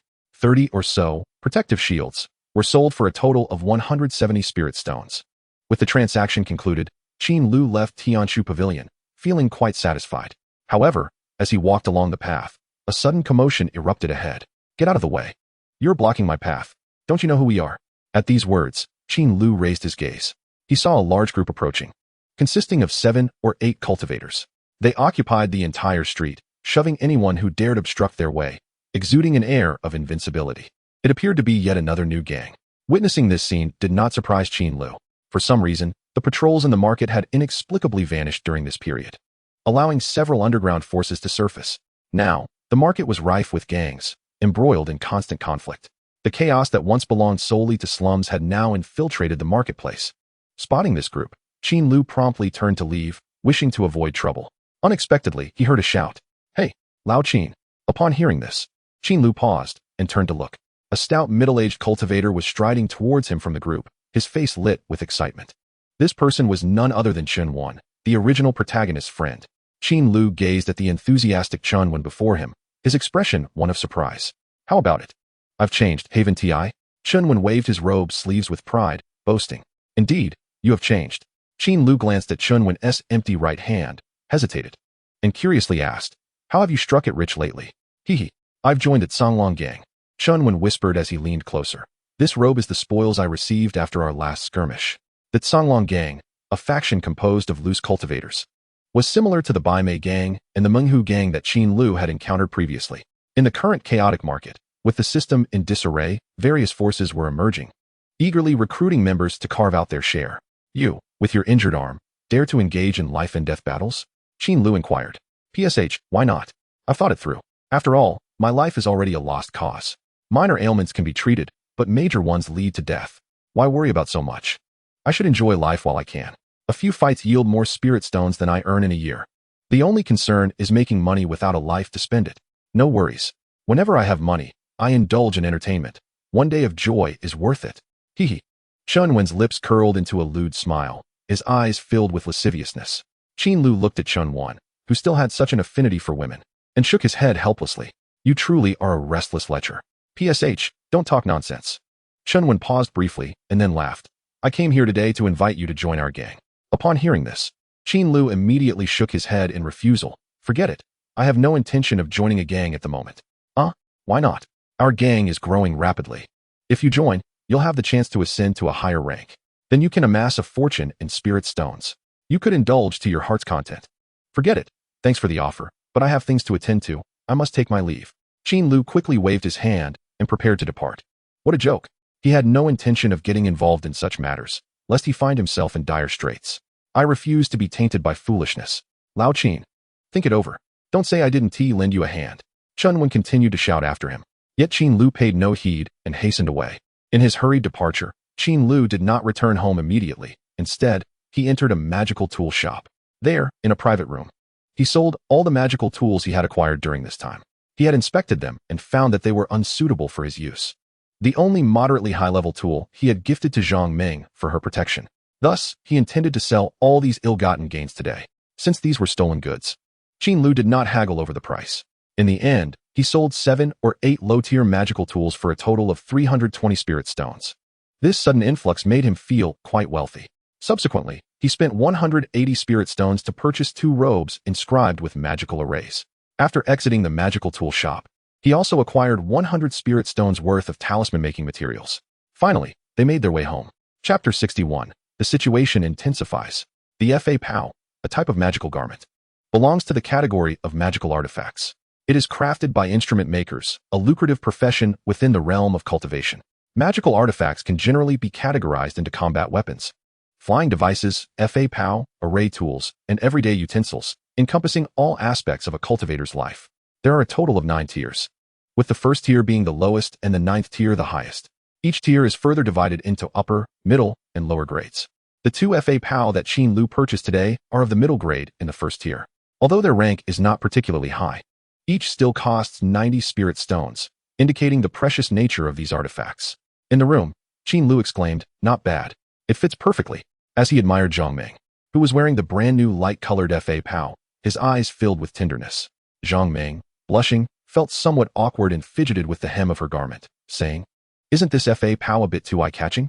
"Not at all. Middle-grade Fa Pao is generally of this type," Qin Lu replied with a smile. "Middle-grade Fa Pao?" Zhang Ming exclaimed in shock, unable to resist touching the fabric. "It must be very expensive. How could you spend money so recklessly?" "Haha, it's not that much," Qin Lu said as he approached her, pointing to a small design on the sleeve. "This is a small array.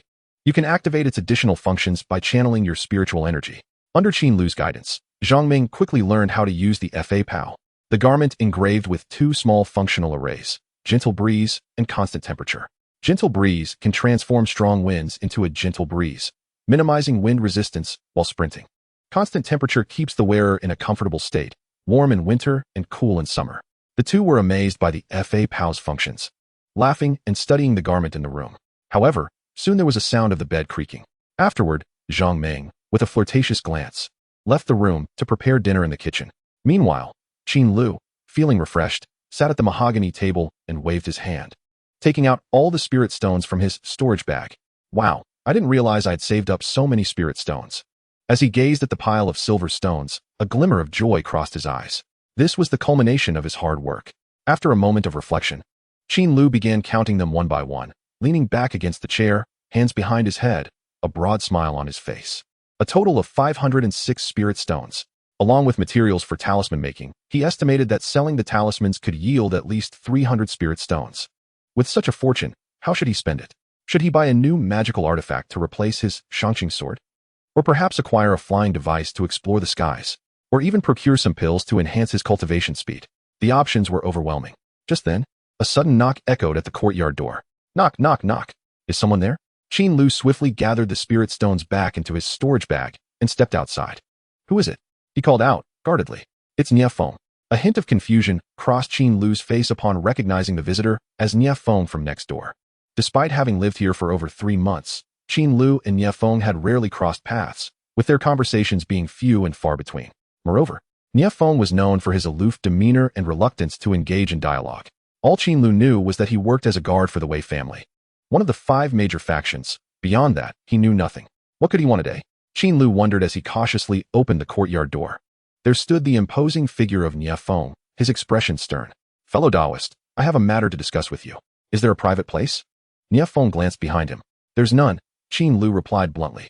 This response made Niafeng frown slightly, but he soon took out a talisman from his pocket and activated it. Instantly, a thin veil of light enveloped the 2. The silencing talisman could contain their conversation within the barrier, preventing eavesdropping. As Qin Lu, who had spent days drawing talismans, recognized this talisman, he couldn't help but inquire. "Fellow Taoist, what is it that you wish to discuss?" "I have come to invite you to join the Wei family's guard team," Niafeng stated seriously. Join the Wei family? Upon hearing this, Qin Lu's heart skipped a beat. Niafeng was actually inviting him to join one of the 5 major factions. It was common knowledge that cultivators affiliated with these factions lived comfortably, with ample resources and protection. If he could gain the favor of a foundation establishment cultivator, it would be akin to walking with confidence in the market. "Why would you seek me out for the Wei family?" Qin Lu asked, attempting to quell his excitement. Niafeng replied with an indifferent expression. "Are you aware of the current situation in the market?" "You mean concerning Sun Jing?" "Yes. Sun Jing has not been seen for months, and the market has descended into chaos. Even the major foundation establishment factions are not immune. The Wei family is also recruiting to bolster our defenses against potential conflicts. Qin Lu was taken aback and, after a pause, asked in disbelief, "Why would you choose me? I am merely a cultivator at the 5th layer of qi refinement." Upon hearing this, Niefeng regarded Qin Lu with a peculiar expression and slowly replied, "I witnessed that night." "Which night?" Qin Lu's heart raced.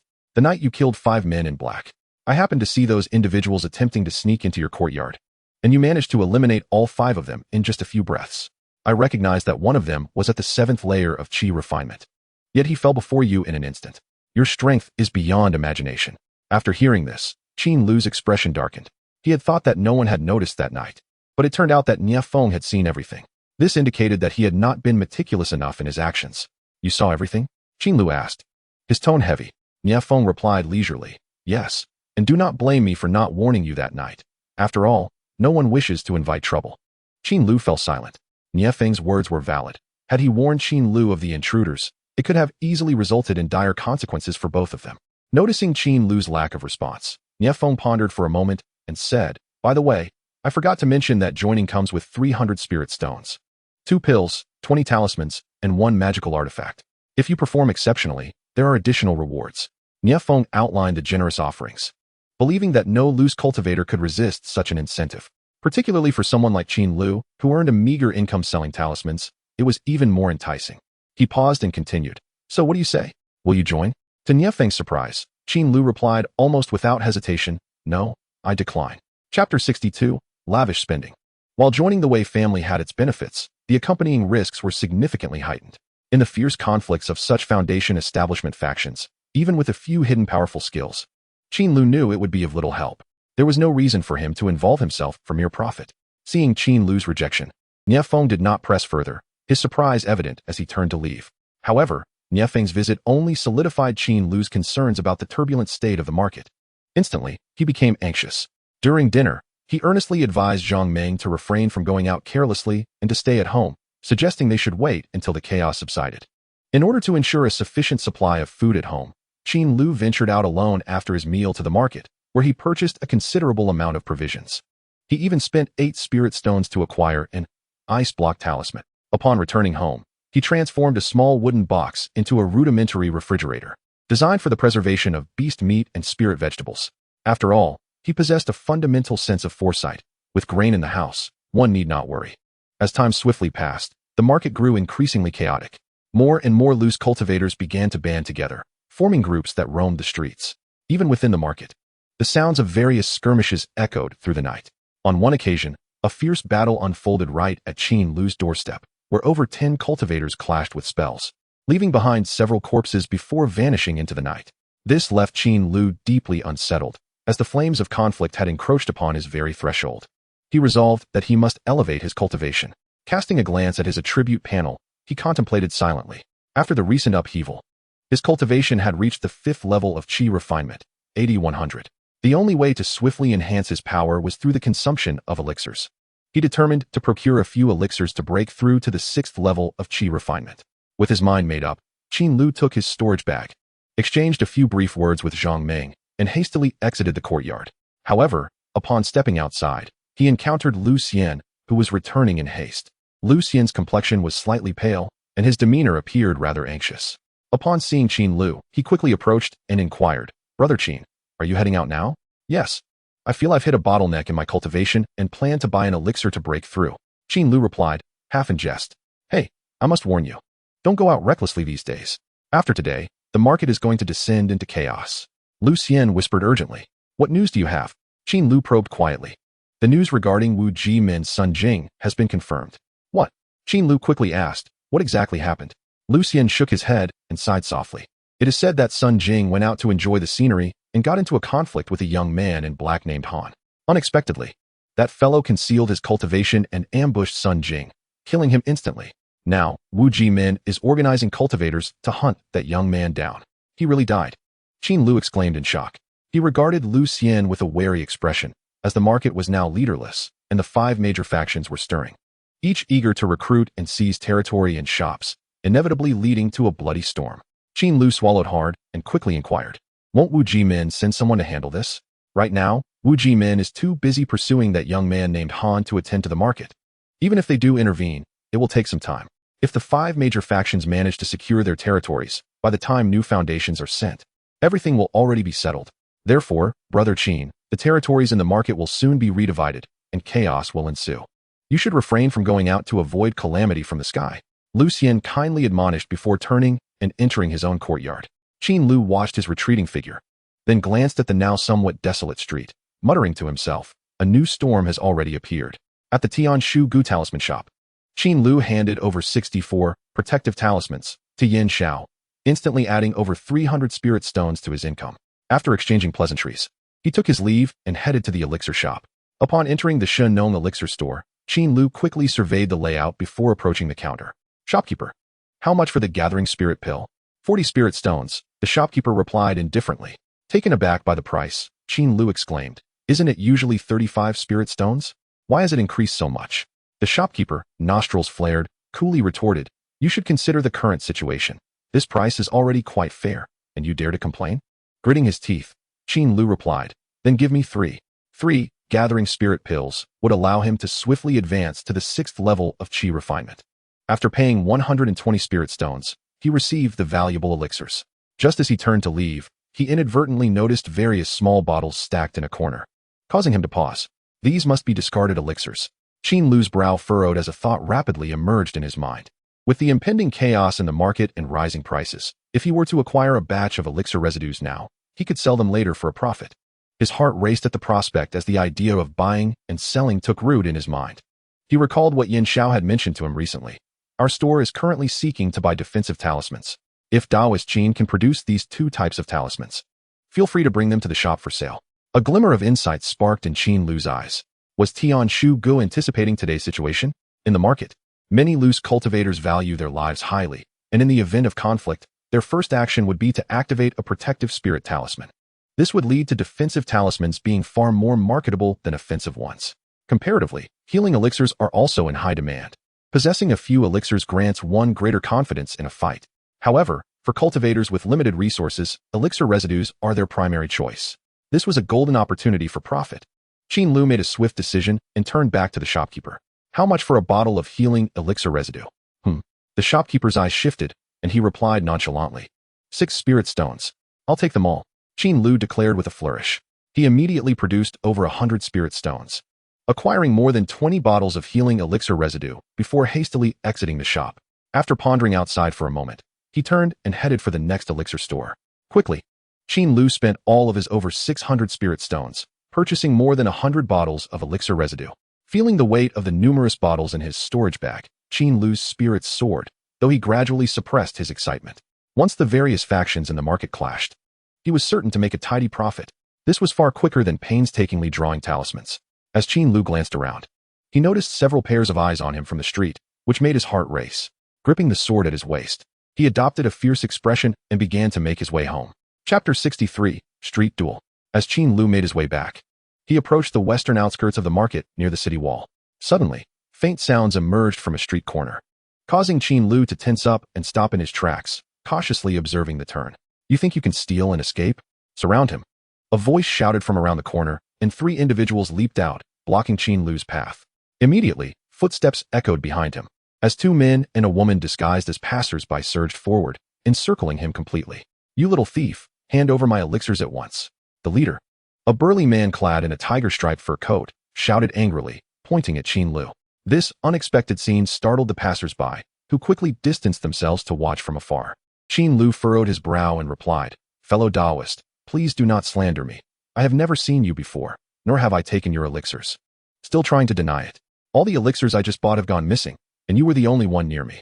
If it wasn't you, then who could it be? The burly man bellowed. You have some nerve, daring to lay your hands on our Fei Yun gang. Hand over all your valuables, or you'll meet your end here. That's right. Hand over your spirit stones and elixirs. The 2 companions of the burly man echoed the threats loudly. With 6 individuals glaring at him, Qin Lu felt a cold smile creep across his face. Channeling his spiritual energy, he activated his eyes, causing them to gleam slightly. Heavenly Eye Technique. A practitioner at the 7th level of Qi refinement, 2 at the 6th level, and 3 at the 5th level. In an instant, the information flooded into Qin Lu's mind. After this period of intense training, He had already mastered the Tianyin technique to a proficient level. Following its upgrade, the capabilities of Tianyin technique surged significantly. Even though Qin Lu was currently only at the 5th level of Qi refinement, with careful observation, he could discern the precise cultivation levels of those at the later stages of Qi refinement with clarity. Upon absorbing this information, Qin Lu spread his arms and proclaimed loudly, "Ladies and gentlemen, I have not stolen anything from your Feiyun gang. You have misunderstood. May we part ways amicably today? Stop your nonsense. Hand over the money or die immediately," roared a burly man as he brandished his weapon. Hearing this, a fierce glint flashed in Qin Lu's eyes as he replied in a low voice, "It seems you are the one seeking death. Boldly insolent. Kill him." The burly man suddenly swung his sword forward. The other 5 drew their weapons and launched an assault on Qin Lu. "Let us see what you can do." Qin Lu, fully prepared, pinched his fingers and shattered a protective shield. Instantly, a layer of silver spiritual energy enveloped his entire body. With a thunderous sound, Qin Lu stepped forward, activating gentle wind technique to narrowly evade 2 beams of attack. He leapt high into the air, reaching a height of 5 or 6 meters, igniting his fist with flames and swinging it forcefully at the 3 assailants charging towards him. A massive fireball, akin to a boulder, erupted from his fist. The fireball, with a diameter of 3 to 4 meters, plummeted down with astonishing speed, creating a deafening roar as it struck, obliterating the protective shields of 2 opponents and ending their lives in an instant. Only the burly man at the 7th level of Qi refinement managed to escape due to his quick reflexes. What the hell is that? Is that the fireball technique? Impossible. How can a fireball be that large? This scene left all the cultivators in the vicinity utterly astonished, especially the scattered cultivators watching from afar, who were left speechless by such overwhelming display of the fireball technique. With a thud, Qin Lu landed back on the ground, feeling a sudden jolt, as though someone had pushed him forcefully from behind. The transparent shield around him wobbled. Turning around, he spotted a beautiful female cultivator nearby, clutching a weapon and watching him anxiously. That last strike had originated from her. With a flash of determination in his eyes, Qin Lu swiftly pointed his finger. Bang, bang, bang. The 3 consecutive strikes of flicking finger technique struck precisely against the female cultivator's protective shield. The first 2 blows shattered her shield, while the final strike obliterated half of her head. She crumpled to the ground. In the blink of an eye, 3 out of the 6 attackers had perished. Keep going. He cannot stir up much of a storm alone, the burly man shouted in anger. The remaining 3 men, seasoned in the art of survival, immediately regained their composure and closed in on Qin Lu, armed with swords and knives. Seeing them approach, Qin Lu swiftly unsheathed the xianxia sword. Dodging a strike from a shining weapon, he sneered, "Come at me." Since upgrading his swordsmanship to a proficient level, his technique had transcended the ordinary, each move exuding the aura of a master. Clang! Qin Lu parried the burly man's heavy blade with his sword. The immense power of a 7th level Qi refinement cultivator was formidable. An ordinary 5th level practitioner would surely be unable to withstand such a blow. However, Qin Lu subtly shifted his skeletal strength, utilizing the stretch of his muscles to deftly dissipate the formidable force. What is this? The burly man was momentarily stunned. Yet, Qin Lu had no intention of explaining. He twisted his body, allowing the enhanced speed from gentle wind technique to manifest, evading the attacks from the 2 behind him. He then thrust his sword forward. Swoosh! The sword tip pierced directly into the forehead of one assailant, taking his life. "You scoundrel!" The other man screamed in rage upon witnessing his comrade's death, striking Qin Lu with his weapon. Bang! The weapon clashed against Qin Lu's protective shield, causing it to tremble. Nevertheless, the quality of the protective shield that Qin Lu had crafted was commendable. Though its color had dimmed significantly, it remained steadfast. Observing this, Qin Lu swung his sword in a fierce arc clang. The assailant's protective shield managed to block Qin Lu's attack. However, before he could catch his breath, bang, bang, Qin Lu executed 2 flicks of his fingers, shattering the shield. With renewed vigor, he stabbed his sword into the man's throat. In less than a few breaths, he had claimed 2 more lives. With only the burly man remaining, Qin Lu felt a sense of calm wash over him as he suddenly turned around. Much to his surprise, the burly man bore an expression of terror and attempted to flee. Yet Qin Lu was not about to let him escape. He surged forward with a speed surpassing that of an ordinary 5th level practitioner, pursuing him relentlessly. During the chase, he employed flicking finger technique once more, bringing the burly man crashing to the ground. "Spare me," he pleaded, his face contorted in fear as he clumsily waved his hands in surrender. However, since Qin Lu had already taken action, he showed no mercy. Bang! With an expressionless demeanor, Qin Lu obliterated the burly man's head. After eliminating this opponent, Qin Lu surveyed his surroundings, his vigilance unwavering. Perhaps the scattered cultivators were too cautious, for none dared approach. They merely stood at a distance, dumbfounded by Qin Lu's prowess. Retracting his gaze, Qin Lu sheathed his sword and contemplated for a moment before kneeling down to search the bodies. Within a short while, he collected all valuable items into his storage bag, then departed swiftly without a backward glance. Chapter 64, Qi Refinement's 6th Level. Inside a room, gazing at the spoils laid across the table, Qin Lu's heart raced with excitement.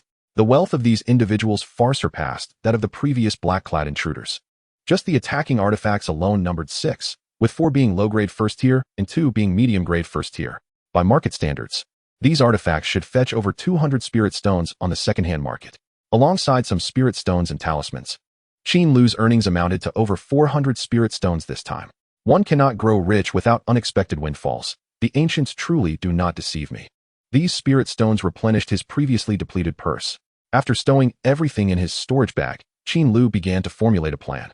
He decided to keep the spirit stones untouched as a reserve, while the artifacts, given the current chaotic market, might be sold at a lower price.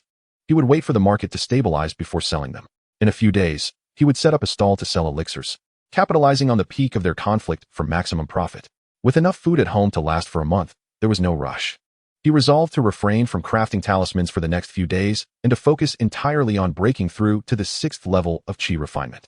With determination, Qin Lu settled onto his meditation mat, flipping his palm to retrieve elixirs from his storage bag.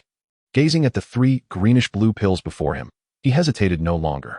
He casually picked one and swallowed it whole, beginning his meditation. The upgraded xianxiang method significantly accelerated his cultivation speed, allowing him to increase his progress by 3 points with 12 hours of meditation each day. Originally, he would have required 7 days to bridge the 20-point gap for promotion. However, the 3 gathering qi pills doubled his speed, and by the 3rd day of meditation, he effortlessly ascended to the 6th level of qi refinement. With a deep exhale, Qin Lu pressed down with his hands and slowly opened his eyes. The fatigue from continuous meditation was washed away by the warm current following his promotion. He clenched his fists, feeling a surge of power coursing through him, a significant enhancement compared to his 5th level strength. He cast a glance at his attribute panel. The lifespan has once again increased by 5 years, reaching an impressive 122 years. It appears that each advancement bestows an additional 5 years of life. The sensation of promotion feels significantly more powerful, yet it pales in comparison to the elevation from the 3rd to the 4th level of Qi refinement, perhaps due to the differing sensations experienced during the various stages. It is said that each transition in cultivation is fraught with challenges, leaving one to wonder what the later stages of Qi refinement will entail. Qin Lu sat in contemplation, his mind wandering beyond the earthly realm. Suddenly, he was jolted back to reality by a series of knocks at the door. "What is it?" Qin Lu inquired. "The water has run out. Should I go fetch some?" Came the timid voice of Zhang Meng from outside. No, let me handle it," Qin Lu replied, promptly rising to open the door. Given the current chaos in the market, Qin Lu had previously advised Zhang Meng to refrain from venturing outside. Even the task of fetching water had been entrusted to him alone. Taking the large water bucket from Zhang Meng's hands, they exchanged a few casual remarks before Qin Lu equipped himself with the xianxia sword and stepped out of the courtyard. The streets remained eerily quiet, with many people choosing to stay indoors. The usual sight of cultivators leisurely chatting at the street corners had vanished. The unexpected death of Sun Jing had plunged the entire Wuji Fang into turmoil, disrupting the daily lives of its residents. The fierce competition among the major factions and the restless stirrings of the lower-tier forces led many to seek personal gain amidst the fleeting chaos. Qin Lu cautiously glanced around before making his way toward the riverbank. Few pedestrians were on the road, most of them hurrying along with wary expressions. As he continued, he noticed a subtle shift in the atmosphere. Upon seeing him, passers-by offered forced smiles and friendly greetings. "Dao friend Qin, are you also here to fetch water today? In light of the recent disorder in the market, we hope you can lend us a helping hand." "Dao friend Qin, you seem quite spirited these days." The greetings came from neighbors residing nearby, puzzled by this peculiar change in demeanor from those who had previously been indifferent. Qin Lu couldn't help but wonder if the recent conflict had altered their perceptions. Although he was uncertain, he believed in the adage that one should not strike those who offer smiles, and he reciprocated their greetings with a smile of his own. He quickly reached the river, filled a bucket with water, and began to head home. However, just as he was making his way back, a deafening explosion suddenly echoed from the sky. Boom. The sound immediately drew Qin Lu's attention upward, and upon glancing up, he was rendered speechless. 3 figures were engaged in a fierce battle high above, with explosions reverberating around them. Astonishingly, None of them were using flying artifacts. They were soaring through the air unaided. These were 3 foundation establishment cultivators. Qin Lu was taken aback, fixated on the spectacle above. Bang, boom, clang. Various deafening sounds filled the air as 2 of the figures ganged up on the third. The vibrant flashes of magical artifacts and talismans created a dizzying display of attacks. It was then that Qin Lu's eyes widened. He recognized the besieged cultivator, Yu Xiao, the head of the Yu family, one of the 5 major factions. What could have provoked this confrontation? Who were those 2 attackers? Qin Lu's expression shifted with concern. Before he could ponder further, the 3 figures swiftly darted away, continuing their battle as they soared toward the outskirts. Realizing the urgency of the situation, Qin Lu hastened home. The intensity of this conflict soon caught the attention of numerous cultivators, prompting many to open their doors and engage in animated discussions. Upon returning to his vicinity, Qin Lu spotted Lu Xian, who had opened his door and stood outside with Qianli. Brother Qin, did you see that? The battle of 3 foundation establishment cultivators. Lu Xian greeted him. Brother Lu, what on earth is happening? I believe I just saw the head of the Yu family. Qin Lu set down his water bucket and inquired urgently. Lu Xian lowered his voice. Indeed, that was Yu Xiao. The assailants are 2 cultivators from the Wei family and the Falling Sun Valley. Qin Lu's expression hardened. The 5 major factions had truly clashed. As anticipated, it seemed Yu Xiao was unlikely to escape this predicament. This may work in our favor, Qianli interjected. The greater the uproar, the faster the Wuji sect will arrive. Let us hope so, Qin Lu agreed, and after exchanging a few more words with Lu Xian and his wife, he bid them farewell and returned home. Upon entering, Qin Lu recounted the events to Zhang Ming, who shook her head in disbelief, her expression one of helplessness. Oh, I hope new foundation establishment cultivators arrive soon. Indeed. Qin Lu nodded in agreement. Without the oversight of the Wuji sect, the market had descended into utter chaos. As he contemplated the uncertain fate of the Yu family head, a deep sigh escaped his lips. Alas, how chaotic it has all become. Chapter 65, Reselling and Trading. As night fell, not long after Qin Lu had settled into bed, the sounds of combat erupted outside his courtyard. Alarmed, he quickly rose and stood in the courtyard, on guard against the possibility of intruders. Fortunately, the fighting did not encroach upon his home.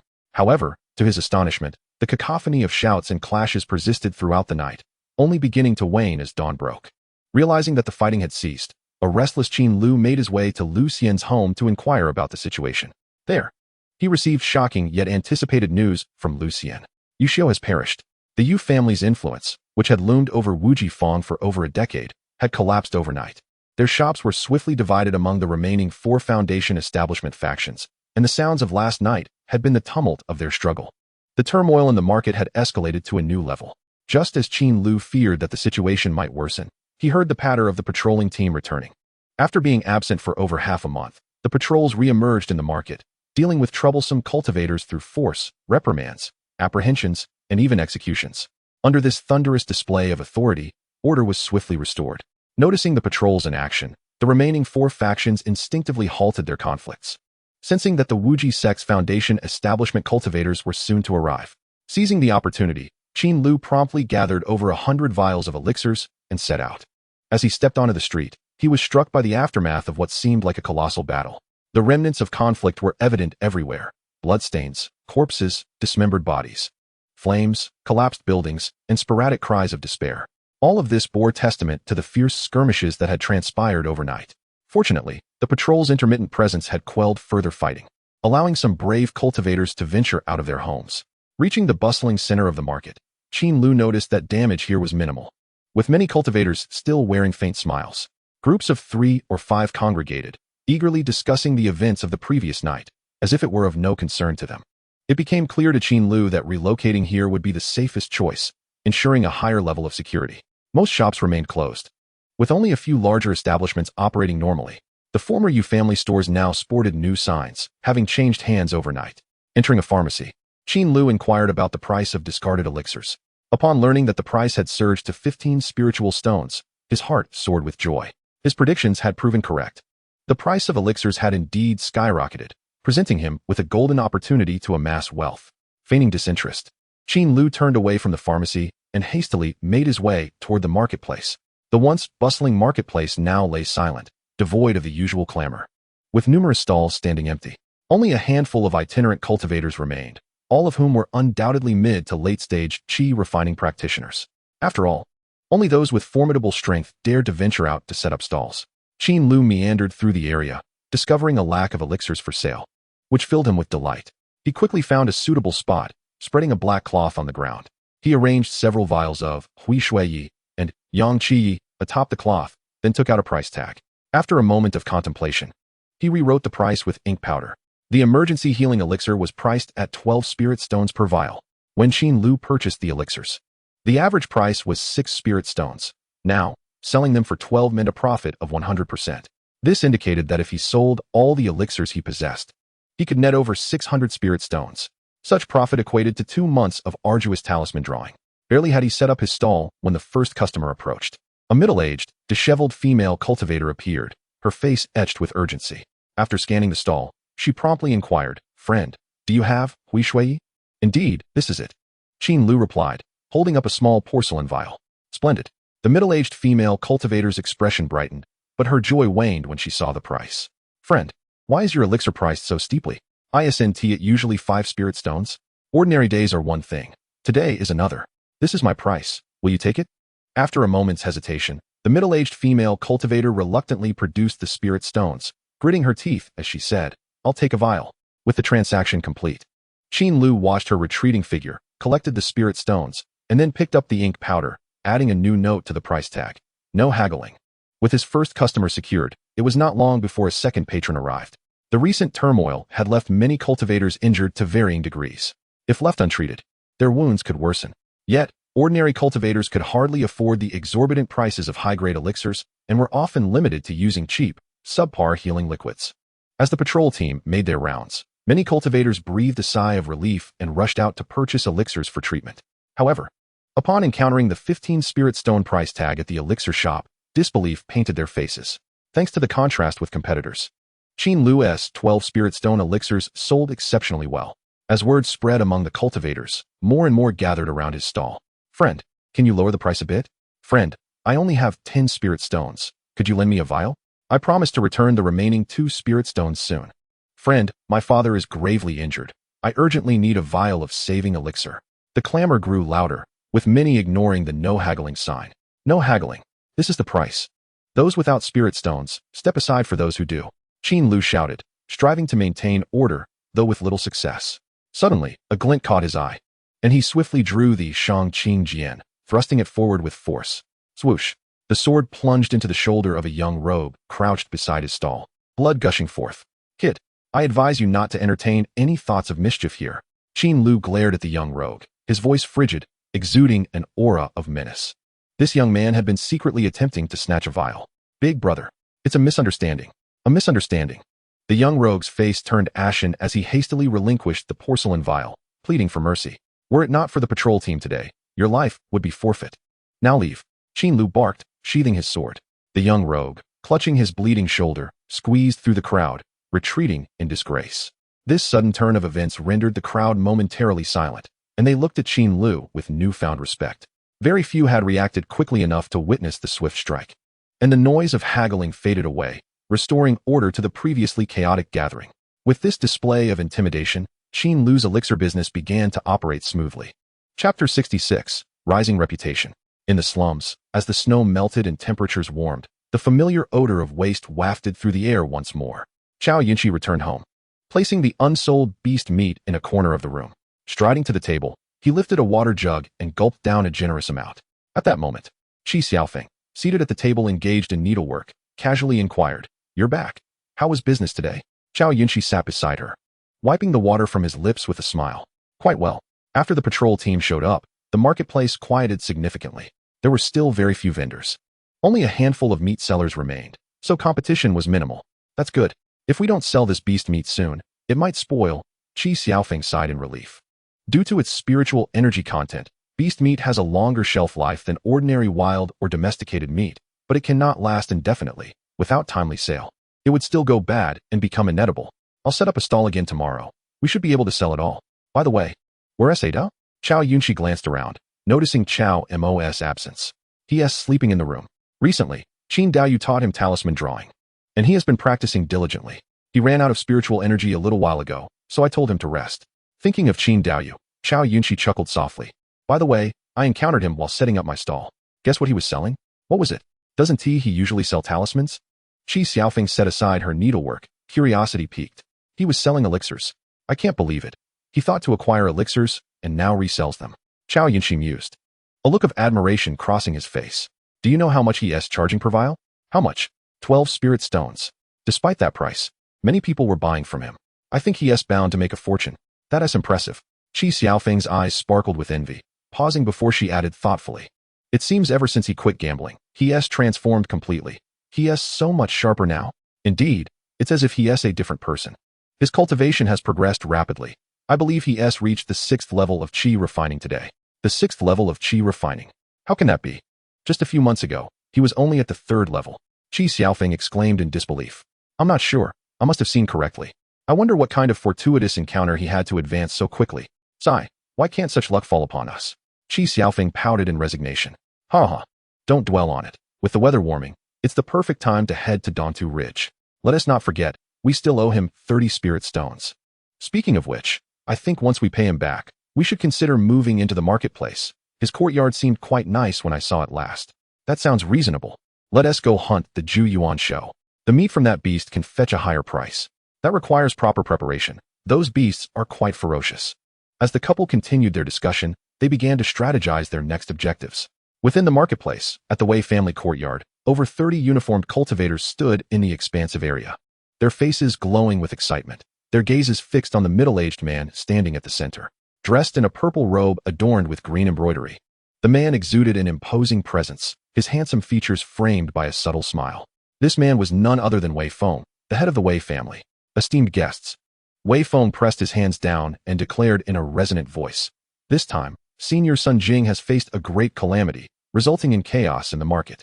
It is thanks to all of you that my Wei family has been able to remain unscathed and secure. Moreover, you have assisted me in dealing with that ruthless old scoundrel Yu Xiao. I, Wei Feng, on behalf of the Wei family, extend my heartfelt gratitude to all. Senior Wei, you are too kind. It is our honor to contribute even a meager strength to the Wei family. Indeed, Senior Wei is the true embodiment of wisdom and valor. Yes, that Yu Xiao had it coming. Wei Feng's words immediately elicited compliments from the gathered cultivators, creating a fervent atmosphere. With a radiant smile, Wei Feng listened attentively to their praises. He then raised his right hand, signaling for silence, and continued with a gentle laugh. Everyone who has assisted my Wei family will certainly be rewarded handsomely. In addition to the previously promised rewards, today I shall bestow upon you an additional 50 spiritual stones each. Thank you, Senior Wei. Your generosity is admirable. We shall continue to contribute to the Wei family. The crowd of cultivators once again showered Wei Feng with flattery. Shortly thereafter, under Wei Feng's direction, several maidservants entered the courtyard to guide the more than 30 cultivators to receive their rewards. Before long, only Wei Feng and a trusted aide remained in the courtyard. This young confidant, with a cold demeanor, was Nie Feng, a neighbor of Qin Lu. Nie Feng, you have performed admirably by recruiting so many late-stage qi refinement cultivators to aid in my grand endeavor. Wei Feng commended, seated in the pavilion. Master, you flatter me. I have not exerted much effort. I merely informed them of the rewards, and they agreed immediately. Nie Feng replied humbly. After a pause, he inquired curiously, however, I do not understand why Master wishes to reward them with an additional 50 spiritual stones. This means a total of 1,800 spiritual stones for the 36 cultivators. That is no small sum. Ha ha. Wei Feng laughed heartily, lifting a cup of spiritual tea and savoring it. He then cheerfully remarked, do not concern yourself with such trivial finances. These cultivators have indeed put forth considerable effort in securing so many shops from the Yu family. The profits from these spiritual stones will be regained swiftly. Furthermore, a mere 1,000 spiritual stones to win their favor is well worth it. Master's foresight is commendable. I truly admire it. Wei Feng chuckled lightly, suddenly recalling something. By the way, ensure that you extend condolences to the scattered cultivators who sacrificed themselves for our Wei family. We must not tarnish our family's reputation. Understood, Nie Feng replied. By the time Nie Feng completed all his condolence visits and returned home, it was already past midnight. Upon seeing the dim courtyard next door, he paused in surprise, slowing his steps. Is this the courtyard of that talisman seller? The Tianmeng. He actually emerged unscathed from the siege of 6 cultivators and even managed to counterattack. What formidable power! If I were to confront him, I fear. This thought flickered through Nie Feng's mind.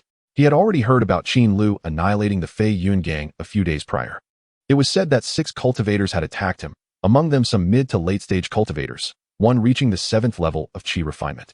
Yet, unexpectedly, this group was all slain by the Tian Mang, who was merely at the 5th level of Qi refinement within mere moments.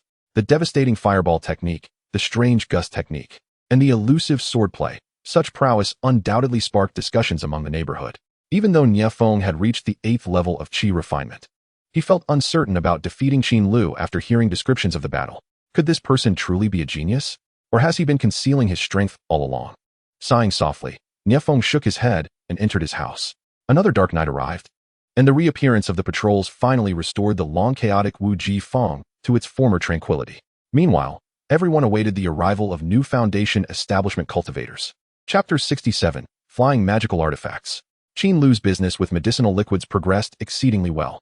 In less than 3 days, he sold all the more than 100 vials he had acquired, yielding a net profit exceeding 600 spiritual stones. Such remarkable success naturally attracted the attention of numerous cultivators, including several shopkeepers from the alchemy establishments who came to inquire. This made Qin Lu feel somewhat apprehensive. However, he remained resolute, his sword never leaving his side. After his forceful display on the first day, no one dared to cause trouble at his stall. Ultimately, having profited significantly, Qin Lu hurried to a talisman shop to purchase materials for crafting talismans, spending 100 spiritual stones before swiftly returning home to avoid drawing attention. However, unexpectedly, the following day, the long-awaited Wu Ji men stationed at the Foundation establishment finally arrived. Upon entering Wu Ji Feng, they made a grand display by flying around the market, announcing their presence. This was a young cultivator appearing to be in his 30s. Through his inquiries, Qin Lu learned that this person was named Li Qingdu, a mid-stage Foundation establishment cultivator. After Li Qingdu's arrival, the patrol's attitude became significantly more stringent, treating scattered cultivators with a mix of violence and reprimands. This led to unprecedented order in the market. However, soon after, Li Qingdu began issuing a series of new regulations, inciting widespread discontent among the cultivators. The first order addressed rental fees. The previously paid 3 months' rent was rendered invalid, as it was collected under Sun Jing's orders and had nothing to do with Li Qingdu. Besides rent, new rules for setting up stalls were introduced, requiring a stall fee of 1 pound of gold each. Those who did not pay would be barred from setting up stalls. Lastly, taxes on market shops were increased by 10%. The imposition of such harsh regulations naturally sparked considerable opposition, with some patrons vociferously berating Li Qingdu in taverns. Yet, amidst the uproar, Li Qingdu swiftly eliminated a particularly unruly shopkeeper in broad daylight, which quelled much of the noise. Although the people were furious, they found themselves powerless to resist and gradually accepted the new rules. In summary, Wu Ji Feng had undergone a transformation. With his purse considerably heavier, Qin Lu remained unfazed. After all, the stall fees were mere trifles to him. As he strolled through the bustling market streets, a slight smile crept across his lips. Regardless of the circumstances, Li Qingdu's arrival had rejuvenated the entire market. Leisurely, Qin Lu made his way to a shop. Sanbaotang. This was a magical artifact store, one he was quite familiar with, having previously come here to sell stolen goods. "Friend, is Manager Zhou in the store?" Qin Lu greeted the young attendant at the door. "Yes, please follow me." The attendant turned and led the way, quickly bringing Qin Lu to a reception room. The room contained 2 mats, with a black table in the middle, and a faint aroma filled the air, creating an overall atmosphere that was pleasing to the senses, a refined space. After waiting for a while, Manager Zhou entered. "Qin Daoyu, it has been a while." "Ah, Manager Zhou, you still retain your charm." After exchanging pleasantries, they delved into business. With a wave of his hand, Qin Lu summoned all 6 magical artifacts, placing them neatly on the table. "Manager Zhou, would your shop be interested in purchasing these artifacts?" "Let me take a look," Manager Zhou replied, moving closer to the table and beginning to examine each artifact meticulously. As a magical artifact shop, Sanbaotang not only sold various magical items, but also offered services for recovery, repair, inspection, grading, and appraisal, making it highly functional. After some time, Manager Zhou looked up and spoke in a leisurely tone. "Qin Daoyu, each of these 6 magical artifacts bears some damage, with this particular tiger headblade being the most severely affected. After a comprehensive assessment, the price we can offer for these 6 artifacts is 210 ling stones." Upon hearing this, Qin Lu slowly nodded, as this price fell within his expectations. Recently, due to the incessant battles in the market, the trading of magical artifacts has surged, resulting in a slight decline in prices compared to the past. "Deal." Qin Daoyu is quite agreeable. A glimmer of delight flickered in Zhou Zhenggui's eyes as he waved his hand, and ling stones began to fly out from his sleeve in a steady stream, neatly arranged on the table. Qin Lu quickly counted the amount, confirmed its accuracy, and stored it all in his storage bag. A pleasant cooperation. I hope next time you have magical artifacts, you will come to our shop for transactions. Zhou Zhangwei said with a smile, subtly indicating his intention to take his leave. This is a certainty. Qin Lu also stood up, glanced outside the door, and said with a smile, Zhou Zhangwei, may I inquire if you have any flying magical artifacts to recommend? Hearing this, Zhou Zhangwei's expression brightened, and he promptly replied, naturally. Qin Daoyu, please follow me. Excellent. The Ling stones earned from selling elixirs and disposing of stolen goods had allowed Qin Lu's wealth to surpass 1,000. Regarding the flying magical artifacts he had longed for, he no longer hesitated. After all, humanity possesses an enigmatic and unwavering pursuit of flight. Following Zhou Zhangwei, Qin Lu ascended to the second floor and arrived at a shelf. On the shelf lay 6 or 7 exquisitely crafted small items, each emanating a faint spiritual light in an orderly arrangement, each differing in shape, bird-like, crane-like, flying boat-like, and paper-like, among others. Qin Daoyu, please take a look at these flying magical artifacts from our store. Let me know which one you favor, Zhou Zhangwei cheerfully introduced. Observing the palm-sized toys before him, Qin Lu felt no surprise. All flying magical artifacts come equipped with a formation known as Rui size. Though seemingly inconspicuous, once activated with spiritual energy, they can expand significantly, easily accommodating several passengers. What are the price ranges for these? Qin Lu inquired. Take this one, Feiyun paper, a first-tier superior artifact, priced at 500 Ling stones, capable of carrying 3 to 4 individuals. This one is Yufeng crane, a second-tier inferior artifact, priced at 1,000 Ling stones, larger and able to accommodate 5 to 6 persons. There is also this one. Zhou Zhangwei gestured towards each exquisite item, commencing his introduction. Qin Lu had already heard of the prices of flying magical artifacts and was not surprised at this moment. After a brief while, Zhou Zhangwei finished his introduction. What do you think, Qin Daoyu? Which of these flying magical artifacts do you prefer? Qin Lu pondered for a moment, then paused. Pointing to the small piece of paper, I will take this one, Feiyun paper. The price is 500 Ling stones. It is also the least expensive flying magical artifact in the store. There was no alternative. The other flying magical artifacts were simply too costly. Even with his current wealth of over 1,000 Ling stones, it was still a trivial amount. If the other flying magical artifacts were akin to small cars, then Feiyun paper would be comparable to a small van. Affordable, yet still a vehicle. For Qin Lu, who had just embarked on his entrepreneurial journey and made a modest profit, this was just right. Moreover, Qin Lu had his own plans for purchasing the inexpensive flying magical artifact, which was to elevate the grade of his combat weapon. He intended to buy a sword. Chapter 68, Enhancement of Power. Compared to flying magical artifacts, offensive artifacts are considerably cheaper. For instance, Qin Lu's Xianxia sword, a first-tier inferior artifact, could be purchased for only 50 Ling stones. After a considerable selection process, Qin Lu ultimately spent 380 Ling stones to acquire a first-tier superior sword. The sword measures 3 feet and 7 inches, crafted entirely from intricately patterned steel, with a long blood groove etched along the blade. It is named Qinghong sword. Holding the brand-new sword, Qin Lu left the magical artifact shop with great satisfaction.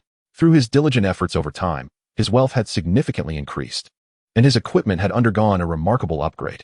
He now possessed the standard 3-piece set for disciples descending from their sect, a flying magical artifact, a storage bag, and a superior sword. With an invigorated spirit, Qin Lu strode towards the outskirts of the market. He was eager to test the flying magical artifact. He yearned to soar. As he exited the market into the wild, the warming weather had brought many wandering cultivators out to work. Some wielded axes, laboring to chop wood.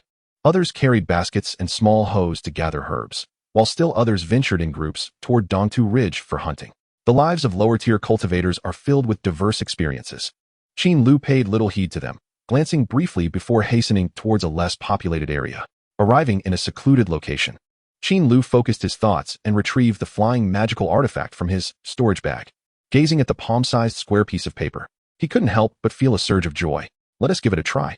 Qin Lu followed the instructions from the magical artifact shop, gradually infusing his spiritual energy into the artifact's core. The intricate and complex core illuminated with a sudden brilliance at the moment it encountered the spiritual energy. With a soft sound, the artifact emitted a subtle noise. Whoosh! The paper instantaneously flew from his palm, transforming into a massive sheet that hovered in the air. It measured approximately 4 to 5 square meters, slightly larger than an average double bed. Observing the Feiyun paper, Qin Lu beamed with a radiant smile. It resembled Aladdin's flying carpet. With a leap, Qin Lu jumped onto the Feiyun paper. His weight of over 100 jin did not affect the artifact in the slightest. To activate it, it should work like this, Qin Lu murmured, then began channeling spiritual energy from his feet into the artifact's core. Rise.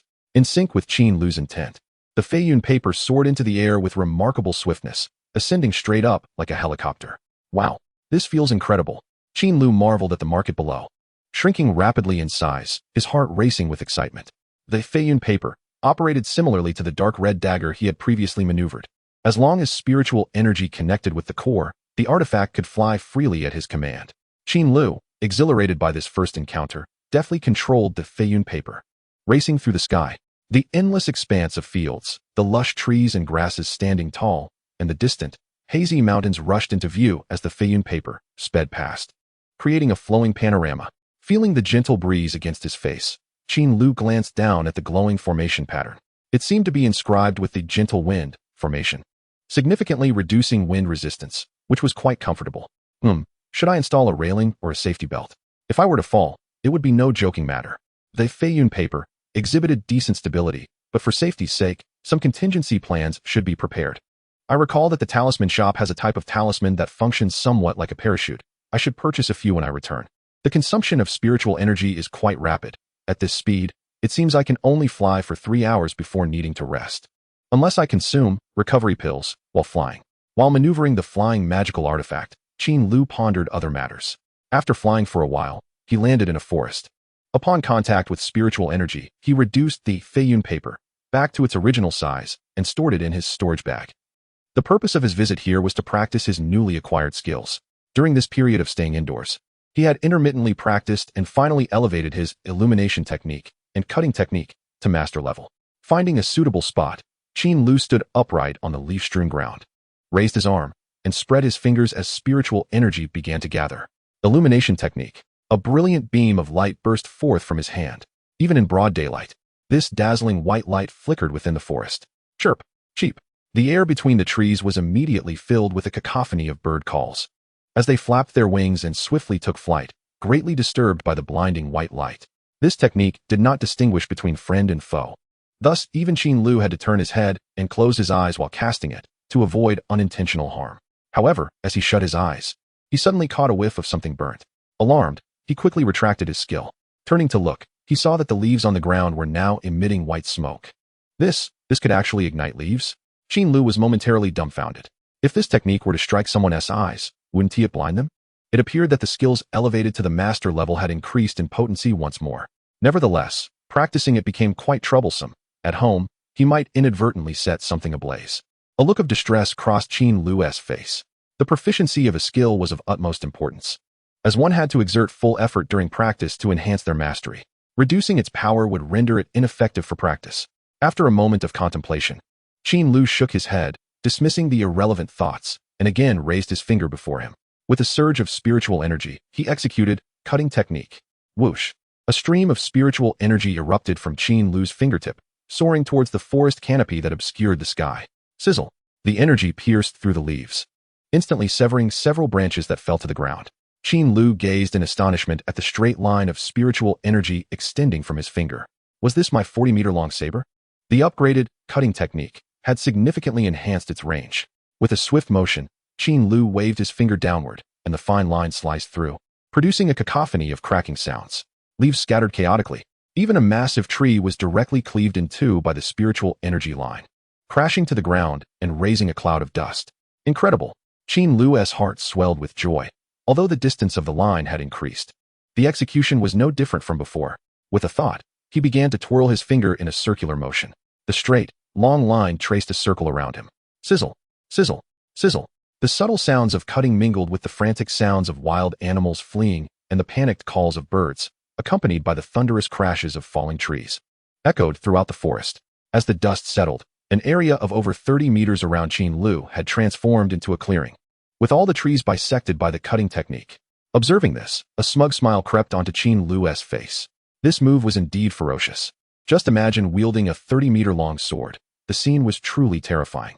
He chuckled to himself, then withdrew the cutting technique. After pondering for a moment, he drew the Qinghong sword from his waist, gazing at the blade with an expression of anticipation. Now, let us test the swordsmanship with my new blade. Chapter 69, Physical Qualities. The lush, primordial forest resembled a sea of waves, teeming with trees. As birds and beasts scurried about, great trees continuously crashed down, as if a fierce beast were rampaging through. Beneath the canopy, Qin Lu maneuvered deftly among the trees, wielding the brand new Qinghong sword, executing the movements inscribed in the shadow blade technique, using spiritual energy to enhance his movements. With the aid of spiritual energy, the sword effortlessly sliced through the sturdy trees as if they were mere tofu. Trees that required multiple people to encircle fell with a single strike.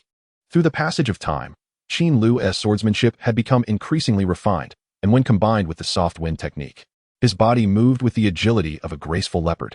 His figure was ethereal, and as he darted up and down, the sword light frequently flickered, allowing him to cleave through the surrounding trees with ease.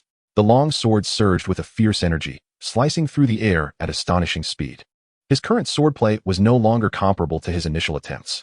After a brief moment, Qin Lu sheathed his sword, taking a moment to catch his breath as he concluded this session of sword practice. The improvement in swordsmanship proficiency diverged significantly from that of talismans.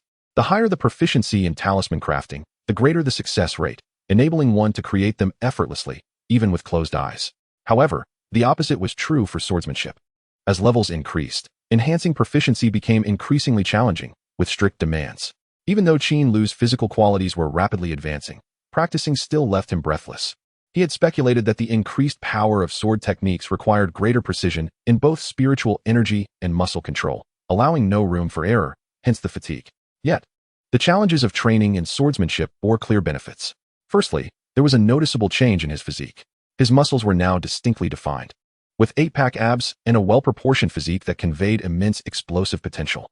His robust body, coupled with a bronzed complexion, exuded an attractive aura. Most importantly, all aspects of his physical abilities had also surged. Strength, reaction speed, agility, balance, flexibility, and endurance. All these attributes significantly surpassed those of an average practitioner at the 6th level of qi refining. Qin Lu rolled his shoulders to relieve his fatigue, a smile appearing on his face. With the Qinghong sword, he felt confident against even an 8th level qi refining practitioner, and perhaps he could even contend with a 9th level one. Of course, even among practitioners at the late stage of qi refining, comparisons were not straightforward. A destitute rogue cultivator who spent all his days in a slum could not be equated with a disciple of a sect who had received professional combat training and wielded exquisite equipment. It was akin to a street thug brandishing a collapsible baton facing off against a specialized soldier armed with a machine gun. The disparity in combat prowess was evident. After resting for a moment, Qin Lu placed the long sword into his storage pouch. Then, he assumed a running posture, eager to test his sprinting speed. With a powerful stomp on the ground, he launched himself forward. His strides were remarkably swift, covering 4 to 5 meters with each step, and in just a few breaths. He traversed 100 meters in the blink of an eye. His figure darted through the trees with astonishing speed. If the early stage of qi refining still fell within the realm of ordinary humans, then the mid-stage had already transcended human limitations. Especially after Qin Lu reached the 6th level of qi refining, combined with the effects of his soft wind technique and the gentle wind array of his robe. His speed soared to new heights. Navigating the uneven slopes, the dense growth of trees and vines, and the occasional passage of ordinary beasts, Qin Lu continuously sprinted and halted within the complex terrain of the forest. He estimated his average speed to be around 15 meters per second, translating to approximately 54 kilometers per hour. Naturally, when faced with threats or emergencies, he could elevate his speed to 20 meters per second. However, such high-intensity running was not sustainable, as he might exhaust himself within 10 minutes. Overall, his current physical condition surpassed even that of a serum-enhanced Captain America. After a moment, Qin Lu halted his sprint, taking deep breaths. What a rush! He chuckled, glancing around while suppressing his excitement, leisurely approaching a stream. He crouched down, scooping up a handful of water to wash his face vigorously. However, as he raised his head, he noticed a fierce tiger on the opposite bank glaring intently at him. Alarmed, Qin Lu felt a tightening in his chest. Although this area was a regular forest, one could never be too certain of the presence of demonic beasts. But as he focused his gaze, he gradually relaxed. It was merely an ordinary animal, not a formidable beast that had absorbed spiritual energy. In his past life, such a fierce tiger might have terrified him. Yet now, having become a semi-superhuman, he felt no fear in the presence of this small tiger. Qin Lu stood up and waved at the tiger with a smile. Come here. It seemed that this gesture enraged the tiger, which let out a low growl, simultaneously exerting all its strength to leap across the stream, charging directly at Qin Lu. Unfazed, Qin Lu stood his ground, fixated on the tiger as it charged toward him. As the pungent scent of blood wafted from the fearsome maw, Qin Lu abruptly raised his left hand, extending it forward. Ling Dunshu. A 1-meter-tall ethereal shield materialized between his palm, emanating a faint aura of spiritual energy. With a resounding thud, the ferocious tiger barreled into the shield, producing a muffled sound. The tiger's jaws shattered, blood pouring forth, before it collapsed limply to the ground, succumbing to unconsciousness. The Ling Dunshu, now elevated to mastery, proved exceptionally resilient. Capable of withstanding even laser artifacts, such ordinary beasts could only find themselves scattered and searching for teeth. Well, this is quite effective, even surpassing talismans. Observing the unconscious little tiger, Qin Lu chuckled with satisfaction, casually retracting the Ling Dunshu. When shielded by talismans, the body would stagger uncontrollably under attack, even if unharmed. Movement would still be hindered. However, the Ling Dunshu did not possess such shortcomings. Even if a powerful strike shattered the shield, it would not impede one's actions. This was decidedly superior to many ordinary talismans. After pausing in contemplation, Qin Lu activated Fei Yunji, swiftly ascending on his magic carpet towards Wujifang. Soaring through the skies once more, Qin Lu remained exhilarated, gazing at the magnificent landscapes below, filled with a sense of grandeur. The feeling of being aloft was truly captivating.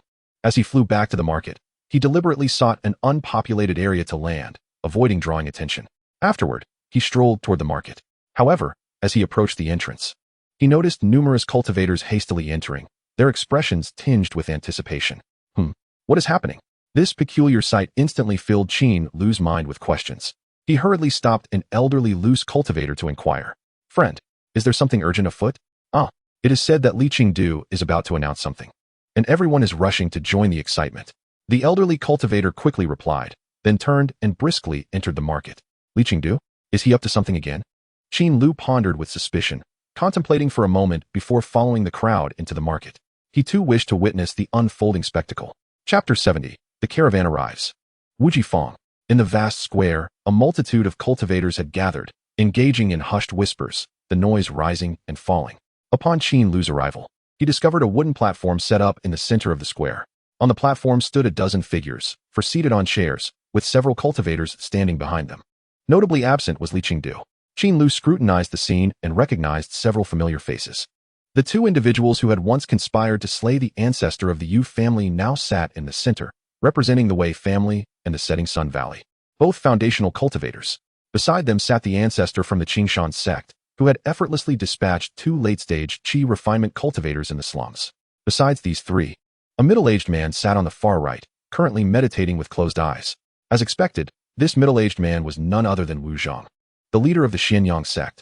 How unusual to see the leaders of the four major factions in the market gathered here. This spectacle is indeed rare.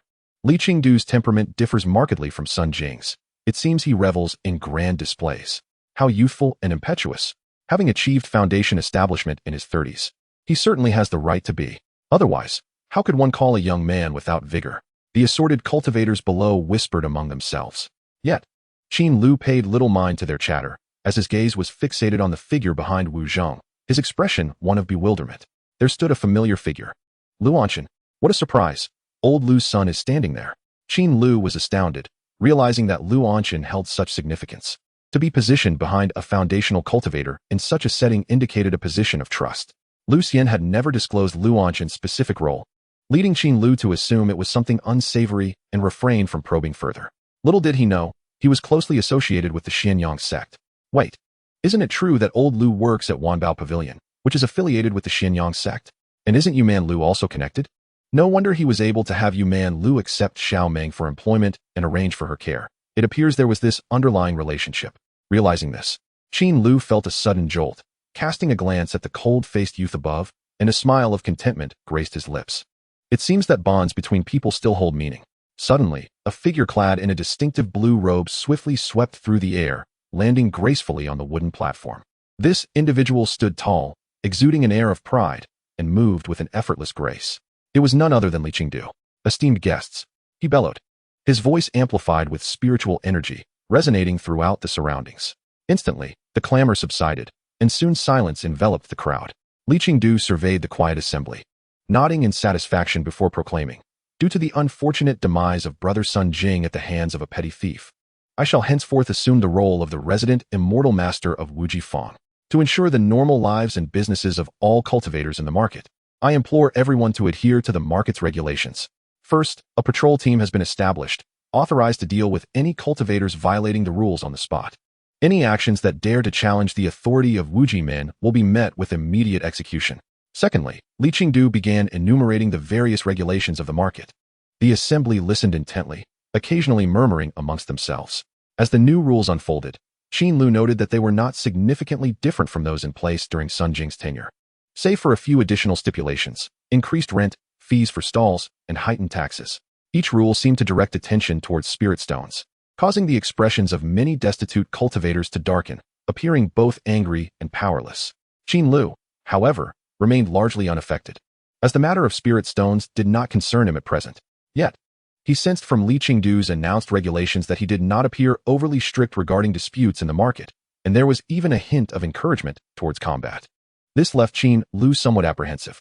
Subsequently, Li Qingdu introduced the 4 foundational cultivators seated on the platform, urging them to collaborate effectively to develop Wuji Fang into the most prosperous market in the vicinity.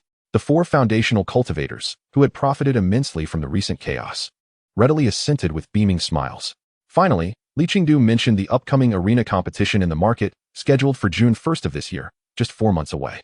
The fact that loose cultivators could also register stirred excitement among many, who eagerly anticipated showcasing their talents in the competition. After all, past events had offered rich rewards, making it particularly enticing for loose cultivators. As he spoke, Li Qingdu revealed a momentous announcement. A caravan would arrive in 3 days, led by Elder Zheng from our sect. For any cultivators wishing to leave the market, prepare yourselves. This news instantly ignited a tremendous reaction among the crowd. Many cultivators broke into tears, covering their faces in sorrow, while others displayed expressions of elation and anticipation. However, Qin Lu's countenance shifted, as the visage of Zhang Meng flashed through his mind. He was not unfamiliar with caravans, having often heard of them from various loose cultivators. This was a grand procession typically led by foundational cultivators from Wuji men, traversing desolate regions to reach the market. Each caravan brought a wealth of supplies, predominantly mundane goods, clothing, bedding, porcelain, glassware, spices, gems, gold, iron tools, musical instruments, ordinary tea, household items, and more. Accompanying the caravan, there are also numerous mortals. Among them are princes and princesses from various dynasties, martial artists yearning for the celestial realm, and scattered cultivators seeking opportunities for ascension. Naturally, aside from these individuals, there are also some ordinary mortals of pleasing appearance. These mortals can be considered a form of commodity, available for purchase by cultivators, to perform tasks that scattered cultivators are reluctant to undertake or to form families. The reason many cultivators weep bitterly is not due to the items brought by the caravan, but rather because they finally have the chance to leave the bustling market. Perhaps they initially arrived at Wujifang with high hopes of carving out their own niche. But as time passed, reality struck them hard. They understand that with their current cultivation, remaining in the unfathomable market could lead to their demise at any moment. Thus, they find it preferable to return to the mundane world, where they could become a revered immortal teacher and conclude their remaining days. However, due to the desolate surroundings of the market and the presence of various demonic beasts and malevolent spirits, without a foundation establishment cultivator to lead them or a flying artifact, they cannot venture far. Hence, the caravan represents their only opportunity for escape. Qin Lu is aware that Zhang Meng also harbors thoughts of leaving with the caravan. Chapter 71, A Dilemma. As the sun sets, the entire Wujifang is bathed in warm sunlight. Approaching mealtime, smoke begins to rise from the chimneys of every household. Even cultivators must kindle fires and prepare meals to sustain their daily lives. By the time Qin Lu returns home after exploring the market, Zhang Meng has prepared a sumptuous feast. Compared to before, dinner is now considerably more elaborate, featuring 3 dishes and a soup. This change is the most evident since Qin Lu has earned some spirit stones. Invited by Zhang Meng, Qin Lu sits down to enjoy the meal. While eating, he mentions the flying artifact he purchased today. Hey, when we find the time, I'll take you 2 out for a flight. This is far more exhilarating than any sports car. Oh, but what is a sports car? Zhang Meng asks curiously. It's like a fast horse-drawn carriage. Qin Lu replies vaguely. Oh, I see. By the way, Qin Lu pauses before continuing. Today I heard from Li Qing that the caravan will arrive at the market in a few days. Upon hearing this, Zhang Meng puts down her chopsticks, ponders for a moment, and then softly suggests, shall we take Ziyun to test his spiritual roots tomorrow? Yes, that sounds good. Qin Lu nods slightly, indicating his agreement. Zhang Meng had previously mentioned this to him, so he was mentally prepared. The spiritual root is the most critical criterion for determining whether a person can cultivate. To ascend and become a cultivator, one must possess a spiritual root. Without it, the path to cultivation is closed. Spiritual roots are generally classified into 5 common types: metal, wood, water, fire, and earth. Additionally, there are rare and mutated spiritual roots. Cultivators with 4 or 5 elemental attributes are termed pseudo-spiritual roots, which are challenging to advance. Those with 2 or 3 attributes are known as true spiritual roots, allowing for quicker cultivation. Among these, those with a single attribute are the most favored by sects, often referred to as heavenly spiritual roots. I'll pack my belongings tonight. If Ziyun lacks a spiritual root, Zhang Ming says cautiously, lowering her head. Haha. Qin Lu feigns ease, ruffling the hair of the happily munching Xiao Ziyun, and cheerfully remarks, there's no need to pack. I see great potential in Ziyun for the sword path. He must possess a spiritual root. Hearing this, Zhang Ming lifts her head and smiles, hopeful that it is true. In the dead of night, after drawing 2 talismans, Qin Lu feels a surge of anxiety. He tosses aside his talisman-making brush and lies back on the bed, hands behind his head, silently gazing at the ceiling, his thoughts swirling. His feelings are quite complex. Initially, his thoughts regarding Zhang Ming were undoubtedly driven by desire rather than affection. After all, her beauty is striking. At 26 years old, her overall demeanor surpasses that of any star from his previous life. As a recent graduate, having such a stunning beauty willing to cohabit and engage in conversation, he had no reason to refuse. Even with her child, he remained indifferent. However, as their time together lengthened, his feelings have shifted towards genuine affection, coupled with a sense of responsibility to care for this widow and her child. Hence, Qin Lu treats them well, ensuring they never go hungry, and when he has money, he shares it with Zhang Ming. Their interaction has been relatively harmonious. Yet, because Zhang Ming has lost her chance at the Tao, her only concern now is for her son. She would even sacrifice her life for Xiao Ziyun. The reason she initially suggested living together was to provide Xiao Ziyun with a better life in the market. However, if Xiao Ziyun lacks a spiritual root, there would be no reason for them to remain in this humble existence. Zhang Ming has stated that if he lacks a spiritual root, she would take Xiao Ziyun and leave the market, seeking a life of prominence in the secular world. Qin Lu has tried to persuade her several times, but has been unable to convince her. As such, Qin Lu faces only 2 choices. The first is to take Zhang Ming and her son away from the market, returning to the spirit-deficient mundane world to live together. The second is to allow Zhang Ming to leave alone with her son while he remains in the market. These 2 options leave Qin Lu at a loss for what to decide. Only if Xiao Ziyun possesses a spiritual root would he be spared from making a choice. However, all of this remains uncertain, adding to his frustration. Thus, burdened with conflicting thoughts, Qin Lu eventually drifts into a restless sleep. The next morning, after a brief wash, the 3 of them step out of the courtyard and head towards the market. On the way, Qin Lu observes the bouncy Xiao Ziyun and, with a thought, casts Tian Yanshu. The spiritual energy envelopes his eyes, sharpening his vision. He scans the surroundings. After a moment, he retracts the skill and shakes his head in resignation. Still unable to discern the spiritual root, it seems we must proceed to the test. Although Tian Yanshu can unveil the concealed cultivation of advanced cultivators, it cannot reveal whether a mortal possesses a spiritual root. In Wujifang, there is only one place to test spiritual roots, which is the mansion under the auspices of Wujiman, the residence of previous stationed immortal teachers. There lies a testing stone, specifically for testing the spiritual roots of cultivators in Wujifang. Naturally, this is not free. A fee of 10 spirit stones is required for each test. As they continue onward, the trio soon arrives at the mansion. It is a spacious and brightly lit hall, where many cultivators dressed in blue robes are seated, sipping tea and engaging in light conversation, appearing quite relaxed. Clearly, they are the miscellaneous disciples of Wujiman. Qin Lu approaches first to state their purpose succinctly. However, the response from the reception staff is unexpected. I'm sorry, fellow cultivator, but the testing stone is not open for the next few days. A young cultivator in a blue robe gently sets down his teacup and explains. Not open. What is the reason? Qin Lu inquires. The caravan is bringing some mortals in a few days, and Master Li has mentioned that there will be free testing of spiritual roots outside the market at that time, so we are currently repairing the testing stone. I see. Qin Lu nods lightly and asks, so we can go for the free test then? Of course, the young cultivator replies.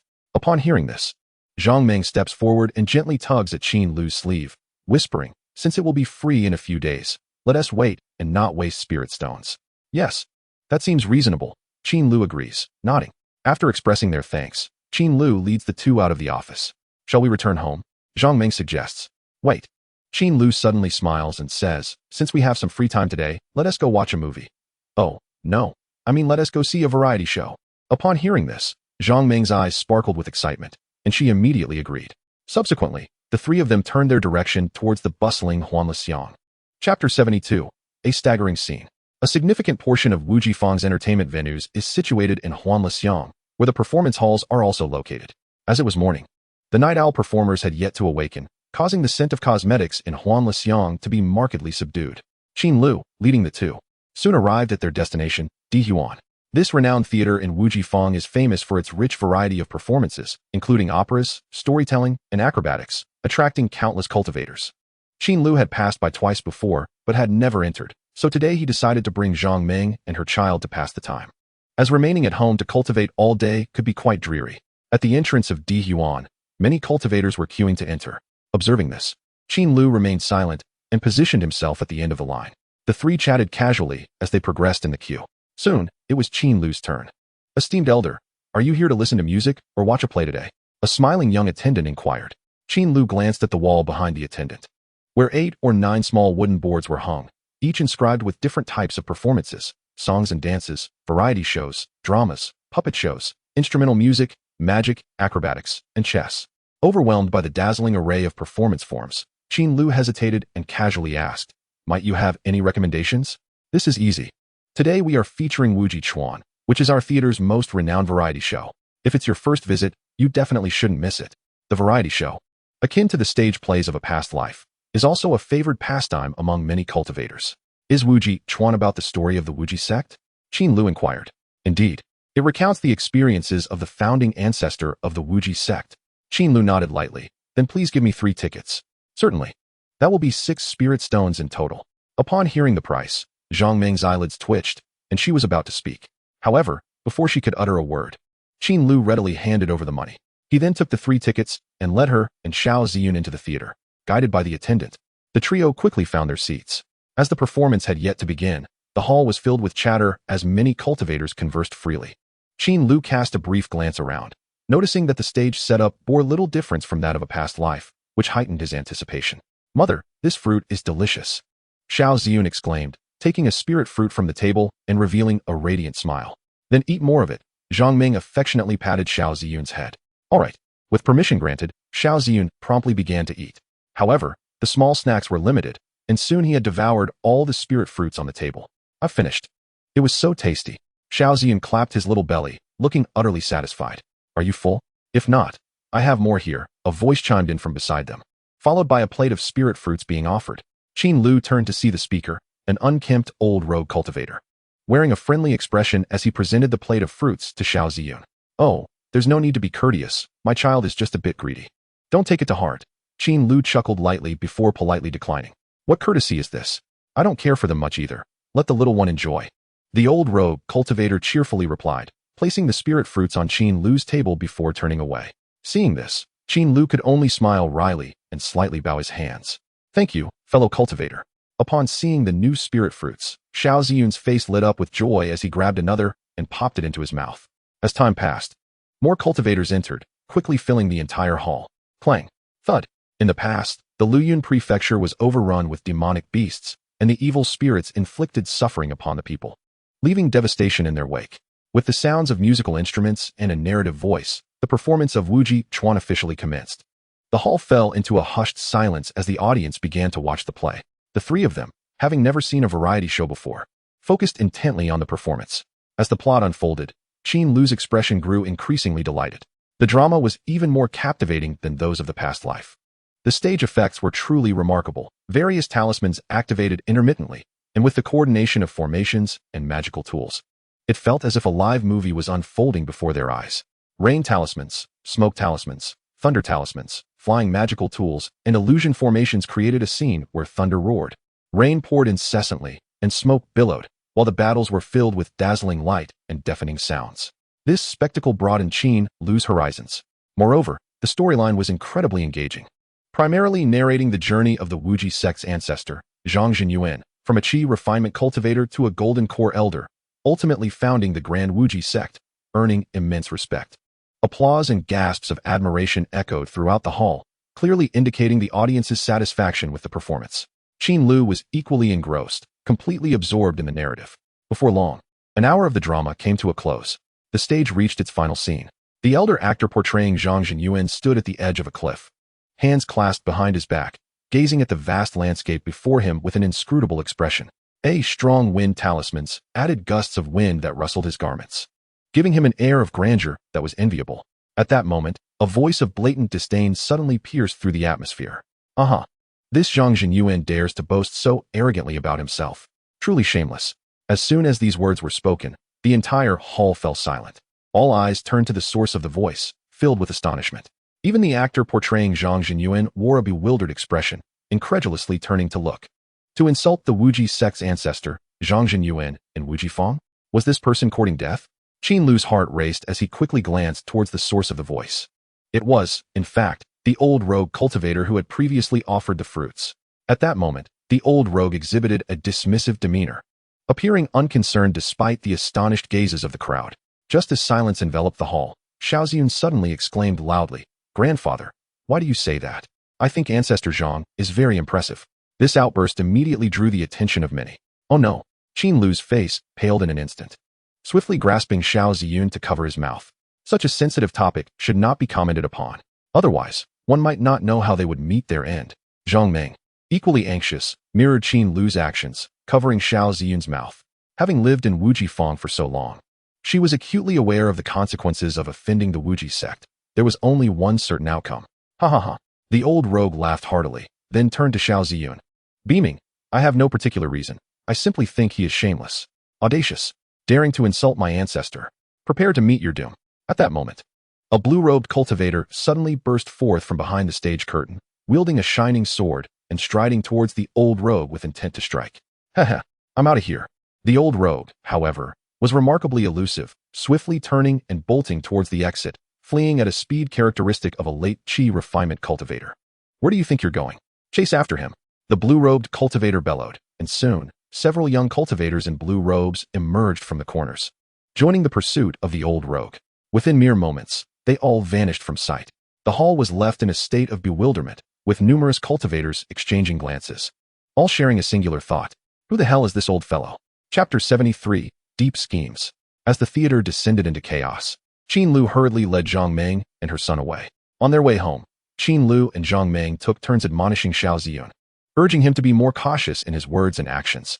Unfazed by their reprimands, Xiaoxian kept his head lowered, gripping his wooden sword tightly, remaining silent. The three of them made their way back home. After a brief conversation with Qin Lu, Zhang Meng entered the kitchen to prepare lunch, leaving Qin Lu and Xiaoxian in the courtyard. Today was the second day of the second month, known as Long Tai Tu, marking the arrival of spring. The weather had warmed considerably, and even Xiaoxian had shed his thick padded coat. Dressed in autumn clothes, he squatted in a corner of the yard, poking the ground with his wooden sword, deep in thought. After a while of contemplation, he picked up the sword and began to practice his swordplay again.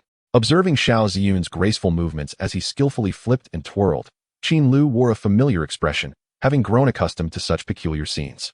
Sitting beneath the peach tree, he glanced at him a couple of times before diverting his attention to his storage bag. With a significant amount of wealth at his disposal, he had made a special trip to the talisman shop and alchemy store yesterday, purchasing numerous commonly used talismans and elixirs. Healing elixirs, cultivation aids, attack talismans, functional talismans, and more. He had spent a total of 500 spirit stones, significantly enriching his resources. With 300 spirit stones remaining and some talisman-making materials at home, Qin Lu mused that he should have enough for the time being. A substantial portion of the 100 talisman-making materials he had bought previously still lay on the table. He had been busy selling elixirs recently, setting aside talisman crafting for the moment. However, after experiencing a sudden influx of income from elixirs, his enthusiasm for the labor-intensive task of talisman crafting had diminished considerably. Now that he had some savings, should he seek opportunities for greater wealth? Relying solely on talisman crafting was not a long-term solution. But what else could he do? In the realm of cultivation, the most lucrative ventures were alchemy and weapon forging.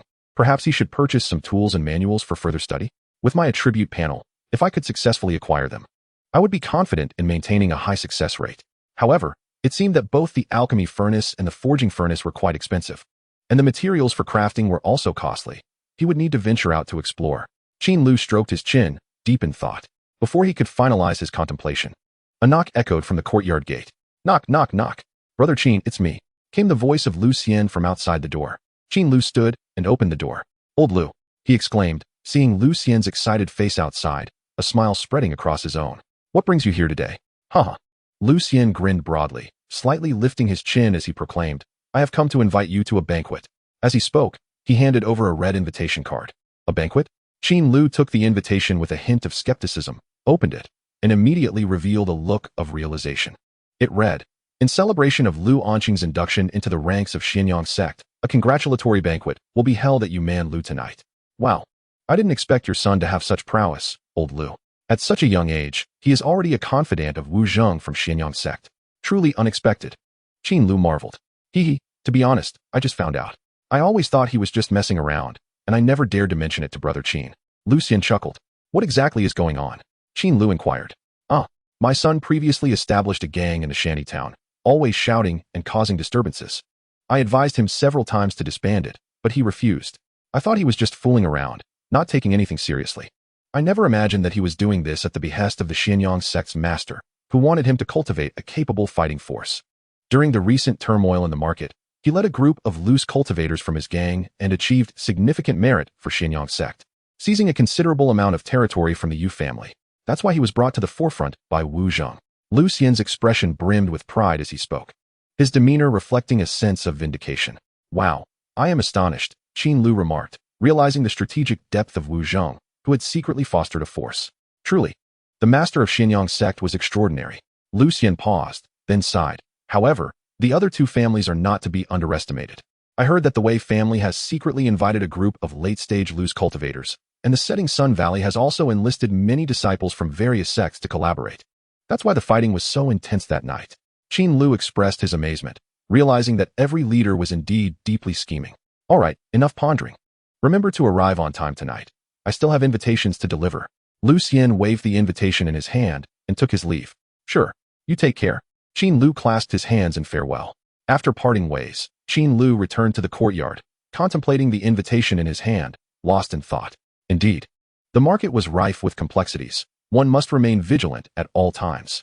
Even with the Yu family's ancestor being a foundation establishment cultivator, he had fallen victim to schemes that cost him his life. One could not afford to be careless. Yet, should I also cultivate a group of loyal confidants? While Qin Lu pondered, Zhang Ming soon finished preparing lunch. At the dining table, Qin Lu brought up the matter of Lu Anqing and asked if she would like to accompany him. Forget it, I won't go. You will undoubtedly indulge in drinks tonight. And I wouldn't want to interrupt your merriment, Zhang Ming replied with a smile. That works too. Qin Lu nodded lightly, a slight smile forming at the corners of his mouth. Speaking of which, I have yet to taste spirit wine. I must enjoy a feast tonight. Spirit wine is typically brewed from various fruits and herbs rich in spiritual energy. It is categorized into 5 types: spirit fruit wine, spirit rice wine, spirit grain wine, spirit herb wine, and special spirit wine. Consuming spirit wine replenishes a cultivator's spiritual energy and has various effects, including calming the mind, nurturing the spirit, strengthening the soul, replenishing blood, enhancing the body, and prolonging life. Most importantly, it can intoxicate cultivators, placing them in a delightful and euphoric state. Time passed swiftly. Qin Lu practiced his swordsmanship twice in the courtyard and crafted several talismans before the evening approached. Glancing at the time, he tidied his appearance and stepped out of the courtyard, heading towards Yuman Lu Chapter 74, attending the banquet. As night fell, Wu Jifeng once again erupted with vibrant activity. Cultivators, having indulged in food and drink, gathered in groups, heading towards the joyful alley, their faces alight with excitement. As they walked, they discussed the events of the day. Unsurprisingly, the most shocking incident involved the occurrence at the courtyard earlier. An old loose cultivator passing through the market had publicly humiliated the ancestor of Wu Ji's sect, Zhang Jinyuan, after reading Wu Ji Chuan. This incident enraged the Wu Ji sect cultivators, and most of the disciples rushed out to hunt down the old cultivator. It was even said that the matter had attracted the attention of Li Qingdu. As Qin Lu walked along, he noticed a few loose cultivators chatting contentedly at a snack stall, their expressions relaxed. Hearing their lively conversation, he paused and inquired, "Fellow cultivators, has that old man who spoke so arrogantly been captured?" The leader of the group chuckled. How could they catch him? That old man ran away swiftly. Many couldn't keep up with him. In the end, he even fled to the East Ridge. Finding him again would be quite a challenge.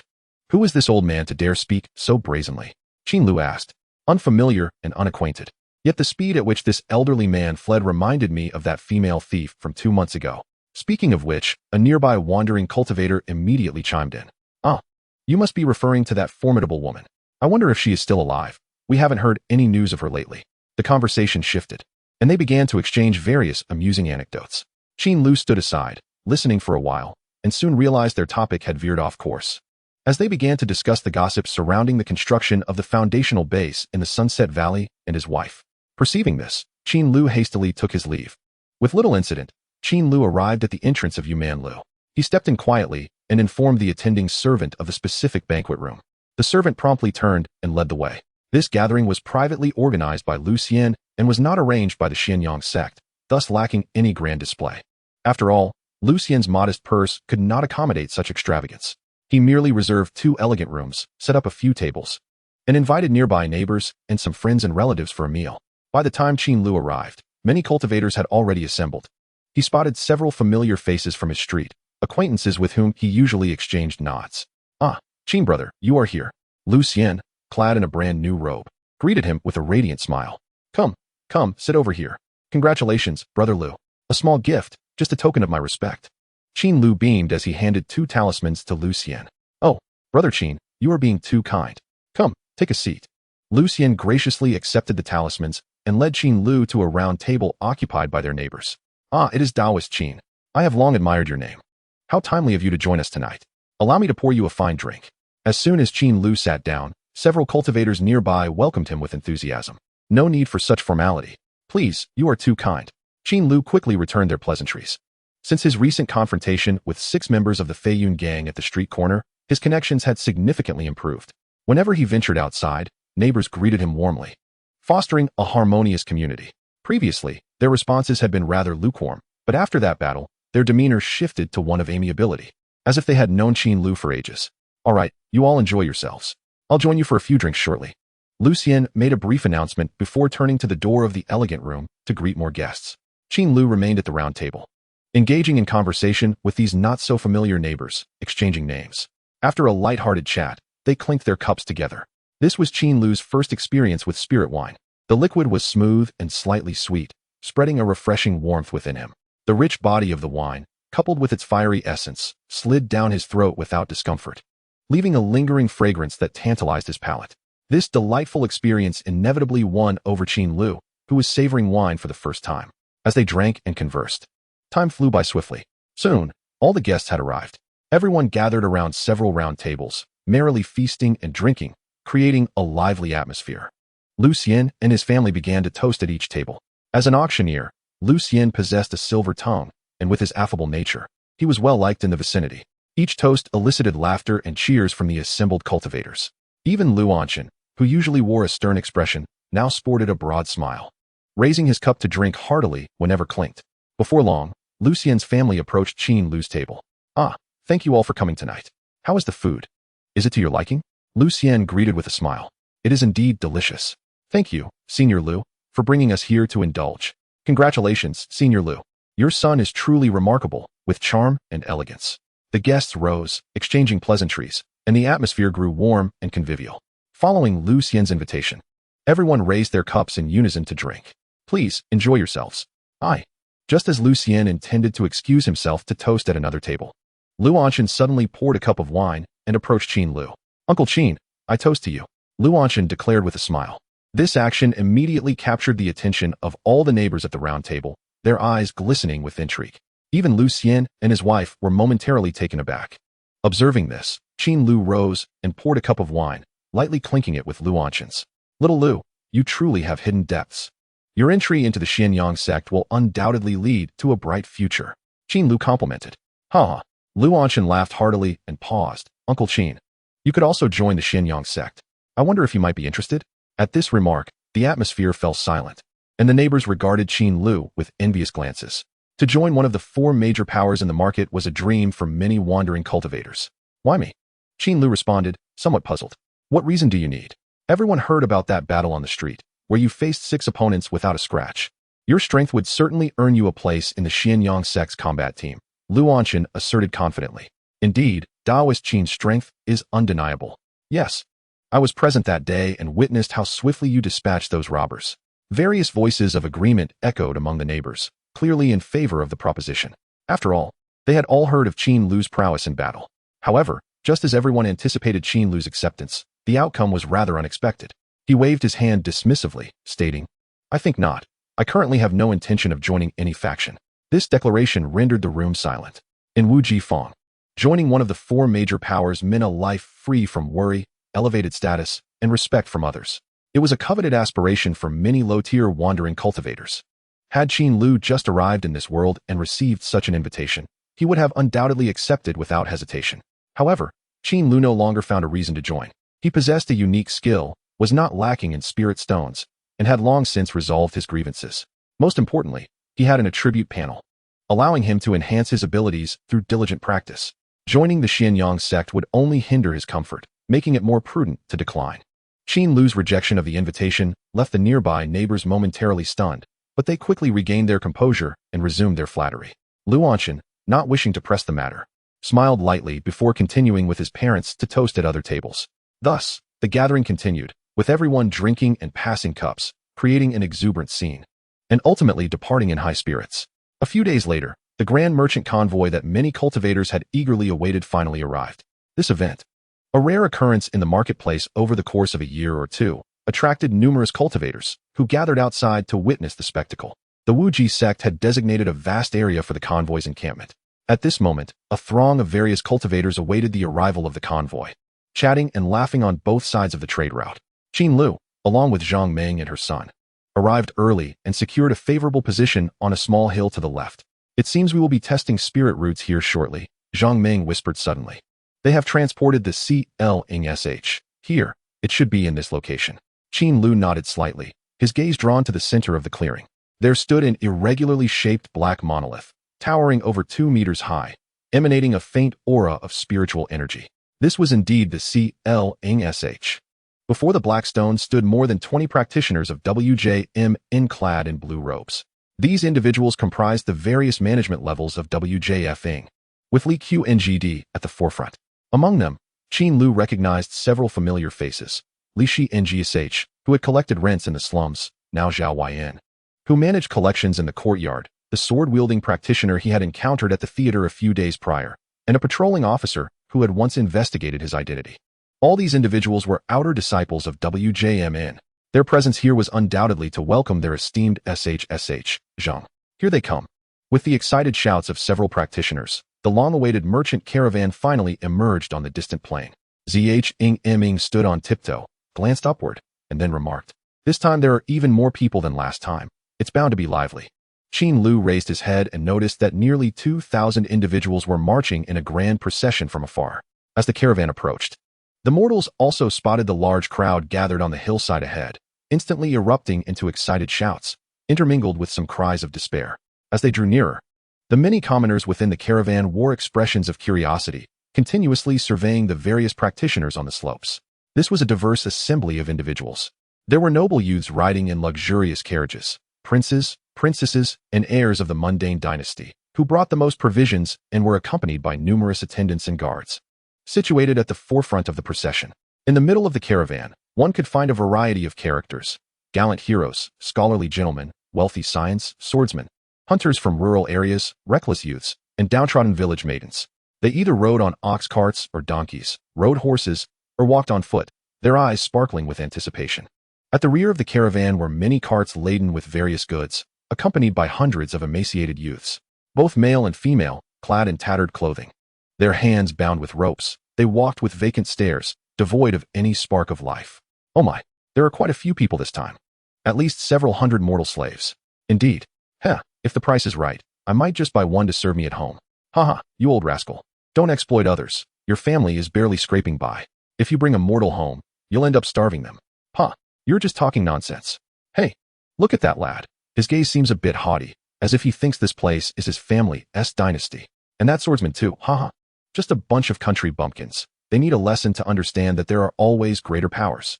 As the caravan approached, the numerous practitioners of WJFing looked down from their elevated position on the hillside, pointing and laughing at the throngs of mortals below. The commoners, in turn, wore expressions of excitement and hope. This was, after all, a celestial realm, a paradise inhabited by immortals.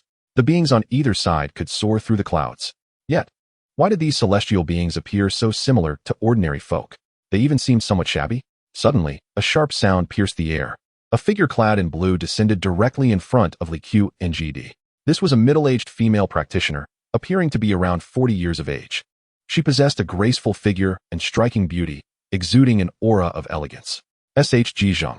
Upon recognizing the newcomer, Li Qingd was the first to clasp his hands in greeting. Greetings, Sh Zhang. The 20 or so blue-robed practitioners immediately bent in unison. There is no need for such formality, Li Shd, the middle-aged female practitioner replied with a gentle smile. During this journey, I encountered many mortals that caught my eye, so I brought them all along. I hope their presence will not disrupt your arrangements. What you say is unnecessary. This mere few thousand people will be arranged seamlessly. Li Qingd replied with an easy smile. That is reassuring. Accompanying me are over 200 low-tier roaming practitioners. They should invigorate the marketplace. Thank you for your efforts. Shg. 2 foundation-building practitioners of WJMN convened on the open ground, swiftly determining the specifics of the arrangements. After issuing a series of commands, the 20 or so blue-robed practitioners sprang into action. All friends who have already absorbed spiritual energy, please follow me. I shall guide you into the marketplace to find accommodations. Those who wish to meet other practitioners in the marketplace may leave freely. Friends from other sects, please proceed to the tavern. We have prepared a banquet. Mortals here to explore the marketplace, please line up. We will conduct a unified test of spiritual roots here. The blue-robed practitioners began to manage affairs, dispersing the nearly 2,000-strong crowd. Some led roaming practitioners to the slums, others received worldly goods, some took charge of managing mortal slaves, while others prepared for the testing of mortal spiritual roots. The scene was bustling with activity. Meanwhile, the scattered practitioners on the hillside were enjoying the spectacle. Zhing observed the somewhat chaotic mortal line below and suddenly remarked, "It should be at that line for testing. I shall take Zyn over there." "Go ahead," Qin Lu nodded. Zhing led Xiao Zyn down the slope towards the line of mortals awaiting spiritual root testing. Qin Lu remained in place, watching the retreating figures of mother and son, his heart involuntarily quickening. What if Xiao Zyn lacked spiritual roots? What choice would he make? Stay in the marketplace or depart? Chapter 76, Spiritual Root Testing. For a mortal, the testing of spiritual roots is the most critical step towards becoming an immortal. In infancy, spiritual roots are not readily apparent. Typically, it is only when a child reaches a certain level of growth, around the age of 4, that the roots are fully revealed. Testing can commence once they surpass 4 years of age. At this moment, a long line formed before the black, CLing-SH. Most were the royal youths from the caravan, along with some commoners from the middle of the procession. Xiao Zyn stood towards the end of the line. Under the organization of WJMN, the spiritual root testing commenced swiftly. The rules were simple. One merely needed to press their palm against the CLing-SH to determine if they possessed spiritual roots. The first to step forward was a youth clad in lavish brocade. With an indifferent expression, he approached and pressed his hand down. After a few moments, the obsidian stone remained unresponsive. No spiritual roots. Next, the blue-robed practitioner beside the stone declared flatly. Hearing this, the brocade-clad youth showed no signs of disappointment. As if he had anticipated the outcome, shrugged and departed. Next, a middle-aged merchant stepped forward, following the same procedure. Next, the blue-robed practitioner announced with indifference. Upon hearing this, the middle-aged man seemed to lose all vigor, his expression dimming, and he turned to leave with vacant eyes. Next. The emotionless voice of the blue-robed practitioner echoed continuously in the air. The incessant failures caused many of the mortals in line to grow anxious, their expressions grave. In stark contrast, the scattered practitioners on the hillside were openly discussing amongst themselves. "Hey, how many of these mortals do you think will ascend to immortality? With just over 1,000 here, I doubt any will succeed. Ascending to immortality is not so easy. Indeed, while we may not be doing well, we are all the rarest of talents, right? It's said that it takes at least 10,000 people to yield one with spiritual roots." Qin Lu stood on the hillside, listening to the laughter and chatter of the surrounding practitioners, and could not help but furrow his brow. He had a rough understanding of the probability of mortals possessing spiritual roots. Generally speaking, for every 10,000 mortals, perhaps one would possess roots. However, this possibility exists only in regions rich in spiritual energy, not in those where it is sparse. In a region devoid of spiritual energy, it is likely that several billion people would not give birth to even a single mortal possessing spiritual roots. In other words, areas like Fangshi are conducive to the birth of infants with spiritual roots. Moreover, When cultivators unite to conceive offspring, the probability of such births increases significantly. Statistically speaking, the likelihood of possessing spiritual roots could reach as high as 20 to 30%, which is vastly superior to that of ordinary mortals. And Xiao Ziyun, indeed, is graced with such a probability. The testing for spiritual roots continues, with each mortal taking turns to touch the xianxiaaudiobooks. However, as anticipated by the crowd, no mortal has elicited a reaction from the stone. As time passes, the number of individuals in the merchant caravan steadily diminishes. Fortuitously, various wandering cultivators, drawn by reputation, have entered Fangshi to observe. The group of slaves at the rear of the caravan has been received and prepared by the woodmen, ready to be sold in Fangshi. Meanwhile, the mundane goods from the merchant caravan are being purchased by the shopkeepers, with wagons rolling into Fangshi one after another. Everything proceeds in an orderly fashion. Qin Lu stands in place, watching the slowly advancing testing line. He estimates that within the time it takes to burn a stick of incense, it will soon be Xiao Ziyun's turn for testing. Suddenly, out of the corner of his eye, he spots a familiar face on the opposite hillside. Unable to contain himself, he looks up. What the hell? How did he get here? How dare he come here? Qin Lu's expression shifts, his pupils constricting slightly. A familiar figure squats on the trunk of a tree, observing the crowd undergoing testing, a faint smile gracing his face. His leisurely demeanor resembles that of a spring outing. This person is the down-and-out old wanderer who publicly insulted the woodman's ancestor just a few days ago. Wasn't it said that he was driven into the Dongtu Ridge? His life uncertain? How could he possibly appear here? Doubts swirl in Qin Lu's mind. He cannot fathom why this old wanderer would dare to come here. Has he truly grown weary of life?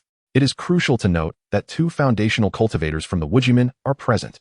The moment he reveals himself, he will undoubtedly be slain on the spot by the combined efforts of these two foundational cultivators, with no hope of resistance. However, as Qin Lu glances around, he observes the expressions of those nearby remain unchanged, as if no one notices the presence of the old wanderer. After some contemplation, Qin Lu diverts his gaze and resumes watching the testing line below. Never mind, this does not concern me. It is best to ignore it. Although he thinks this way, his peripheral vision occasionally flits toward that direction, cautiously observing the old wanderer's every move. What on earth does this man intend to do? The testing for spiritual roots continues. Soon, it is Xiao Ziyun's turn. The young Xiao Ziyun, clutching a wooden sword, nervously approaches the dark stone. Standing not far away, Zhongming clasps her hands together, gazing at Xiao Ziyun's back, her eyes filled with hope. Witnessing this scene, Qin Lu's heart inexplicably quickens. It is finally here. He sees the naive Xiao Ziyun inch closer to the stone, slightly rising on tiptoe, extending his delicate little hand to press against the stone slab. Ding, ding, ding, ding, ding. Accompanied by 5 soft chimes, a brilliant radiance bursts forth from the black stone. Look, there is a reaction. This child truly possesses spiritual roots. But why is it so bright? A wave of astonishment ripples through the onlookers. Naturally, the quickest to react are not the wandering cultivators, but rather Li Qingdu and the female cultivator surnamed Zheng, standing beside the xianxiaaudiobooks. The two foundational cultivators swiftly flash forward to stand before Xiao Ziyun. Li Qingdu, with a face aglow with surprise, gazes at the unusual response of the xianxiaaudiobooks and exclaims, "It is indeed a heavenly spiritual root." What? A heavenly spiritual root? How can this be possible? Wow. It has been how many years since one has appeared? Upon hearing Li Qingdu's words, the assembled cultivators erupt into a frenzy. The heavenly spiritual root is an exceptionally rare attribute. If the probability of a mortal ascending to immortality is akin to 1 in several thousand, then a heavenly spiritual root exists in 1 among 10,000 cultivators. Those possessing such roots are universally recognized as exceptionally gifted individuals, not only cultivating at 3 to 4 times the speed of ordinary mortals, but also having the opportunity to form a golden core within a century. Anyone with a heavenly spiritual root would undoubtedly be sought after by all major sections. Incredible. Ha! Our woodman will prosper immensely. The female cultivator surnamed Zheng exhales deeply, throwing her head back in laughter. She never anticipated that a simple merchant caravan would yield a heavenly spiritual root. At this moment, Qin Lu's eyes shine with joy as he gazes at Xiao Ziyun's bewildered face, then slightly turns to look at Zhongming, who is covering her mouth and shedding tears, feeling an immense delight within. In the next moment, as if sensing Qin Lu's gaze, Zhongming turns her head, their eyes meeting, each able to see the joy reflected in the other's gaze. Just as the two share a poignant moment of eye contact, suddenly, a figure descends from the sky, landing directly in front of Li Qingdu and the female cultivator. The figure embraces Xiao Ziyun, their voice resonating with maniacal laughter. Such a talented genius shall join my Hejin sect. Witnessing this scene, the crowd is taken aback, for no one had seen the figure's movements clearly. Qin Lu, however, is left utterly dumbfounded. Is this not the down-and-out old wanderer? Chapter 77, An Unexpected Turn of Events. The sudden appearance of this cultivator sends shockwaves through the crowd. The two foundational cultivators from Wujimen react swiftly, drawing their magical artifacts and pointing them at the old wanderer. Who are you? Release him, they shout in unison, their figures flashing as they move to block the old wanderer's path. The fact that this person could drop from the sky indicates he is a foundational cultivator. Just as the three foundational cultivators are about to speak, a blue-robed cultivator in the distance suddenly calls out, Master, this is the one who insulted our ancestor. Hearing this, Li Qingdu's expression turns icy. It is you. Prepare to die. As he speaks, he twists his wrist, and his sword lunges forward at an extremely peculiar angle. To dare publicly insult his own ancestor is tantamount to a death sentence in Wujimen. The female cultivator surnamed Zheng, witnessing this, immediately activates her magical artifact, rushing in to strike alongside him. The two foundational cultivators charge forward, intent on confronting the old wanderer. Ziyun. Qin Lu's heart races with urgency as he sprints toward the scene. Xiao Ziyun is merely a mortal against the battle of three foundational cultivators. A single weak spell could extinguish his life. Just as the thought crosses his mind, Li Qingdu and the female cultivator have reached the old wanderer. Their magical artifacts strike down. Clang, clang. The sound of clashing artifacts reverberates through the air. A shock wave erupts from the center, sending dust and leaves spiraling into the air. Observing the unfolding scene, Qin Lu's expression shifts to one of horror and his running footsteps slow. The situation is utterly unexpected. The old wanderer extends his arms, effortlessly blocking the attacks of both cultivators. The magical artifacts falter just inches from his palms, trembling at the tips but unable to advance further. 1 against 2. Who on earth is this? Li Qingdu is in the mid-foundational stage. Zheng Yan is in the late foundational stage, yet he manages to defend so effortlessly. Wait, this person looks somewhat familiar. The onlooking cultivators on the hillside are left speechless, with some sharp-eyed cultivators pointing at the old wanderer and exclaiming in shock. The old wanderer smiles slightly, suddenly exerting force with both arms, sending the two cultivators reeling backward. The immense force propels Li Qingdu and Zheng Yan uncontrollably through the air.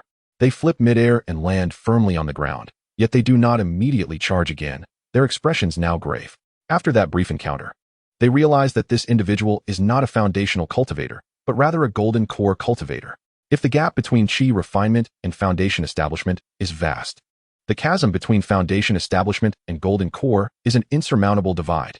The chasm of strength between them is far beyond what the two can bridge. Out of respect for Zhang Jinyuan, I shall overlook your aggressive actions. The old loose cultivator grinned, revealing 2 dimples on his dark cheeks. Upon hearing this, Li Qingdu and Zheng Yan exchanged glances, pausing momentarily. Zheng Yan hesitantly put away her magical artifact and politely clasped her hands.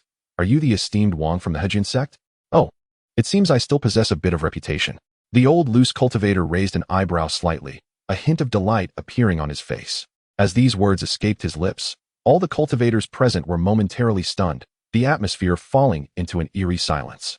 The Hejin sect is another formidable entity within the Luoyang prefecture. Like the Wujimen, it boasts powerful golden core cultivators. However, there is a slight distinction. The Hejin sect harbors 2 golden core practitioners, one more than the Wujimen. Aside from the sect leader, who deals with mundane affairs, there is another golden core elder who often frolics among mortals. Anyone who has perused a few books about the Luoyang prefecture would know that this wandering golden core cultivator is named Wang Xinji. It is evident that the scruffy old man before them is indeed Wang Xinji. Li Qingdu's expression darkened as he glanced at the bewildered 4-year-old child. Gritting his teeth, Senior Wang, are you not being overly forceful? Such a prodigy was discovered by our Wujimen. Why do you seize another's treasure?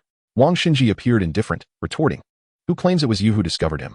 All present can attest that this child was identified as possessing a heavenly root through our Wujimen's spirit testing stone. You saw the prodigy and attempted to snatch him away. Is the Hejin sect merely a band of highway robbers? Ha! Wang Xinji suddenly burst into laughter, then cheerfully replied, You are mistaken. This child is one I discovered. A flicker of anger flashed in Zheng Yan's eyes as she coldly remarked, Senior, are you not relying on your profound cultivation to distort the truth? I, Wang Xinji, act with integrity and keep my word. How could I deceive you little ones? Recently, while passing through Wujifang, I chanced upon this child and immediately recognized his exceptional talents. I have been observing him secretly for quite some time. Today was merely an opportunity to use your spirit testing stone to verify his spiritual roots. Upon hearing this, both Li Qingdu and Zheng Yan's expressions turned exceedingly grim, for they understood at once that Wang Xinji's words bore truth. Wang Xinji then looked down at the young Xiao Ziyun beside him and cheerfully asked, "Little one, is that fruit still delicious?" Xiao Ziyun recognized the elder immediately and nodded vigorously. "It's delicious." "Good boy." Wang Xinji patted Xiao Ziyun's head, laughing heartily. "Whenever you wish to eat, just tell Grandpa, and I shall take you." "Thank you, Grandpa." Xiao Ziyun nodded earnestly. Wang Xinji's gaze softened significantly as he paused before solemnly asking, "Little one, would you like to be my disciple?" At this proclamation, all present could not help but swallow hard, their hearts racing. To be a disciple of a golden core practitioner would undoubtedly illuminate the path of cultivation ahead, presenting a vast expanse of opportunities.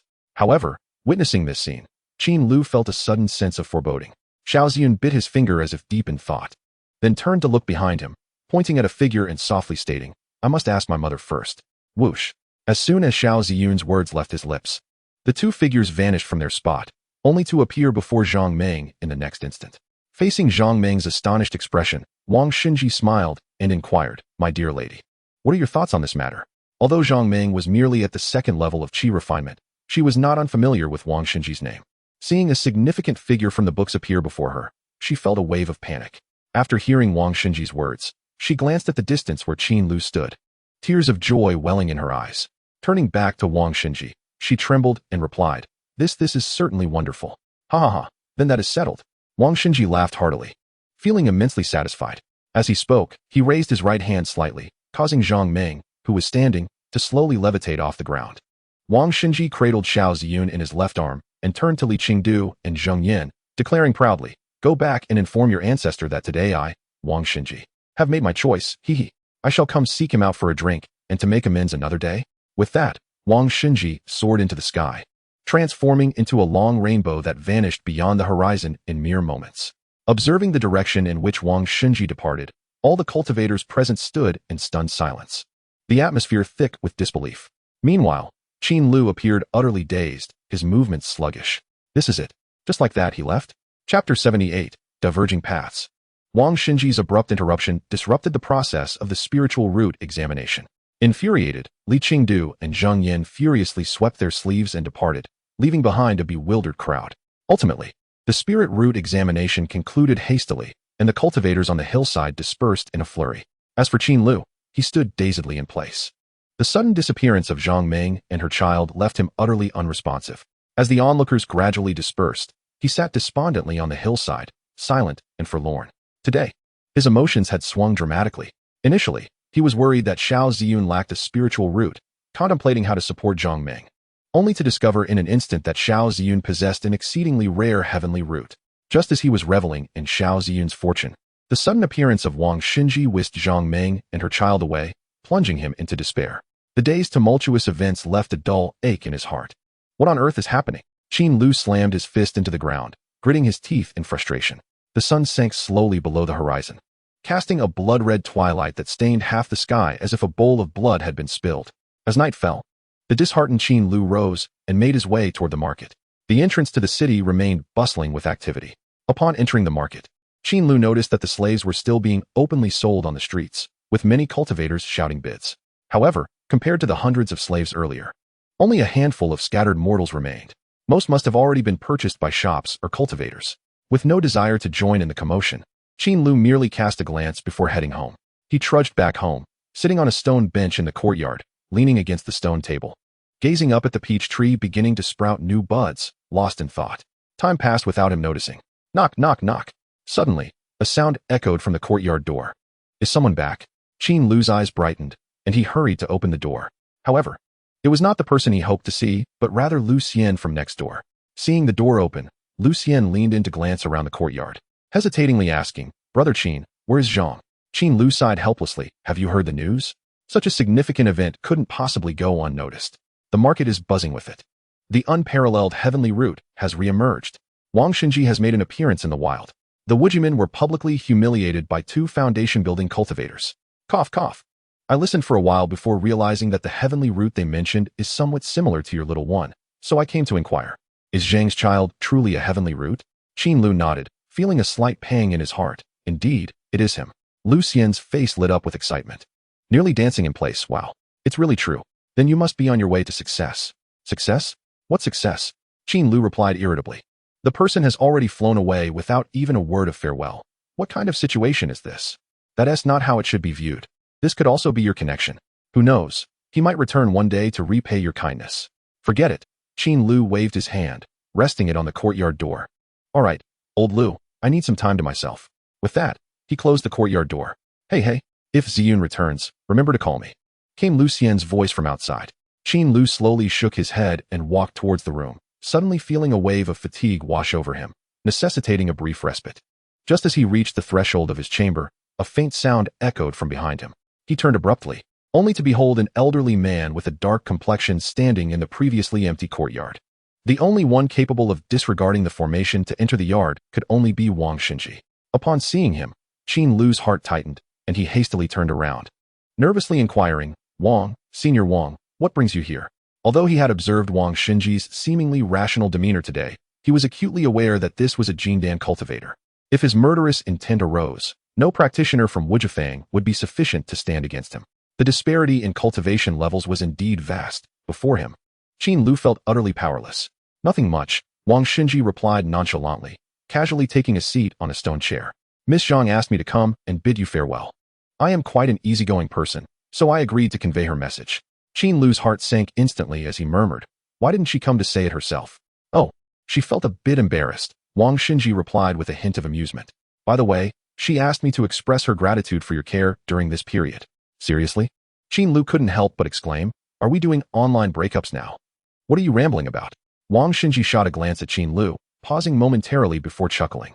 Don't be upset, you big-mouthed fellow. You managed to be with a beauty like Miss Zhang for several months, hardly a loss for you. At his words, Qin Lu's breath hitched, his face flushing slightly. How can you speak so crudely? This was a mutual affair. All right, let me ask you something serious, Wang Xinji remarked, casting a glance at the sword at Qin Lu's waist. I noticed your swordplay flows effortlessly. Ziyun claimed to have practiced it from your techniques. What swordsmanship have you been practicing? Qin Lu flipped his wrist and retrieved the Hui Ying sword technique from his storage bag. Just this one. Wang Xinji took it, glanced through a couple of pages, then rolled his eyes. What rubbish. With a slight movement of his right hand, he incinerated the tattered tome to ashes. Hey, that's my asset. How can you just burn it? Qin Lu grumbled inwardly. Wang Xinji clapped his hands, scattering the ashes, then said indifferently, stop pretending to be sentimental. I've already investigated and know you were drawn to Miss Zhang's beauty. Now that she is leaving, there's nothing more to say. I will take them up the mountain for intensive training, and they won't return for at least a decade. If you have anything to say to them, now is the time. Qin Lu's expression stiffened. Then he took a moment to reflect, finally sighing. Then let them seek their happiness. Good lad. Wang Xinji laughed, rising and revealing a small black orb in his palm. This is the Tian Lei Zhu, which contains the power of thunder. When activated, it can injure even foundational cultivators. Consider it a small gift from me, as you have indeed looked after them. Puzzled, Qin Lu accepted the Tian Lei Zhu. Off I go, Wang Xinji declared. And with a sudden burst, he vanished through the breath-holding formation, disappearing into the horizon. Qin Lu gazed up at the pitch-black sky, his heart a tumult of emotions. And couldn't he help but let out a long sigh. He had experienced heartbreak. Chapter 79, The Blossoming Years Wujifang. The petite and delicate Feng, she carried a bundle on her back and held two small wooden buckets, closely following a middle-aged man. Beside her was a girl of similar age. The three, all laden with their belongings, hurried along the bustling Wanlu Street. Fengshi's eyes widened as she constantly looked around, her face filled with wonder. This was her first visit to such a place, the very center of the celestial realm, a location many dreamt of visiting. The mere thought that she had arrived here filled her with secret delight, causing her brows to rise. Having just turned 15, she hailed from a family of self-sustaining farmers, and her household of 5 had once enjoyed a harmonious life in the village. Unfortunately, their tranquil existence was shattered by a sudden locust plague. The devastation extended beyond the village to the entire county and even the state. Faced with such calamity, the family's food supplies dwindled, insufficient to carry them through the harsh year. Subsequently, under the organization of local officials, her father led the family to flee to a neighboring state city.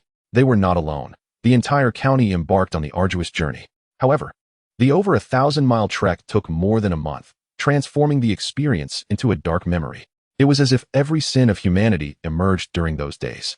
Within, there was fierce competition for food, while outside, bandits roamed freely. For a mere morsel of grain, everyone discarded their sense of shame. As food ran out, her parents, younger brother, and grandfather all succumbed to starvation. Fortuitously, Fengxi survived by foraging for wild vegetables, grasses, tree roots, and even dirt. Just as she was on the brink of starvation, she encountered a lavish merchant caravan on the road. The desperate refugees rushed to plead for assistance. The caravan generously provided ample food and clean water, enabling them to reach their destination safely. Grateful, the refugees knelt in thanks. Upon inquiry, they discovered that this caravan was led by a celestial master on a quest for immortality. Even more astonishing was the celestial master's willingness to take a small group of people to the abode of the celestial beings.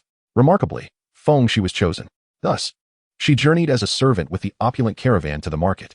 A month ago, during a public sale, she was purchased by an elderly celestial master. She spent her days performing menial tasks within his household. However, just 2 days ago, for reasons unknown, she was suddenly sold back to the pawnshop despite having committed no faults. As she grappled with confusion, a celestial master unexpectedly arrived at the pawnshop today and directly purchased 3 servants.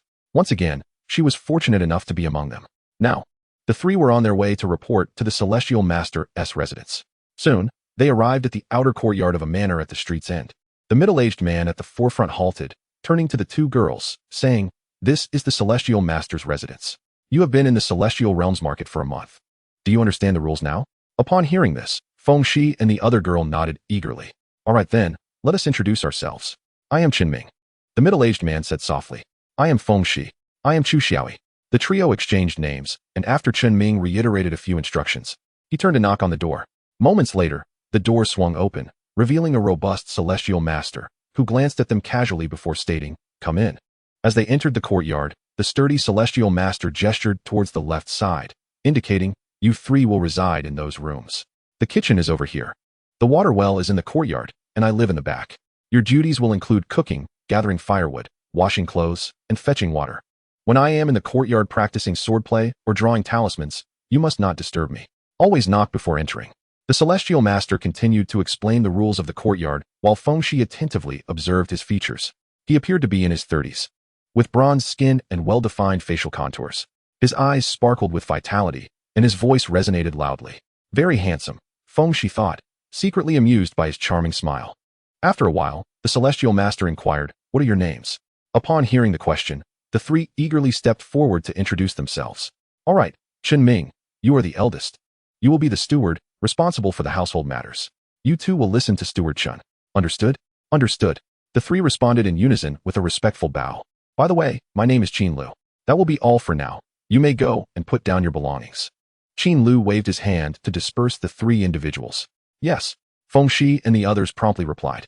They then gathered their belongings and headed to the servant quarters. Upon entering the room, Fengxi surveyed the layout.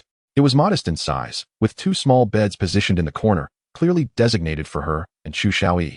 The chamber of Steward Chun was adjacent. After placing her few clothes and belongings, Fengxi sat directly on the bed, relishing the softness beneath her. Unable to resist, she touched the quilt, filled with surprise and delight.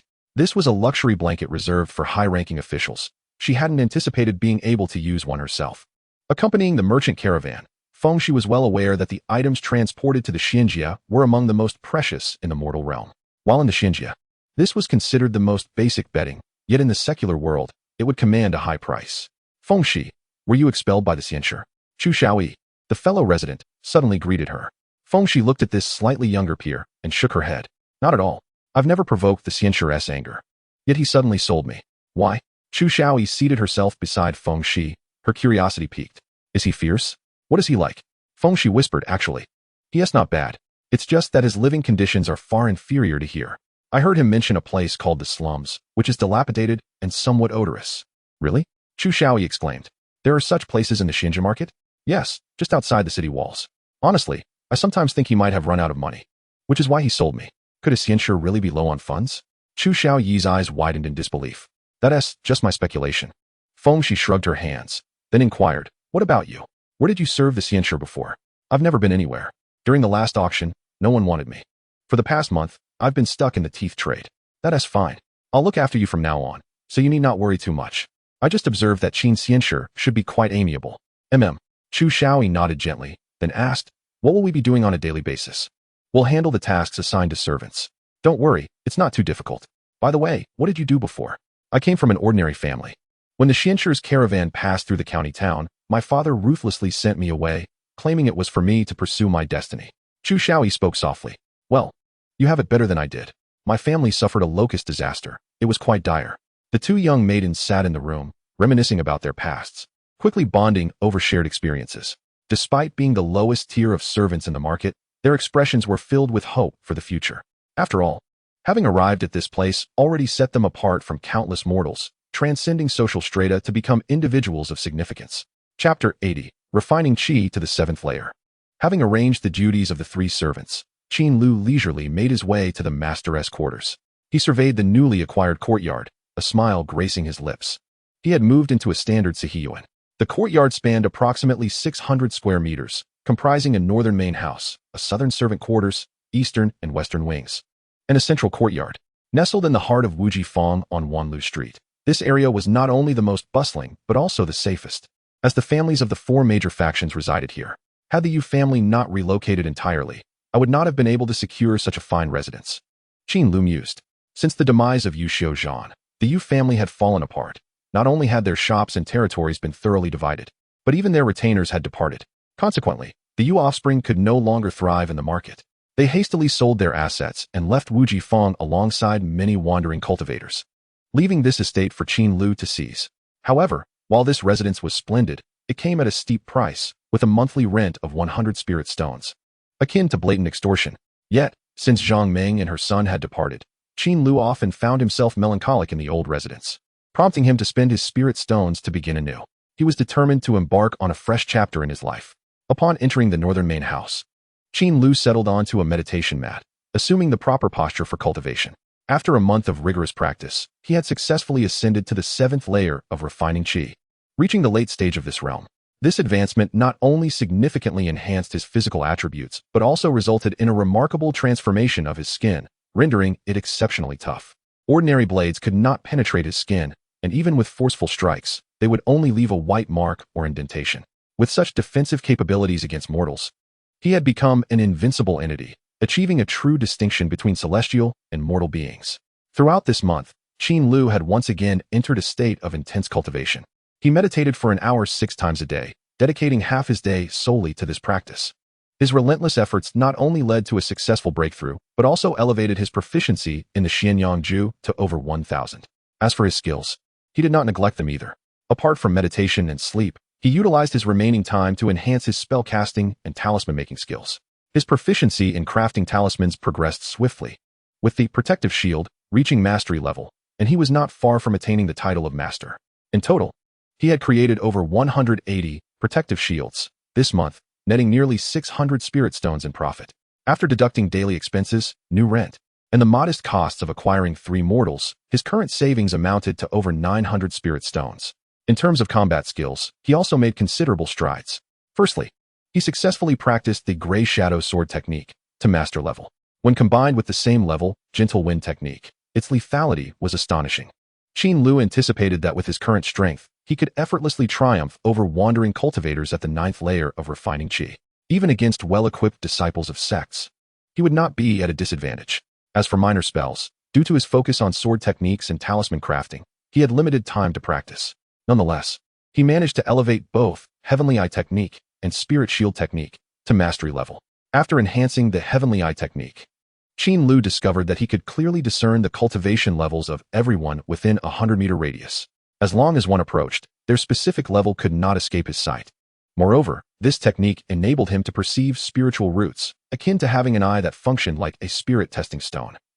A mere glance would reveal whether an individual possessed a spiritual root, though he could not determine the specific attributes or grades of the roots. This was more than sufficient for Qin Lu. With a focused thought, he opened his attribute panel. Name: Qin Lu. Lifespan: 36.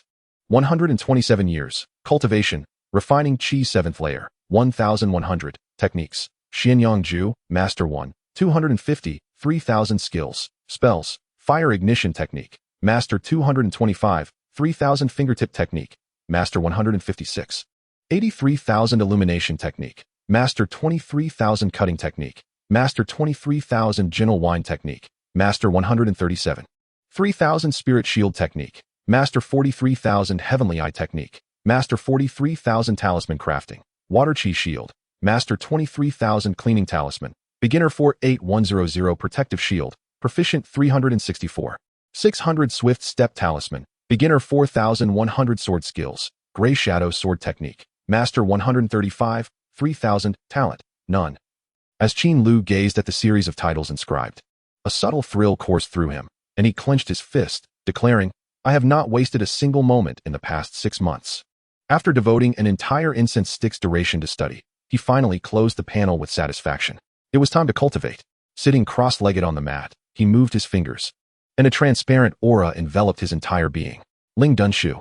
Following its upgrade, the aura shield not only stood before him, but now encased him completely, significantly enhancing his safety. He activated and deactivated the shield repeatedly, executing Ling Dunshu 50 times before ceasing this endeavor. With his cultivation at the 7th layer of Qi refinement, he estimated he could cast intermediate spells 50 times before his aura was depleted.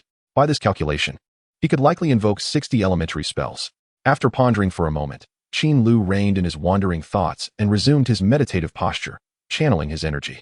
An hour later, he opened his eyes precisely on time, concluding his meditation session. He glanced at his attribute panel to check his cultivation progress.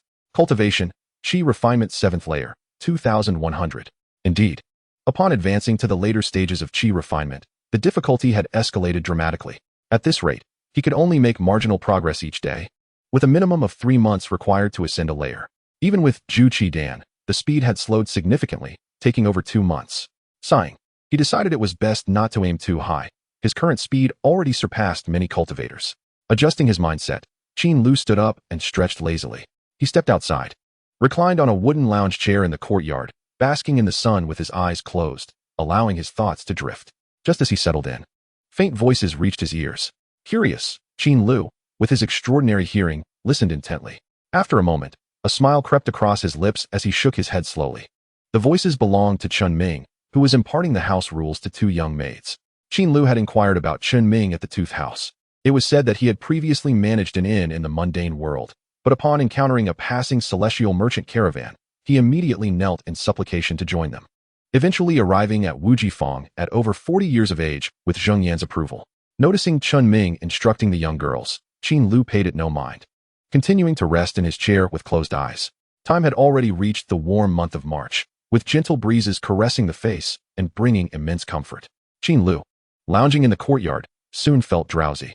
However, before he could drift off, Chun Ming approached with a report. "Xianxia, someone is seeking you outside." Qin Lu opened his eyes and paused before inquiring, "Who is it?" He claims his name is Chao Mo Chapter 81, the prophet from beast hunting. When Qin Lu moved, he had informed Chao Mo, so he was not surprised by this visit. He instructed Chun Ming to open the door and welcome the guest. Watching Chun Ming's swift movements, Qin Lu couldn't help but smile. It was indeed a pleasant feeling to have someone at his beck and call. Since he had surveyed the estate, he found it to be quite spacious, with more than 10 rooms, including 3 restrooms. Living alone felt somewhat lonely. Moreover, wishing to dedicate more time to his cultivation, he had spent some money hiring a few servants to assist with daily chores.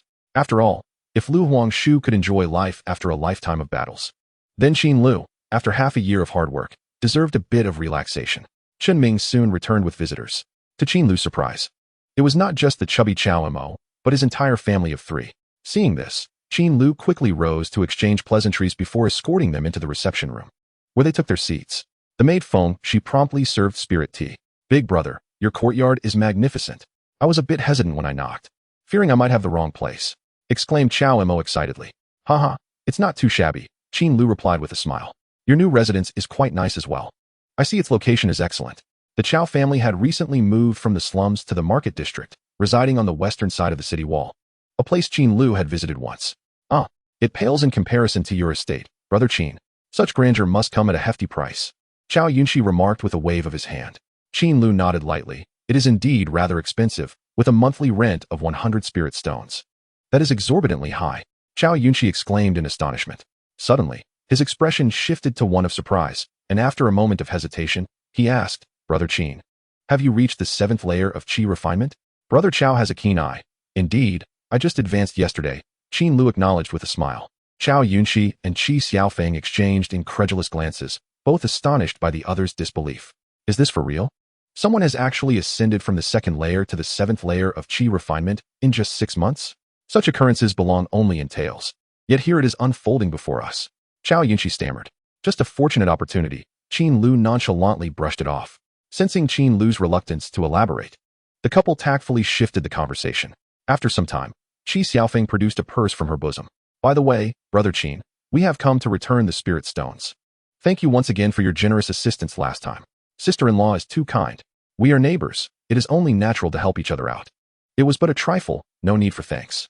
How can one not express gratitude? In this world, there are truly few kind souls like Brother Qin. Qi Xiaofeng insisted, handing him the purse. Qin Lu accepted it with a smile, but upon feeling its weight, he furrowed his brow. Sister-in-law, did you perhaps include too many spirit stones? This seems heavier than expected. Xianxia interjected with a laugh. There is nothing excessive here. Inside, in addition to the 30 spirit stones owed to you, there are an extra 20 spirit stones as a token of gratitude. One is for your initial generosity, and the other is a thank you gift from a Da for his teacher. A thank you gift? Qin Lu was taken aback, glancing at the proud Xiao Mo, and then realized with delight, Xiao Mo succeeded in drawing a talisman. Hehe, indeed. Look, big brother. This is the Shui Qi Dun I successfully drew a couple of days ago. Xiao Mo beamed, presenting a yellow talisman to Qin Lu. Qin Lu accepted the talisman, a smile breaking across his face. Recently, Xiao Mo had often come to him for guidance on talisman drawing techniques, and he had always answered his questions. He was pleasantly surprised to see Xiao Mo had actually succeeded. Excellent, excellent. Although it appears a bit unrefined, it is certainly marketable. After examining the talisman, Qin Lu offered his honest appraisal. That's fantastic. Now I can start earning money. Xiao Mo exclaimed with exuberance, raising his arms in triumph. Hearing this, Xianxia and his wife exchanged glances filled with pride. Their son had finally grown up, lacking any specialized skills. They had relied on the perilous task of hunting beasts to earn spirit stones, despite their Qi refinement late-stage cultivation. The danger of hunting beasts was immense, requiring a preparation of various talismans and healing elixirs. Often, the cost of slaying a beast outweighed the benefits. Sustaining a serious injury would necessitate spending a significant amount of spirit stones on healing elixirs, leaving them with little savings. Their recent move to the market district was made possible only after they had slain the more dangerous, giant ape beast, which provided them with enough surplus to afford a home. Thus, witnessing Xiao Mo acquire a valuable skill meant that they would no longer have to struggle as desperately. This change was entirely due to Qin Lu's selfless guidance. The couple's gaze towards Qin Lu now held a hint of admiration and gratitude. With this delightful interlude involving Xiao Mo, the atmosphere grew warmer, and the group continued to sip tea and engage in light-hearted conversation. On this occasion, the Xiao Mo family brought along a considerable amount of beast meat. Upon inquiry, it was revealed that this was the meat of a first-tier advanced demon beast known as xianxiaaudiobooks. A first-tier advanced demon beast is comparable to the late stage of Qi refinement. Curious, Qin Lu inquired about the price. Qi Xiaofeng replied, "We sell it for 4 pounds per spirit stone." Unfamiliar with the profit margins of beast meat, Qin Lu continued to ask, "That seems reasonable. How much does one of these demon beasts weigh?" The xianxiaaudiobooks is massive, possibly weighing around 10,000 pounds. Qin Lu's eyes sparkled. 10,000 pounds. Wouldn't that make us rich from just one beast? Haha, my brother Qin is thinking too optimistically. Although the beast is heavy, the edible portions are scarce after removing bones, blood, fur, and internal organs. How much can one typically extract? Well, with proficient butchering skills, one could obtain over 200 pounds. Over 200 pounds means over 50 spirit stones, which isn't bad. I just didn't expect such a hefty beast to yield so little edible meat. It's always like this. Generally, the larger the demon beast, the coarser the meat. For a beast like the xianxiaaudiobooks, the meat varies greatly by part, with some portions being difficult to digest, leaving only a few hundred pounds edible. Understanding this, Qin Lu paused and suddenly recalled something.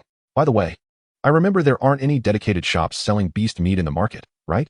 Upon hearing this, the Chow family was momentarily taken aback, then awkwardly replied, "We've never heard of any sect opening a beast meat shop. After all, they spend their days hunting demon beasts, and preserving the meat is quite troublesome. Moreover, it doesn't seem like a reputable business." "Ha, that does seem to be the case," Qin Lu chuckled, gracefully diverting the conversation. Eventually, both parties enjoyed a pleasant exchange before the Xiao Mo family took their leave. Chapter 82, The Goose Siblings. The next morning, Qin Lu arose punctually, completed his morning wash, and commenced his first meditation session of the day. Through practice, he discovered that the spiritual energy in the early morning was the most vibrant, allowing for swifter absorption compared to other times. After an hour, Qin Lu slowly exhaled, opened his eyes, and concluded his meditation. Shortly thereafter, a knock echoed from the door. Knock, knock, knock. Master, breakfast is ready, came the voice of the maid, Chu Xiaoi, from outside. Come in, Qin Lu responded, acclimating to the sensation of being served. Breakfast consisted of a large steaming bowl of meat porridge, and upon its entrance, the aroma immediately filled the room. It smells delightful. Who prepared it? Qin Lu inquired with a smile. Chu Xiaoi, visibly nervous, promptly bowed and replied, it was cooked by Feng Shi. I see, then you should go eat as well. Yes.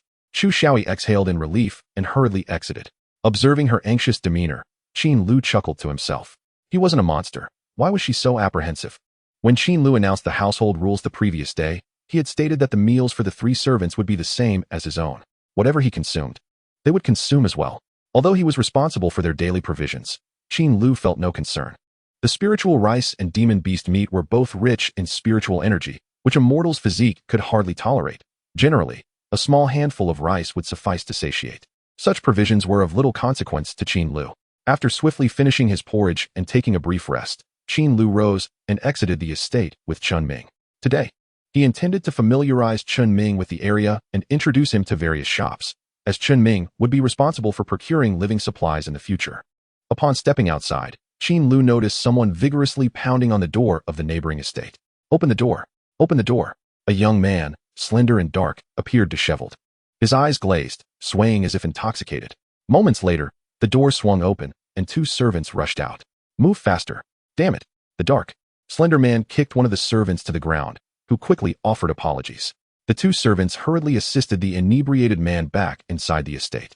This must be Gu Kan, Qin Lu mused. He had inquired about the neighbors from the estate manager. It was said that a pair of siblings, the Gu family, had recently moved in, having been there for less than half a year. They were both young. One was named Gu Kan, and the other Gu Yu. The elder sister, Gu Yu, was known for her gentle and introverted demeanor, rarely venturing outside, embodying the essence of a refined lady. In contrast, her brother, Gu Kan, was notorious for his arrogance and love for alcohol, possessing a cultivation level reaching the 9th layer of qi refinement, making him a feared figure in the area. Reflecting on Gu Kan's reputation, Qin Lu turned to Chun Ming and cautioned, this person next door has a volatile temper. It would be best for you to steer clear of him in the future. When you go out to purchase supplies, maintain a low profile. This is not the mundane world. A careless word could cost you your life. Proceed with caution, understood? Hearing this, Chun Ming's face paled slightly, and he quickly bowed in acknowledgement. Thank you for the warning, master.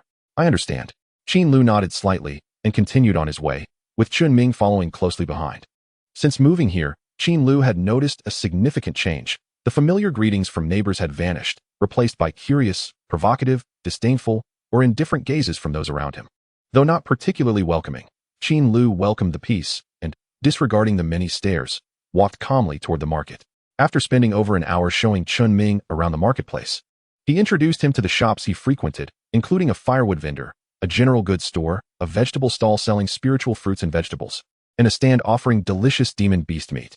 Qin Lu advised Chun Ming to procure living supplies from these establishments and meticulously explain the pricing of various items to ensure he would not be taken advantage of. Their final stop brought them to the rice shop of Wu Ji Men. Standing several dozen meters away, Qin Lu whispered to Chun Ming, for purchasing spiritual rice, come here. You can buy up to 30 pounds at a time. The typical price is 1 spirit stone for 4 pounds. Just as he was about to state the price, Qin Lu's voice faltered. The usual sign displaying 1 spirit stone for 4 pounds had abruptly changed to 1 spirit stone for 2 pounds. The price had doubled. Realizing this, Qin Lu hastily approached the rice shop's entrance. Friend, what is the current price of your premium spiritual rice? The Wu Ji Min's servant pointed at the sign and impatiently replied, can't you read? 1 spirit stone for 2 pounds. Why has the price suddenly increased so much? Wasn't it 4 pounds? No particular reason. The shopkeeper sets the price as he sees fit. Buy it or not, it's up to you. The servant retorted with indifference. After a moment of contemplation, Qin Lu retrieved 25 spirit stones from his pocket. Then I'll take 50 pounds. Without further ado, the servant accepted the spirit stones and skillfully packaged the rice. In no time, Qin Lu received the spiritual rice and turned to leave. The price of spiritual rice has inexplicably risen. However, it likely won't last long before it drops again, Qin Lu explained to Chun Ming. Understood. In the future, what price range should I aim for when purchasing rice? Chun Ming asked. Qin Lu pondered. The lowest acceptable price is 1 spirit stone for 3 pounds. If it exceeds that, do not purchase. Yes. After procuring a few daily necessities, Qin Lu made his way home. Just as he was heading forward, he unexpectedly spotted a familiar face. Chunwen. Oh, isn't that Big Mouth? What a coincidence to see you here today. Chunwen waved his arm, which had lost a hand, to greet him. It's you, Chunwen. Indeed, what a coincidence, Qin Lu replied, slightly surprised. Given the chaos in the marketplace, Qin Lu had assumed that Chunwen, having joined some gang, might have perished during a brawl, yet here he was, seemingly unscathed and in good spirits. As Chunwen approached, he inquired about Qin Lu's recent circumstances and changes. Reluctant to engage in a deep conversation, Qin Lu offered a few perfunctory replies. Just as Qin Lu intended to take his leave, Chunwen unexpectedly broached a topic that piqued his interest. Oh, do you still remember the Jishan shop where you used to frequent for gambling? At this mention, Qin Lu's heart skipped a beat. Yet his expression remained unchanged as he replied nonchalantly, Of course, I remember. What's the matter? The original shopkeeper suddenly passed away. Have you heard about it? Chunwen asked. I have caught wind of something, but I'm not quite clear on how he died, Qin Lu inquired with curiosity. He was killed by intruders who broke into his home. Both he and his wife were slain. It is said that the face of that smiling tiger was completely smashed. Such a pity. That's truly brutal, Qin Lu remarked solemnly. Ah, he is dead, so what does it matter? He always wore a false smile, and frankly, I found him rather displeasing. The new shopkeeper at Jishan is quite amiable. There's a new shopkeeper? Qin Lu asked. Yes, the shop is bustling with activity now, and they've introduced several new gambling methods. I've already made quite a bit of money, over 50 lingstones today alone, Chunwen boasted. Qin Lu was taken aback and asked, Weren't you previously fond of women? How have you suddenly developed a passion for gambling? Spending too much time with women is truly uninteresting. It's just the same few postures, rather tiresome. Gambling, on the other hand, is exhilarating. Qin Lu shook his head in resignation. You are beyond saving. Hee. Gambling is the path to wealth, Chunwen declared proudly, and after a moment, he added, By the way, weren't you once an avid gambler? How about joining me for a few rounds today? Forget it. I have no time. Qin Lu declined outright, striding away. However, after taking a few steps, he suddenly halted and turned back. How about I offer you a couple of words of wisdom? What words? Chunwen asked, puzzled. 9 out of 10 gamblers lose. Losing everything is worse than being a pig. With that, Qin Lu turned and departed, leaving Chunwen to ponder in a state of confusion. Chapter 83. The price of Ling rice rises. Life flowed as smoothly as water, and half a month passed quietly. During this period, Qin Lu lived quite comfortably. He delegated all trivial matters to his servants, enjoying a life of servitude akin to that of a so-called wealthy landlord. Life was delightful. After reaching the 7th layer of qi refining, he began to explore new talismans and spells. In the realm of talismans, following a verbal agreement with Yin Xiao of the Tianshu Pavilion, Qin Lu commenced drawing the Jingguang talisman. This talisman offers the finest defense at the qi refining stage and is also the most challenging to craft. Even though Qin Lu was already quite adept with talismans, it took him a full 2 days to successfully produce his first Jingguang talisman, not to mention the losses incurred during the crafting process. The progress in talismans was relatively smooth, yet the study of spells did not quite align with Qin Lu's expectations. Some time ago, he had stumbled upon the simplified spell cultivation method, Volume 1 at the market, and joyfully brought it home to study. However, upon reviewing it, he realized that the methods for practicing spells in the later stages of qi refining were quite complex. In the earlier stages, all spell casting was straightforward, requiring only a slight motion for release. Techniques like the finger flick spell, the snap fire spell, and the open palm spell were effortlessly executed. However, in the later stages, the steps for casting spells became cumbersome. Not only did they require various external materials for assistance, but they also demanded time and intricate hand gestures, rendering them rather tedious. Some offensive spells were simply not as convenient or effective as Qin Lu's swordsmanship, making them hardly worth learning. Nevertheless, among the numerous spells, 2 caught Qin Lu's attention immediately, prompting him to add them to his must-learn list, the Yirong spell and the Kongwu spell. The former, as its name implies, allows one to alter their appearance, which is immensely beneficial for concealing one's identity. However, casting this spell necessitates a considerable amount of disguise materials and requires time to wait, thus proving to be quite troublesome. Hence, Qin Lu was merely working on improving his proficiency without engaging in practical application at the moment. The latter skill, Kongwu, enables the movement of objects without any tools, akin to telekinesis. Initially, this spell could only control lightweight items from a distance, such as brush and talisman paper. However, after upgrading, the weight of controllable objects significantly increased, allowing Qin Lu to effortlessly levitate stones. This skill bestowed upon him an air of an otherworldly being. In the courtyard of the Sihiyuan, Qin Lu wielded the Qinghong sword, unleashing fierce sword energy that crackled through the air, causing the atmosphere to stir slightly. After a while, he paused, drenched in sweat. "Xianxia, let me help you wipe off some sweat." Fengshi quickly approached with a towel. Qin Lu accepted the towel, wiping his face haphazardly before taking the tea offered to him and downing it in one gulp. The tea, infused with a faint spiritual energy, flowed down his throat, providing a refreshing sensation that made him sigh with relief. Just as he settled down, Chu Xiaoi rushed over in a fluster. "Master, there's a fight outside. What happened?" Qin Lu set down his teacup. "It's the neighboring Gu Xianxia fighting with several other Xianxia in the street." "Oh, I shall go take a look." Upon hearing this, Qin Lu immediately stood up and walked toward the door, followed closely by two maidens. The commotion outside had been quite loud earlier, and while Qin Lu was practicing his swordplay, he had asked Chu Xiaoi to investigate the situation. He never anticipated that it would escalate to a fight. The three of them hastened to the entrance, where the brawl was merely a few dozen meters away. A lean, dark man was holding his own against three opponents, exchanging blows in the street. This man was none other than Gu Qian from the neighboring household.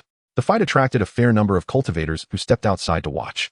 Noticing that neither side was using magical artifacts, the crowd appeared rather nonchalant, smiling as they analyzed the unfolding situation. "This Gu Xianxia is quite formidable. He isn't at a disadvantage. He is indeed formidable, but he is quite fierce. Xiaoi, you better not get too close." "It's fine, I won't go out." The two maidens leaned against the gate, whispering excitedly. Meanwhile, Qin Lu observed quietly, scrutinizing Gu Qian's three adversaries. He recognized them as disciples from the Sunset Valley sect. Known for their idleness and frivolousness, Qin Lu thought to himself how audacious Gu Qian was to engage in a brawl with sect disciples right here. Before long, the scuffle came to a halt, and the victor emerged. Standing amidst the chaos was Gu Qian, his face flushed, while the three disciples lay on the ground, groaning in pain. "Humph. Out of respect for Senior Wei, I won't eliminate you this time. But if you dare provoke me again, I shall take your lives," Gu Qian declared, his voice laced with anger. After saying this, he turned to leave. As he reached his own doorstep, he noticed the trio of Qin Lu, and with a sly grin and a raised eyebrow, he acknowledged them before entering his own courtyard. Qin Lu found his actions rather perplexing. Just as he was about to turn away, he spotted Chun Ming approaching from a distance, his hands laden with numerous items. Today happened to be the day he went shopping. "Chun Ming is back. You two should go help carry some things," Qin Lu remarked, his keen eyesight prompting him to alert the two maidens. "Ah, it's true. Steward Chun is back with the goods. Xiaoi, let's hurry," the two maidens exclaimed with delight, rushing out to assist Chun Ming in carrying the items back to the estate. After this time spent together, the bond between the three had grown considerably closer. Once they had set everything down, Chun Ming approached Qin Lu to report on the shopping situation. "What? Are you saying the price of Ling rice from the Wuji sect has risen again?" Qin Lu exclaimed in surprise. "Indeed," Chun Ming respectfully stated. "The price of Lingmi has surged to 1 spirit stone per gene. It is exorbitantly high, which is why I did not make a purchase today." "How could the price escalate to such an outrageous degree?" Qin Lu rubbed his chin with his right hand, his brow slightly furrowed. "This price for Lingmi is indeed excessively steep. One must understand that due to his sword training, his appetite has dramatically increased. He requires at least 6 bowls of rice per meal, consuming approximately 3 gene of rice daily. Calculating based on this price, he would spend 90 spirit stones on rice each month. Furthermore, with the addition of other beast meats and spirit vegetables, his monthly food expenses would exceed 100 spirit stones. This is even more expensive than his rent. This is utterly unreasonable. I will investigate the price myself later. You have worked hard today, so please take some rest," Qin Lu pondered before speaking. "Understood." After a brief bath and changing into fresh clothes, Qin Lu set out alone with his sword in hand. He walked to the Lingmi shop. Upon seeing the price tag, he realized that Chun Ming's words were indeed true. The price of Lingmi had indeed risen to 1 spirit stone per gene. Outside, many cultivators were angrily cursing while clutching bags of rice. How could the price rise so high? Is Wu Jifang trying to starve the cultivators? This is outrageous. I have lived in the market for decades. Yet this is the first time I have encountered such expensive Lingmi. Where is the manager of Wuji Gate? Come out and explain. At this price, do they intend to starve me? The cacophony of various voices filled the air, but these sounds did not affect the indifferent disciple of Wuji Gate selling rice, who remained unfazed, arms crossed, gazing coldly at the crowd. I should explore other places. After contemplating, Qin Lu headed towards another rice shop. After spending half an hour visiting all the rice shops in the market, he arrived at a conclusion. All rice shops in Wujifang are raising their prices. It is not only Wuji Gate's rice store. Even those of other factions are increasing their prices. This is peculiar. Something is amiss. The anomaly today alerted Qin Lu to the impending storm brewing on the horizon. He resolved to seek out someone knowledgeable about the situation. Turning, he made his way towards the west city wall. Among his few friends, the one with the most extensive network for inside information is undoubtedly Lu Xian. Seeking him for inquiries on such matters would surely yield fruitful results. Chapter 84, Food Crisis. Fong City. At Lu Xian's residence. Inside the room, Qin Lu and Lu Xian sat across from each other at the table, engaged in conversation. After exchanging pleasantries and discussing recent events, Qin Lu finally broached the subject at hand. Old Lu, have you noticed that the price of lingmi in the market has been continuously rising? It doubled in the past 2 weeks, and today it has reached 1 spirit stone per gene. Do you have any insight into this matter? Lu Xian's smile faded, replaced by a look of mild astonishment. Brother Qin, have you only just heard about this? This issue has been making waves. I assumed you were already aware. Qin Lu was taken aback and then expressed his frustration. I have been sequestered at home, focusing on my cultivation, completely oblivious to external affairs. It was only today that I ventured out to buy rice and discovered the drastic price change. What on earth is happening? Your information indeed seems a bit isolated. Lu Xian teased lightly before continuing. The situation is quite clear. To put it simply, someone ambushed the grain transport team of Wuji Gate half a month ago. The transport team was ambushed. Qin Lu's expression changed. He had been in this place for over half a year and had certainly heard of the transport team. Since there were no spiritually nourishing fields around Wuji Fong, all lingmi in the market was transported from the outside. Wuji Gate's rice shop held an 80% market share, making their transport operations the most frequent. However, despite the abundance of grain, the escorting personnel were not numerous. The grain was typically carried in storage bags, usually requiring only 5 or 6 individuals, led by a foundational cultivator. How could a transport team, even with Wuji Gate's foundational cultivator escort, be ambushed? Qin Lu found it hard to believe. Of course it could be done, as the assailants themselves were foundational cultivators. It is said that they were accompanied by many desperate individuals who lay in wait, eliminating witnesses as soon as they appeared. Did the entire transport team perish? Not entirely. Fortunately, the foundational cultivator possessed a life-saving artifact and managed to escape, albeit severely injured and currently recuperating. Qin Lu's expression turned serious as he slowly remarked, I did not expect such an event to occur, so this is the reason behind the soaring price of lingmi. Not quite, Lu Xian suddenly interjected. This is merely one of the reasons. There is a deeper layer to the situation that has led to the current price of lingmi. What else could it be? Qin Lu inquired with curiosity. After the lingmi was stolen, Wuji Gate, infuriated, immediately dispatched people to investigate, but they found nothing. However, the supply of lingmi could not be delayed, so they sought to transport another batch of lingmi. Then, Lu Xian paused, shaking his head in exasperation. Let me guess, it was stolen again? Qin Lu slowly deduced. Indeed, Lu Xian confirmed with a nod. Wuji Gate never anticipated that the culprits were hiding right under their noses. The incident was so sudden that they could hardly react, and in the blink of an eye, that batch of lingmi was stolen again along the way. These individuals are truly audacious, Qin Lu remarked. Who could argue? Lu Xian sighed heavily. I wonder which foundational cultivator is so desperate for money that they would resort to stealing such a hot potato as lingmi. The profit margins are slim and troublesome. I do not understand their motives. Qin Lu slightly nodded in agreement with Lu Xian's assessment. The profit from lingmi is not substantial. Furthermore, having stolen from Wuji Gate, they would undoubtedly be too afraid to sell the lingmi within Wuji Gate's territory, necessitating a sale on the grounds of other sections. This back and forth would diminish their profits even further. For the sake of a few spirit stones, attracting the ire of a golden core sect seems hardly worthwhile. If they were to be traced back by Wuji Gate's Zhangzhen Yuan, their foundational cultivation would likely be obliterated. However, with such a significant event transpiring, and the market currently facing a severe shortage of lingmi, does Li Qin, as the resident immortal master, have no means to address this? Qin Lu quickly asked. He does. Lu Xian replied. It is said that a few days ago, he organized a meeting of the foundational cultivators from the 4 major factions. And now the leaders have already left Fong City. They have all departed? Where are they headed? They are off to procure grain. The 4 of them formed a secure grain procurement team and have gone to the neighboring market in search of lingmi to bring back in an emergency. An emergency? This may very well be an opportunity for profit, Qin Lu speculated softly. The lingmi trade had previously been almost monopolized by Wuji Gate, leaving the 4 major factions unable to partake. However, now, a business opportunity had arisen. If they could establish a solid foothold in the market with a lingmi shop, Wuji Gate would have little justification to dismantle their establishment and claim the market share for themselves in the future. Lu Xian lifted his teacup and took a gentle sip, saying, let us not speculate on the thoughts of those prominent figures. Now that Wuji Gate has suffered 2 losses in lingmi, and the procurement team will not return in the short term, there will be no lingmi available in the market for some time. Moreover, Brother Qin, Your delayed awareness of this news likely means you have not stored any grain at home. I advise you to procure some lingmi quickly, otherwise, things may become rather difficult soon. Indeed, I shall take my leave. Qin Lu decisively stood up to bid farewell. With Lu Xian's guidance, Qin Lu hurried towards the market, intending to secure some provisions at the lingmi shop. However, upon arriving at the shop, he was greeted by a scene of chaos, with throngs of people and a cacophony of frustrated voices echoing all around. I have been waiting for so long, and you say it's sold out? Please, I beg you, sell me even a couple of jin of lingmi. Forget it. I won't buy any more. As a cultivator, what do I have to fear from hunger? There are plenty of beasts in the wilderness for me to eat. Exactly. I am utterly famished and would rather perish outside, even leap from the mountain. Then purchase another grain of your lingmi. Amidst the cries of scattered cultivators, the shrill shouts of the small shopkeeper echoed, sold out. Sold out. Don't crowd in. There is no rice left. Witnessing this scene, Qin Lu hesitated no longer. He promptly rose and dashed towards the other rice shops in the market. However, after making a round, he discovered that the scene was similar at every rice shop, throngs of people clamoring for food.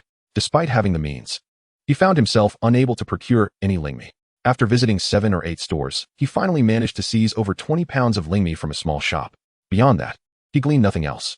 Qin Lu even ventured to the marketplace to the Danyao shop, hoping to acquire some monster meat or bigadan as a backup sustenance. Regrettably, these provisions had also been completely sold out. Ultimately, he could only return home with his scant 20 pounds of lingmi, knowing that the days ahead would necessitate tightening his belt. Chapter 85. The State of the Marketplace. Wujiman. Across the entire Luoyang Prefecture, it ranks among the foremost golden core sects, boasting 5 marketplaces, one of which is Wujifang located at the far west. This time, with the lingmi being snatched away, 2 foundation establishment disciples of the sect suffered 1 fatality and 1 serious injury.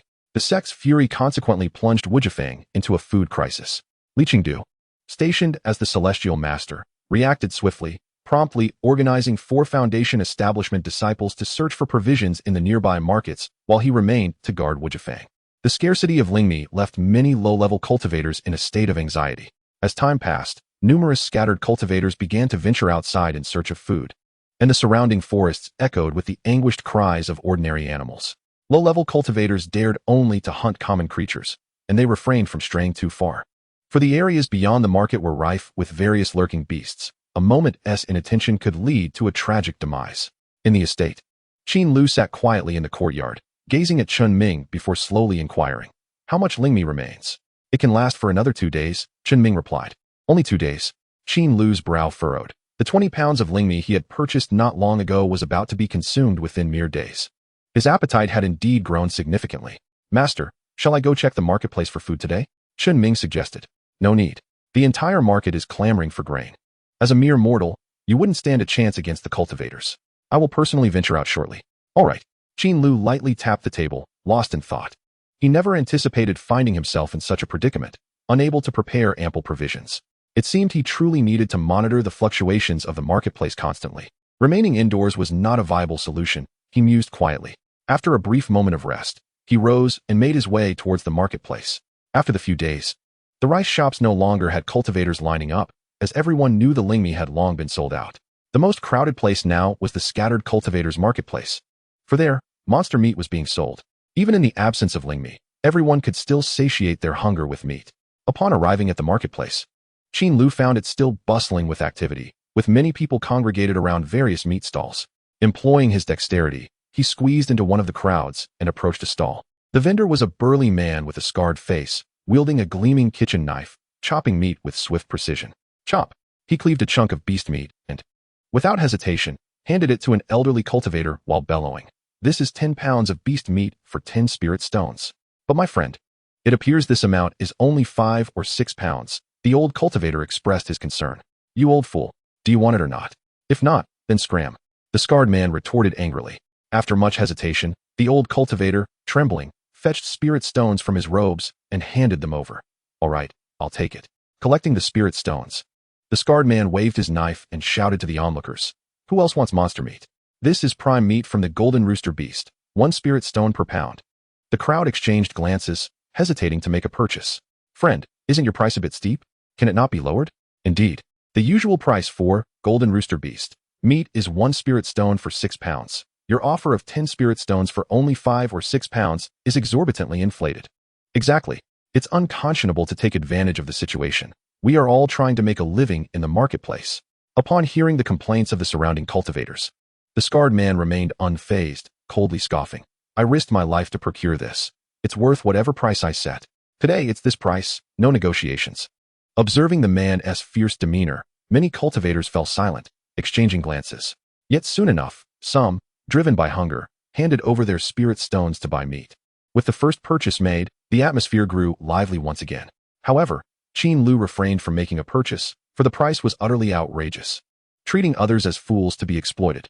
Spending such exorbitant sums on a mere bit of beast meat seemed senseless. He would rather dine at an inn, ordering a few dishes that, while pricier, would at least provide comfort and satisfaction. Lost in thought, Qin Lu gradually withdrew from the stall, intending to visit the Danyao shop. He hoped to see if there were any bigodan available. Compared to monster meat, there typically wouldn't be many cultivators gathered around Danyao, as the prices were steep and far beyond what scattered cultivators could afford. Perhaps I should buy a Dan furnace and give it a try? If I can refine bigodan now, it could lead to great wealth, he contemplated. Alas, refining requires purchasing a furnace, formulas, and materials. My current spirit stones may not suffice. Moreover, given the current circumstances, it would likely be challenging to acquire the formula for bigodan. Just then, Qin Lu halted. Noticing two familiar faces in the distance, a man and a woman, packing up their stall with smiles on their faces. It was none other than the couple, Xiao Yunxi and his wife. Brother Xiao? Qin Lu hurriedly approached to greet them. Ah, it's Brother Qin. What a coincidence. Are you out to set up a stall today? Xiao Yunxi replied with a smile. No, I'm here to buy meat. Qin Lu responded candidly. Buying meat? Xianxiafan interjected with a laugh. What's this? Has Brother Qin's household run out of meat? To be frank, my home is entirely out of provisions. With only 2 days' worth of lingmi left, Qin Lu admitted. What? Xianxiafan's expression shifted in surprise. How could this happen? With the recent rumors of rising lingmi prices, didn't you store any food? Alas, I've been secluded and unaware of the situation. Only to realize when I wanted to stock up that everything had already been snatched away, Qin Lu lamented, visibly frustrated. Xiao Yunxi and Xianxiafan exchanged a glance and smiled, somewhat taken aback. In truth, they had prepared for the lingmi crisis well in advance, purchasing considerable amounts when the rumors first surfaced. Typically, those without provisions were the downtrodden cultivators. They never expected someone as capable as Qin Lu to also lack supplies. Oh, Brother Qin, why didn't you say so earlier? Xiao Yunxi laughed heartily, stepping forward cheerfully. If you want monster meat, that's no problem at all. Come to my home, and I'll give you some. That sounds wonderful. Qin Lu readily agreed. After chatting for a while, the three began to exit the marketplace. Along the way, Qin Lu inquired about the profits they were making from their stall. While this lingmi crisis poses a challenge for others, for us, it's a tremendous opportunity. Xiao Yunxi exclaimed. Currently, the prices of beast meat in the marketplace have surged. Brother Qin, do you know how much we can sell a black ape beast for? Qin Lu, curious, asked. How much? 300 spirit stones. Xiao Yunxi extended 3 fingers. Upon hearing this, Qin Lu's eyes widened, his heart stirred. Is hunting beasts this lucrative now? Chapter 86, The Black Ape Duo. Qin Lu leisurely returned home, handing over the lingmi and monster meat given by Xiao Yunxi to Chun Ming for safekeeping in the kitchen. He approached the square table in the main house, poured himself a cup of cool tea, and drank it in one gulp. His gaze carried a hint of contemplation as memories of his recent visit to the Qiao family flooded his mind. The Qiao family had an ample supply of provisions. Not only did they have an abundance of monster meat, but they also stored over 200 pounds of spirit rice, enough to sustain the 3 of them for more than a month. With no pressure regarding food, the young Qiao Mo was at ease, diligently practicing his talismans. Qin Lu even noticed that his talisman-making skills had improved significantly compared to before. The Qiao family was exceedingly hospitable, offering a generous amount of spirit rice and monster meat. And even when Qin Lu offered to pay, they graciously declined. Both parties enjoyed a delightful exchange. However, what lingered in Qin Lu's mind was not these trivial matters, but rather a particular invitation from Xiao Yunxi during their farewell. Tomorrow we will hunt beasts at Dontu Ridge. Would you be interested in joining us? To be honest, when Qin Lu heard that a single monster could fetch 300 spirit stones, he was quite tempted. 300 spirit stones was no small sum, far surpassing what he earned from crafting talismans. Moreover, he felt a burgeoning confidence in his own abilities. Dontu Ridge piqued his curiosity. With Xiao Yunxi at the 8th level of Qi refinement and Xiaofeng at the 7th, they had survived in Dontu Ridge for quite some time without losing their lives. So surely, he could protect himself as well. Why not go and take a look? Qin Lu's thoughts swirled as he considered the feasibility of this venture. Since his arrival in this world, he had always approached dangerous matters with caution, especially in a place like Dontu Ridge, teeming with monsters. Just a few months prior, he would have outright refused any invitation to hunt beasts there. But times had changed. He had unknowingly reached the late stage of Qi refinement, a level that marked him as a formidable figure in the eyes of ordinary cultivators. It seemed he possessed the capability to venture into the so-called monster forest. After a moment of contemplation, a gleam sparked in Qin Lu's eyes, revealing his resolve. Then let us go and see. After all, I have little food at the moment, and I could hunt some meat to bring back for myself, while earning a bit of money too. I have grown stronger. The monsters should not be a match for me. With his mind made up, Qin Lu no longer hesitated and began inspecting his magical tools, ensuring that everything was in perfect order. A night passed in silence. The next morning, invigorated, Qin Lu set out early and headed straight to the Chao family home. The couple was delighted by his arrival and warmly welcomed him. With Brother Qin joining us, we may be able to hunt even more monsters this time, Xiao Yunxi said with a smile. This is my first time at Dontu Ridge, so I will need Brother Qiao to guide me, Qin Lu replied. There is no need for modesty, Brother Qin. We all heard about your battle on the street. Your strength is truly remarkable, Xiao Yunxi said, giving a thumbs up with a broad smile. Indeed, Qi Xiaofeng added while packing supplies. Brother Qin need not worry. We are quite familiar with Dontu Ridge. As long as we do not wander aimlessly, there should be no significant danger. Qin Lu nodded lightly in agreement. That sounds good. After gathering their belongings, the three of them made their way out of the market. Soon, they reached the outskirts where, despite the early hour, many cultivators were already on the road, equipped with magical tools and traveling in groups towards Dontu Ridge. They appeared to be hunting teams. Observing the numerous cultivators, Qin Lu focused his thoughts, gathering spiritual energy in his eyes to employ the Tianyin technique. In an instant, an invisible wave of light emanated from him, enveloping a radius of 100 meters. Within this luminous field, Qin Lu could distinctly sense the cultivation levels of each individual. Indeed, many were at the early stage of Qi refinement, daring to form teams to venture into Dontu Ridge. It seemed he had been overly cautious. Dontu Ridge was not as perilous as he had imagined. Qin Lu sighed inwardly, feeling significantly more at ease. Oh, Brother Qin, I must remind you of something. Once you enter Dontu Ridge, you may easily encounter some sinister beings, especially in areas rich in spiritual energy. So, be sure to prepare some evil-dispelling talismans, Xiao Yunxi suddenly remarked. Ah, I haven't heard of that. I didn't prepare any. No worries, I brought two with me. If anything seems amiss, remember to activate them, Xiao Yunxi said, offering 2 yellow talismans. All right, thank you. Qin Lu accepted without hesitation, feeling increasingly familiar with the Qiao couple. As they walked, a voice called out from nearby, Hey, Black Ape Duo, it's good to see you again today. Qin Lu turned to see 5 individuals nearby, one of whom, a burly man with a thick beard, wore a broad smile. Qin Lu recognized him. He was Jiang Yao, a neighbor from his days in the slums. Upon seeing him, Xiao Yunxi chided playfully, You old ghost Jiang, what nonsense nickname have you given me? Heh, haven't you two been hunting black apes lately? You must have earned quite a few spirit stones. Such audacity. Jiang Yao laughed. What audacity? Just trying to make a living. Jiang Yao then turned to Qin Lu, surprise in his voice. Isn't this Qin the Great Mouth? Are you going to Dontu Ridge to hunt today? Qin Lu slightly cupped his hands. Yes, I plan to take a look. With your strength, why mix with the Black Ape Duo? That, Black Ape, is a late-stage first-tier monster. You should steer clear of the commotion. Come join us instead. We are targeting mid-tier first-tier monsters, which would suit you perfectly. Before Qin Lu could respond, Qi Xiaofeng interjected loudly. Old ghost Jiang, your eyes must be deceiving you.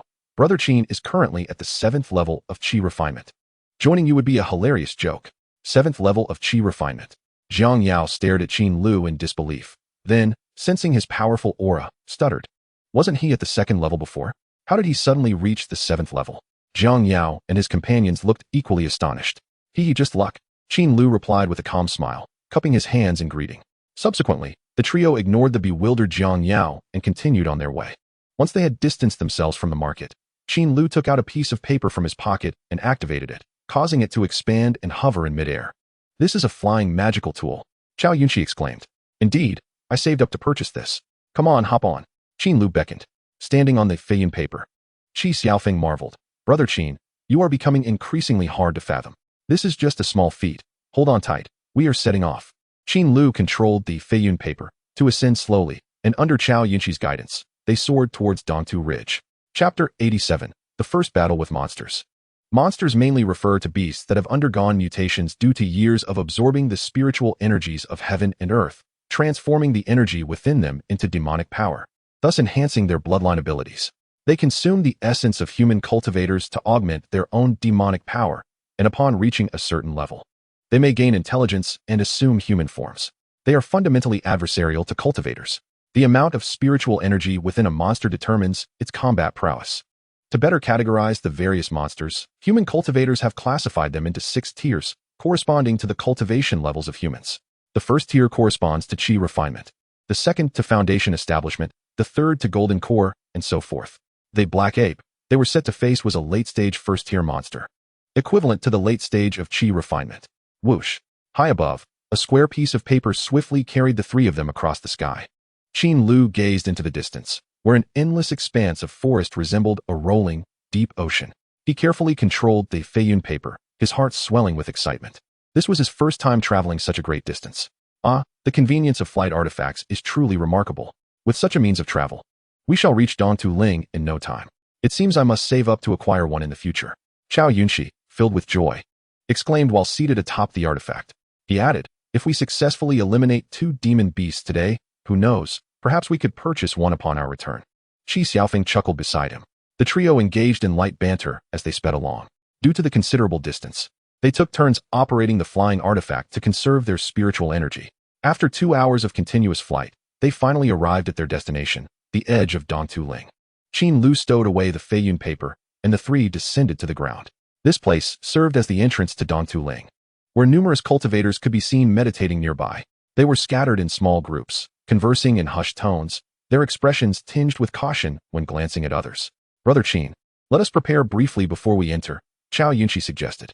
Indeed, Qin Lu replied, having already inspected his artifacts and talismans before departure. He squatted down to conduct a thorough check once more, ensuring absolute readiness. After a quarter of an hour, the 3 felt sufficiently prepared and proceeded toward the forest. At that moment, Qin Lu suddenly spotted a familiar figure. Lean and wiry, Gukan was seated on a tree branch at the entrance, resting his chin on one hand, exuding an air of ennui. It was Gukan. Their eyes met, and they instantly recognized one another. After a moment's contemplation, Qin Lu slightly cupped his hands in greeting. Daoyu Gukan, appearing no older than 20, raised an eyebrow upon hearing Qin Lu's greeting. You live next door, don't you? Indeed, I am Qin Lu. He responded. What brings you to Dongtu Ling today? Planning to hunt? Gukan inquired with a grin. That is indeed my intention, Qin Lu admitted. Gukan waved his hand dismissively and cheerfully remarked, just be careful. If anyone dares to bully you, feel free to seek me out. As neighbors, I would be glad to help you reclaim your dignity. Surprised by Gukan's unexpected words, Qin Lu paused before replying, thank you, Daoyu. He had heard of Gukan's fiery temperament, yet he seemed quite amiable under the present circumstances.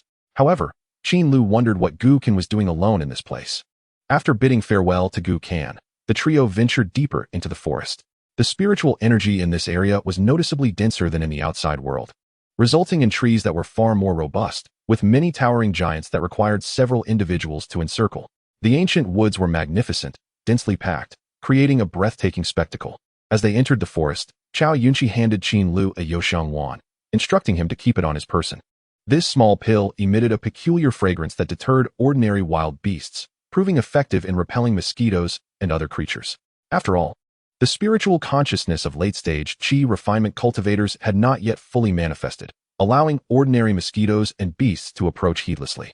Although they posed no real threat, they could be quite bothersome. Generally, the more powerful demon beasts resided deeper within the forest, drawn by the abundant spiritual energy there. The outskirts were inhabited by only early-stage first-tier demon beasts, whose flesh was of little value, making them unworthy of the trio's attention. With a swift motion, Qin Lu dispatched a common venomous snake with his Qinghong sword, continuing onward with renewed vigor. Any obstructing creatures were effortlessly eliminated by the trio. They advanced, stopping intermittently, as Xiao Yunxi skillfully led them through the winding paths. When noon arrived, Qin Lu finally spotted his first demon beast. By a flowing river, a deer-shaped demon beast was drinking water. This creature was massive, adorned with mottled fur, its coloration a deep brown, stained with blood, uncertain whether it was from a cultivator or another beast. The 3 concealed themselves behind a distant tree, observing cautiously as Xiao Yunxi whispered, Brother Qin, that is a Meiwalu. Its strength is at the mid-first tier. Despite its seemingly gentle exterior, it is notoriously ferocious. Even a mid-stage Qi refinement cultivator would struggle to slay it. Observing the Meiwalu, Qin Lu's excitement surged. Shall we go and take it down? He proposed. Its flesh is rather unpalatable and unsought after, so few would dare to hunt it. Engaging in battle would be a waste of effort. However, you could certainly test your skills against it to experience the thrill of battling a demon beast, Xiaoyunqi suggested calmly. Very well. Qin Lu suppressed his exhilaration. Firmly grasping his Qinghong sword, with a decisive step, he launched himself forward. The sword, imbued with spiritual energy, sliced through the air, creating a brilliant flash as it raced toward the Mei Lu's head. The speed was so astonishing that even Xiaoyunqi and his wife were taken aback. In mere moments, the distance of over 100 meters was traversed. By the time the Mei Lu registered the threat, Qin Lu was already upon it. As the sword lunged toward it, the instinct of the beast prompted it to tilt its head aside in an attempt to evade the strike. Yet, it was too late. The sword's tip grazed past, unleashing a powerful wave of sword energy that created a resounding impact. With a thunderous crash, the force obliterated the Mei Lu's head. The beast did not even have time to emit a cry before collapsing lifelessly to the ground. Not bad, Qin Lu remarked, gazing at the fallen Mei Lu with a triumphant grin. Behind him, Xiaoyunqi and his wife stared in shock, mouths agape. One strike, and it's down? Chapter 88, The Battle of Encirclement. It seemed that demon beasts were not as formidable as he had imagined. Qin Lu felt a surge of elation. His spirit lifted considerably. His training in swordsmanship had significantly enhanced his physical abilities, far surpassing those of an average 7th-layer Qi refinement cultivator. Now, even facing a mid-tier demon beast, he felt utterly at ease and in complete control. Xiaoyunqi and his wife caught up from behind, gazing at the corpse of the Mei Lu in speechless astonishment. After a moment, Xiaoyunqi finally spoke. Brother Qin, your strength is indeed formidable.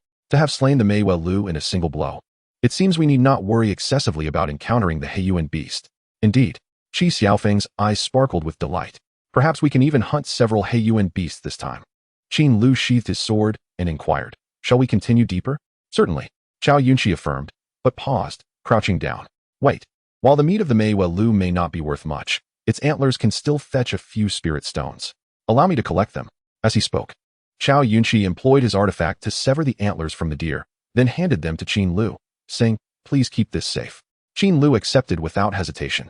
Stowing them in his storage bag, the trio then resumed their journey deeper into the forest. However, their pace had slowed considerably, no longer rushing ahead as before. Having encountered a mid-tier first-tier demon beast, it implied they were nearing the territory of late-stage first-tier beasts. Given their arrival here, caution was paramount. The dense foliage obscured the sunlight, casting a languorous glow as rays filtered through the gaps, creating an atmosphere perfect for leisurely tea and conversation. Yet, at that moment, Qin Lu and his companions felt no such inclination. They proceeded with utmost care, maintaining a heightened state of vigilance as they moved forward. Along the way, Xiaoyunqi utilized a directional talisman to reassess their path. After 2 hours of careful advancement, they finally halted before a dense thicket, taking refuge to remain concealed. By the scent, that must be the cave of the Heiyuan beast, Xiaoyunqi whispered, lying close to the ground.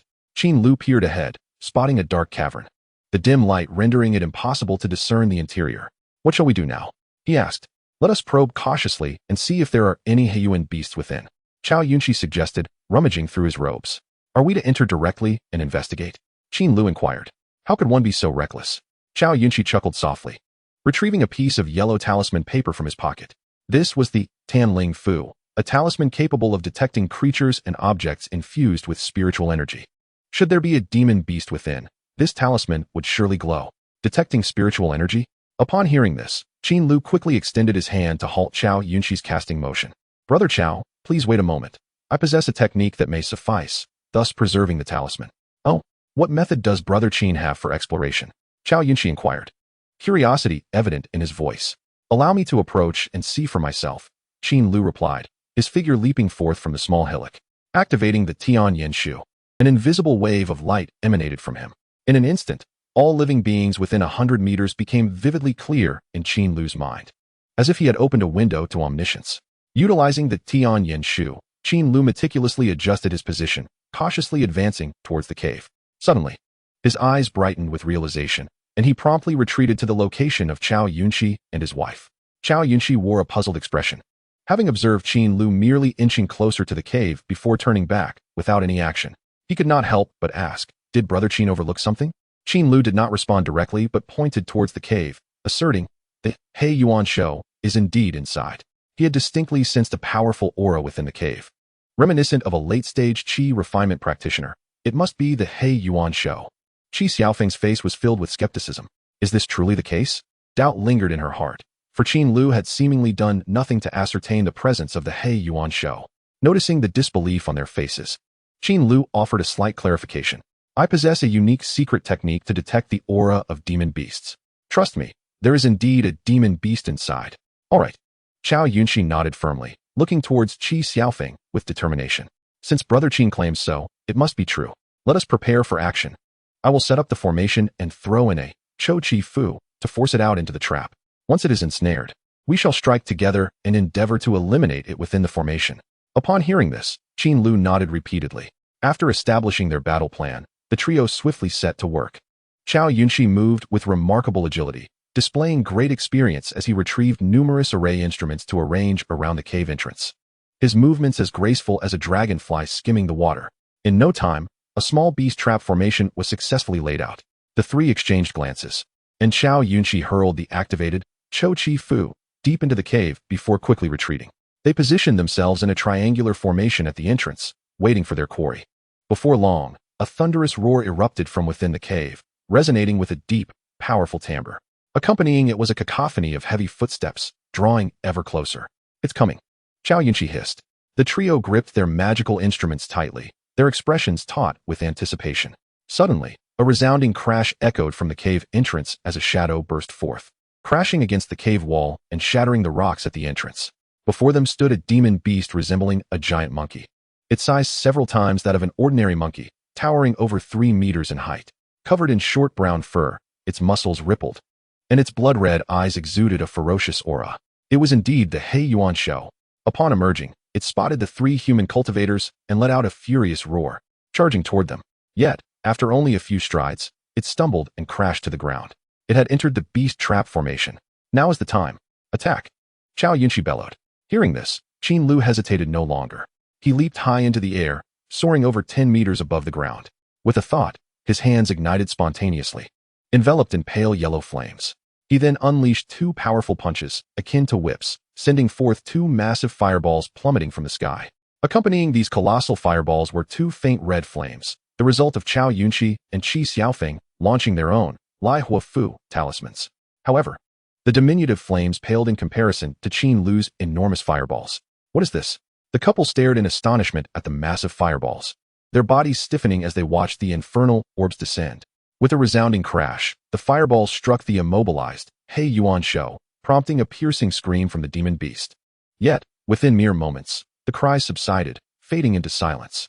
The flames continued to burn fiercely upon the ground, searing the demon beast's body, but it remained unresponsive. As Qin Lu landed back on the ground, he anxiously inquired, "What is the situation? Can this demon beast still move?" Xiao Yunxi and his wife appeared dazed, momentarily at a loss as they lowered their attacking talismans and turned to glance at the now lifeless He Yuan show, slowly shaking their heads. Seeing this, Qin Lu let out a sigh of relief. That is good. Yet, Xiao Yunxi and Qi Xiaofeng silently exchanged glances, both reflecting shock in their eyes. Could it be that even a late-stage demon beast was dispatched in a single strike? Chapter 89, A Bounty of Spoils. After swiftly extinguishing the flames, Xiao Yunxi and his wife squatted down with joy, beginning to butcher the demon beast's meat. The deceased, He Yuan show, was larger than any elephant Qin Lu had encountered in his past life, justifying Xiao Yunxi's claim of its weight being nearly 10,000 pounds. With a small dagger in hand, Xiao Yunxi commenced the dissection of the beast. Qin Lu observed closely, occasionally inquiring about the butchering techniques, to which the couple willingly responded. In the end, Qin Lu finally understood why a 5-ton demon beast yielded only over 200 pounds of edible meat. They had discarded the limbs and internal organs without a second thought, taking only the meat connected to the spine and ribs, specifically the muscle along the inner side of the waist. According to Xiao Yunxi, the only edible portion of this demon beast was the tenderloin. The rest of the meat was excessively tough, akin to leather or rubber, rendering it inedible. Observing the smiles on Xiao Yunxi and his wife's faces, Qin Lu couldn't help but feel a sense of pity. No wonder after all these years, they had not saved much spirit stone. Based on traditional pricing, hunting a demon beast could typically yield around 50 spirit stones, but in reality, the net profit was far less. After all, the consumption of spirit stones during the hunt was substantial. In this instance, Xiao Yunxi had utilized numerous talismans and minor magical instruments. racking up costs of around 20 spirit stones. Consequently, their hard-fought efforts resulted in a mere 30 spirit stones, a profit insufficient for Qin Lu to set up a stall to sell talismans. After several busy hours, the couple finally extracted over 200 pounds of tenderloin from the He Yuan show. They also gathered some so-called refining materials, storing everything in Qin Lu's storage bag. Fearing that the strong scent of blood would attract even more formidable beasts, the trio hurriedly departed. They ran at full speed, only stopping after covering several dozen miles from the battle site. On a small hill, the three engaged in conversation. How did it go? We dealt with the He Yuan show. Should we head back now? Qin Lu asked. Xiaoyunqi chuckled. What do you think? I believe we could explore a bit longer. This demon beast doesn't seem too formidable. If we hunt a few more, we could earn more money. Exactly. What you say makes sense. In the past, my wife and I would have just carried the meat back, but now that we have the storage bag, we can fill it up before returning, Xiaoyunqi exclaimed. Let us search for another day or two. My storage bag has ample space, capable of holding several thousand pounds of beast meat. At this thought, Qin Lu felt a surge of excitement. Given the current high prices of demon beast meat, filling his bag to sell upon return could yield a substantial fortune. Xiaoyunqi and his wife also realized this, their faces betraying their excitement. Let us set off now, Xianxiafans said. All right. The couple immediately agreed. After a brief exchange of pleasantries, the three turned and delved deeper into the forest, continuing their hunt. 2 days later, within the woods, Qin Lu and his companions were in a state of panic, fleeing in haste. Unlike their earlier vigor upon entering, they now appeared disheveled and weary. Their clothes tattered, with a noticeable wound on Xiaoyunqi. Even Qin Lu was covered in dust, looking quite disheveled. The cause of their current plight was a recent encounter with a pack of chasing wind wolves, all at the late stage of the first rank, which charged at them with ferocity. Fortunately, their quick reactions, coupled with Qin Lu's use of fire spell to create an opening, allowed them to escape, albeit narrowly, from severe injury or even death. Despite their disarray, they had managed a decent haul over the past 2 days. They had tirelessly hunted, never resting, and had successfully slain 7 late-stage first-rank demon beasts, acquiring nearly 2,000 pounds of meat. Particularly, Qin Lu had become increasingly adept in combat.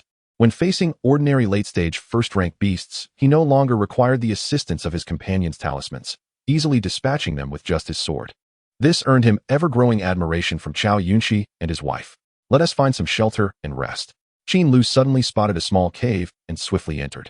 After 2 days of combat, the couple had unconsciously come to rely on Qin Lu, and upon seeing him take the lead, they immediately followed. The cave was abandoned, devoid of any life.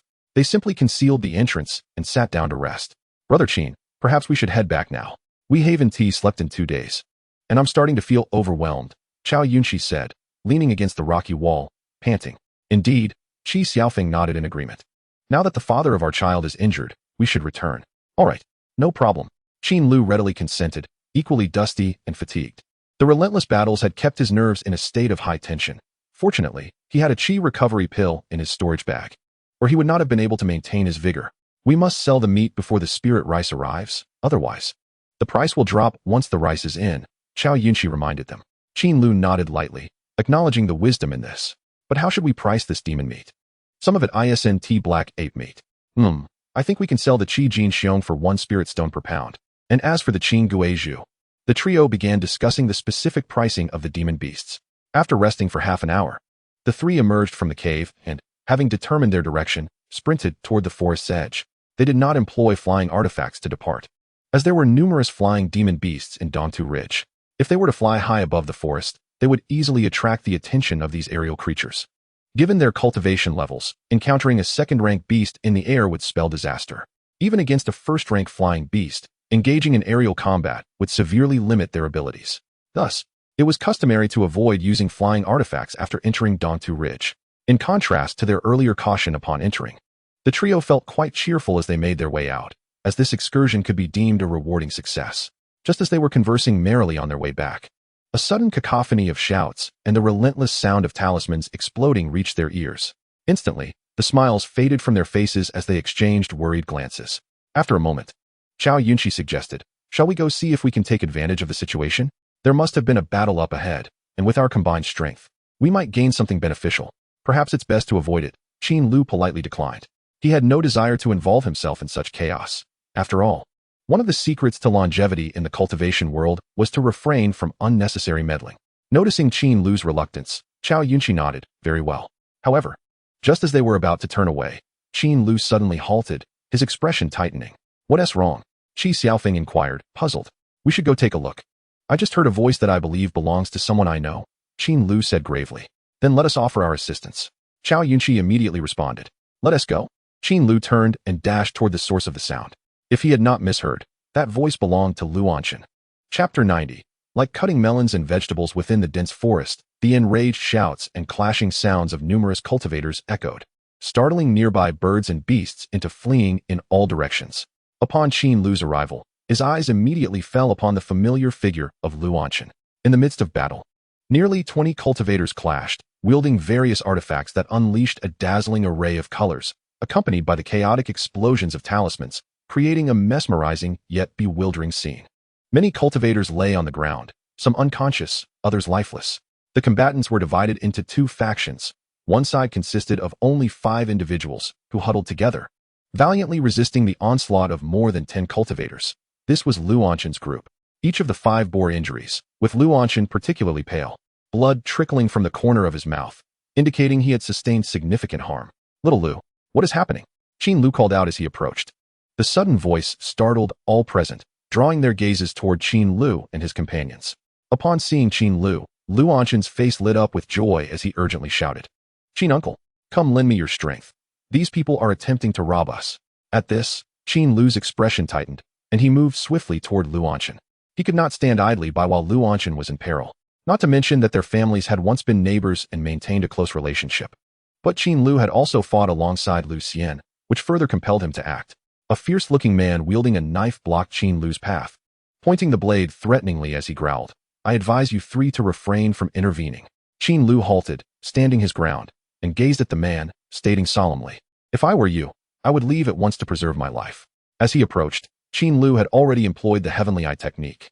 Assessing the cultivation levels of those surrounding him, the knife-wielding man led a group of 12, 8 of whom were in the mid-stage of qi refinement, while 4 were in the late stage. The strongest among them was the knife wielder, who had reached the 8th level of qi refinement. However, Qin Lu felt no trepidation. He was confident that with himself and the Chao couple joining forces, these individuals would be no match for them. "Brother, these 2 are the infamous black ape duo from the market," one of the cultivators whispered to the knife-wielding man. The latter's expression shifted, and he redirected his blade toward Xiao Yunqi, exclaiming, "Black ape duo, do you dare meddle in the affairs of the dragon control gang today?" Xiao Yunqi glanced at Qin Lu's back, steeling himself as he declared, "My brother has already warned you. You may leave now, and we will grant you a chance at survival. Otherwise blood will flow like a river. Think carefully. The Wei family stands behind my dragon control gang. You 2 mere meat vendors truly dare to interfere," the knife-wielding man threatened. Upon hearing this, both Xiao Yunqi and Qi Xiaofeng's expressions shifted in alarm.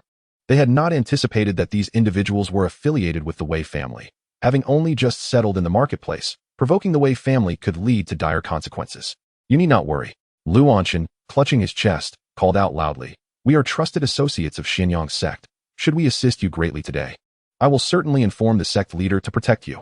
Xiao Yunqi's expression softened, yet he felt a twinge of anxiety at the coincidence of encountering a conflict between 2 foundational powers. "Get lost," Qin Lu bellowed in fury. A knife-wielding man spat a curse, brandishing his blade. "Do you truly think I am afraid of you? Kill them."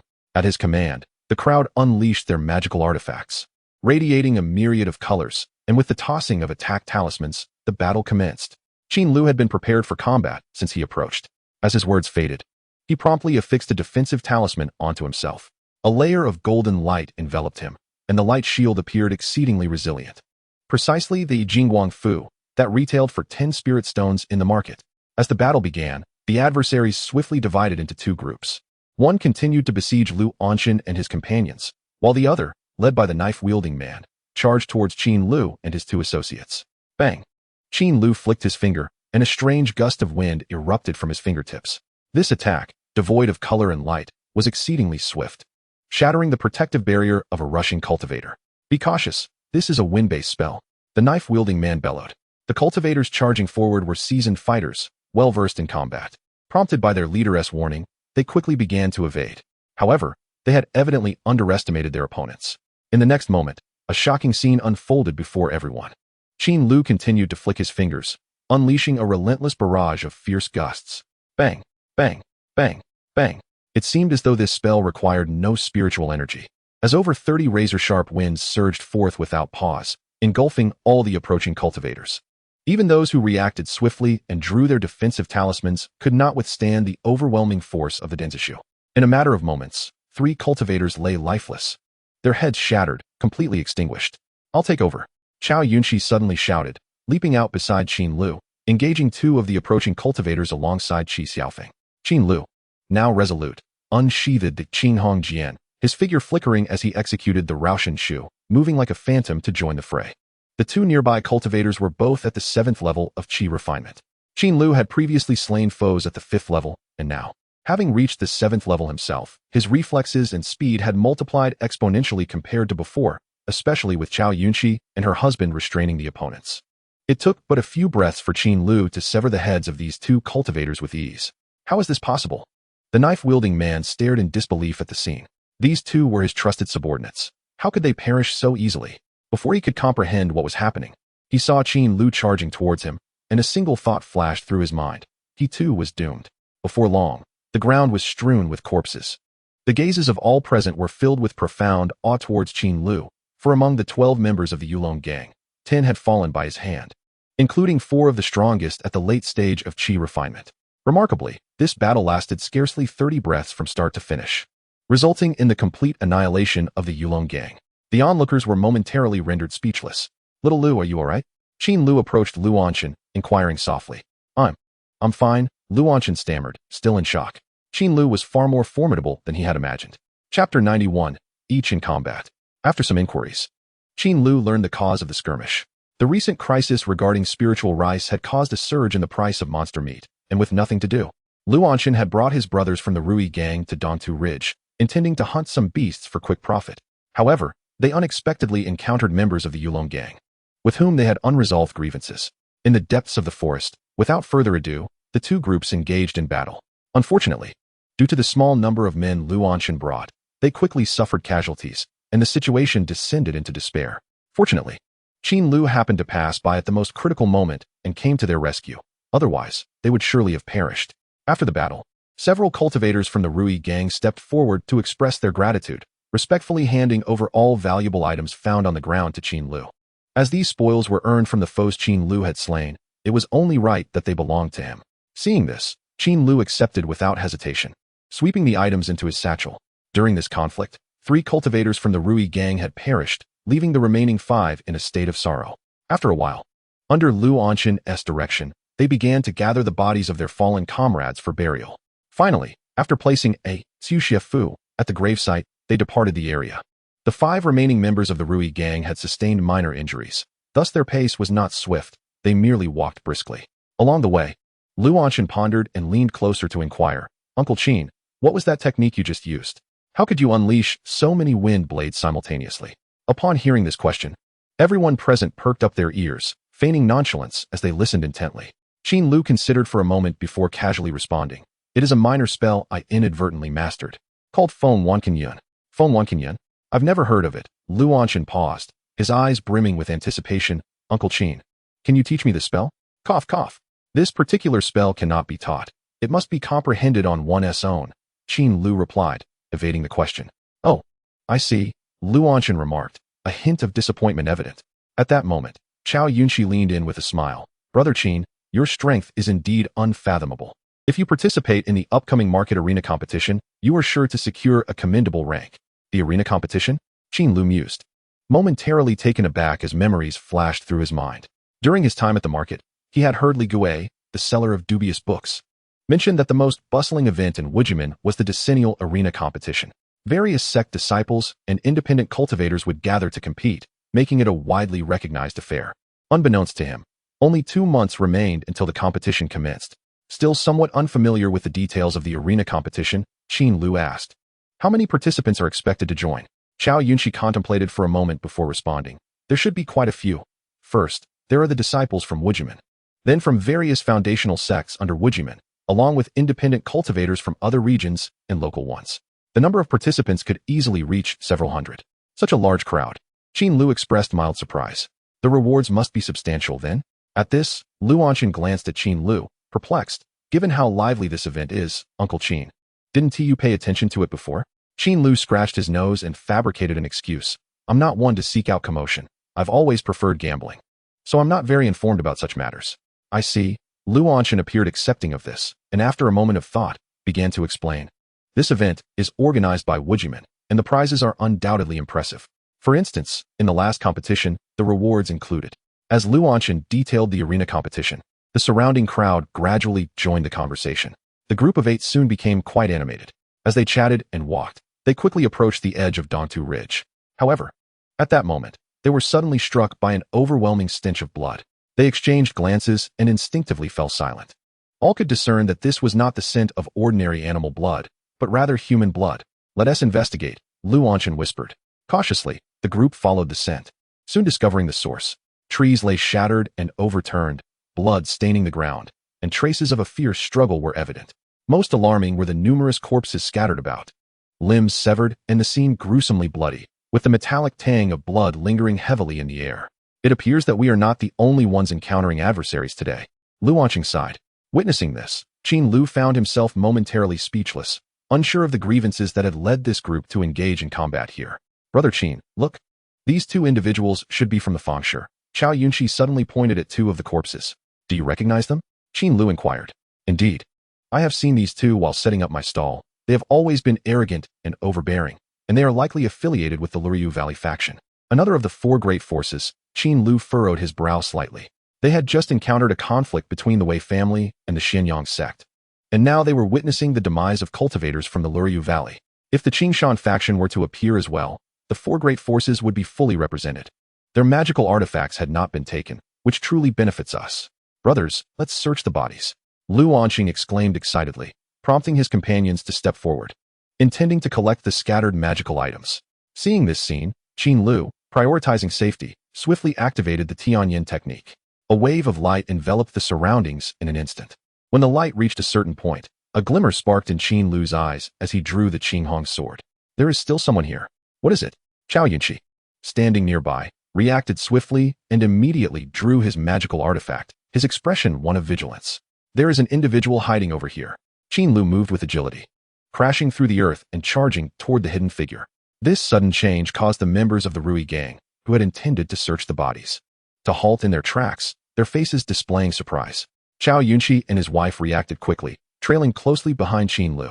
In mere moments, Qin Lu arrived at a concealed thicket where he discovered the hidden cultivator. However, the individual was not deliberately hiding.